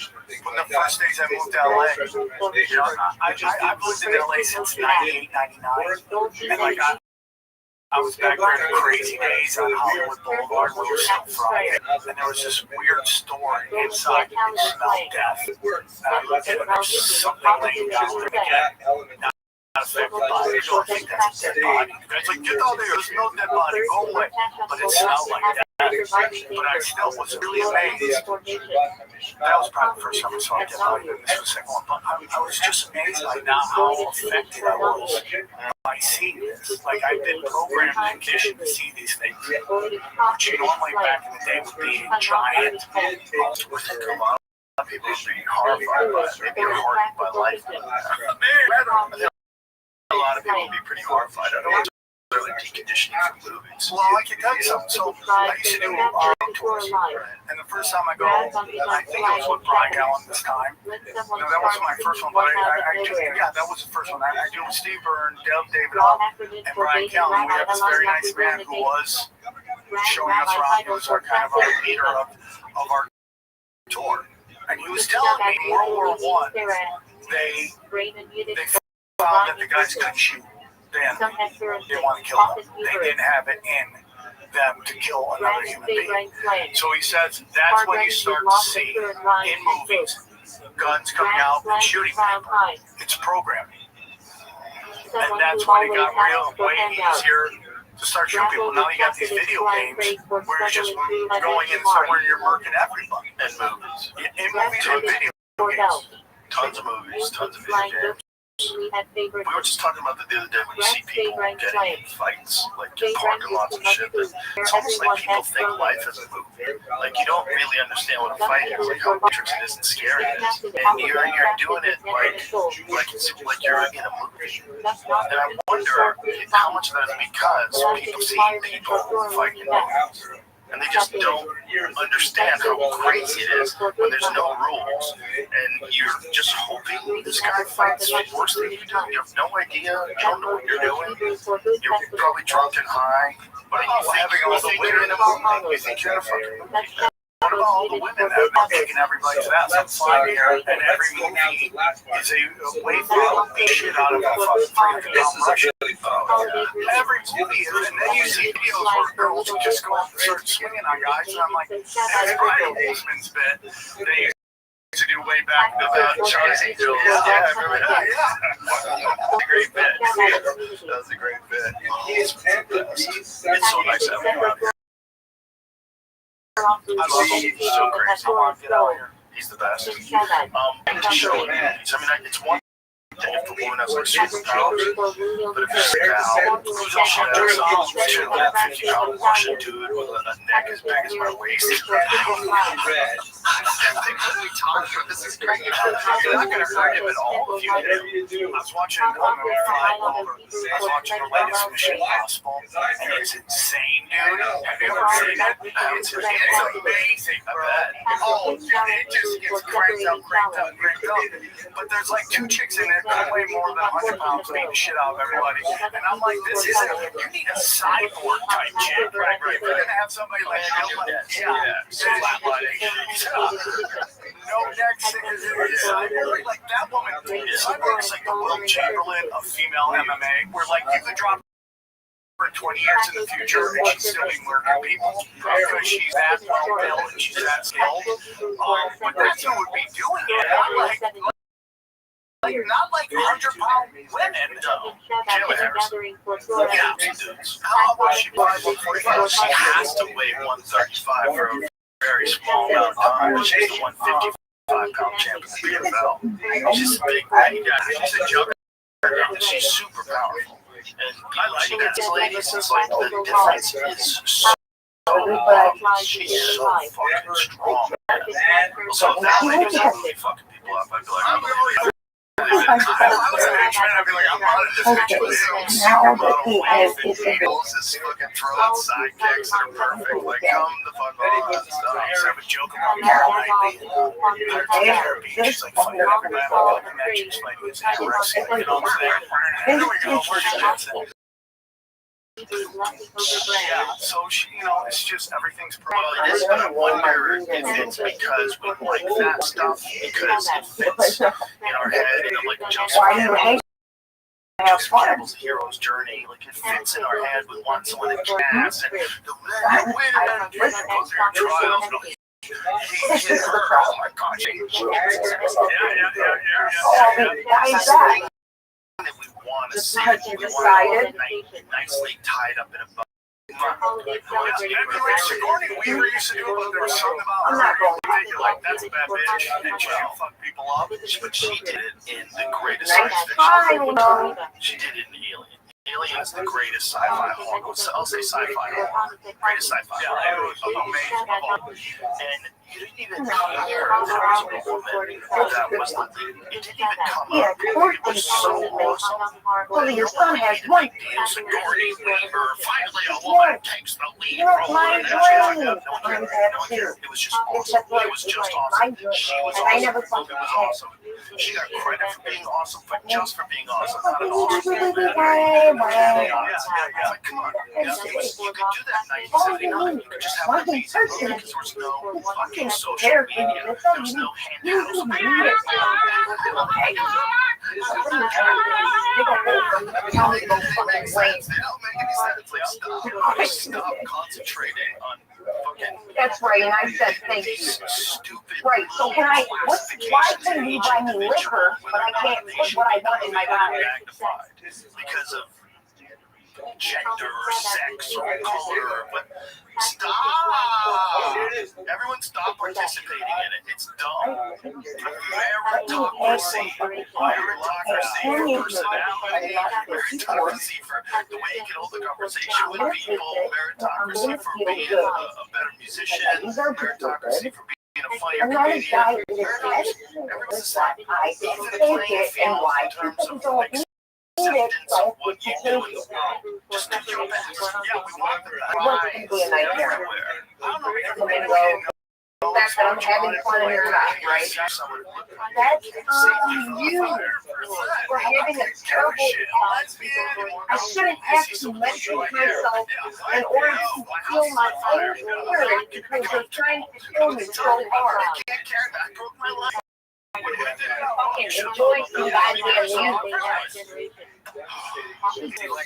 Now let me mute myself because I think I was. Yeah, this shit isn't. But you don't realize how woke it is What? until you're already captured, right? And then you're like, I just said thank you for paying it.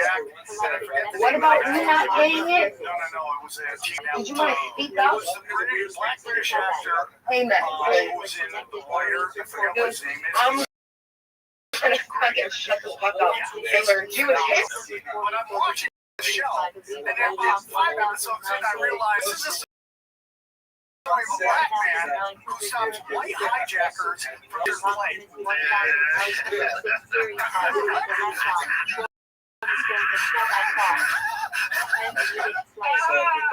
And you take it halfway in. What is the Mark Wahlberg? The one that Mel Gibson directed. That was good. That was another like same type of situation, right? What's it called? Flight Risk. Flight Risk. Solid one. Yeah. Wahlberg plays a great psycho. He's got some darkness. He plays a great psycho.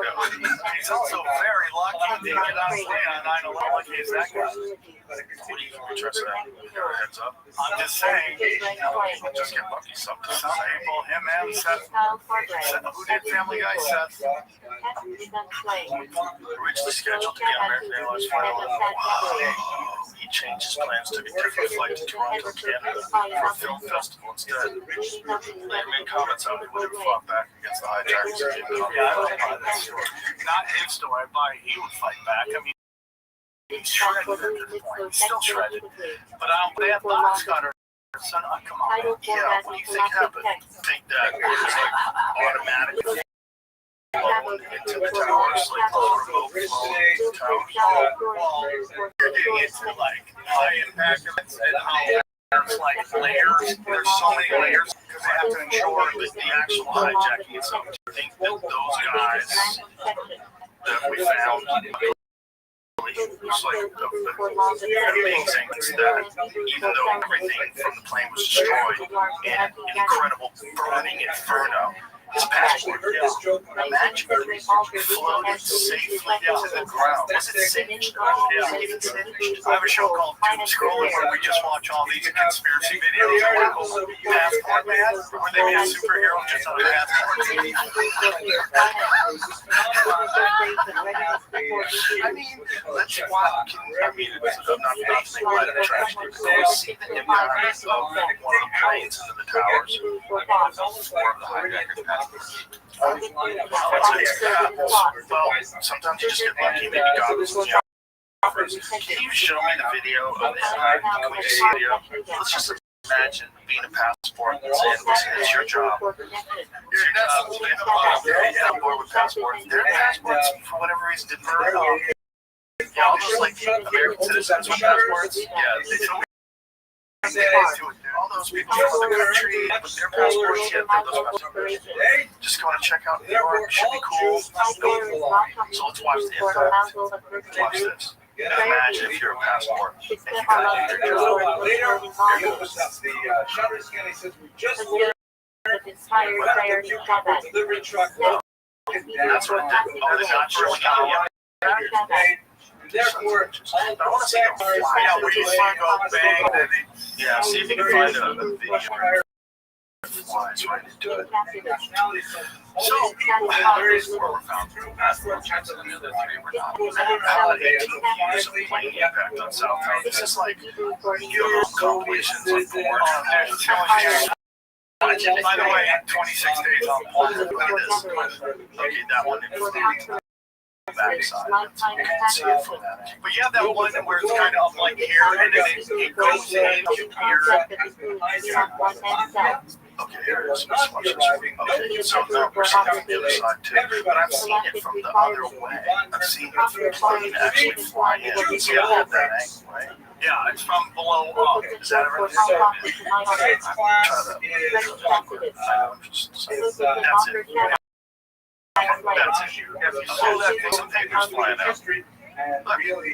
Oh, intellectual history of the tower figure, who was known by the acronym of his name. Is making it through that. First of all, there's nothing left. That's just goo and incineration, fire, and jet fuel. And the jets had just taken off and so they had a full, they took off from Boston, which is very close. Very close. And so they had a lot of gas. How many else? 20%? One was found below the World Trade Center, two were found in the Crescent, Pennsylvania, and one was found in Okay, well that's different. And then the fires, the crash, one fire. That one's like, that's the magic bullet on steroids. That's crazy. And then someone took out those two, and then two other buildings. Nobody talks about building 5. Here's the one, the village wall, ritual one. They shot that out of the sky, right? I mean, I heard, but doesn't that one seem like they shot that one out of the sky? Because that one is weird because the wreckage is spray miles. Not like pushed into the ground, but like it got shot out of the sky and slowly drifted to Earth. 5 miles an hour. Yeah, that's a special one. Is that it? Do they actually have the photo on it? Yeah, it's pretty dark. How weird is that also, like, what would cause a passport that's on fire to not be on fire anymore? Just be curious. One's face. Just curious. I mean, once things are on fire and they made out of paper and plastic, generally they don't stop being on fire until there's nothing else to burn. How does it stop? Back to his face. Well, how about all these fires? This is the big debate on what tinfoil hat. They made it all the time. You have all these houses that are insinuating, and then there's all these trees that are perfectly fine. So then you get into the debate, like what causes fire? Oh, it's drought. Okay, but why are the trees okay? Because they have water in them. Well, is we in a drought? And that's when you get into vibrations. High over, like radio waves. Stuff like that. That's everyone thinks it's a drought. That's a big part of this. That people think it's a low. Fires across the radio waves. That's what you're saying. Like, you know. Well, some people are going down. Okay, so I wanted to tell you this story. So, right around Paradise Fires, right after that, Eddie and I are doing tinfoil hat. We do Baker, and then we go to Sacramento. Both shows, someone from PSG shows up. PG, PSE. What is the PG&E, excuse me, the people who have the smart meters on all of these houses. They're the ones who run the electricity and power for all of California. Every show we do in Bakersfield, a bunch of guys who like 0 to 30 show up. They're like, yeah, we'll work with PG&E. I'm like, oh, that's super interesting because that just happened. And then next time in Sacramento, and I remember this very well because it was the last night ever in my life. There was some hop on with a fat rack.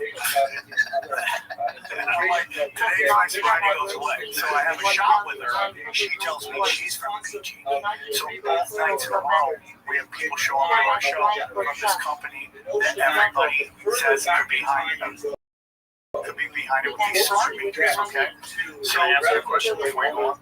This is, you're in Bakersfield, is that what you're saying? The first show is Bakersfield, that's where the second show is Sacramento. Where did these people work? Where's their building? Like, where's the PG&E's all over California, right? So they were at different offices. A lot of people don't go to, right? Like it's when you like people go when I'm like doing a show at Bakersfield back when I lived in LA. They're like, oh shit, someone came out here. Like no one goes out there. So I would imagine if you're at PG&E, you're stuck in some total fucking town. I mean, it's possible. It's very weird that two shows in 2 days. I'm just saying it's super interesting, weird, but it's also it's like those people that work for these organizations, they look probably just regular people in their lives, and they like your show. I like I think they just like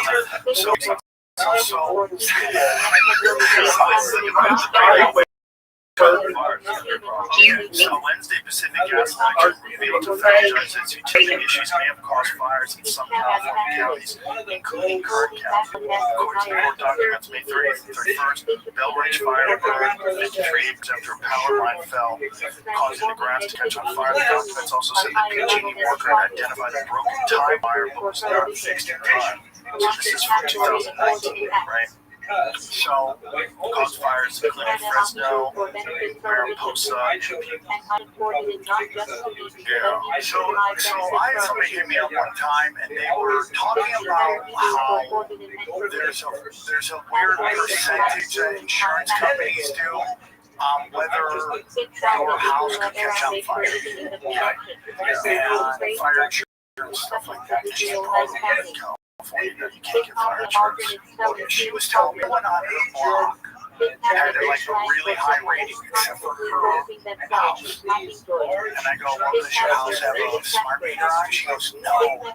I'm the only one on the block that doesn't have a smart meter on it. She goes, holy shit. Right? So what's really interesting about the Sacramento show, besides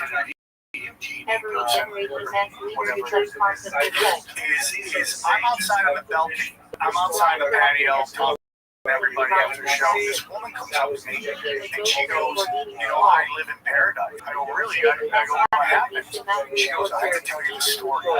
She goes, I was just chilling there, like on her porch or something like that. And she looked up and she saw this like cigar thing in the sky, right? The silver cigar thing. And she said lights were going back and forth, and this right before the fire, back and forth. And then she said suddenly the lights all just went, boom! And then there were fires everywhere. I've been thinking about this story a long time ago, and suddenly videos now are popping up all over Twitter. If you go to my Twitter, SamTripoli.com, there's a video right now of a guy playing catch with his dog, and he throws the frisbee, and when the dog goes up to grab the frisbee, suddenly you see something just fly through the air. There is a silver like cigar looking thing. How do you say it? Let me see this video because there was a time where Eddie Bravo and I got way too hard and we thought that we're going to watch this Dr. Rods. Remember Rods? Your goddamn fucking eyeball. Conspiracy's a little later, son. This is one of the dumb ones. This is a really dumb one. So there's these things supposed to be so fast through the sky that you could only see them in video footage. You couldn't see them with the naked eye. Turns out what it was bugs flying quickly close through where the lens is, and it's a video artifact. So it stretches these bugs out and makes them look like rods that are flying through the air. It's just because the video's not that good. So there was a show, I think it's a show, something Finding Monsters or something like that on History Channel, I believe. One of those shows, you know those shows? And they were trying to find out what rods were, so they captured the film. And then they set up a super high-speed camera in the same location and did over like a little campfire so that bugs would be flying around. And every bug's campfire, whenever some kind of like bugs were flying around, they were filming it. And then on the high-speed camera, you could clearly see the bugs. But a low speed camera, it's too good to never identify flying through the air, but it's just the artifacts. Okay, this thing slows it down. It doesn't look as long. Let's, Did you find it? It was like one of the newer videos I put out. what do you think it is? Oh, I don't believe it. If it's, Do you know that we've had flying crafts that have been going 200 miles an hour before the Civil War? Here it is. here's a dog. Dog's gangster. That's a good steep lip. Okay, just explain because it shows you what it is. Quantities in this category and so on. They're all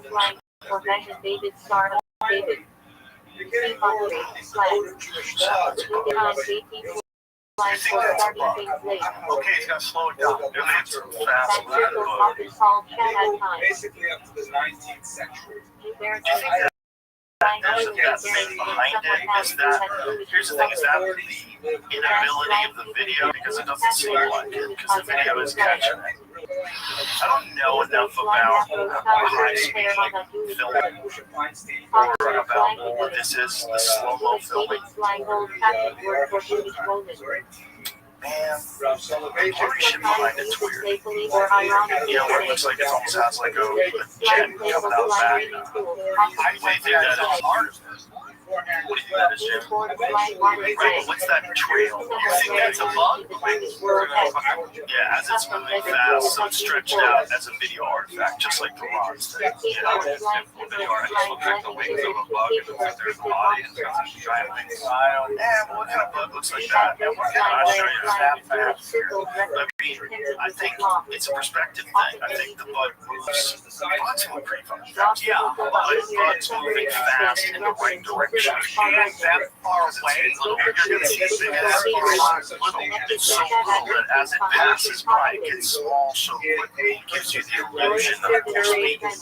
Because it's so little, it disappears. You ever see a mosquito and you see it float through the air and then it's gone, you can't find it because there's too little. Once they go a certain distance away, it's like they went a million miles far away. I mean, that is way far right over the camera. That's what I think happened. I think it went right over the camera, and I think within a couple of seconds, like the it's like right. I think it's right over the camera in the right direction. It takes like, a millisecond for a fucking bug to die. Let's see it again. Watch, here it goes. Let's just not stop it. There it goes. It's already done. That is maybe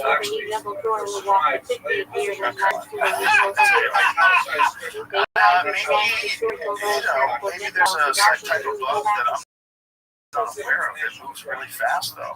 Where is it? I don't know where that comes from. That means a lot. But we need to know where it is. But they've had crafts since before the Civil War. They were building crafts at like 200 miles an hour. Okay, who's they? And where did you get the US government before the Civil War? Yeah, before 1865. Yeah. They had crafts that could go 200 miles an hour in the air. Yes. You can look it up. Pre-Civil War aircraft. There was a bunch of like German scientists in America that were working with the U.S. government. So this predates World War, right? I'm just telling you, right? Doesn't it? Yeah. I don't know dates. I think it does, right? Isn't Orville and Wilbur Wright? Is that the end of the 1800s? I should have probably.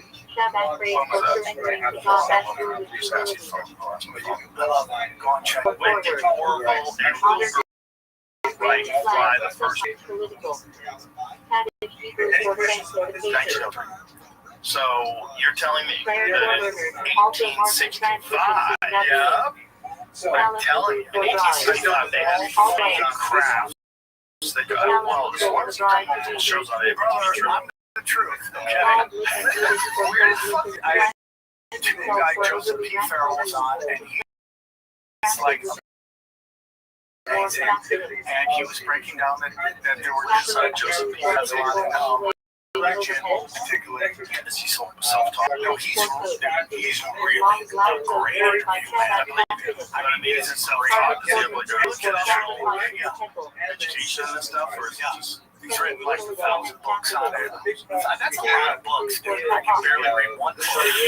I'm stuck on Alexander II right now. And what is he saying? He's saying that in the pre-Civil War and during Civil War, they had crafts that were traveling at 200 miles an hour. Okay, and you can find pictures of it. Well, these pictures. It's on it's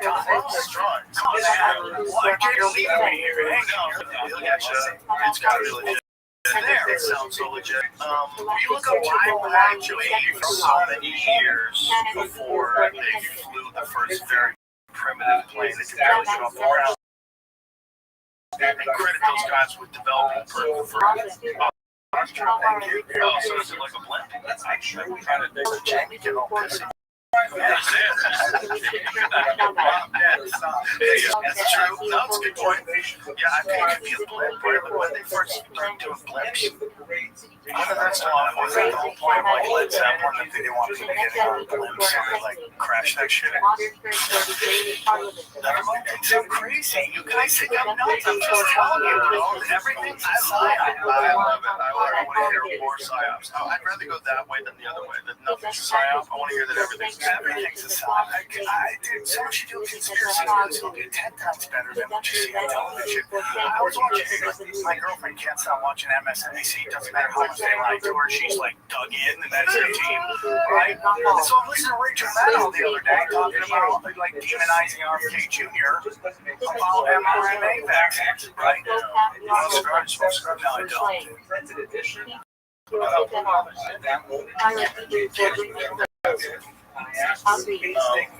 Please continue. So Shane, you want to try one? So Rachel Maddow just completely told everybody if you get the vaccine, there's a 100% chance you won't get COVID. You know, so you're telling everybody. It's like she was only off by 100%. It was a trying time. We didn't know. How did I know? I'm a digital comic who's functionally illiterate. Not on my part. Yeah, no. Well, it's just a lot of lefties. All of a sudden, we're trusting the pharmaceutical. It's really like what happened, guys. Like we used to believe that. We used to think that big pharma was like trying to make money, and you should really be taking organic food and taking vitamins and eating healthy and drinking water and just what happened? What happened? And everybody's like, inject me. What happened? And then I live in California. My body, my choice, except for when it comes to vaccines. Arguments with people. I'm like, I thought your body might be choice, and now you're telling me I have to take a vaccine. But like, it's different. It's not. It's not at all. It seemed like it was to some people at the time, because some people got way more anxious about the pandemic than other people. Those people just they reacted so strongly they thought these other people that weren't doing the right thing were fucking it up for everybody, because that's what they believed. And the problem is most of those people never kind of owned up to what they did, because they were wrong, and it did get hoodwinked. And there's still people that are trying to defend it. Like, stop trying to defend it. The data's out. It didn't stop infection.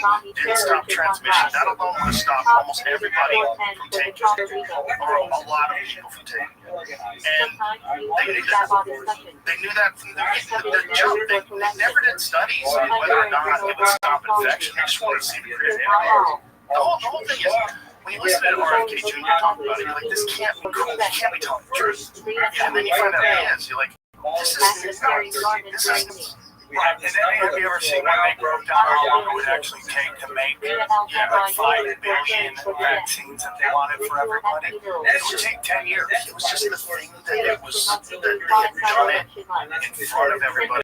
And everybody agreed to it, and then once they realized they agreed to it, and they realized they don't want him to do yes, they want to be right, not do right. Yeah, because they're how do they like Mark Marxist, left wing, like conferences do I see online where they're all masked? They're still in mask. They're still in mask. Everyone else does have a mask. We're all living. They're wearing like super heavy masks.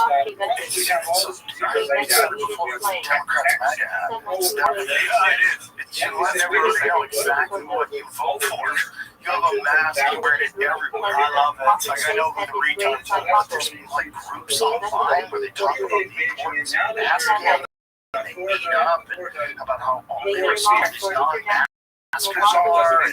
COVID hasn't gotten away. And respiratory this and suppressing this and fuck man. But it was just one cold that was a little harder than most flus. And everybody got nuked. Yeah. And then you go, what about the 5G they're cranking out? What about the skies? And now is an acceptable fact that they're doing geoengineering of our skies. Like 5 years ago, you were a crazy conspiracy theorist.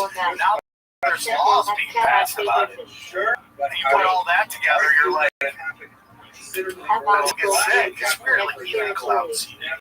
Which is like, you can see it. You can make it.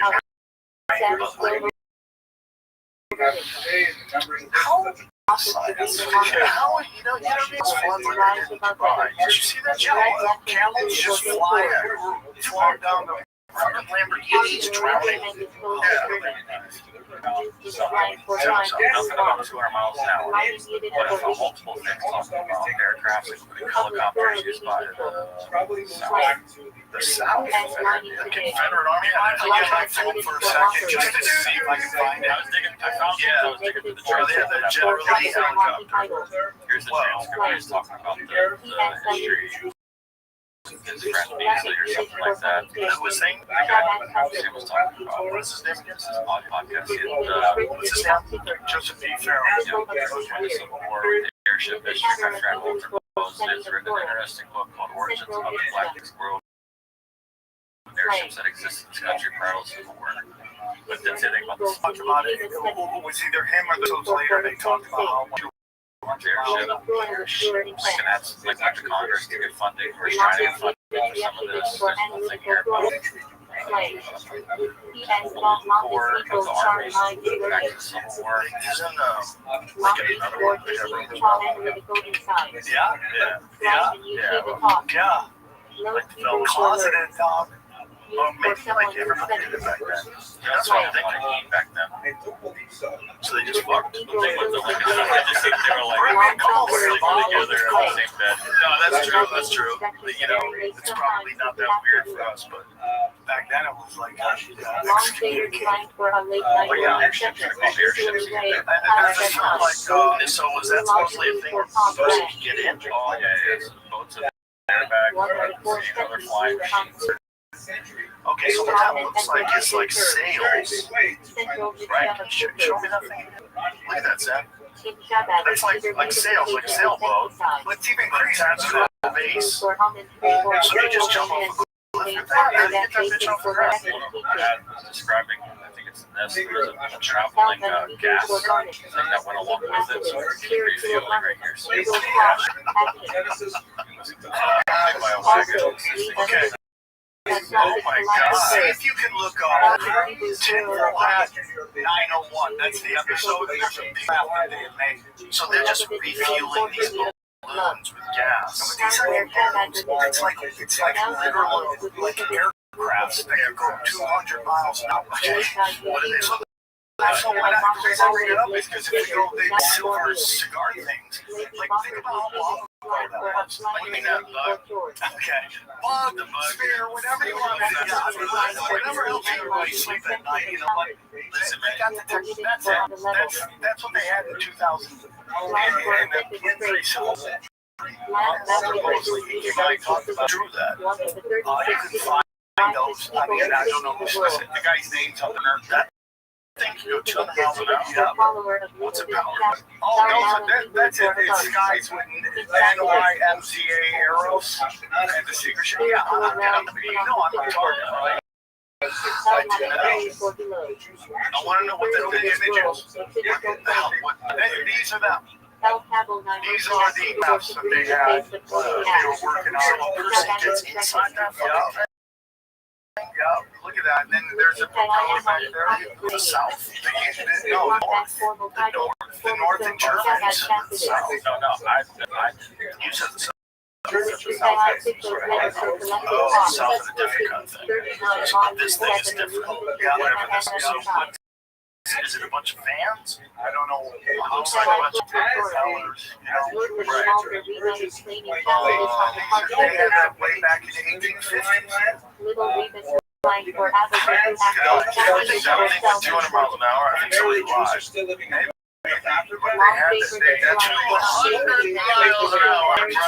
Just think what kind of dominance you could have at that time with that kind of craft. Yeah, even that quick.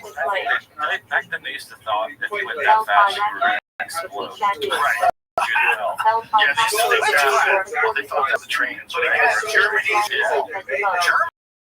basically funded the North. But they needed money because, you know, Lincoln was issuing greenbacks. I have one in my house. I bought a greenback $20. It's pretty sweet. I forget how much I paid for it, but it's like my favorite things I have. What is this, Jamie? You guys throwing a baby. Sacrificing a child for the air gods. So, do you think that most of the UFO sightings that people say are U.S. government crafts? Yeah, so do you think it's back engineered stuff? Or do you think we invented all the technology? We're entities that give us technology. I mean, it goes back to what we talked about before about, you know, Evermore, you know, that whole thing when I think it was Eisenhower made a deal. And I told you this, and that's where the missing 401 comes from. All the people who disappeared in the force. There's really weird like connections. They tend to be of German descent, and they just disappear. And Eddie Bravo has a really interesting theory about it. All these movies about all these people dying in forest and everyone dying in the ocean. You know, scary from going out there. Like, I'm afraid of sharks. Like, I don't want to go out in the ocean. We see stuff coming out in the ocean all the time. What's going on way? Well, sharks are real. Sharks are real.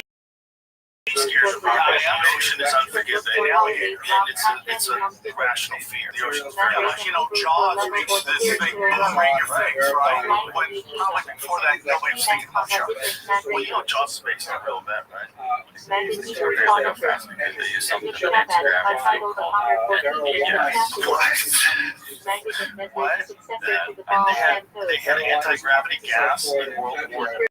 I mean, in Civil War. Yes, apparently it was something that was shooting with the guy who was great with the drawings. He was in something called the Sonora Aero Club. Also, add that they found all this in a junk pile somewhere in Texas in 1850. They found it in the 60s. Yeah, they were working with German scientists. Gas for lift and propulsion. It's like some sort of, I guess, secret aerial club. A bunch of guys over at that's what they're saying, I guess. But what does that mean, anti-gravity fuel? I'd like to have someone read that knows what the fuck those words are.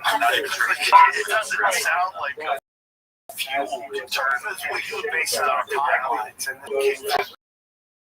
cavemen. You know, that I don't think there's been multiple societies. I think that's true. Yeah, I agree with that. I think there's a lot of really compelling evidence that shows that. Have you seen Jesse Michael's video? No. He's got a video on those tridactyl where he went down there and had the CAT scanned and had the tridactyl. Okay. What's good that we'll go to that right after this video. Ammonia gas. Does it say it's bullshit? Yeah, it's like, how's it going to defy gravity? Unless you're talking about like just lift like a helium. That's kind of anti-gravity gas. You think about it. That's not what I think of when I go like space tech that allows you to like shoot giant distances instant to the hear about these crafts. But if let's say this is real, I do believe it's real, 100%. Like they have now. I mean, it's so far down the line. I mean, that's so long. It's like 170 bit technology. I think it happens if it's true. I don't know how many flight enthusiasts in the 1800s would have been interested in flying. I guess if they do it. The Nazi Bell, which is a big part of World War II that nobody ever talks about. Right, that was like a flying craft that they were trying to develop. Right. So the Nazis were apparently trying to come up with a bunch of different shapes for crafts. One was a bell, right? One was kind of a flying saucer, right? I mean, that's a whole part of life. Have you ever heard of term government? I always wonder, I always wonder when they talk about stuff like that, like the Nazis trying to make a flying saucer, trying to emulate something that they had seen, or that there was a sort of a hidden historical record of. You know, because if only the people that are at the head of the military today, or the head of these military contractors back in UFOs, if there are, they have them, and if they don't know about them, they probably don't exist, right? So, you know, you gotta wonder, what were the Nazis doing? Were they emulating something that they knew existed? And when did governments, if there really is a real phenomenon, if this isn't just total gaslighting and propaganda and bullshit to get you to believe that aliens are out there because they've got like crazy high tech that's 50, 60, 70 years past what we really think it is. Both of those things are hard to believe, right?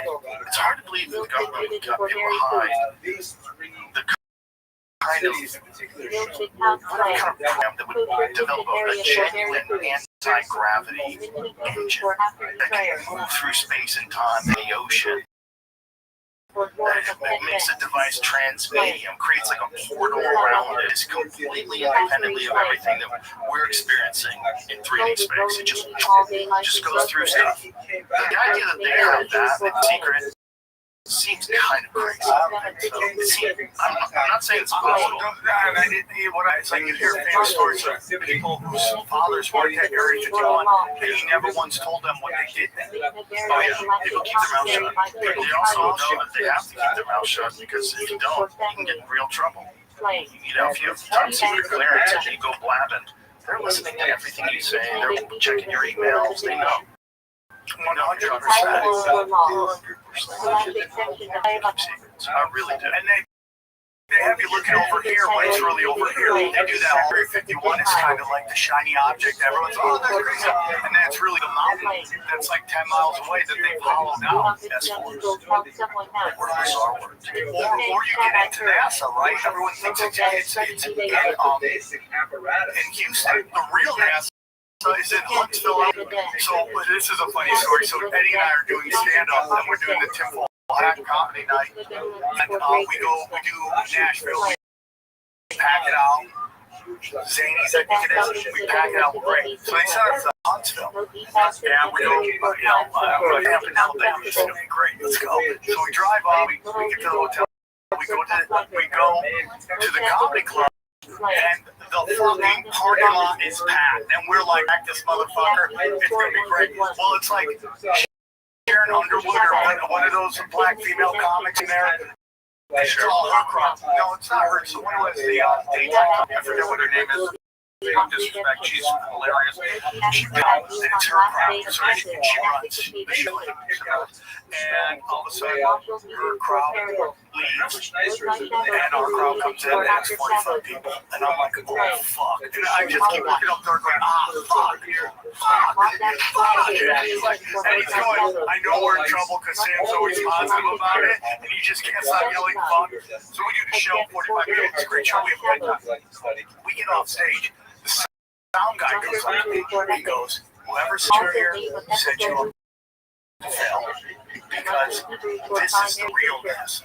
This is where all of the satellites are controlled from. This is where Von Braun went when he came in Huntsville, Alabama, in into the late 80s, they were not allowed to talk as a Nazi because they had all convinced themselves that he was forced to do it against his own will, even though he was a horrible, horrible person. You hear the stories about real Nazi. Yeah, but they convinced themselves that he did it against his own will. So that's where the real. So they always have you look over here when everything's going on over here. Well, that one was Ron Braun. So at this point, you know, they hit it in the 1960s because they ordered all those amazing engineers. But they got some evil motherfuckers. There's a video out there. It's called American Nazi 60 Minutes. Can you look it up? It's basically what 60 Minutes did really good work. And they interviewed Austin. It was like, you want to get down to what was going on? Why are all these Nazis here? Why isn't anyone here? So he's pressing, and he's doing like Freedom of Information Act, and he's pressing and pressing, and then one day they got agreed. The CIA says, you can look at these documents, you can't take pictures, and you can't take notes. You can just read. So he reads it, and you find out that basically what happened was Rockefeller, Nixon, and I think it was Eisenhower, form a committee, and they're all the ones that bring them over. This little committee. Yeah, so you know these guys operation. This is part of it. But I never knew that. Like if you're going in hiding, dude, why wouldn't you change your name? None of them change their name. Yeah. Right? None of them change. Yeah, that was it. They just say so. 82 US agency by cover of Nazi spy. 60 minutes. Eisenhower, yeah. It was Nixon, Rockefeller, and Eisenhower. Imagine 60 minutes doing that today. Would never happen. Yeah, when we talk to them, hey guys, yeah, let's not. Right? Let's talk to them. Shut the fuck up. I agree, dude. They're American heroes. They got some. Shut the fuck up. Nobody ever talked about women. It's like if you don't know Wonder Woman, you don't know nothing about World War II. Live peacefully in Argentina with side effect. Carter tried to get it out of that. Let's scroll back up. It says John Loftus, the former prosecutor of Justice Department Office of Special Investigations that was set up in 1980 by President Carter to root out Nazi collaborators, made the allegations in an interview. Like walls on the CBS program. So, yeah, Nazi collaborators were given jobs in the United States. Some were later sent to the Soviet Union and parachute teams in an unsuccessful attempt to perform assassinations and start civil war. Yo, that is where flying Nazis into Russia to start civil wars. So I had this guy on, I think I talked about Dark Journalist, he does really great work. He was talking a big reason why JFK was assassinated, that NASA was involved, because JFK wanted to give Russia all these documents and information they had on these UFOs, because he didn't want them to think that they were like nuclear, like dropping bombs and stuff. And because it was so full of Nazis and they still hated the Russians, they didn't want that to happen. That's one reason. There's multiple reasons. It says the State Department's Office of Policy Coordination is the first covert spy agency set up in the United States, predated the CIA by several months, smuggled several hundred Nazi collaborators into America, hundreds, after World War II for intelligence purposes. Wow, Barney Frank, Massachusetts today. He's got big ones. So before we go about interesting.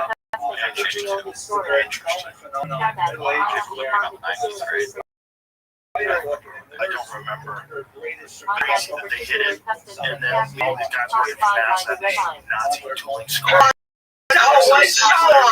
Video, they interview Nazis who offended everything they did. None of them changed their names. They all just defended what they did. And it was crazy. It's a video to watch. It's iron sets in my kitchen, but for real. Used to hang fires, slugs, Jews, and fucking rock factory. Yeah. And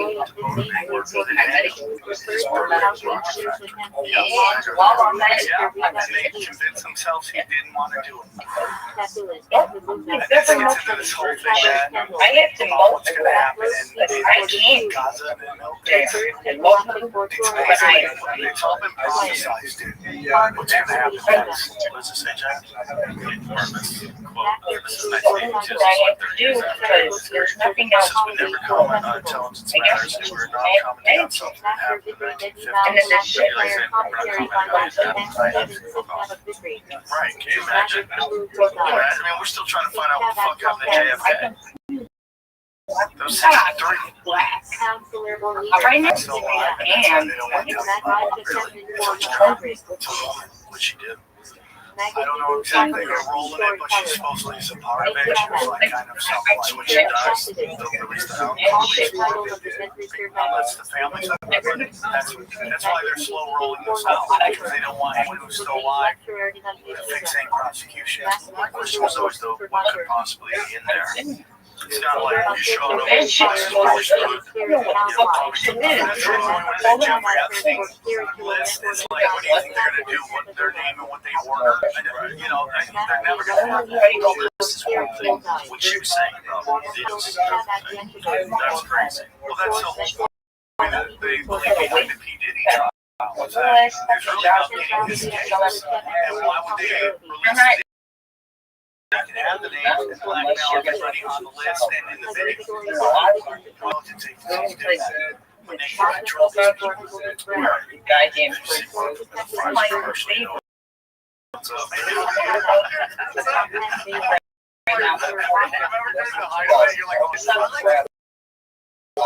two shits who are pushing all this fucking bullshit about COVID or Nazi or Zionism and all this shit. And I go, what weird shit do they got you fucking on video? Weird shit. Pam Bondi, who was a big soul, Jeffrey Epstein thing in Florida. And now she's like, yeah, there's video. There's no video. In Florida. So when the first time he gets arrested, she was part of that whole thing. She was probably some agent, like or something in Florida. She got involved with that. Yeah. You're like, well, yeah, you do it. But there's so many people that would be that's what's nuts, watching it not play out. Watching these powerful people sort of huddle up. And the whole line. And they're doing a great job getting these guys out. They're all that means you feel like, oh, we're doing something. No, you're just getting low-level guys out. You're not getting, when the Me Too movement and they were accusing people of this, they're just seem like these guys are a part of it. No, dude. You know, if you're 17-year-old going to a comedy concert and then you know your parents still, you're not part of it. You know, it's like 80% of the children go missing are from foster. Like, people don't understand that. It's like really dark ass shit. Remember, there was a story that was in some sort of television show about a scandal that involved child sex trafficking politicians. It was like in the 90s or something. Different shows. They constantly had TV shows. Yeah. Like the guy owned a wine store. Was giving the kids wine. There was some sort of a story that I can't remember. TV program. Was it the Franklin or the Finder scandal? Where the expressive silence began investigations where government officials exposes systematic exploitation of convicts, which involves that's it. Everything. I like it all. I'm having a good time. What do I like? Everything. Right now, I don't like. Dying. I told you something, but actually, because I am here, thanks for not doing it. No one ever said something. You don't want to go to the office. Maybe I'm saying control those people. And then they feed them their dishes. And they control right there. I'm convinced that's why Pornhub is free. They find out who's commenting on these videos and what they're, you know, they find out, hey, this is my political desires, and they kind of we had a good stuff. Bring her over. I'll play nice. That's why you're just She's just doing trying that. to recruit Or you're gonna murder me. 100% with the program. That's what that's all about. Who's Tell you about Who's a psychopath? You're on campuses talking to the professors. He's a really smart guy. And then that's what they did with the and Harold. guy, so they put him through all the CIA stuff and they fractured. Well, he was fucked up from the beginning. Do you know his story? He had a disease when he was a child. He wasn't touched for like 7 days. And these fucking really fucking come from. And then they put him in the Harvard Ellis system. And so the studies involved like chemotherapy, a lot of crazy shit, but they never did Harvard.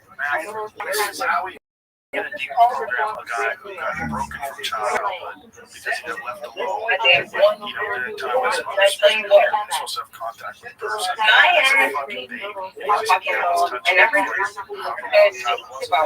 And then you get him involved in these LSD studies because his brother said he would like snap at people and like horrible letters to But I do they because rejected him. He was already fucked up. And then they get him the LSD together right now. That's got a lot of intelligence. We are using it later. So right now, the taking so long. Should I take it? Eventually in Montana alone. That's where he was launching from. Like sending shit in all get like a cabin in Montana. You know. That whole Kavanaugh trial. He started, was he from Berkeley? Did he teach at Berkeley? Or was he a student or teacher's aide? Yeah, I'm briefly talking. That's all I ever got involved. That whole Kavanaugh trial was a giant charade to get you to not actually look at his history.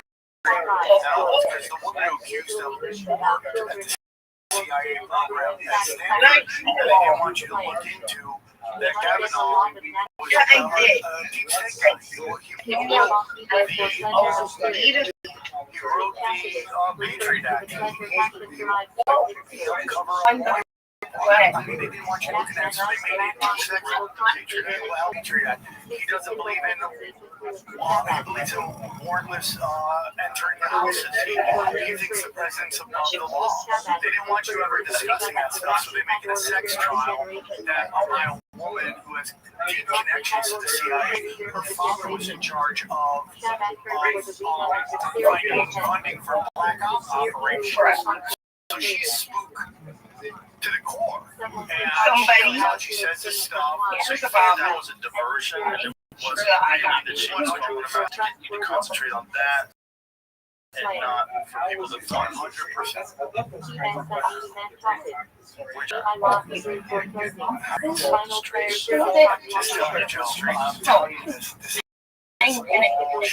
one ever discussed his actual background and what he actually was a part of. Whatever all their names are, should I take this towards you? Are you this guy did something in school. He journaled about it. Who journals? I know one guy that's journaled in my life. My buddy Tony. That's it. Nobody else has ever journaled. So it's easily refuted, but it's you know, contemptuous movement. Everyone's paying attention to it. Yeah. All these like female comics in LA are commenting on it. Let's not do this. What a great way to use social media and full outrage machine. That's a tool. Because the outrage machine is it's so fun to pull up. You know, like release the crackers, release all that stuff. People love to get involved too because it makes you feel like you're part of a movement. It gives you it gives you something. I stumbled across this one day. Remember we found out information about Epstein. People were on the island. Right. You know how they found this information out? No. They used mobile phone data and did like cross references. Like this person's been here, and they'll know who the people are. Like this phone has been here and here and here, so it's most likely be this person.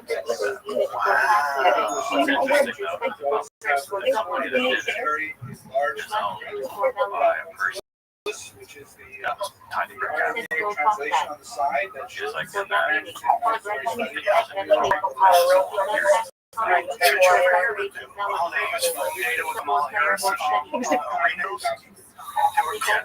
right? And it was every time. How does she filling arenas?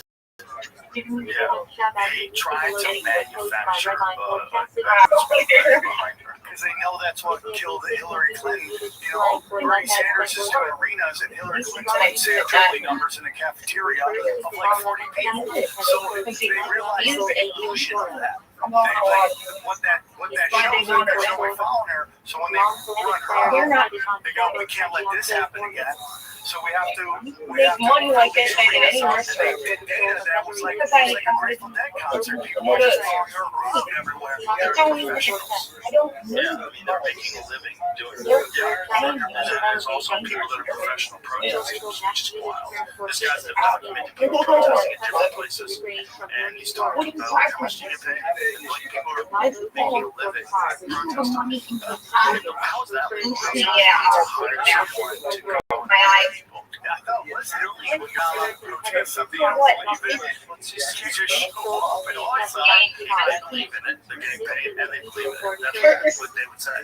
You can't tell someone that they don't believe in something. Well, some people are dumb. Don't worry, you don't need to. I'm here just collecting checks. Get a sandwich. Why not? There's always What about Ed? Here's your tip from Les.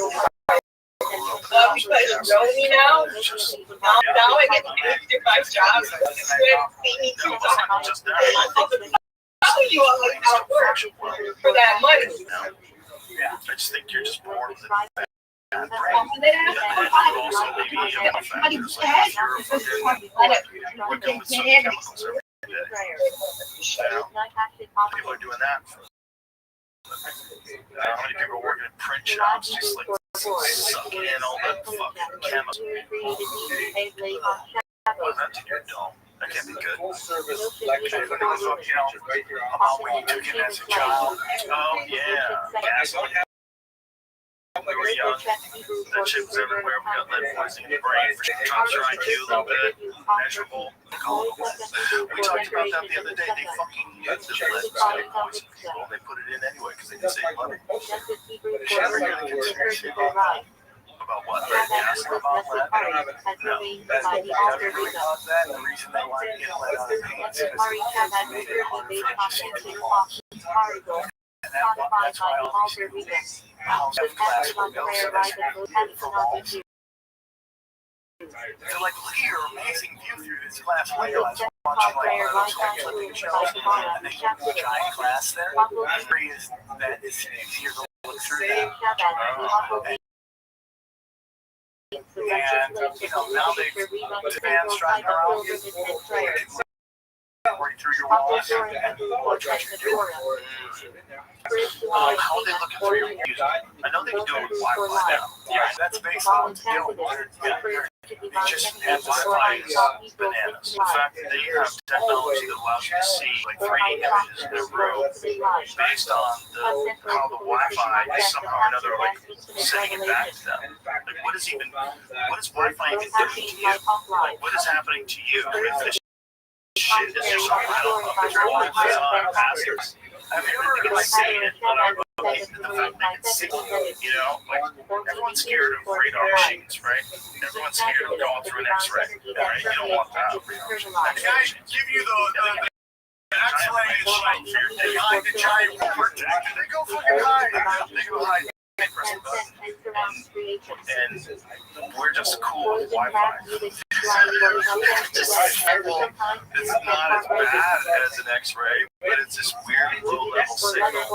They say it fucks up beams, or at least cell phone. They say that fucks up beams. Really? I don't know if it's ever happened to you. New people, infrared vision, even with their eyes shut, sci-fi style technology uses nanoparticles to convert infrared light into visible light that humans can see. Fucking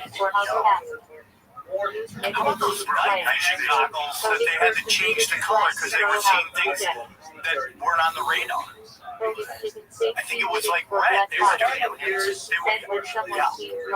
They were seeing things flying around them and they were flipping out because they had red night vision goggles, and that's why they changed it to either green or blue. Because the red they show up, they don't show up in other colors. Yes. Think tomorrow, record show level technology along The account of early night vision goggles used in Vietnam War revealing alleged demonic entities. Research filled with information spiritual, reward My dad enjoys made up stories about Vietnam. Besides the, physical That's with the perfect. there was the world for world. Research to multiple spiritual places. Oh, yeah, that's right. Thank you.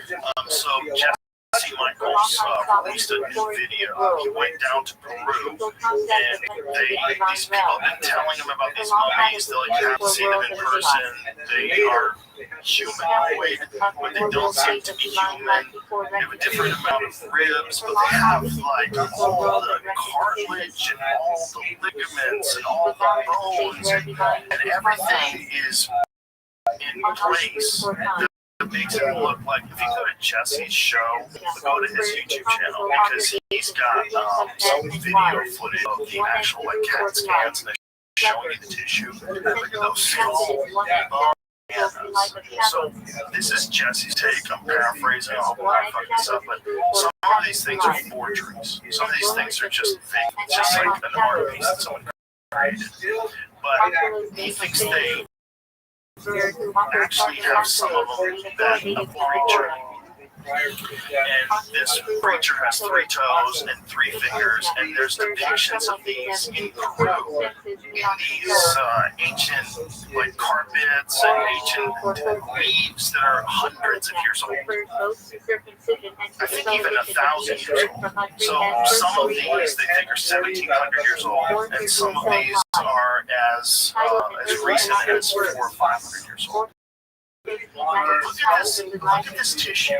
It's skulls, but like, look at how everything is in there. Like, if this is a piece of art from 1,700 years ago. Somebody created this. That's nuts, man. That's an amazing piece of art. It's not art. Well, they've managed to find some creature that might have been another type of human that we know existed. That might be. When they find out, and Jesse was telling me this on the phone, look at this is the scan of this thing's bone structure. This is the actual thing.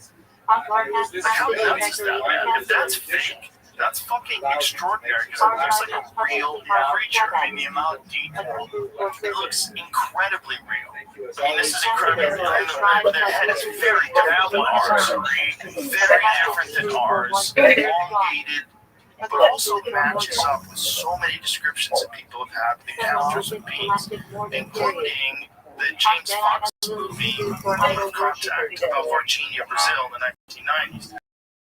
They describe things that look exactly like this. Very small, like 3 feet tall, 3 fingers, 3 toes. That's all. Like, they have been another form of human that we just don't have any evidence. Like Denisovans, they just found recently. That's different, right?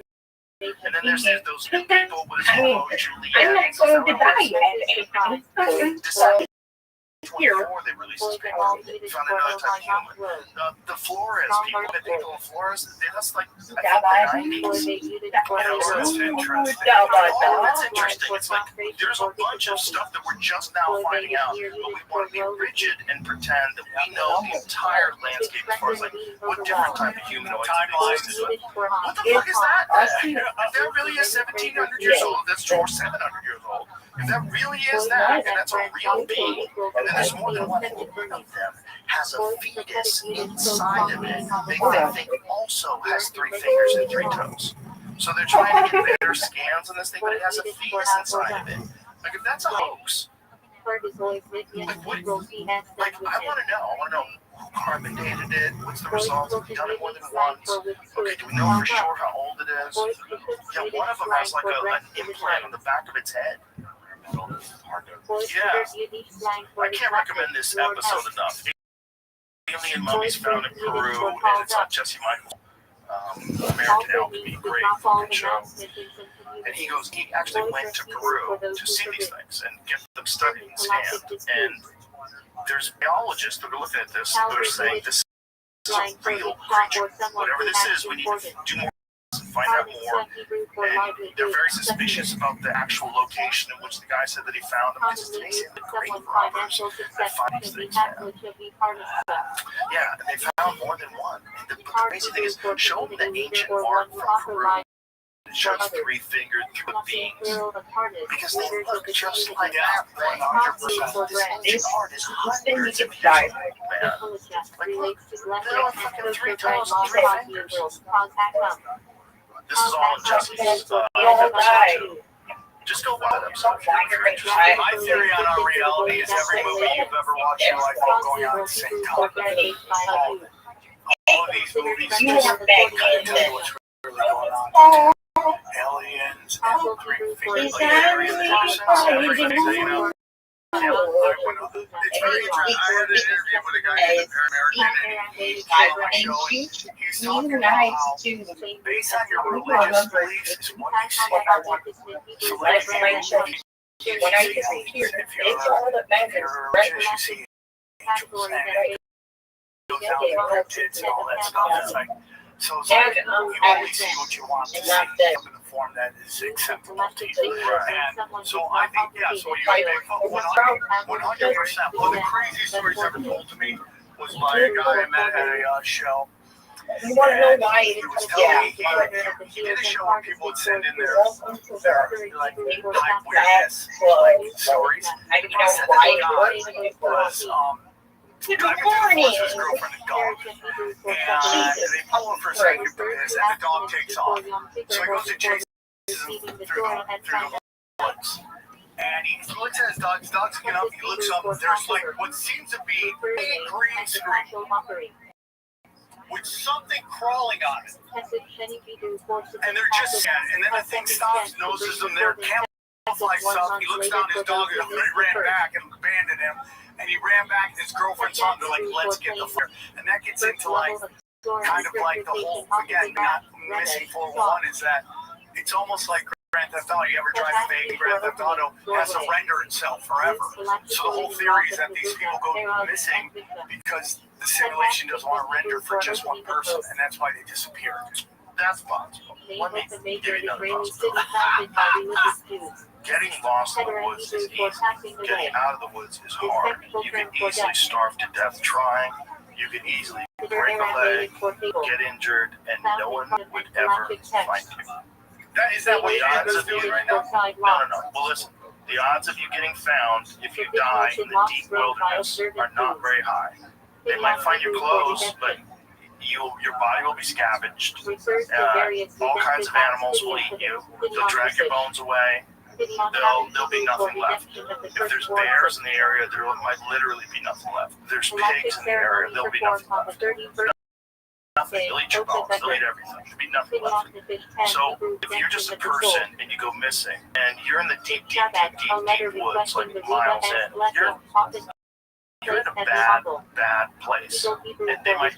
That's just a fact. There's too much acreage to look over. There's millions of acres of public land that people could just go into, and people, you can't find them. Have you ever heard of cadavers in office?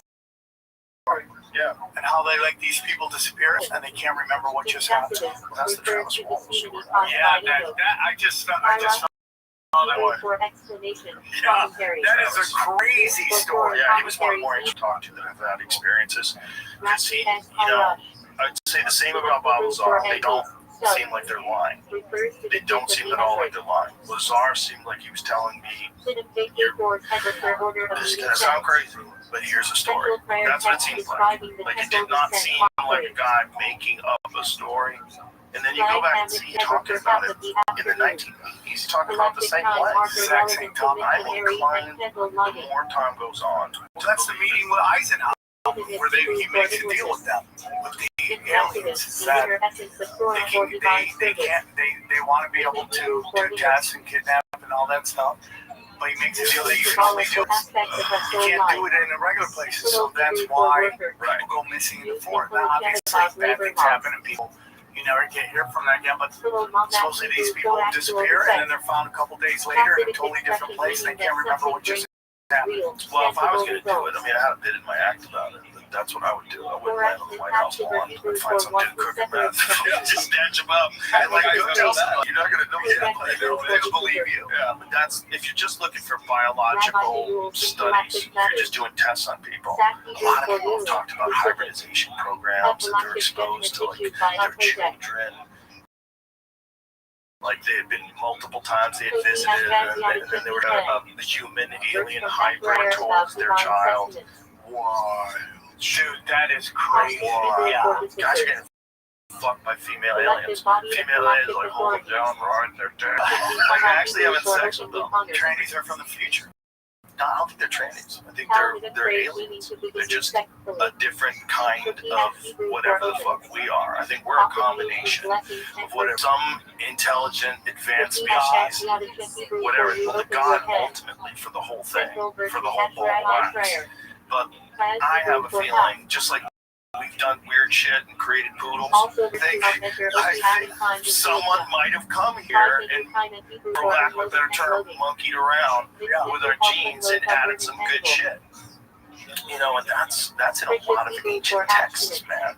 That's in a lot of ancient depictions of how the gods created men. And that's how the Nephilims come. Fallen angels, the daughters of men. It gets weird. That's where it gets weird because nobody wants to even consider that we have been genetically engineered. No one wants to consider it because it's kind of crazy. But also, guys, look how different we are than anything else. Yes. I mean, it's kind of weird. Yes, and they can't explain the jump from monkey to man. Yeah. There's no link to that. Well, there's links. I mean, there are transitionary fossils. Like you can see, like Australopithecus, see the different ones. But there's a lot of weirdness in there that it doesn't cover, and one of them is the doubling of the human brains over a period of, like, I think it's somewhere around 1 million or 2 million years. The human brain size doubled.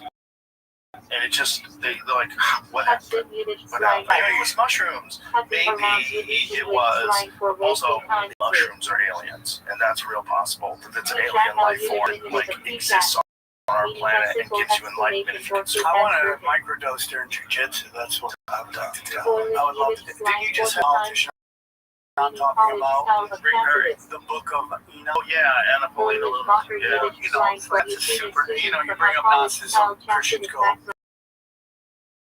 really upset. I don't know what the answer is. You know, I mean, I'm a Jesus is my savior, and that's what I'm into right now.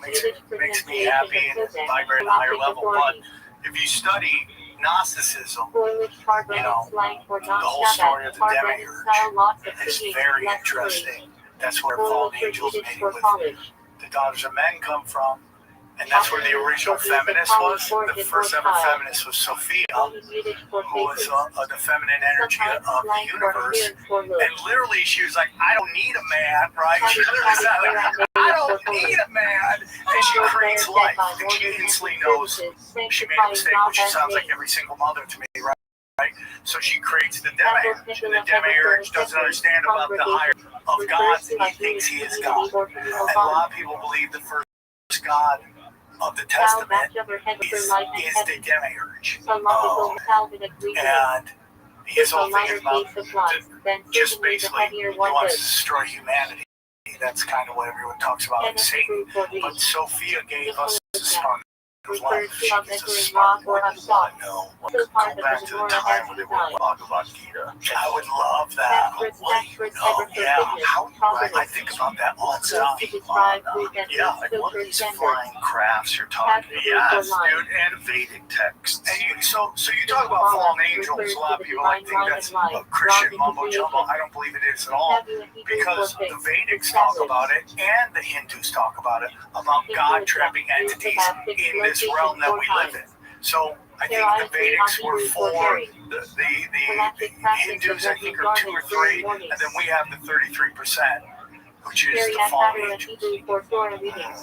and then they come down, they get trapped here, and that's the whole thing about transhumanism, is that they're trying to figure out how to get out of here. Have you ever seen Lazar talk about the weirdest shit that he heard when he was in his forum? No, what was He it? said the weirdest shit was they said they had a very thick file that was about religion. And basically what it boiled down to is, at least what this file was saying, was that they view us as containers. Yes, And he wasn't specifying containers of what, like containers of souls, like I don't know, but that's the terminology they use. They view us as containers. Can you imagine if like soul is an energy that you have to farm or that you have to extract, just like how we extract oil from the earth, that souls are things you extract, and so you need to grow a bunch of them. So you need people just fuck up a storm and clutter up a planet. And really what you're doing is just farming souls. Yeah, dude, that's so Can you imagine, you think that you're an OnlyFans model, and you're a DJ at a strip club, and you're a football player, and you're a top scientist, and you're this and you're that, and everything, but really, on this level, you're just in a farm. You're in a farm, and there's a super intelligent entity above and beyond anything you could ever comprehend. The only thing it doesn't have is souls. So souls, because souls are a real element. It's just like you need cobalt to make a battery. Yeah, that's to believe you actually need a soul. Or the battery that runs the simulation. So deep, dude. Why would it? Like, why is that weirder than black holes? You know, why is that weird? I was watching this thing on Twitter yesterday. I still see it too. They were discussing this black hole that's as big as our galaxy. That seems weirder. That seems even weirder than we were genetically engineered. We were genetically engineered. It seems like some shit that we would do. Like I've had Ben Lamb and Ben Shapiro on from Colossal. Those are the people that brought back the dire wolves. Yeah. Like, what are we doing? By the way, you know what else that guy did? What else? That guy created it so that you could store files in DNA. You can actually store files. So I had a guy on, he's like, you know where the Epstein files are? They're in somebody's DNA. That's what they get. You can look it up, Jimmy. The guy literally created that you could put files in people's DNA. Well, there's a guy that did that, but The one who did the dire wolf. well, they're doing a bunch of stuff. That's Ben Lamb. They're doing a bunch of stuff. And, you know, they're eventually going to bring back the man. Oh, and they're going to, yeah. I don't know. It seems like some Jurassic Park shit. That's what I said to him. I said, it's, you know, this is like the beginning of the movie. Yeah, it's kind of crazier shit you're bringing back. The thing is, what's the purpose of it, though? What's your thought on why we should be bringing these back? Because it's that's it. That's simple answers, right? Yeah, sometimes you bring things back just because it's cool. Should you bring back dire wolves and let them loose? No. They're bigger than regular wolves. They're super powerful. You're making a mistake. Like, regular wolves are hard enough to deal with. Wolves might very well like to hunt people. It's like super possible. Yeah, it's like introducing those anacondas or boas into like the Florida Everglades. Yeah. It's like they're just dominant. Just bring regular wolves into a place fucks everything. Yeah, what's going on in Colorado? How about the cute animals? Can we bring back cute ones? Yes. That's all. Cutie pies. Bring back the cutie pies. But then they're all going to get eaten. Because you're going to have to eventually let them go. Something's going to fucking prey on them. And then you're going to have a disaster. Or they're going to wind up eating a bunch of shit that they're not supposed to eat. And they're going to kill some species. That happens all the time. It's like Australia's like got multiple cases. Different animals they brought in to combat different wolves, and now they have like feral cats everywhere. Jeez. Have you ever heard of orphan trains? Have you ever heard of the orphan trains? The orphan train. I remember when I was a kid, like, this orphan train's gonna go off the tracks. I'm like, why are there a bunch of orphans in the train? Then you start getting into what that really is. This is where Cabbage Patch dolls come from.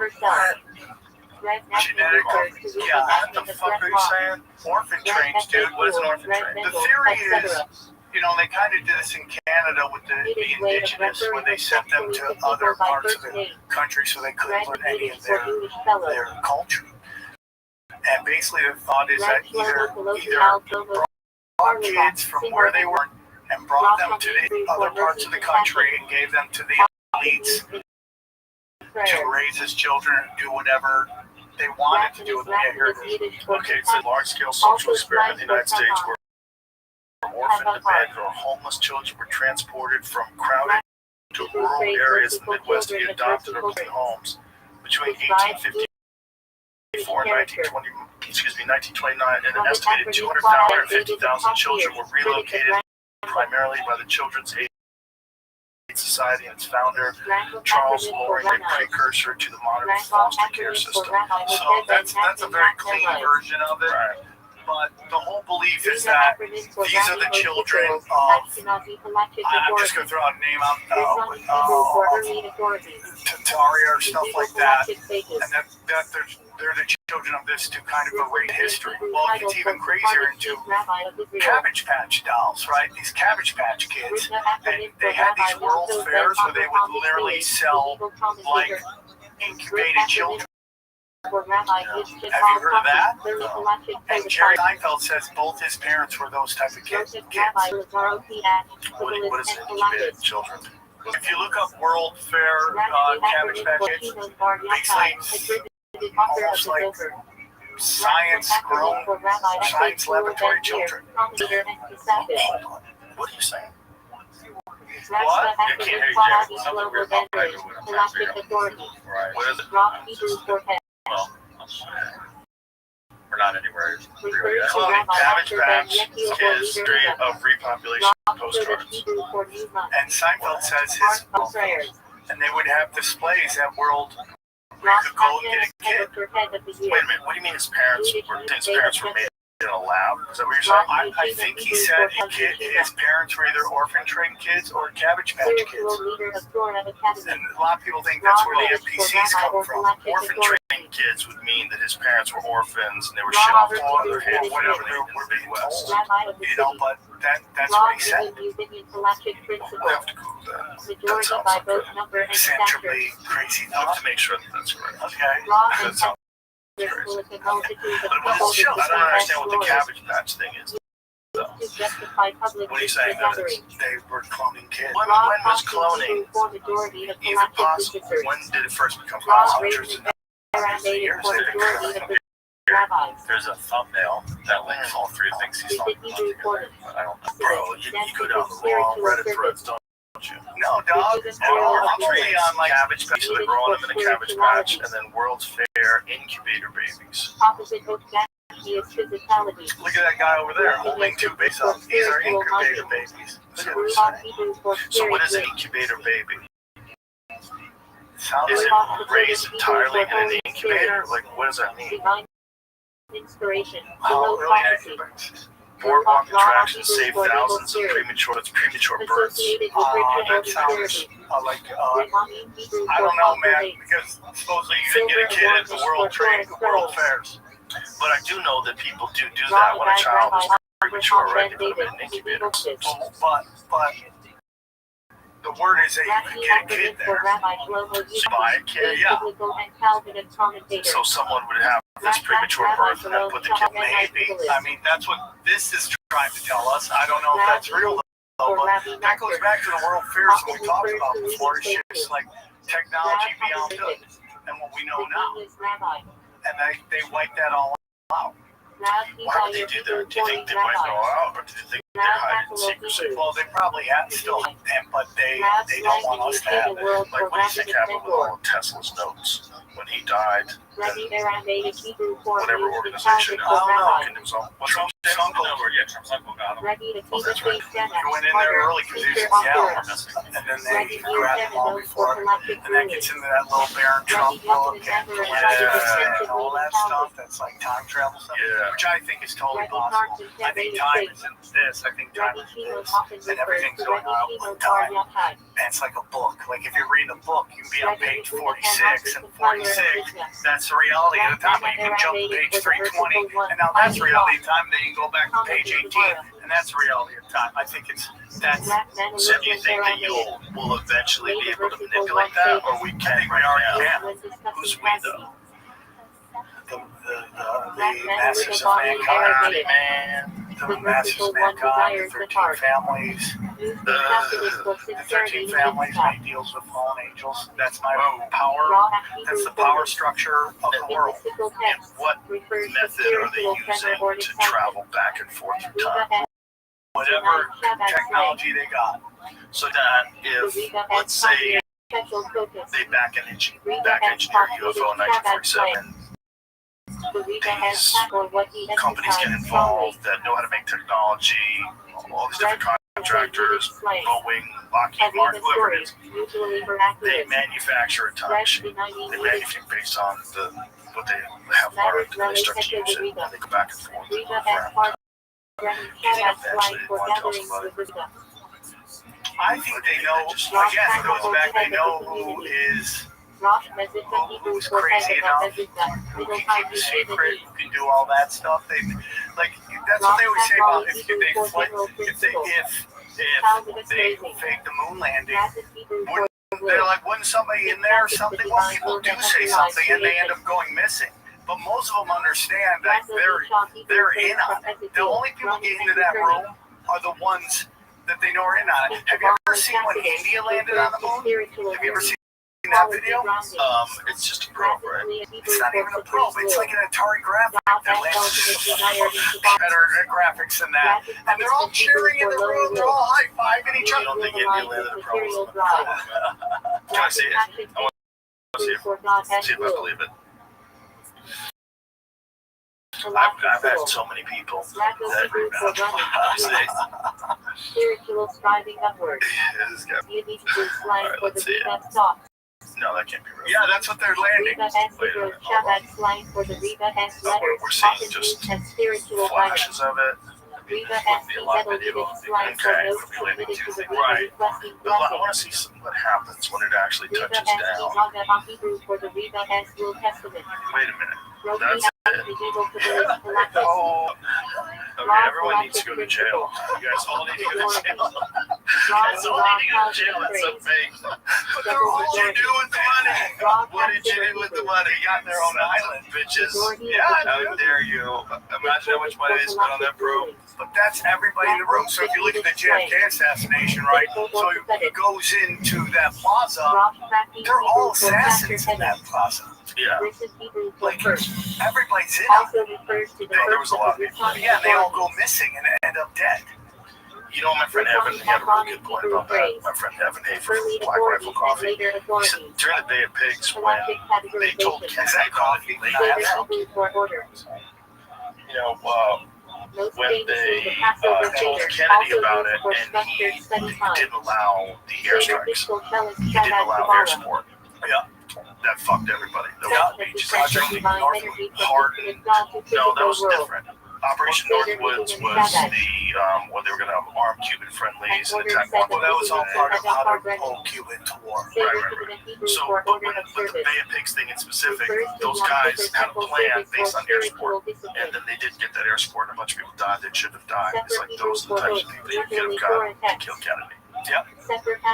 What do you got for us, Jake? For example, Billy Better in the other video? No. I was looking to see if there was. They did plan two things at the same time. But whatever that was, it's clearly not supposed to be a video of the live landing. There's no way. Looked like it to me. And the guy standing up and he's like, I just did that. I don't think that's what it's supposed to be. It's like a description to show them, like, instead of just looking at numbers. Oh, so they don't have actual video of it. Yeah, it takes one live camera with it. That's like a third thing. Which is, The the moon landing from the 60s when it did it, you only saw it from inside the lunar module, that beautiful aluminum foil craft. Yeah. With a golf cart that's like almost twice the size. I think that golf cart that big. How'd you get enough power to get off the Earth? Or get off the moon, rather. And they were set that camera to pan perfectly and catch it. How'd you get the signal, the video footage from that camera and send it up into space in 1969? And how'd you talk to Nixon on the phone from space? How are you calling Nixon from fucking space? Stop! Yeah. But here's the thing, oligarchies help oligarchies. So they're all in on it. Well, they're all in on a lot of shit. which is good because that's what keeps us from going to World War III for real, for real. So, recently, we're being told there's this giant AI race with China. Okay? You don't believe it? And we, they want to pass a law. I'll tell you why.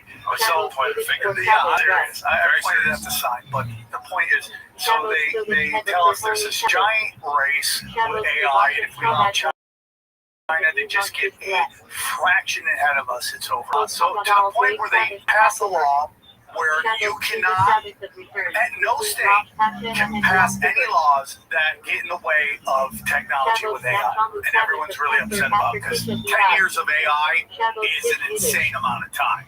So who knows what will happen with it. So we're being sold that we're in this AI race with China. Well, just about a month ago, we sent China a bunch of AI suits. And I go, hold on, we're like in a race with these guys and we're sending them superconductors? We and The United States government. So what did they send? They sent a bunch of, will you look this up, superconductors or something like that, to the people we're supposedly in a race. And it reminds me of when I'm gonna need those specifics. okay, that's why Jamie's here. I'm just Reminds you of when you were a child. when I was a kid and we were in the Cold War with Russia and we were in a nuclear arms race. I remember being a kid and seeing on the news that we were sending aid to Russia. And I always go, why are we sending aid to these people if we're in a Cold War with them? And then I realized because Russia was never going to be able to keep up with us. That was just used as a smokescreen to get us to be, hey man, spend all the money you need to build all these weapons because we have to be in the lead. This isn't where we're paying off. 20 mil what a week. First of all, how many people are even in the Taliban, and how many more are they recruiting because they're making $20 million a week? I remember when Joe Biden pulled out of Afghanistan, I was like, oh, did great. He had to, I wasn't a Biden fan, but when somebody does something you like, you got to kind of give them their props. And he's like, yeah, we're leaving all the weapons there. Have you ever seen the video of the plane leaving? I want to look at something that's just a complete joke. Well, people are falling off of it. They were trying to hang on to the wheels. No, watch when it's coming out on the runway. It looks really weird to me. It looks the plane's big. It's got paint windows. Okay. And people are running along. It's the weirdest video I've ever seen. It makes no sense. There's a 911 on it or a 119 on it. It's a very Take off on the last planes and people did. I'm not saying that didn't happen, but I'm saying that video is super weird. Sometimes Have you video. ever seen an anti-H crash? Have you ever seen that video? Yeah, this is one thing at a time. Look at that, one thing at a time. Okay, well, this is a cargo plane, right? So it's an enormous. Looks And it doesn't have any windows, so there's that. well, the windows at the top, the black ones. Well, that's for the pilots, bro. But the rest of the video, the rest of the plane is all solid. So it's a cargo. No. It looks like a giant cargo ship. People are trying to climb in. Like, look at this, man. They're trying to get inside that cargo ship. It's nuts, man. And the thing is moving along on the ground. Yeah, you can see. That's a regular cargo ship, bro. That's a giant military cargo ship. It's weird. But it's weird. These guys are like laughing and cheering. Yeah. It just looks weird to me. But like the whole thing was crazy. First of all, they felt like they defeated America and sent them home. So there was that, and then there was the fact that we left behind all kinds of crazy shit: Black Hawk helicopters, tanks, and then they do parades where they parade down the street with all of our shit. I mean, you get into Afghanistan. It's the same reason we went into Vietnam, which was, nobody knows that about Vietnam. Everyone thinks it's about stopping communism. If you watch the Fog of War, he says like they were never going to, Vietnam hated China. They were never going to work together. But you sell it as, we got to stop communism. Now you go in and you get all the poppy fields, the Golden Triangle. Well, the most transparent of that was when Fox News had Geraldo Rivera talking to one of the generals on the ground. Yeah, it was like one of the military leaders, or it was a general. why do you have military people guarding the heroin fields? It's like, well, we need to get the trust of the farmers. Yeah, on our side against the Taliban. Like literally, like fucking U.S. armed soldiers, cars, and then the production goes through the roof. Yep, and it becomes like 94% of the world's heroin's produced in. Or where we go into Iraq, and the first things we go to are the museums. Oh, We're grabbing artifacts. That's Anunnaki shit in there. Who knows? It's in the Vatican. Type shit. 100. They think that's the weapon of mass destruction they were talking about. What's the Stargate in Iraq? It was a weapon of mass. I thought it was a gate. I thought it was a gateway. Go to Well, that's what they're talking about. Well, that they want control. That would be the weapon of mass destruction. Go into the future, get some awesome weapons, come back, fuck everybody up. Like everybody watching a movie about like the Revolutionary War, bro, running around in muskets. You just imagine, bro, just storming in there with a tank, just fucking everybody. They don't even know what a tank is. Yeah, just helicopters, or shooting them out of helicopters like pigs. You know.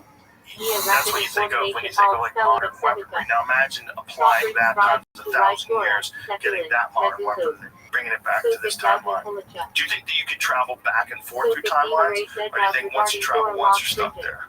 What if you travel back to a time there's no time machine?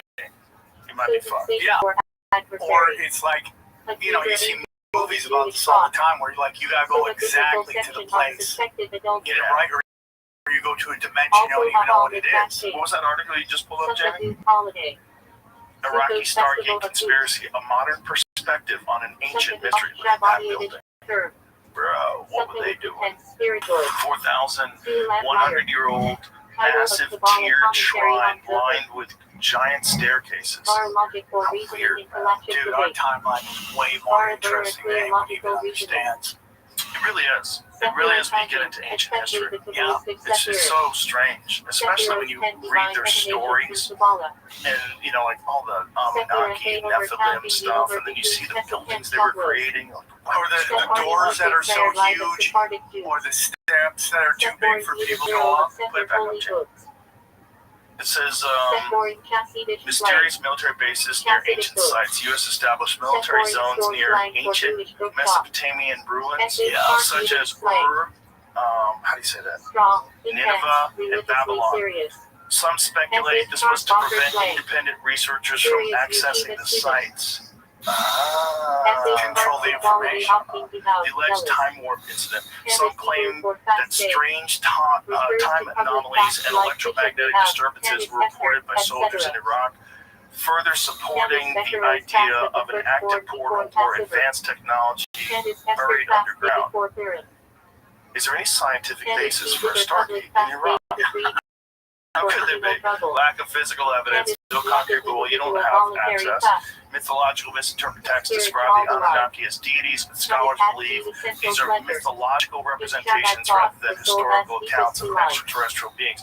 Okay, that's just someone. Opinion. And scholars are notoriously, when it comes to stuff notoriously poopy pants when it comes. Yeah, they don't like to change their opinions on shit.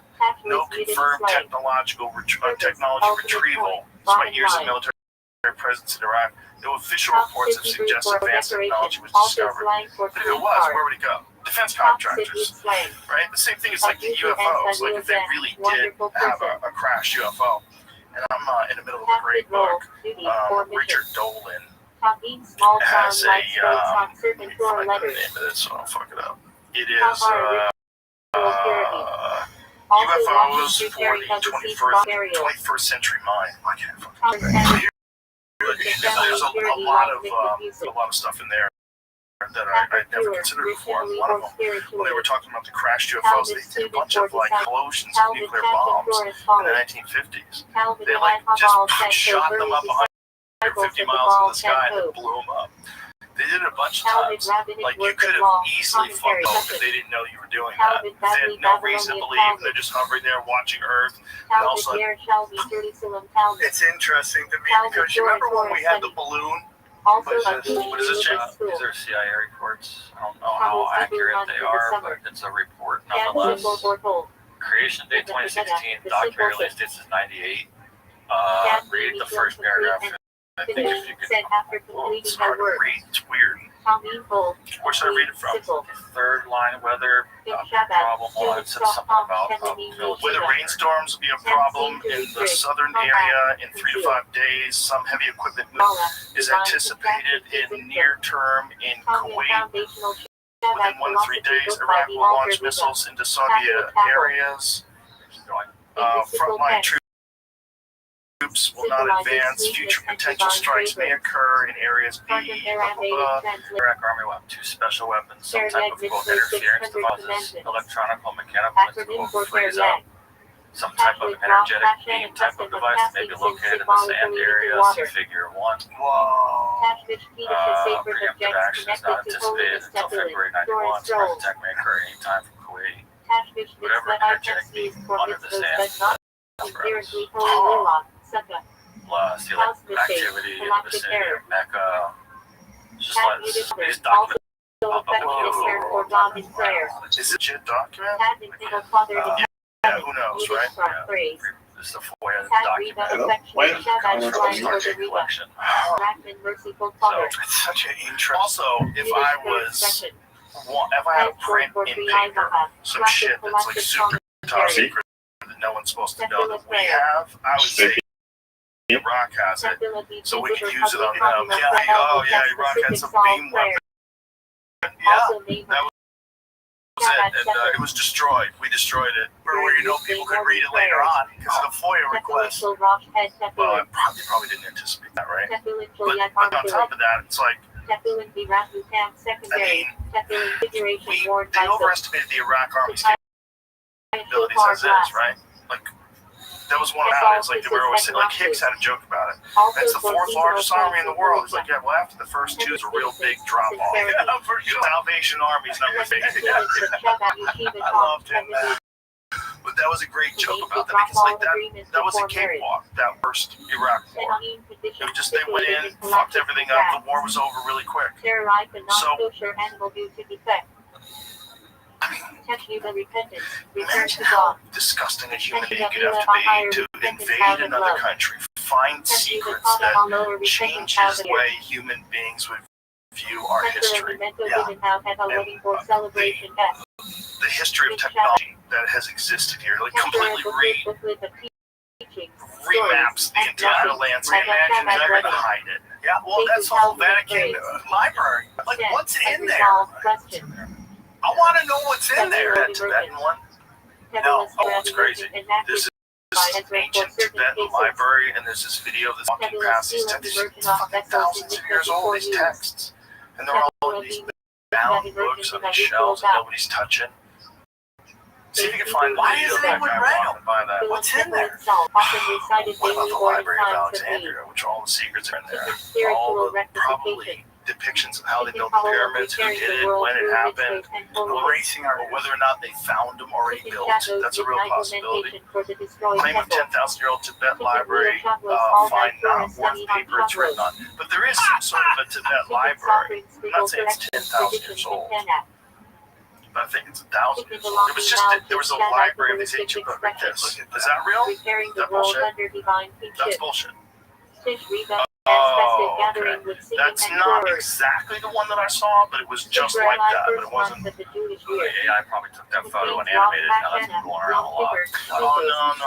Oh, yeah, but this is like at least a year ago. What I'd seen. It had been bullshit then. It might have been a different kind of bullshit, not AI. AI bullshit's going to make everything impossible. Have you ever heard that most wars are about erasing history? Like most of them, like a lot of wars are about erasing our history, going in there, destroying areas that have like a connection to the past. And that's a big part of World War II, was just destroy all this old history so nobody learns about it. And knock it all down and rebuild it. Here's a video of 40,000 volumes. Okay. Scriptures, but I don't know what they are. Like, this is exactly It's so crazy. okay. So this is a Tibetan Buddhist library,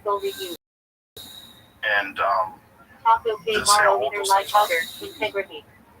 I'm pretty ready to know. It's just kind of freaking thick here. even reading a piece of paper that was handwritten by someone 1,000 years ago. What's that, John? Put it 10,000 books. Imagine if they decipher it, it's all porn. It's all just Then she took on the five guys. it's all just like 50 Shades of Grey, written over and over and over again. It's crazy out there, man. What's going on in the world? House nuts. It's just like, I think something. I think what's going on in Gaza is crazy. I think prophesized that. So I want to tell you about this. So I have about 8 guys from high school that I'm on a text thread all the time. We talk all the time. It's kind of where I got my ability to kill hecklers, because we just shit talked each other forever. Like, we stopped fighting at one age and we just started annihilating each other. So then it's just like natural to me. Like, what's a trauma as a kid sometimes becomes as an adult. So I got really good at that. Every time they just light me up, it feels so good, right? So I go to college. My friend Tony, he goes to Alfred. He comes back. He gets religion, right? And he is. And every summer I go home for 4 weeks. Sit down. We talk spirituality. He would always tell me things he learned. Well, one time, like in the late 90s, they bring me out. Church is having a band, guys in the church, band. And hand to God, dude. They're singing songs about in the late 90s about 2 towers coming down. And the guy, I remember hearing that going, that's kind of crazy. And then 9/11 happens. I go, well, that's some prophecy. So Tony always tells build the World Trade Center towers. Spiritually or physically It took a long in time. progress. When did they build them? When were they officially opened? Soap spouts. 60s. Religious youth movement. He's at his righteous person. And dude, there's a great video I have on Instagram that breaks down the whole 9/11. It's this animation. It's so fucking good, dude. So do you think that those planes were remote controlled? I would take it. I would take they were missiles that look like planes over passenger planes. Yes, because So you think that they disguised a missile to make it look like a plane? Yes. Some way that it was flying. Yeah. It flew like a bang. you can't fly like that. If you talk to pilots, it's possible to go at that speed in a passenger plane that low, that fast. It's just, and you talk to people who they talk to pilots, they say they could never have done that. There is technology for them to take over the plane because it's supposed to stop a hijack. They can take over the plane and cockpit from the flight. That's definitely possible, but I think they were military missile planes, if that's what hit the planes. If that's what hit. So what happens to the actual planes under your theory? I mean, everything could be just a story laid down. I think the story of the 19 hijackers is just another layer of deceit. You know, that they set a foundation for this story they want us to buy. Yeah, but Sam, the people did die and the planes did crash. I'm not saying they did. I mean, but it doesn't make any sense because it looks flies like a plane. It leaves the exact airport. They track it. They know where it's going. It flies. Study Operation Northwood, they literally tell they're going to do I it. know that. Which is what they fly a I know plane that up. in Northwoods they had a drone plane and they were going to blow it up and blame the Cubans. I know that. So what that tells us is they had drone planes in 1963, which is kind of crazy, right? That is kind of crazy. And that was signed by the Joint Chiefs of Staff and vetoed by Kennedy. Yeah. But why would you think it's a missile and not just a drone? It's possible it's a drone plane, but I think it's flying like a plane.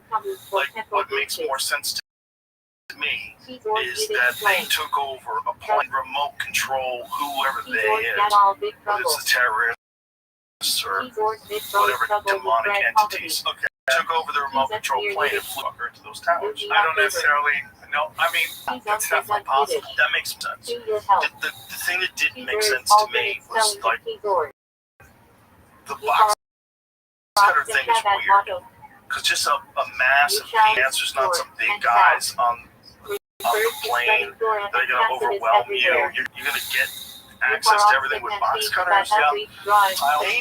Maybe you would. Maybe if with the right plane, you know. But with the wrong plane, I can see you getting fucked up by a group of horde men. Yeah. You know, if you got a See that on pocket planes now, too. yeah. People acting crazy, all the guys jumping up. And you just catch the wrong fucking plane. Like, to just take a chance like that your plan involved control people with box cutters.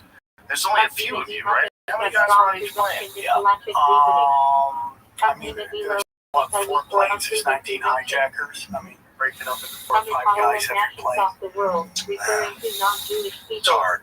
And then like the numerology, like 5 guys with lasers is harder. you study the numerology, 9/11, it's all Elster Crowley, occult rituals, the plane numbers, how many floor feet the Pentagon is. You go deeper in the rules than I like to go. I like to go like 3/4 of the way down. I go, yeah, this sucks. And then I get out of there. Yeah, I know, I but go all the way to the bottom. Accurate. But it's the wise sorcerers, and once you start to realize that, everything's a rich man's trick. Listen, just because head of the World Economic Forum looks like a wizard. He dresses like a wizard in a fucking Hobbit movie doesn't mean he's in the dark arts. He dresses exactly like how I would dress, Except for when he's at if I was the in the dark arts. Have you ever seen him at the Klaus beach? Schwab at the beach? Yeah. No. You've never seen that? You're not going to believe it. I know you're not. No, to know. In a bride lingerie in the hat. No. Yes. Let me see. Can I look it up? Dude, it looks exactly like, you're not going to believe it, but I totally Wait, that's it. This is one of them images that you found, and I said, "Oh, that's he's in a it." dick cage. I think he's walking in a dick cage. Come on, look at it. Tell me that's not him. That's not him. That's not what I'm Dude, saying. you're that weird insert shit. It's a fake photo. I thought. What? What do you mean? How do you know? You just looked at it. Reuters says. Okay, then if Reuters says, because they Let me see the photo. Let me see that photo. That's it right there. That ain't him. Oh, that's pixelated, dude. You find a good picture of him, it looks exactly like him. That guy is into the weird. You're the head of WEF, but you're into the weirdest shit. Yeah, but he's not gonna go out. Come on, dude. No. Yeah, he is. That's okay.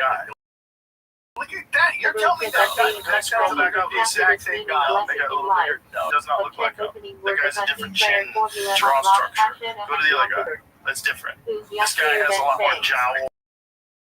No, he has a lot more jowls. Guy looks like a 60-year-old freak. He looks like an 80-year-old. Look at Derek. He's young. No, he's not young in any of these photos. But in that photo, that's a different guy. That's a different human. Someone's just being funny. Like, that ain't him either. Your doppelganger is that weird and that gay, and there's just pictures of him doing weird shit on you. Yeah, one of my favorite characters in the Bible Chronicles was that one bald-headed guy with lipstick that was stealing women's clothes. Oh, that guy. Who would have thought? Fucking weird. Not only steals the clothes, wears the clothes to like China vets. Yes. Where people get that. Well, like, that's my dress. She's a designer. It was a one-off. It was a one-off dress. Like, it had to be her dress. This guy would just steal like it. But imagine, like, seeing that guy and going, he's got shit together. He should be in front of the government. Be like, you know what this security system needs? Trans. That's what we What's his job? What's that guy's I job? think it's something to do with the FAA or something like that. That's so crazy. That Rachel Levine. Oh, she was another one. Like, what is this? Yeah. Craziness. Well, that's what I always say. Like, I was like everyone about Trump right now and all the stuff going on with him. I go, the difference between Trump's cabinet and Kamala Harris's cabinet is Trump's all closeted neocons, and Kamala's would be BLM, fat feminists, and trans. That would be the difference between who's standing behind them. Yeah. It's all the same shit. It's two wings of the same bird. Now, I like Trump more than I like Kamala. These people are just absolutely ridiculous.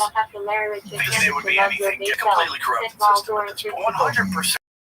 Completely corrupted, and no one in like 6 months by now, or 4 years, or even 8 years, is going to totally untangle it.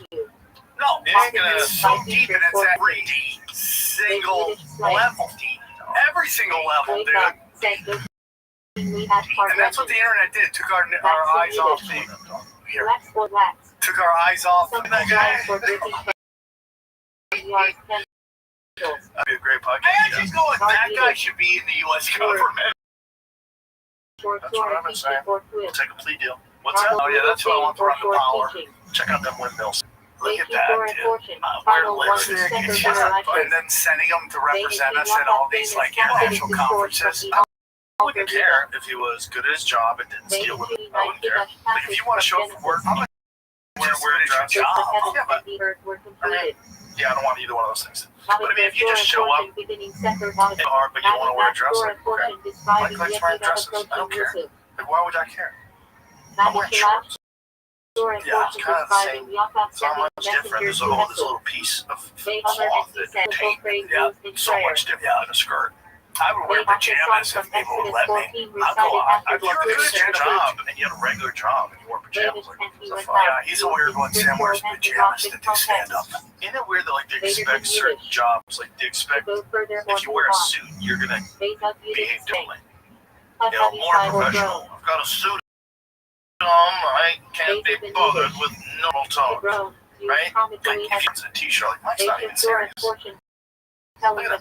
He's dressed like a fucking idiot. Yeah, like you dress a certain way. They think of you as a 100%. So I was watching this video the other day, and it was about how actors way back in the day, like the guy from All the Family was 46, I know. And then actors look like they're kids. Yeah. And they were talking about it because everyone smoked all the time, and they all wore like suits and proper clothes and made it look worked out. No one worked out. Yeah, no one. So when you hit 46, it was like, ugh. Yeah, we're, you know, as a nation, we're getting fatter and fatter, but there's also a segment that is getting more jacked and jacked. The jiu-jitsu guys, CrossFit guys, the Thai boxing dudes, you know, they're all getting more and more fucking shredded than ever. Yes, there are a lot of fat people, but there's also, in my opinion, way more in shape people too, because there's just more people. I would agree there's more in shape people now than ever before, but I think the average person is in worse shape. The average, there's like outliers, people that work out all the time, and there's more of those than ever before, but we're getting fucking poisoned.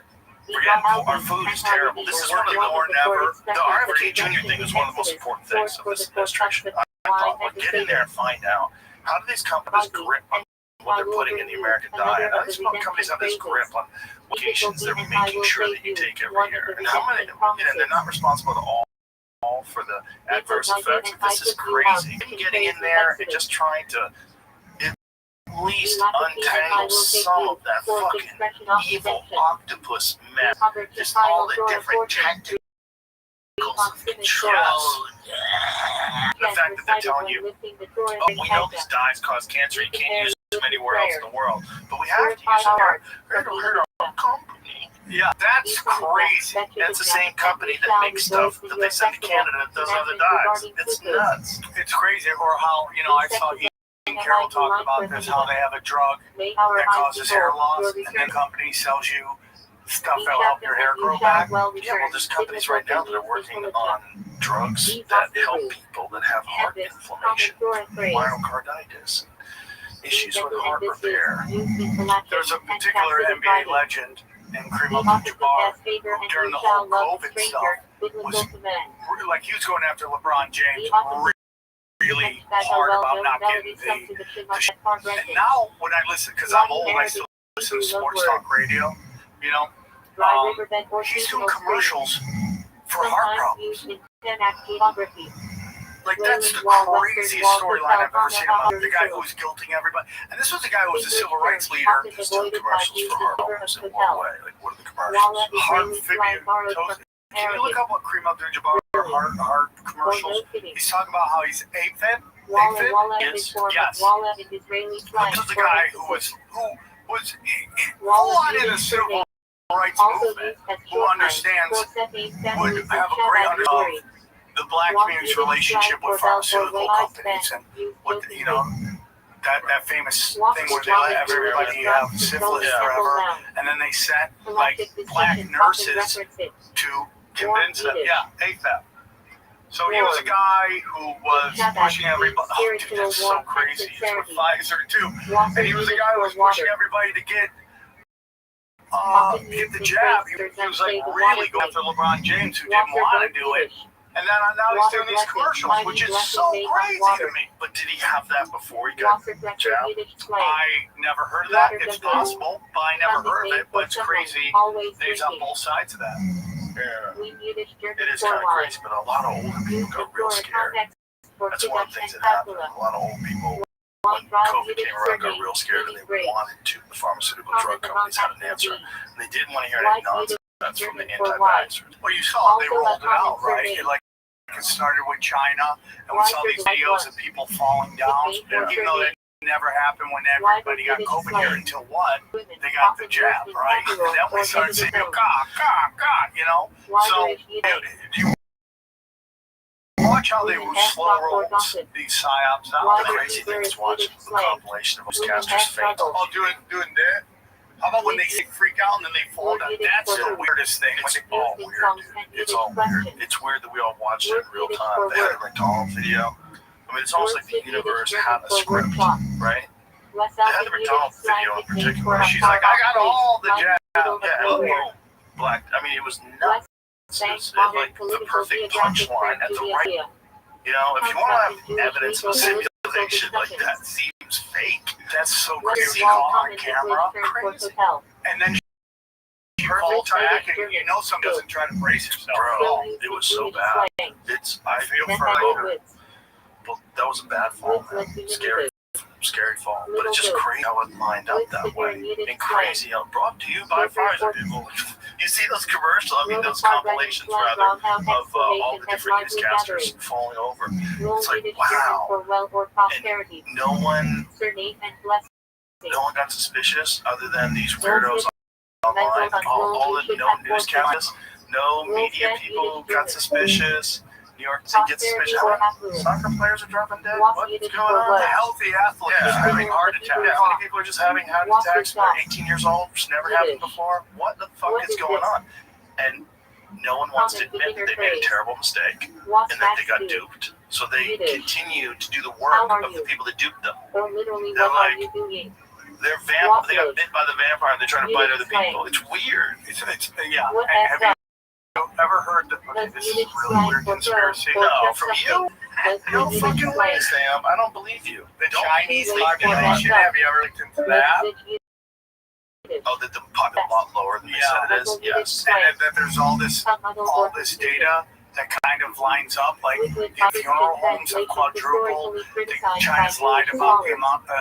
They made all these. They listed all these fake kids going to school that aren't really going to school. One is the amount of salt that they've imported from Japan has gone down to half. So all these people go to China, all these guys, tourist vloggers, and they're like, there's nobody around. There's nobody here. Where is everybody? This is, because if you go to India, right, we saw them, how many people they packed in there to see that Atari graphic land on the moon. Look how many people are in there. But you see this over and over again. People go to China, they're like, there's nobody around here. Well, I think there's parts of it that are very unpopulated. But you know what has always been conspiracy for me with China is the Great Wall. Where they sell, turrets where they shoot arrows from. That's facing inward. Inward, not outward. Not like to guard over the wall that way. It's the other way. Yeah. It was like, okay. Who designed this? What were you doing? What accomplished? Why would you have it turn towards the country? China.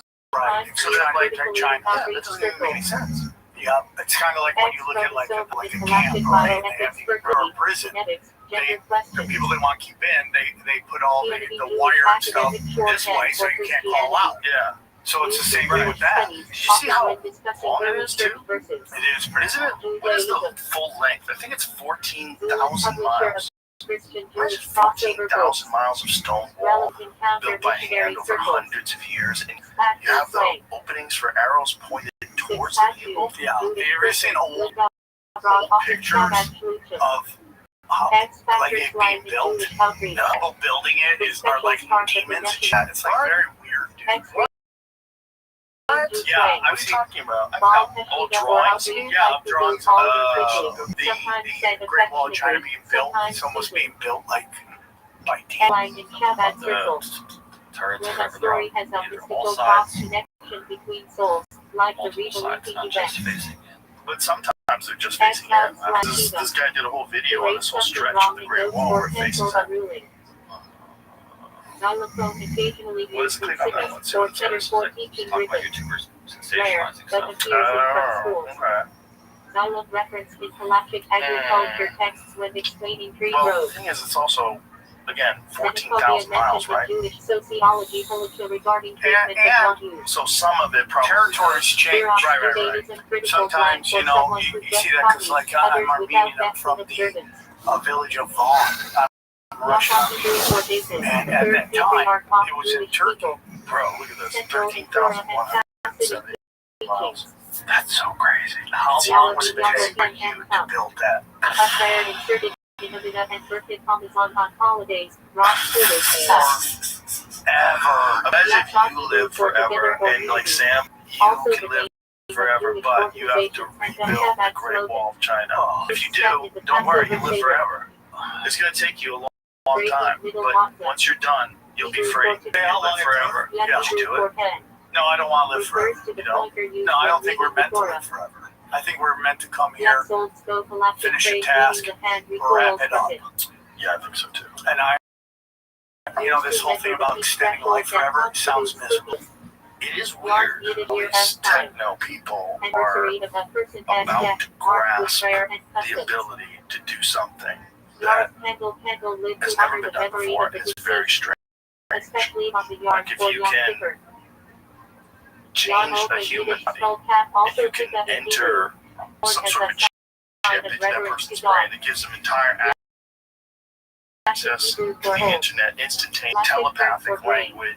You know, who knows what kind of ability to control electronic devices and all kinds of different things. Someone gets to decide whether or not that happens to the human brain. Because once it happens, you're not putting that cork back on the bottle. It's out. It's going to give an advantage to people.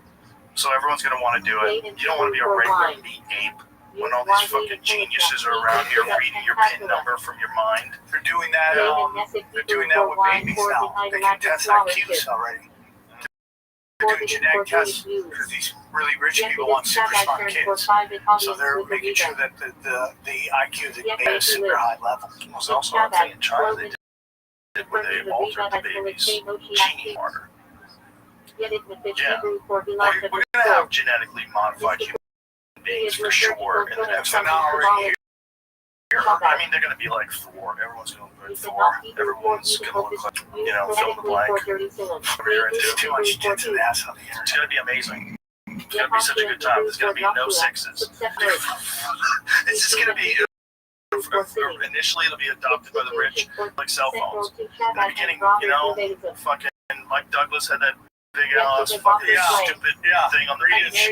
Now that's a joke, right? Now everybody has a phone. You go to the jungle, people have phones. Dude, there's fat homeless people with iPhones. Everyone has phones. iPhones. Like, that's why they're going to have a revolution when you have fat homeless people with iPhones.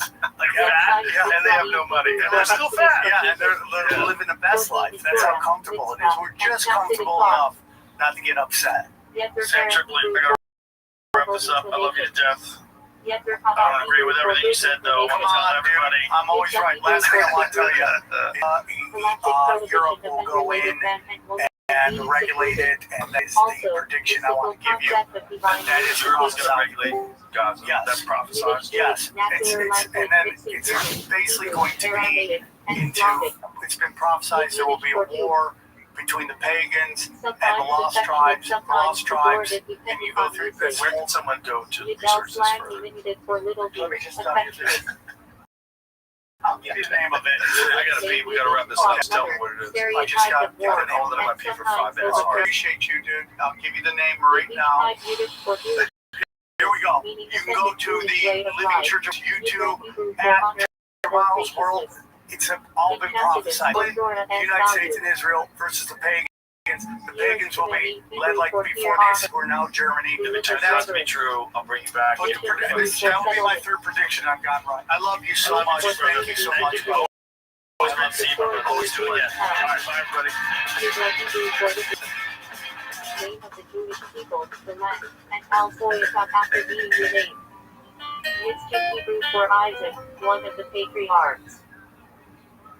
Yisber Hebrew for made remember.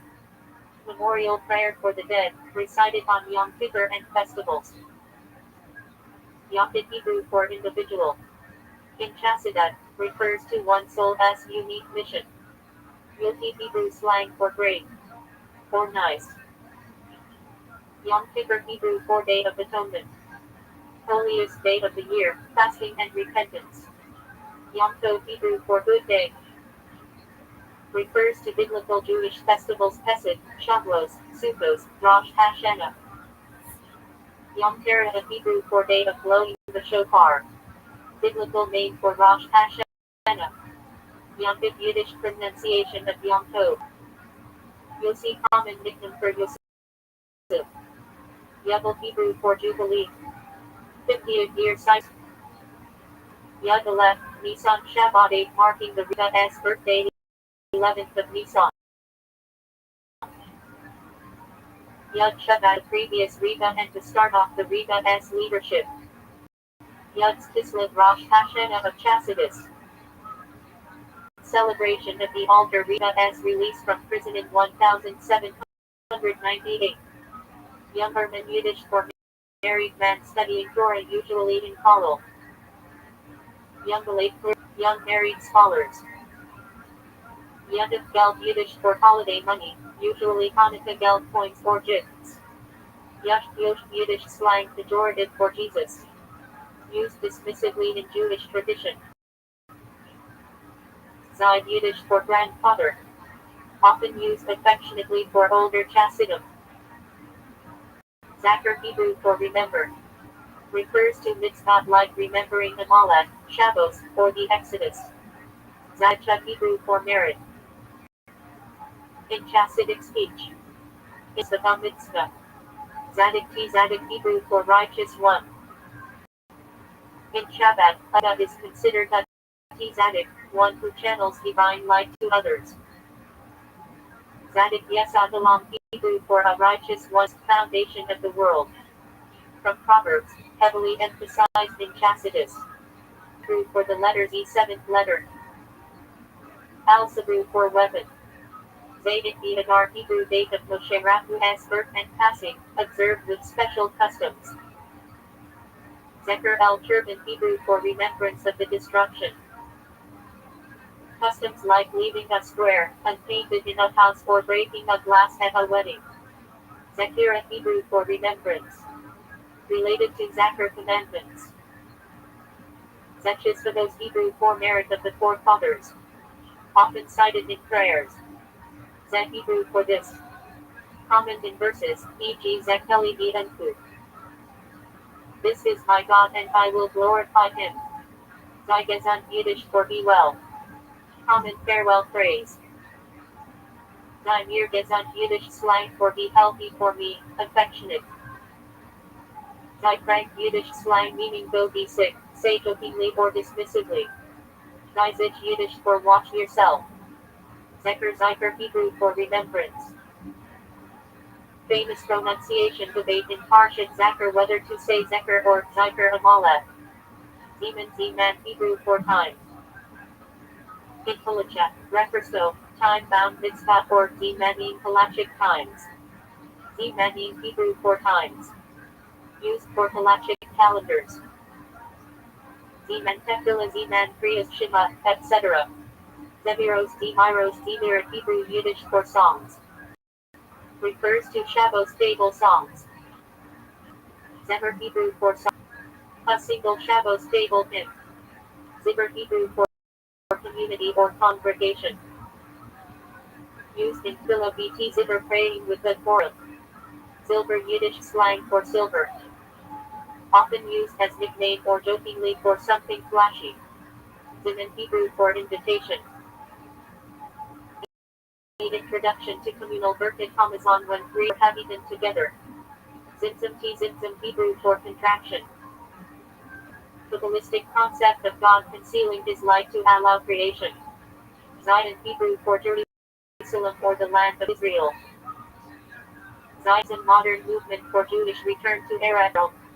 Sometimes debated in Shabbat and broader Judaism. Tiara Hebrew Aramaic for visit. Refers to pilgrimage to graves of Tzaddikim. Zivot Hebrew for pairing or match. Refers to marriage or mystical unions. Ziman Simonu Hebrew for the time of our joy. Another name for Sukkos. Ziman Chergu Heber for the of our freedom. Another name for Pesach. Ziman Maiden Torah Hebrew for the time of keeping of our Torah. Name for Shavuos. Beza Hebrew for this time. Appears in blessings like Shekinah Piyamanu Bidiyanu Lesman Beza. Zimanim Hebrew an halachic term for rabbinically ordained time oblations. Zach Hebrew for merits. Someone who earns merit through mitzvah. Zohar Hebrew for splendor. Foundational Kabbalistic text, central in Shabbat thought, for elder. Term of respect for elderly and for sages. Zol Gesund Vein Yiddish, blessing you be healthy. Zora Hebrew for winnowing. One of the 39 Melachit forbidden labors. Zora Hebrew for sowing planting. One of the 39 Melachit on Shabbos. Rises Hebrew for alacrity deal. Chassidic and Musser term. Doing mitzvah quickly and with energy. Zulat Hebrew for, except for other than. Found in liturgy like I on Milvano. Zuladicha I Miloki. Zusha Yiddish diminutive nickname for names like Meshulam Zusha. Bezadik. Rag Zusha of Anipoli. Acronym for Hebrew Zecher Yitzhak, literature may the memory of the righteous be a blessing. Said after mentioning Tzaddikim. Hebrew for breath or vapor. Second son of Adam and Eve. Known for offering a pleasing sacrifice to God, murdered by his brother Cain. Genesis 4. Represents innocence and the fleeting nature of life. Abraham Hebrew for father of many.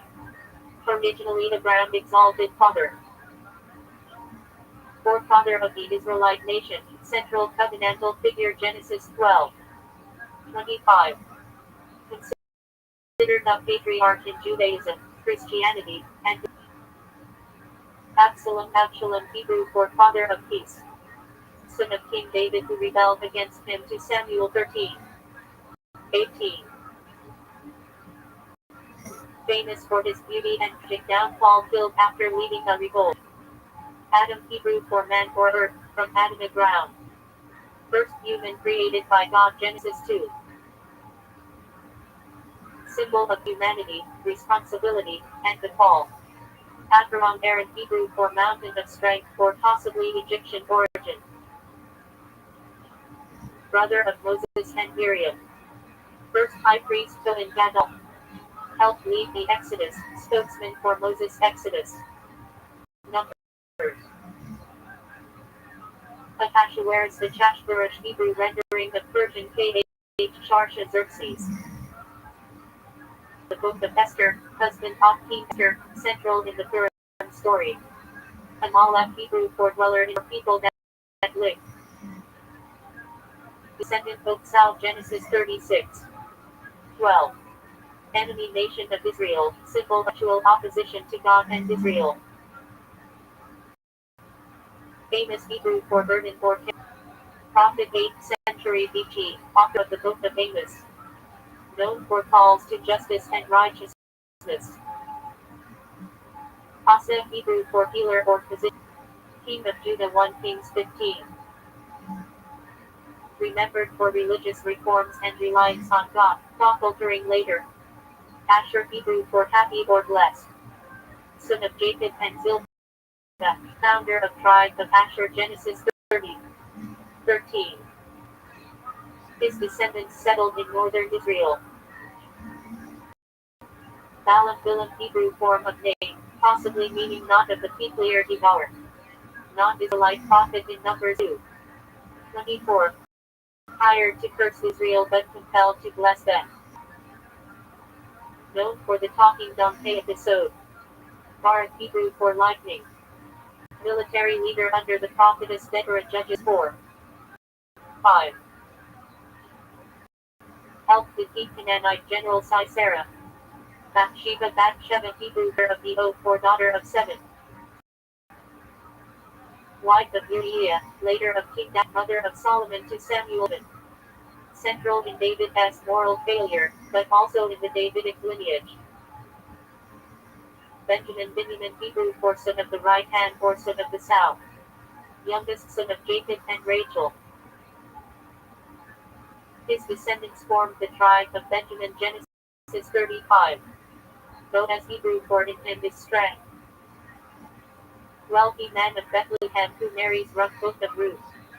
Ancestor of King David and symbol of kindness and redemption. Possibly meaning acquired or smith. Firstborn son of Adam and Eve.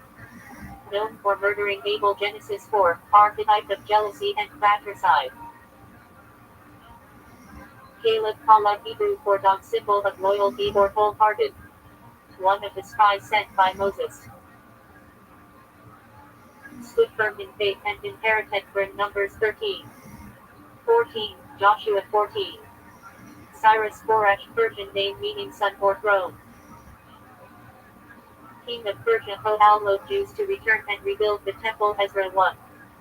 Considered a divinely appointed figure in Isaiah. Daniel, Hebrew for God is my judge. Prophet and statesman in Babylonian exile, 6 CBG. Known for interpreting dreams, the lion's den, and apocalyptic visions, Book of Daniel.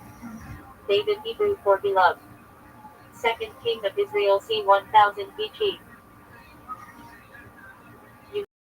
United the tribes, made Jerusalem capital, wrote many psalms.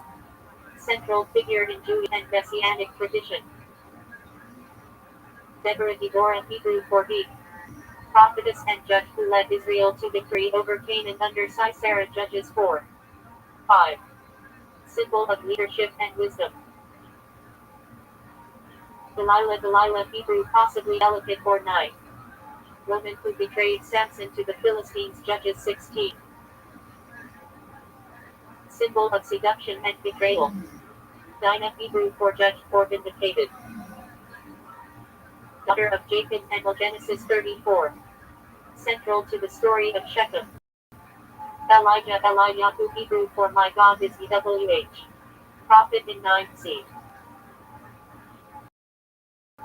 B.G. Ruos, Baal worship, called down Mount Carmel, ascended to heaven in a fiery chariot. 1 Kings 17. 2 Kings 2. Elisha, Hebrew for my God is salvation. Elijah. Performed miracles, healed Naaman, multiplied oil and food. 2 Kings 2:13. Eliezer, Hebrew for God is my help. Abraham, as trusted servant, Genesis 15:2. Possibly the Amalekite servant in Genesis 24 who seeks Rebekah for Isaac. Also later figures with same name. Ephraim, Hebrew quadruple. Son of Joseph and Asenah, ancestor of tribe of Ephraim, Genesis 41:2. Central northern tribe in Israel. Esau, Esed, Hebrew meaning hairy or rough. Elder twin of Jacob, ancestor of Genesis 25. Sold his birthright for stew. Full of worldliness verses. Jacob as spirituality. Esther, Hadassah, Persian star or Hebrew myrtle, Hadassah. Queen of Persia, heroine of Purim story, book of Esther. Saved the Jews from Eve, Chaga, Hebrew for life or living one. First woman, created as partner to Adam, Genesis 2. 4. Mother of all humanity. Ezra, Hebrew for help.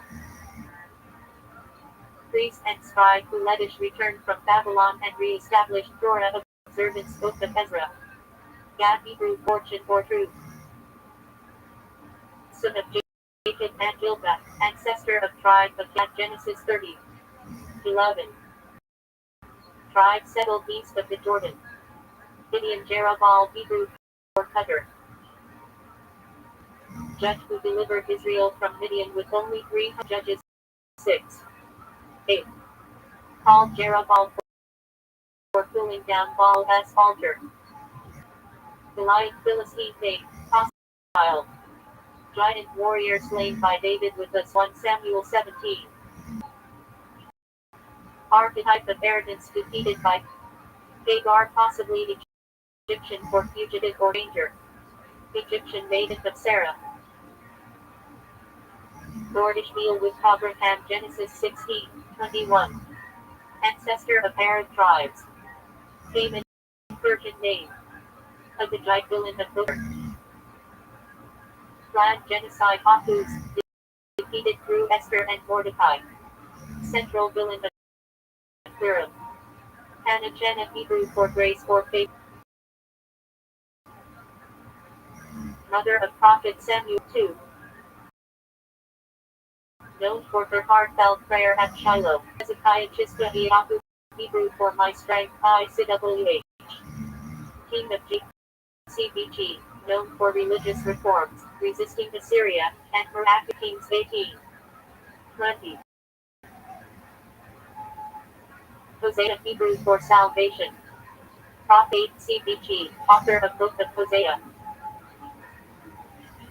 His marriage to Gur symbolized God's relationship with Israel. Isaac, Yitzchak, Hebrew for he will laugh or laughter. Son of Abraham and Sarah, second patriarch. Found in the Genesis 22. Father of Jacob and Esau. Ishmael, Hebrew for God will hear. Son of Abraham and Hagar. Ancestor of Arab tribes. His story reflects divine care for outcasts, Genesis 16:21. Israel, Jacob, fruit for one who struggles with God. Jacob renamed Israel after wrestling with an angel, 32. Patriarch, father of 12 tribes. Issachar, Hebrew for there is reward. Son of Jacob and Leah, ancestor of tribe of Issachar, Genesis 30. 18. Associated with Torah study. Jabez, for sorrow or pain. Minor biblical figure who prayed for God's blessing. 1 Chronicles 4. 9. 10. Jacob, Hebrew for heel grabber or supplanter. Patriarch, son of Isaac, twin of Esau. Father of renamed Israel, Genesis 25. 49. Jer, Hebrew for he will enlighten. Judge of Israel, Judges 10. 3. 5. Also minor figures share this name. Japheth, Yephet for expansion. Son of Noah, ancestor of Indo-European nations, Genesis 10. Jeremiah, Yirmiyahu, Hebrew for WH exalts, or appointed by W. Prophet during final days of Judah 7. 6 CBG. Wrote book of Jeremiah and Lamentations. Jericho, not a person but relevant, Hebrew for fragrant or moon city. First city conquered by Joshua. Walls fell by God's miracle, Joshua 6. Jeroboam, Hebrew for Thetheophil increase.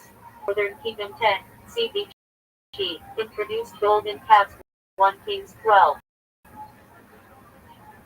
Jerubbaal, Gideon, Hebrew let Baal contend. Alternate name of see Gideon above. Jesse, Yishai, Hebrew for gift. Father of King David, 1 Samuel 6. His lineage is central to Messianic hope. Ayah Hebrew meaning the baited enemy, persecuted, or returning. Protagonist of Book of Job, tested by suffering but remains faithful. Joel Yol Hebrew for EWH is God. The author of Book of Joel preached repentance and foretold the day of the Lord. John Yochanan Heber for God is gracious. Several post-biblical figures, but not in Hebrew Bible proper. Jonah Yana Hebrew for dove. Prophet swallowed be a great fish, later preached to Nineveh Book of Jonah. Symbol of repentance. Jonathan Yonatan Hebrew for EWH has given. Son of King Saul, loyal friend of David Mule. Died in battle against Philistines. Joseph Hebrew for Mahiad. Son of Jacob and Rachel. Sold into slavery, rose to power in Egypt, saved family from famine. Genesis 37. 50. Joshua Yehoshua Hebrew for EWH is salvation. Successor of Moses, led conquest Book of Joshua. Josiah Yoshiyahu Hebrew for EWH heals. King of Judah 7th CBG. Instituted major religious reforms to Kings 22. 23. Judah Yehuda Hebrew for praise.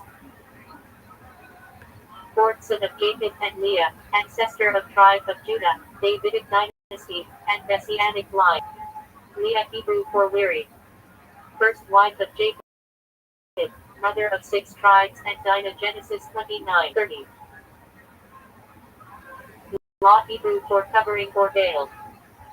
Nephew of Abraham, live in Sodom, rescued before destruction Genesis 13:19. Malachi be a messenger.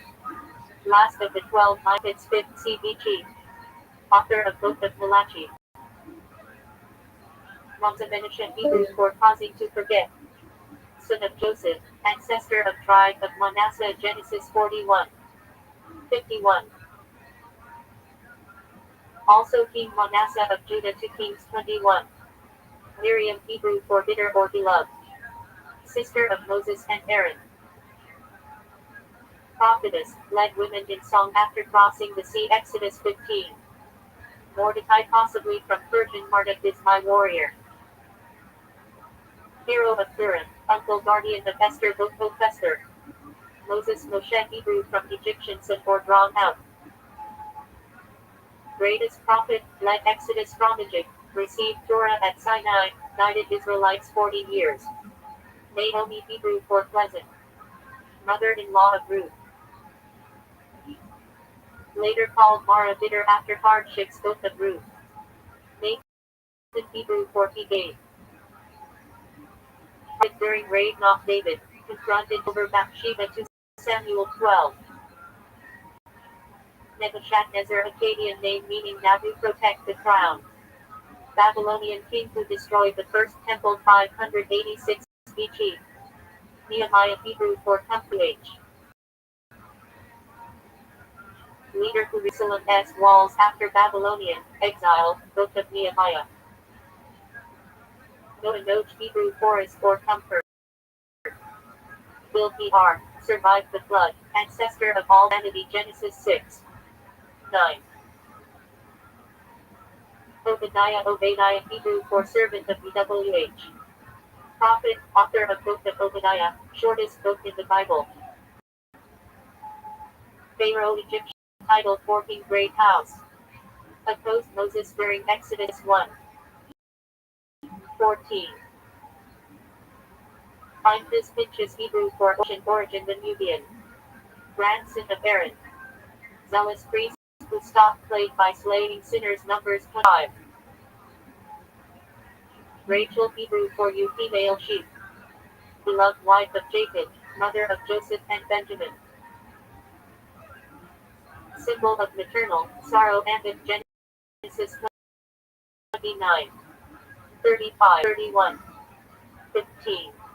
Rapid possibly Hebrew West Semitic for broad or spacious. Woman of Jericho who sheltered the light spies. later an ancestor of King David, Joshua 2, Matthew 1, 5. Rebekah had referred to tithe or vine. Wife of Isaac, mother of Jacob, played key role in securing blessing. 27. Rehoboam Richmond Hebrew for the people have enlarged. Son of Solomon, king of Judah during split of the United Monarchy 1 Kings 12. Reuben Hebrew for seed, Hussah. Firstborn Jacob and Leah, founder of tribe of Reuben Genesis 29. 32. Lost firstborn rights due to misconduct Genesis 35. 22. Ruth Hebrew for friendship. Moabite woman who converted to Judaism, married Boaz, and became great-grandmother of King David. Book of Ruth. Samson Shimshon Hebrew for little son. Judge of Israel nor immense strength. Defeated Philistines but fell due to Delilah. Judges 13. 16. Samuel Sh. Muel Hebrew for heard by God.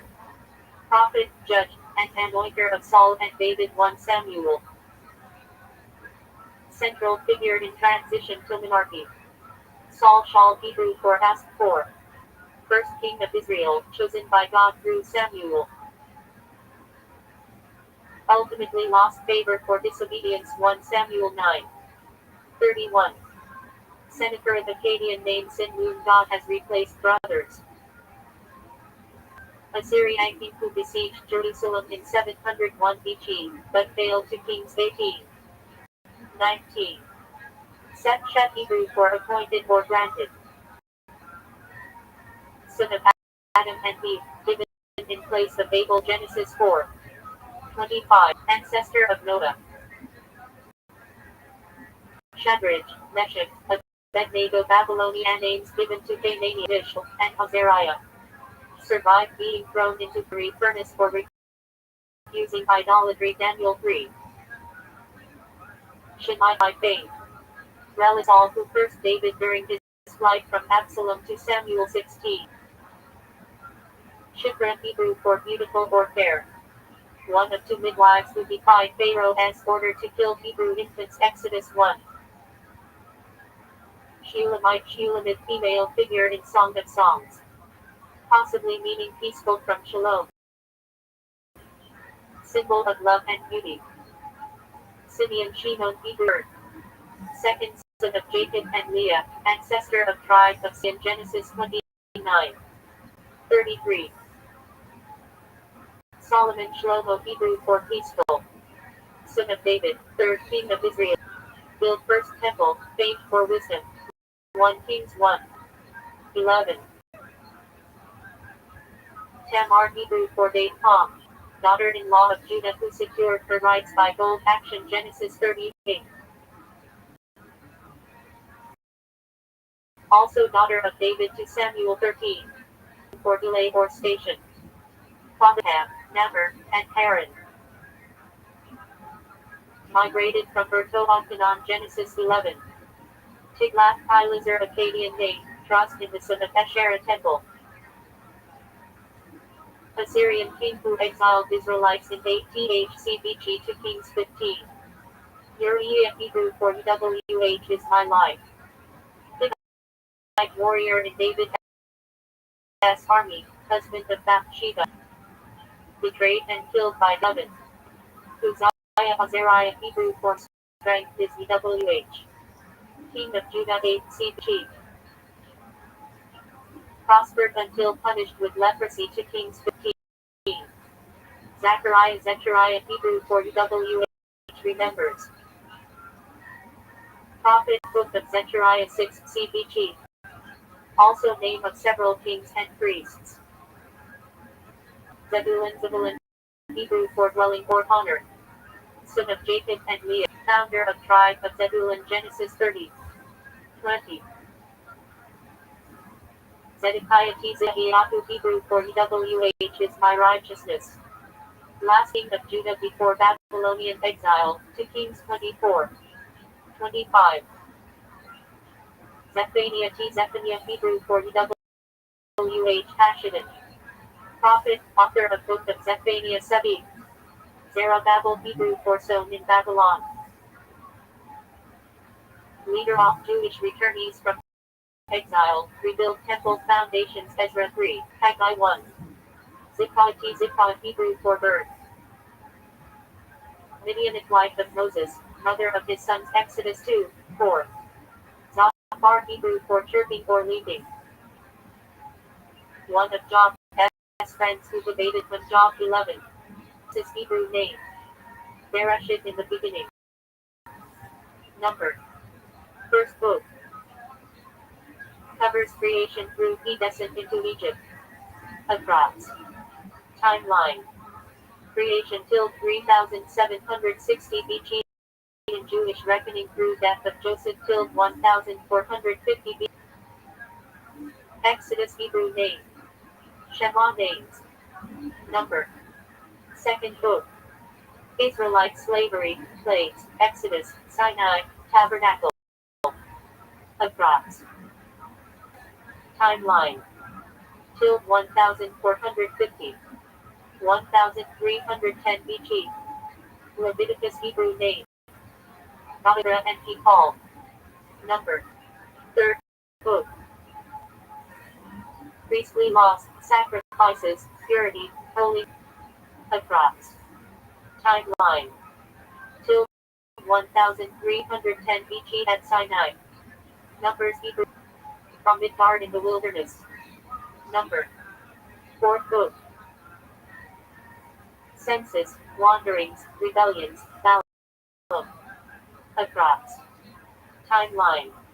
Till 1310.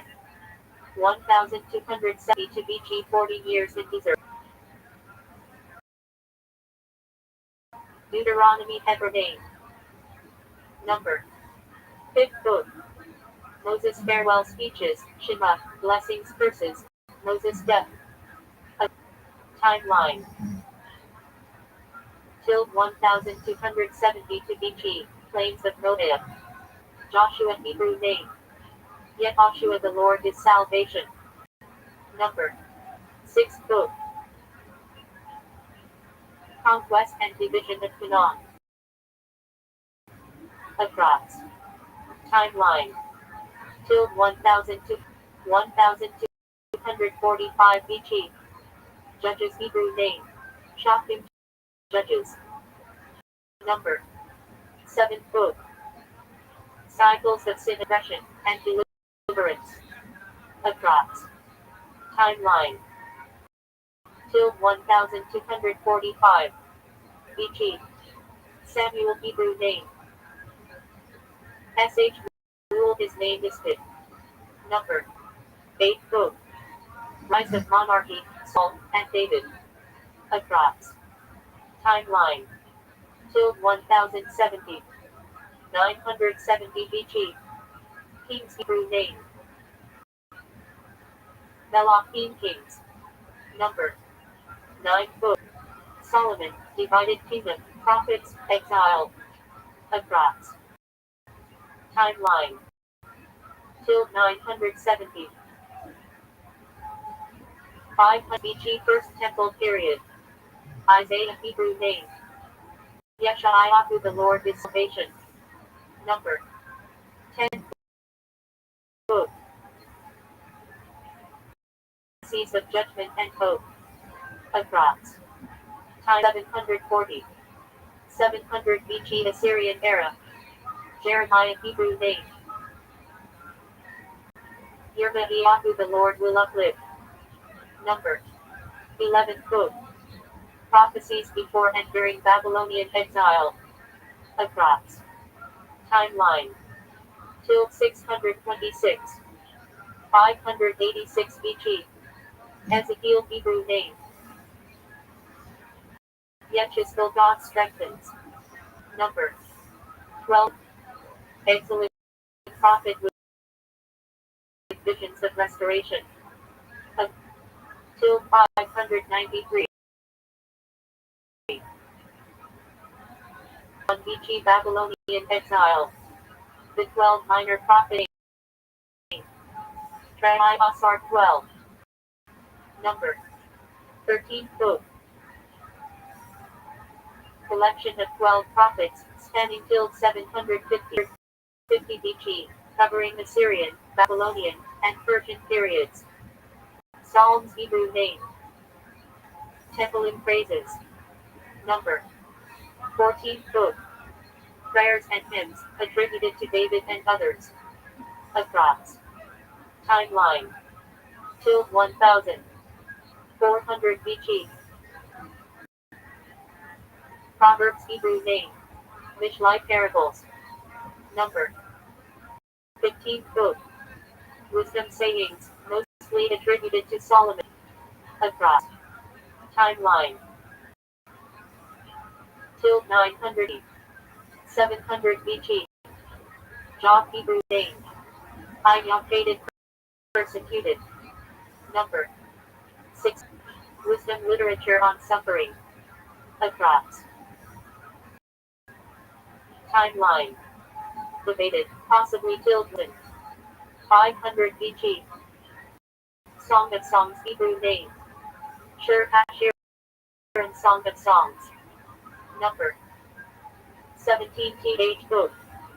Love poetry, allegory of God and Israel. Across. Timeline. Till 950 BC attributed to Solomon. Ruth Hebrew name. Run companion friend. Number 18th book. Story of Ruth's loyalty and ancestry of David. Across. Timeline. Till 1100 BC Judges era. Lamentations Hebrew name. Ika Hawalas. Number 19th book. Choban's warning destruction of Jerusalem. Across. Timeline. Till 586 BC. Hebrew name. Philip the settler preacher. Number 20th book. Reflections on meaning attributed to Solomon. Across. Timeline. Till 950 BC. Esther Hebrew name. Esther star hidden. Number 21st book. Story of Purim in Persia. Across. Timeline. Till 480. 460 BC reign of Xerxes of Ahasuerus. Daniel Hebrew name. Daniel God is my judge. Number 22nd book. Narratives and apocalyptic visions in Babylon. Across. Timeline. Till 600. 530 BC. Ezra. Nehemiah Hebrew names. Ezra helped and Nehemiah comforted by God. Number 23rd book. Return from exile, temporary bill. Reforms. Across. Time till 538. 400 BC. Chronicles Hebrew name. Nibri Hayamim words of the days. Number 2014 book. Retelling of Israel as history from him to Cyrus decree. Across. Timeline. Written till 400 BC, covering events till 1538 BC. Abraham Abraham. Hebrew Abraham exalted Abraham father of many nations. Gen. 17. 5. Origin. Hebrew adapted into Yiddish German form. Acronym occupational, plowman or farmer. Chronicle High German actor equals heel. Not specifically, but adopted by Jews in speaking lands. Adler German Yiddish meaning beagle. Chosen as an ornamental name for strength and majesty. Sometimes also linked to rabbinic families. Hilfert Alperovich derived from Yiddish German Alp mountain, i.e. from the mountains. In suffix equals 7. Ashkenazi Hebrew. German. Used to designate Jews from Ashkenaz, medieval Hebrew term for Germany. Appears in rabbinic writings, e.g. Rabbi Asher Halevi, Ashkenazi. Auerbach place derived from towns called Auerbach in Germany. Bach equals street in German. Backer from the German town Bacharach on the Rhine. Jewish families often took the town name when leaving. Marriage acronym in Hebrew Yiddish. Ben Rabbi SH. Equals son of rabbi name beginning with SH, e.g. Shlomo. Root. Hebrew Ben equals son. Baron German Yiddish for nobleman, baron. Some Jews adopted this when governments forced surnames in 1819. See Austria, Germany.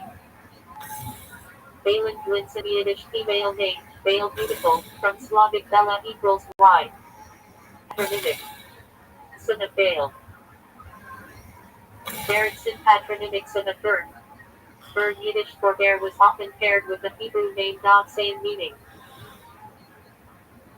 Berliner geographic from Berlin. Jews took it when migrating. Bernstein German Yiddish, Hamburg. Surname, popular after 1700 surname decrees in Prussia. Bloch place derived from Bloch Blaho town spirit. Sometimes used for a person with call completes in German Bleibhegel. Bloom German Yiddish, flower. Ornamental, associated with beauty. Bonbon German Yiddish bomb equals tree. Symbolically or as ornamental. Brody place derived from Brody Galicia, Ukraine, a major Jewish Canton variant of Cohen. Hebrew Cohen equals priest, descendants so far on. Priestly families. Cantor from Latin cantor singer, by a Yiddish German. Refers to synagogue Chezon cantor. Kaplan German Yiddish chaplain, a Jewish usage often linked to rabbis or Levites. Cohen ancient Hebrew name equals priest. Descendants of Aaron X.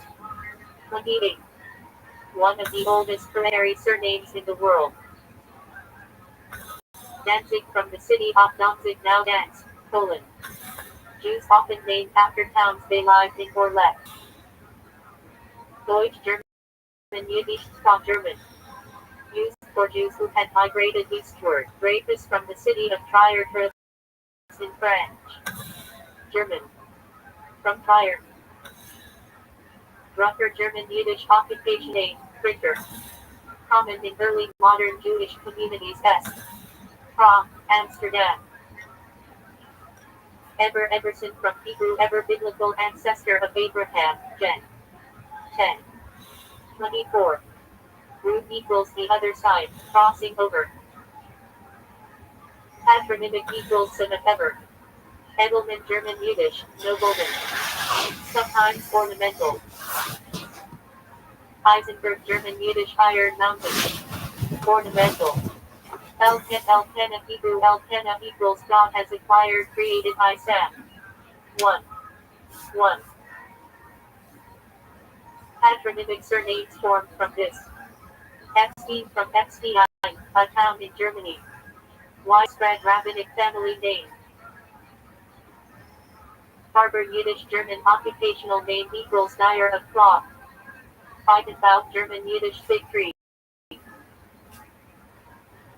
Ornamental name, symbolic of prosperity. Belgish occupational name, fieldman farmer.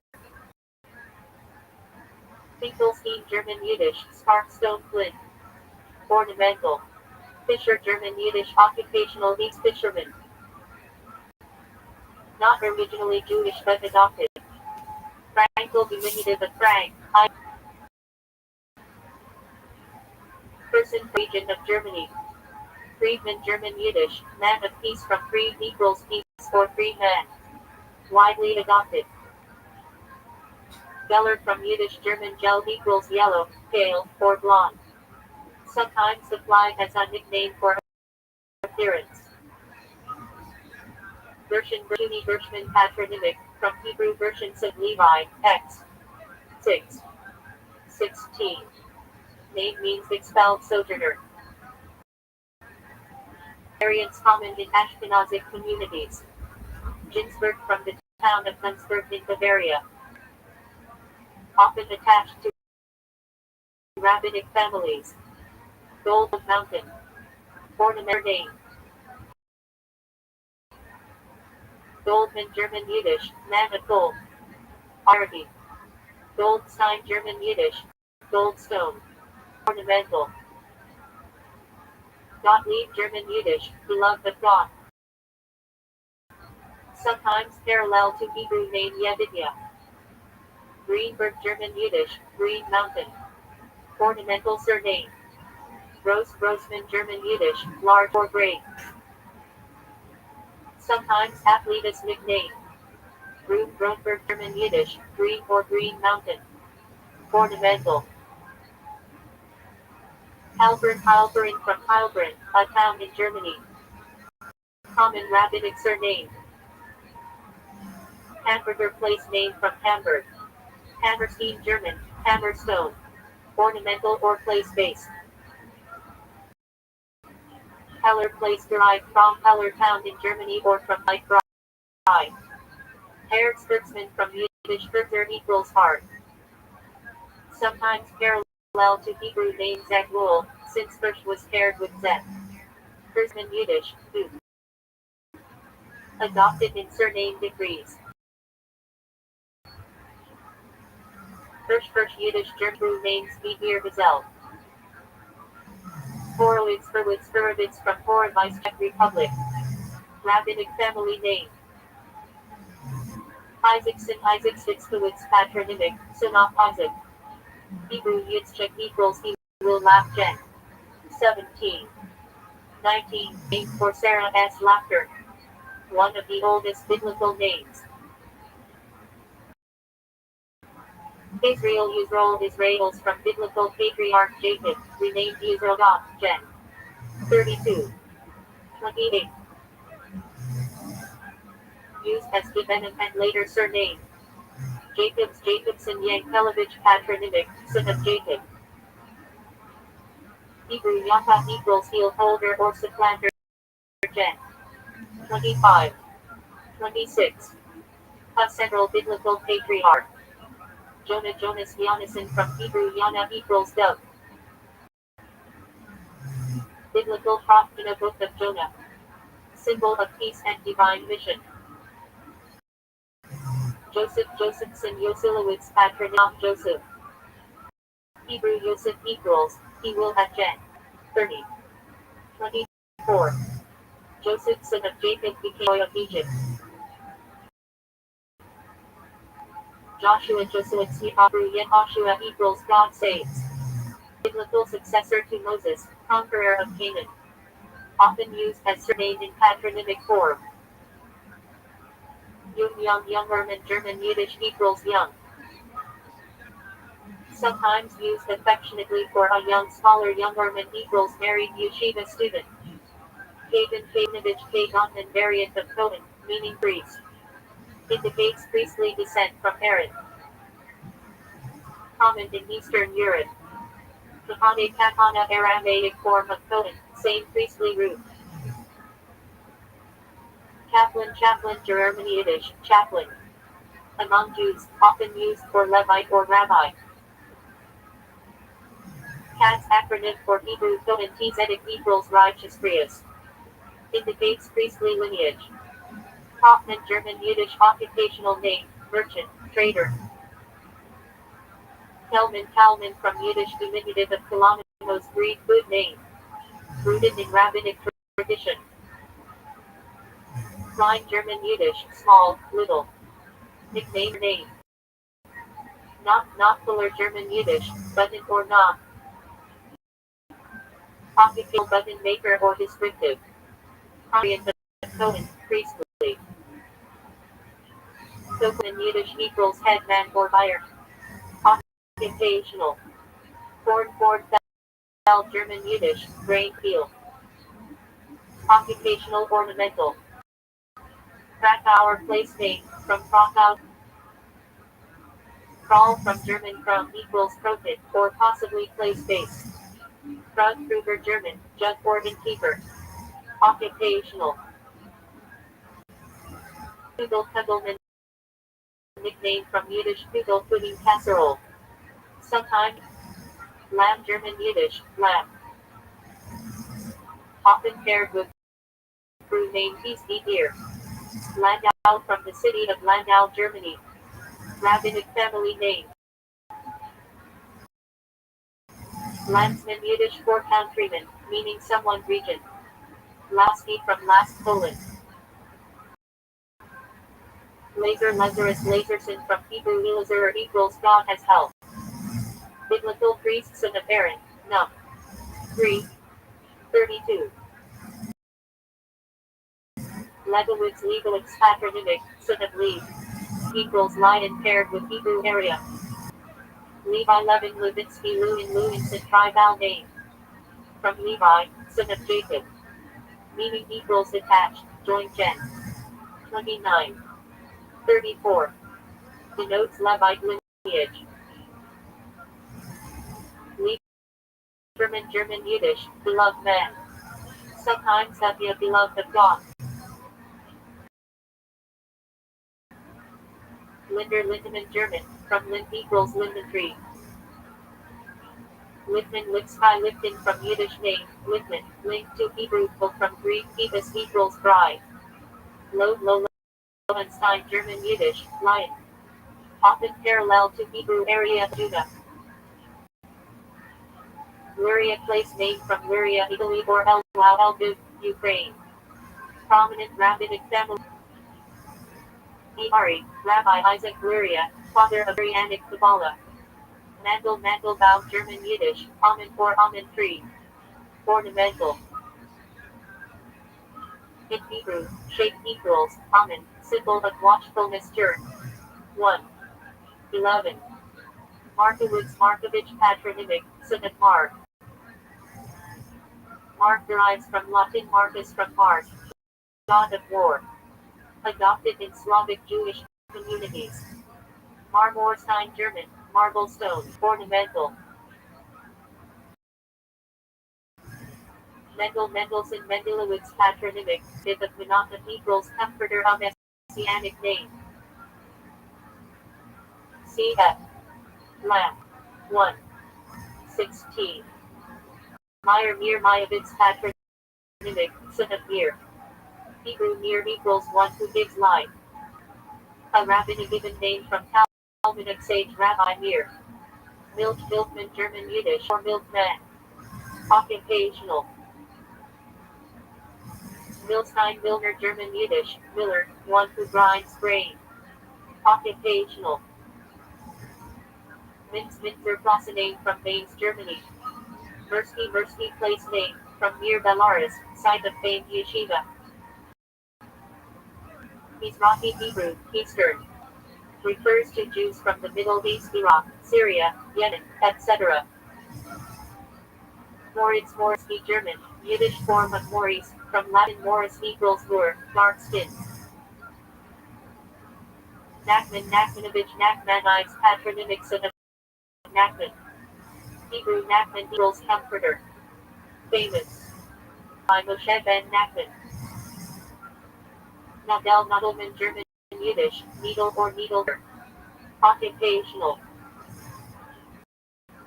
Nagler German Yiddish, nail or nail maker. Occupational. Newman German Yiddish, new man, newcomer to town. Nussbaum German Yiddish, nut, tree walnut. Ornamental. Oppenheimer place name from Oppenheim, Germany. Famous banking family rivals the Rothschilds. Bornstein German, eagle stone. Ornamental. Ostrovsky place name, from Ostrov Slavic for island. Paul Growitz patronymic from Hebrew Paul Gil equals God is my deliverance. Adheres into Sam. 3:15. For its in Hebrew for its equal breakthrough. Son of Judah and Tamar Jen. 38. 29. Ancestor of King David. Perelman Perlstein German Yiddish, Pearl. Ornamental. Peppermint German Yiddish, pepper. Occupational ornamental. Pinsker place name, from Pinsk, Belarus. Polonsky place name, from Poland.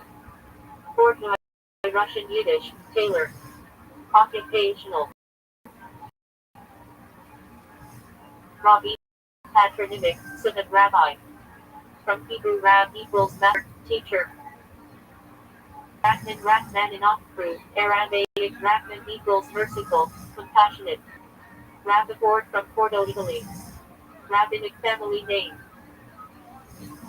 Reichman German, rich or wealthy. Reiner Reigns German Yiddish, pure, clean. Resnick Russian Yiddish, butcher. Occupational.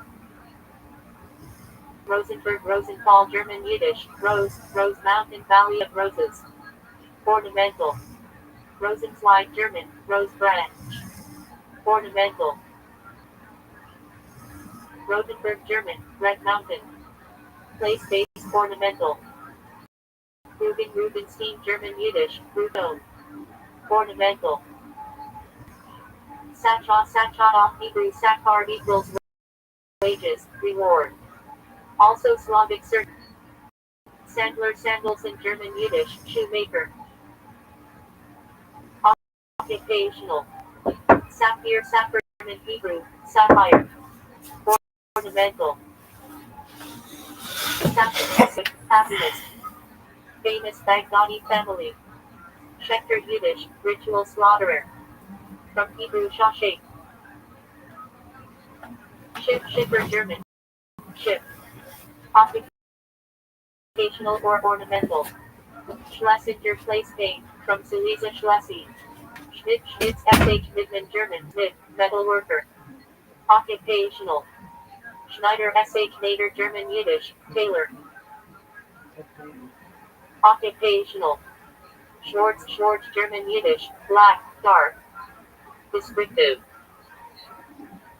Siegel acronym Sieben Leketuna equals assistant to the priests. Shapiro Spirit from Speyer, Germany. Prominent rabbinic family. Schulman German Yiddish, synagogue man, or caretaker Shul. Singer German Yiddish, singer. Sometimes tied to liturgical. Solomon Zalman patronymic, son of Solomon. Hebrew Shlomo equals peaceful from Shalom. Biblical King Solomon. Serpent from female given name. Sarah equals princess. In Yiddish mirror. Ornamental. Steinman German, Yiddish, stone mountain, etc. Ornamental. Sternberg German Yiddish, star. Ornamental. Strassman German, street or river. Place-based. Tannenbaum German, fir, tree, Christmas tree in German, but for Jews just ornamental. Teitelbaum German date palm tree. Prominent Pacific family Safar. Tischler German Yiddish, carpenter. Occupational. Trachtenberg place name from Trachtenberg, Poland. Ullman German, man from Ulm city in Germany. Unger German place name, from Hungary. Gogelman German Yiddish, bird. Ornamental or nickname. Nolkovitz Slavic, rule. Often linked to Hebrew Zek. Walden German, forest man. Wild from wild German towns. Weinberg Weinstein German, Yiddish wine mountain, wine man, wine stone. Ornamental. Wiener from Vienna Wien. Weisweich German Yiddish, Y. Descriptive. Wertheimer place name, Wertheim. Germany. Prominent rabbinic family. Weasel German, weasel. Famous, Valley weasel. Feldrollman German, well-being, prosperity. Wallowitz German Yiddish. Commonly paired with Hebrew Zeb. Jacobson patronymic, son of Jacob. Hebrew Yaakov equals Sephlander or heel grabber. Yitzchaki Itzkowitz Isaac's patronymic, son of Isaac. Yana Jonas Yonason Hebrew Yana equals dove. Prophet Jonah. Zaxman from Hebrew initials, Zerathodish Shemo equals his name is holy seed. Often rabbinic. Zeitlin German Yiddish, little time or from Zeit equals olive. Possibly from Hebrew Zeit equals olive. Ziligman Yiddish, blessed, happy. Paired with Hebrew name Asher. Zalmanovich variant of Solomon Shlomo equals peace. Zilberman Silverstein German Yiddish, silver, silverman, silverstone. Ornamental. Zuckerman German Yiddish, sugarman. Occupational or ornamental. Spees legal from Hebrew Tisbi equals dear gazelle song of songs. Sometimes paired with Yiddish Hirsch. Zagelmeyer a Jewish compound surname. Zagel is a pet form of Bet-Malol Hebrew for in the shadow of God, the chief artisan of the Mishkan Tabernacle, known for his divinely inspired craftsmanship. Meir is from Hebrew near illuminated, one who gives light. Combined, the name conveys Bet-Malol even lighted. Symbolizing divine wisdom paired with spiritual illumination. Bereshit, first tractate of the Babylonian Talmud, blessings, prayers, Shema Amida, grace after meals, rules of worship. Amoraic discussion C300G.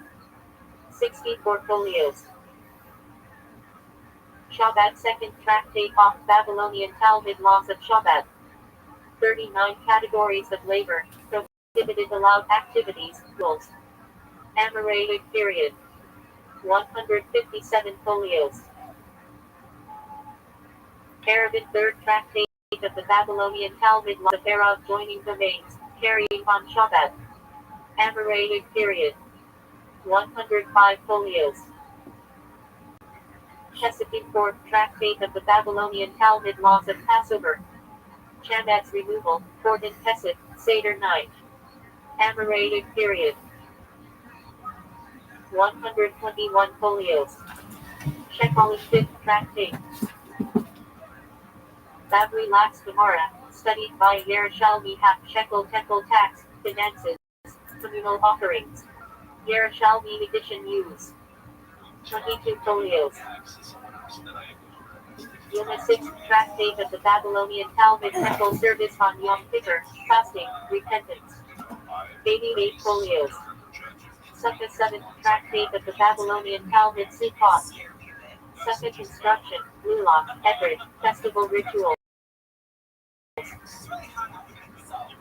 56 folios. Baita Yom Tov, eighth tractate of the Babylonian Talmud, laws of work and food preparation on Yom Tov verses. Shabbat. 40 folios. Rosh Hashanah, ninth tractate of the Babylonian Talmud, New Year festival, calendar sanctification, Shofar. 35 folios. Tinid, 10th the Babylonian Talmud, public fasts, prayers for rain, tragedies and commemorations. 31 folios. Megillah, 11th tractate of the Babylonian Talmud, hearing, reading the Megillah, synagogue laws. 32 folios. Note 8 and 12 tractate of the Babylonian Talmud, Gold Talmud laws, excommunication. 29 folios. Since we are here, So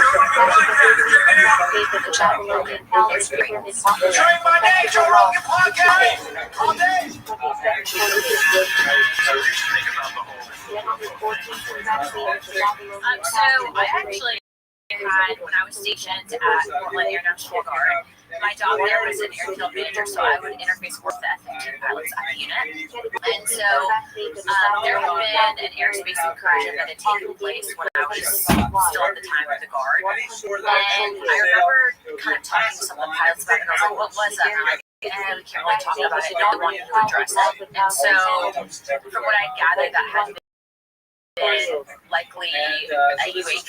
And so that kind of was my perspective. I also grew up in the generation of the X-Files and, I remember 94 Independence Day. So, like, for me specifically, I didn't look at it with, like, a crazy lens of perspective. I'm like, you never know what's out there, essentially. Why don't you assume that if it's a top secret incursion, that you can talk about that it wasn't just a military craft from another country? And he was discussing it. So he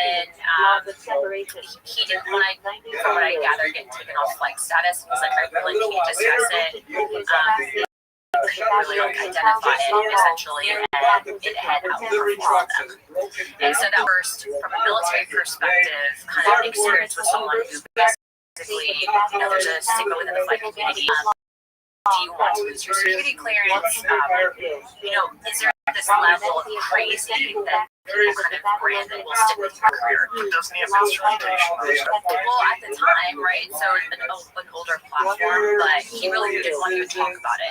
And I bring that up because now with our investigation and the task force that I run, actually the reason why the task force was because of an event that happened at Edward Air Force Base where both myself, Representative Matt Gates, and Representative Tim Burchett actually had responded and gone to investigate multiple Air Force pilots that had occurred in regards to UAP incidences that had occurred. They were alleging that the Air Force covered it up. Interesting. Yes, that was that, and like I'm happy to go into detail on that one, but what I will tell you is the stuff that I saw at Eglin, how the military responded, me being a former service member, and then ultimately what I saw with the pushback of they're not even wanting to share with Congress information, which is a big problem because when you have Congress that's supposed to be the advocate force within the oversight body, and you're being denied access, not just from a base commander, but high level up at the head of the Secretary of Defense, it's a problem. Do you think that it's possible that these are U.S. vehicles that are top secret? I definitely think that there's a level of advanced technology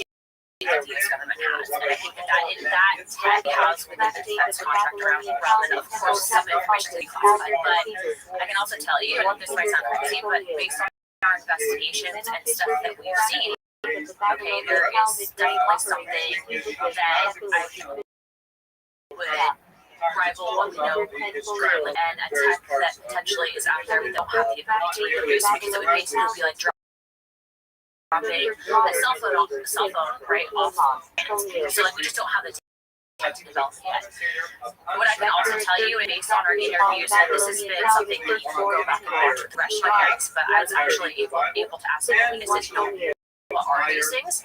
And they keep saying interdimensional, and then when you talk about the interdimensional aspect of, are these to be outside of what we currently know as our own dimension, that stuff can kind of all sound crazy, but at the end of the day, my job as an investigator is to receive all the information, decipher it, and then ultimately from a congressional aspect, if you do have contractors that are withholding information or operating outside of the purview of the federal government, I mean, there's budgetary issues, but there's definitely something with confidence that exists that we don't know how to explain. So when you say that it operates outside our understanding of physics, what happened? I guess in simple terms is that I think that some of the tech that exists, that whatever these things have is energy things have, and information we have.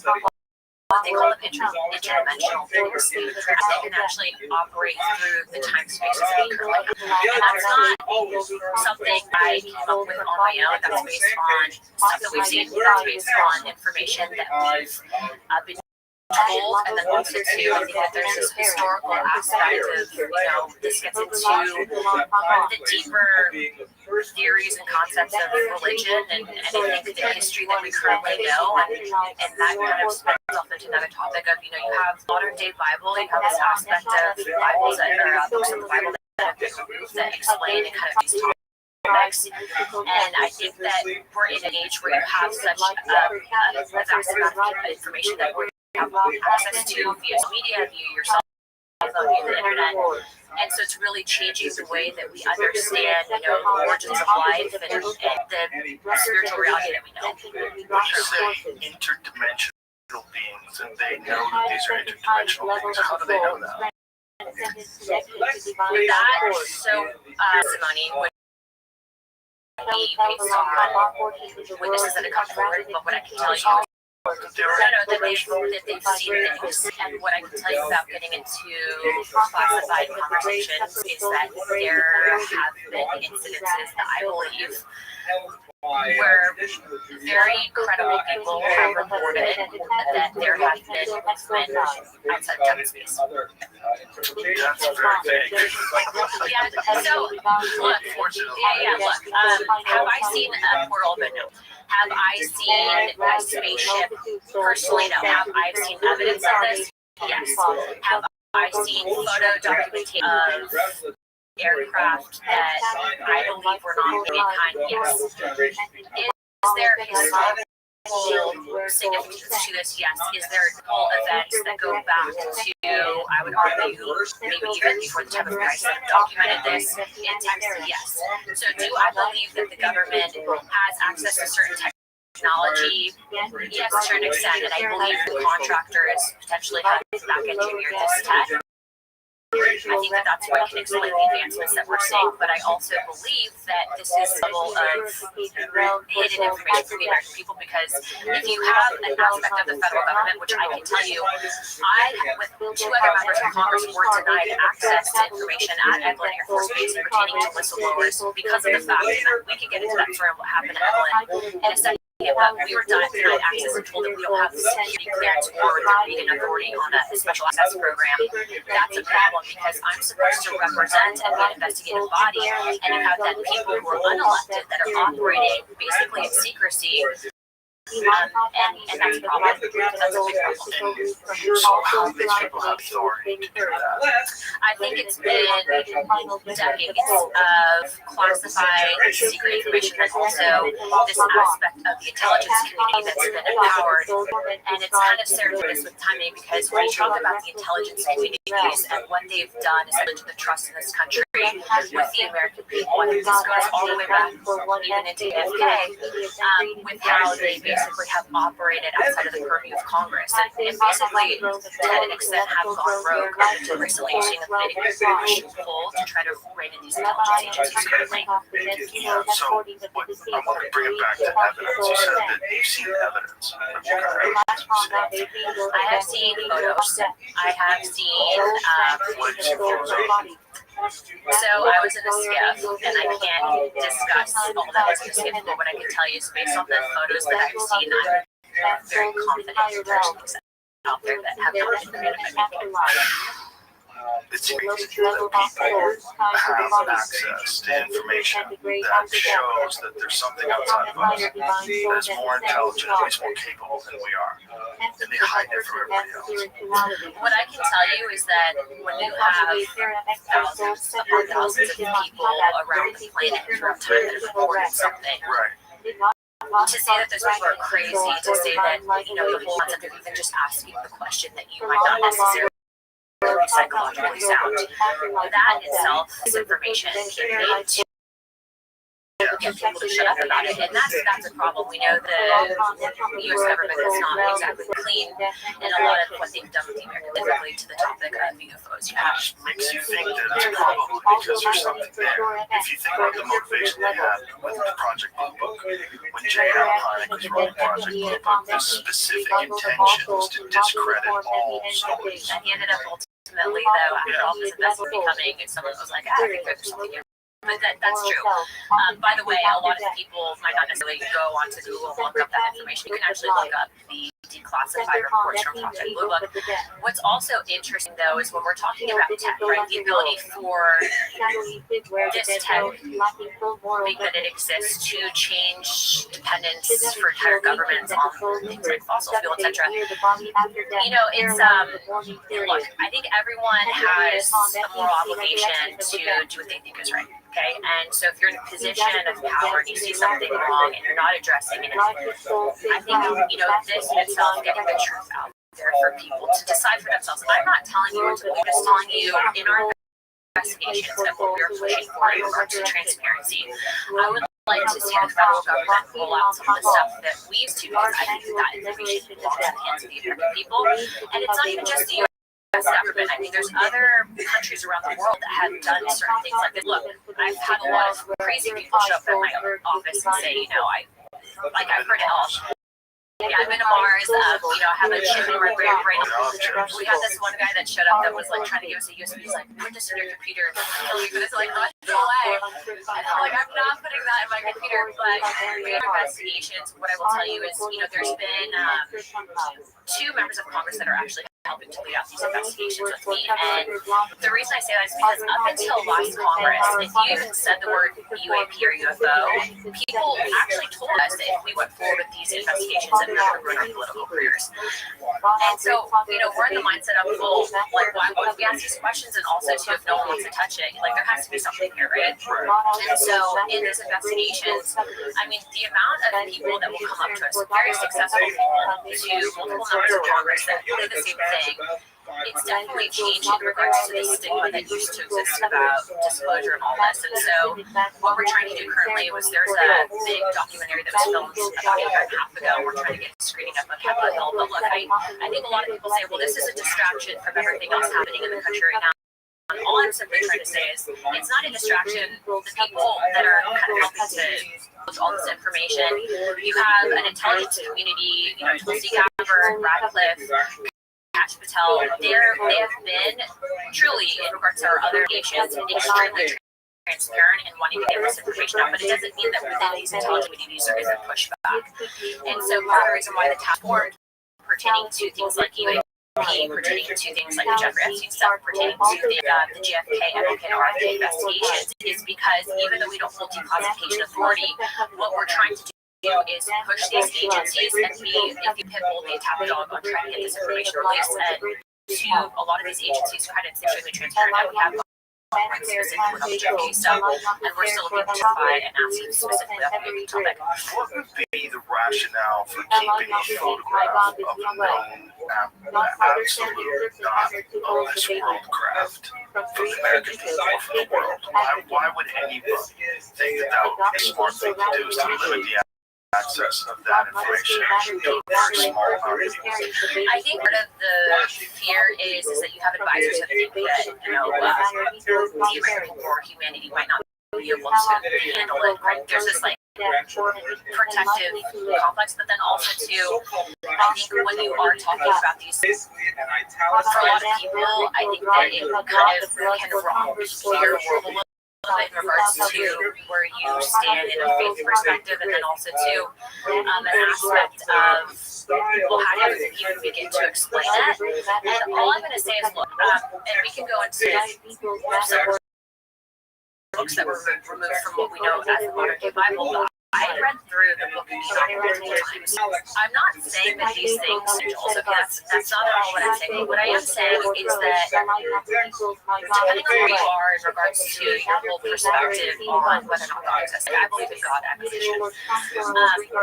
There has to have been, and there's admissions that there was other creations that God made, but that were Christ's creation. And so I think that this can open up a bigger topic of discussion. What I will say is that what's been interesting is, and I've had a mass array of people that have come in, right? We have people that come in and claim that you can use this ability to basically dog whistle these abilities. Yeah, I've heard people say that. And I think that there's something there, otherwise they wouldn't necessarily be able to provide some of the video evidence they have. But then that also brings up the question of if these things are interdimensional, which we've had witnesses testify to members of Congress, and that was all publicly out there. That would then bring up the whole, the transcending dimension, the power of what you say, thought, all of that. And then, you can look into our own government's declassified documents that the CIA had on different experiments. I mean, you can literally, last week I was going through, actually on a Friday night, just put my son down.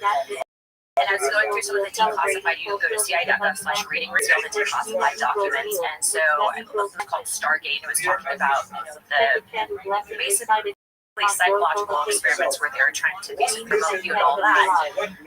Why would our own government look at that if there wasn't something there? And so I'm appreciative to all that information being publicly out there, but I think this whole idea of stigma of trying to make it so crazy when people actually have these questions, that needs to stop, which is why the task force is in existence, and then also too, they need to raise information. If I was going to play devil's advocate, I would say that the government would look into that to find out if there's anything there, and that would probably take a long time if they're really being careful. So if I fund the program, if someone told me that there's some people in Russia that can remote view military sites in America, I'd be like, are you sure? And they're like, yeah, there's a technique involved, we know the technique, and we want to fund some sort of study to see if we can do it. I'm like, let's go. What do you need? Because maybe it's real. So I don't buy that they wouldn't spend money on it unless it's real. I say they would spend money on it to find out if you really out for national security, right? You've got 100+ million people that you're responsible for. You gotta dot your I's, your T's, and like if I'm good at my job and I'm not an egomaniac, I'm gonna make this shit I don't know. There's looking into it, and then there's expanding, right? So if you look at all those declassified files, you can pull up. This is just one. There's one where I was looking through, and they had basically, the Coast Guard had called in. There was a ship that they had been given information on that was running drugs. And so they called in one of their remote viewers and actually gave coordinates of the ship and actually basically locate these things. And I was just laughing because I was reading this off the website and I'm talking about something like, imagine you're trying to run drugs and then all of a sudden you have some weirdo and these and they're like, just these important, medium stuff. Yeah, I don't know if they write things down or type them out or what, but I talked to Al put up about it. He said they used it to very specifically find the location of a downed Russian craft within like a couple kilometers, which is, if you think about the area where this thing crashed, it's a remote wilderness that Russia hadn't found it yet. Apparently, we found it first, according to Hal Putoff. It's just because I haven't done it, because I don't know that it's real, doesn't mean that this is a problem with people. They don't want to get duped, and they don't want to look stupid, and they don't want to look naive. And so they dismiss things. They dismiss that there might be frequencies that you don't tune into all the time, and someone might be really good at that, and they might be able to see things remotely. This episode is brought to you by the Farmer's Dog. I think we can all agree that eating highly processed food for every meal isn't optimal. So why is processed food the status quo for dog food? Because that's what kibble is, an ultra-processed food. But a healthy alternative exists, the Farmer's Dog. They make fresh food for dogs. What does it look like? Real meat and vegetables that are gently cooked to retain vital nutrients and help avoid any bad stuff that comes with ultra processing. And it's not just random ingredients thrown together. The food is formulated by staff board certified vet nutritionists. These people are experts on dog nutrition, and they're all in on fresh food. The Farmer's Dog also does something unique. They portion out the food to your nutritional needs. This ensures that you don't overfeed them, making weight management easy. Research shows that dogs kept at a healthy weight can live up to 2.5 years long. Head to thefarmersdog.com/Rogan to get 50% off your first box, plus free shipping. This offer is for new customers only. Well, I think that this gets into the bigger discussion of what do we know, right? Going back to some of these books that were moved. There's a good podcast right now called The Autistic Tapes, and it talks about how some non-speaking or non-verbal autistic kids actually are exhibiting telepathy. The telepathy tapes, non-verbal autistic kids are exhibiting telepathy. This concept, again, if you were to talk about it 20 years ago, people would call you crazy, but, I think based on what we're seeing now, based on the fact that our own government's looked into it, based on the stuff that you were saying, you can find all this information publicly available and it's out there, and I think that there's something to it. So, we're seeing, and we've heard, this is in non-classified settings, we've heard from people that have come forward that are saying, we're being able to via meditation, like downloading information, we can communicate with these things. Granted, when I'm sitting in my congressional office and I'm hearing this, I take it with a grain of salt because we do know people. But when you have people that are high-level executives, very successful clean cut, not on drugs, are coming in and they're telling you this stuff, and then you're kind of cross-referencing it with various people in intelligence agencies. I think that there's something there we need to be at least open to hearing the discussion and the argument for these things. For sure. Like there's a photo out there. I think you owe humanity a service. You're supposed to release that photograph. There's no reason why a small group of people, the government, should have photo-conclusive evidence that aliens are real. And there's an overclassification aspect of this too, right? Like if you're serving in the military and you're taking a photo on your personal device or a video on your personal device, that shouldn't be the purview of the federal government in either which way. I mean, there's been now so much. There's been a lot of fake stuff put out there, but the stuff that is legitimate, that we're seeing, stuff that we had people testify to in our congressional hearings. More interesting to this is that I'm actually able to talk to David Grush, who now is actually working with the task force to kind of chase down a lot of these leads in regards to some of these contractors that allegedly have this in tech, right? So in talking, again, not in a skiff, we were able to shout that prior to him testifying that he actually received very real threats against his life and his wife's life. He's a sound guy, and then shortly after he testified, there was this massive smear operation that was launched against him to try to discredit his testimony. And so, again, going into, well, if this stuff wasn't real, or if he wasn't telling the truth, why would there be this massively orchestrated effort to, completely just disprove what he was trying to say or to discredit his actions and his testimony? And so it's kind of coming full circle, right? Going back to what the task force has been able to find out. I mean, we're conducting these investigations simultaneously, and we're doing this to everything that to everything else that we have to do as Congress, right? So although I would love to just dedicate my full-time attention to this, we still have to. So I've again had some great investigators who are working with us on oversight and cooperation from the intelligence agencies, and we are going to be asking for this information to be classified, at least information that has been shown to us. I think it was the 2017 New York Times report where they were talking about it in logical, sensible, that these things might be from another world. But I think that movie, The Age of Disclosure. Yeah, I haven't seen it. Have you seen it? It's very good. Yeah. It's very good. It's very good in info